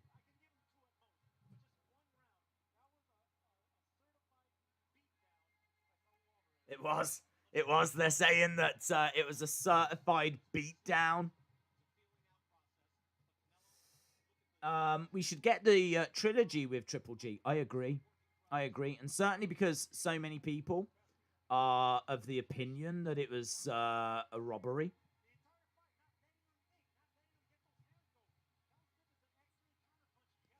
The first one was a draw. The second one was an Alverez Canelo win. And yeah, I do think that a lot of people would like to see Triple G get another opportunity.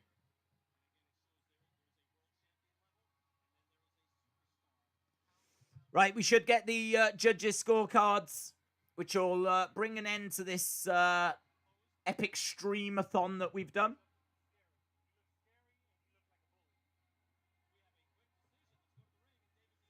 Okay, quick decision. I should imagine on the paper it just says Canelo wins.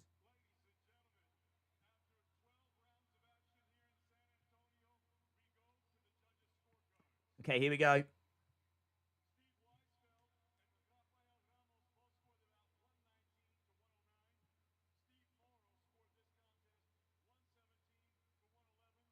$119.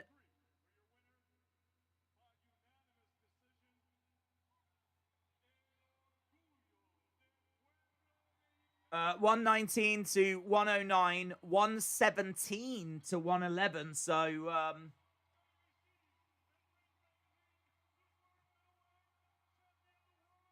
there we go.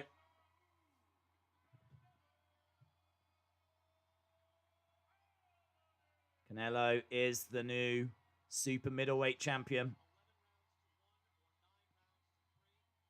So, 11 rounds to 1 or 9 rounds to 3, I think is mental. 11 rounds to 1 I can vibe with.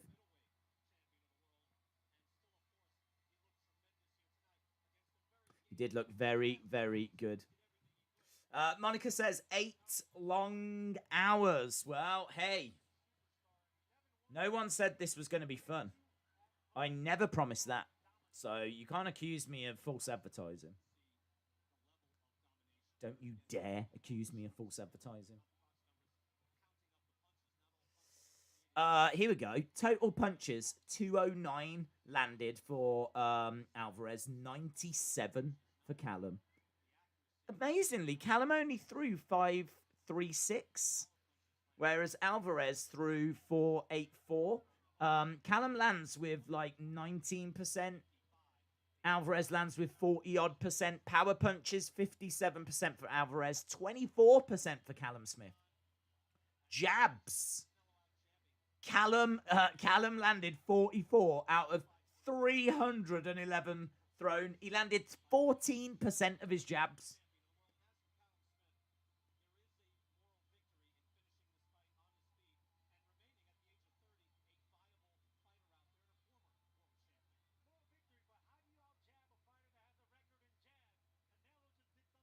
Yeah, I mean, it's crazy, isn't it? It's crazy. He's just absolutely freaking dominated him. Canelo won the fight. Canelo won the belts. They are talking to Canelo. I'm not. I don't know. Let's wait. Let's see. He might do something. He might call out Jake Paul. God, could you imagine? Could you imagine if he did? That's who I want to see Jake Paul face. I want to see him take on Canelo. Why no one ask him for that fight?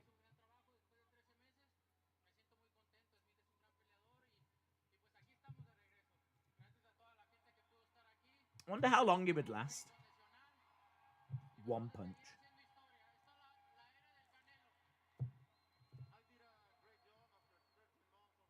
He said, I did a good job after 13 months of layoff. I did a great job. Thank you, everyone. I'm really happy.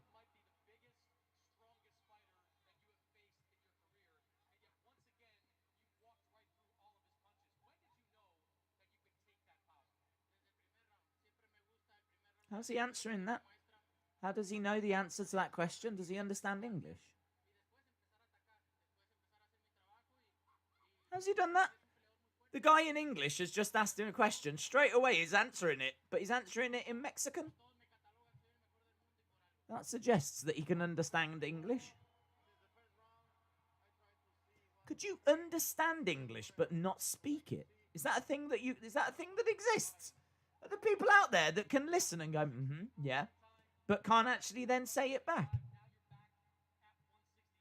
I mean, I can't speak any languages, so I don't know who I am to talk, but I'm just saying I didn't even know that was a thing. That's crazy.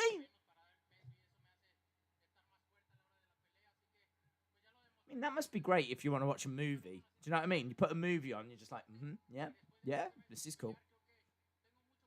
And you haven't got to, like, talk to anyone about it.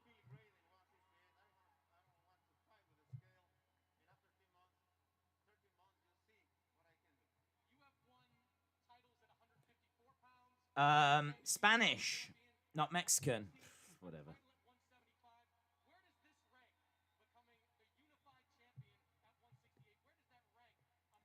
He's asking, how does this rank? No, look, he understands again. It didn't need translating. Is he just refusing to speak in English? What's going on? How is the guy asking him a question and he's just going blah, blah, blah, blah, blah, blah, and answering it straight away?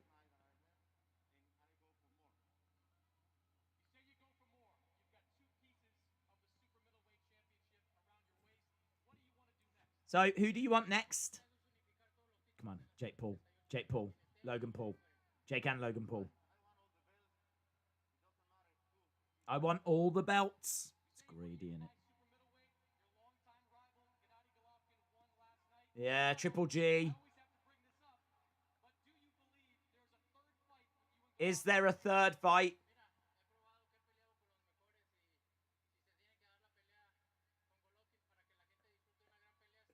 Long answer. Imagine if it's no.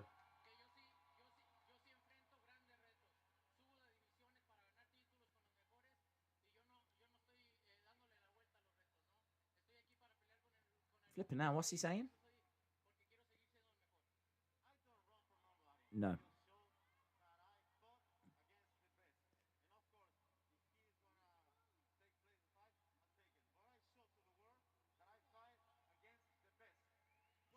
I don't run from anyone. I fight the best. So if that's the fight, then so be it. I think that's the fight. It's got to be the fight, hasn't it?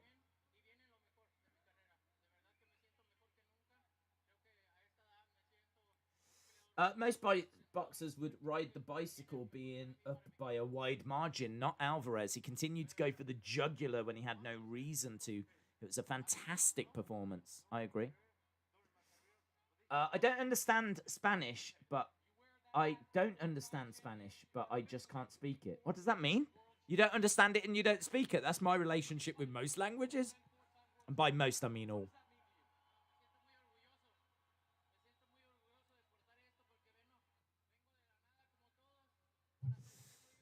Congratulations, Canelo Alverez.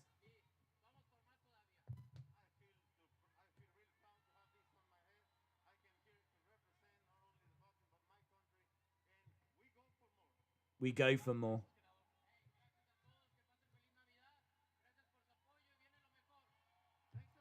Thanks, everyone. There we go. Canelo has spoken. He will hide and duck no one. So if it is going to be Triple G, then so be it. And that, my friends, is it. We've been streaming for some hours. I don't know how long. But thank you so much for joining us. Maybe it didn't have the drama that we were hoping for, but, you know, you can't win them all. That was the last UFC event of 2020. And one of the most highly anticipated boxing fights of 2020 as well. So it is what it is. Obviously, we're back in a few hours, 12 hours. So I don't know how many hours, some hours. And then we will be doing WWE TLC. So I will be seeing you again very soon. Jonathan Wilberding says Canelo is a tough dude. Amazing. Jonathan Wilberding is a legend. They donated $5 via a super chat. Canelo is a tough dude amazing. He is a tough dude amazing. Right, awesome, my friends. Thank you so much for the support. And hopefully I will see you again next time. Bye for now.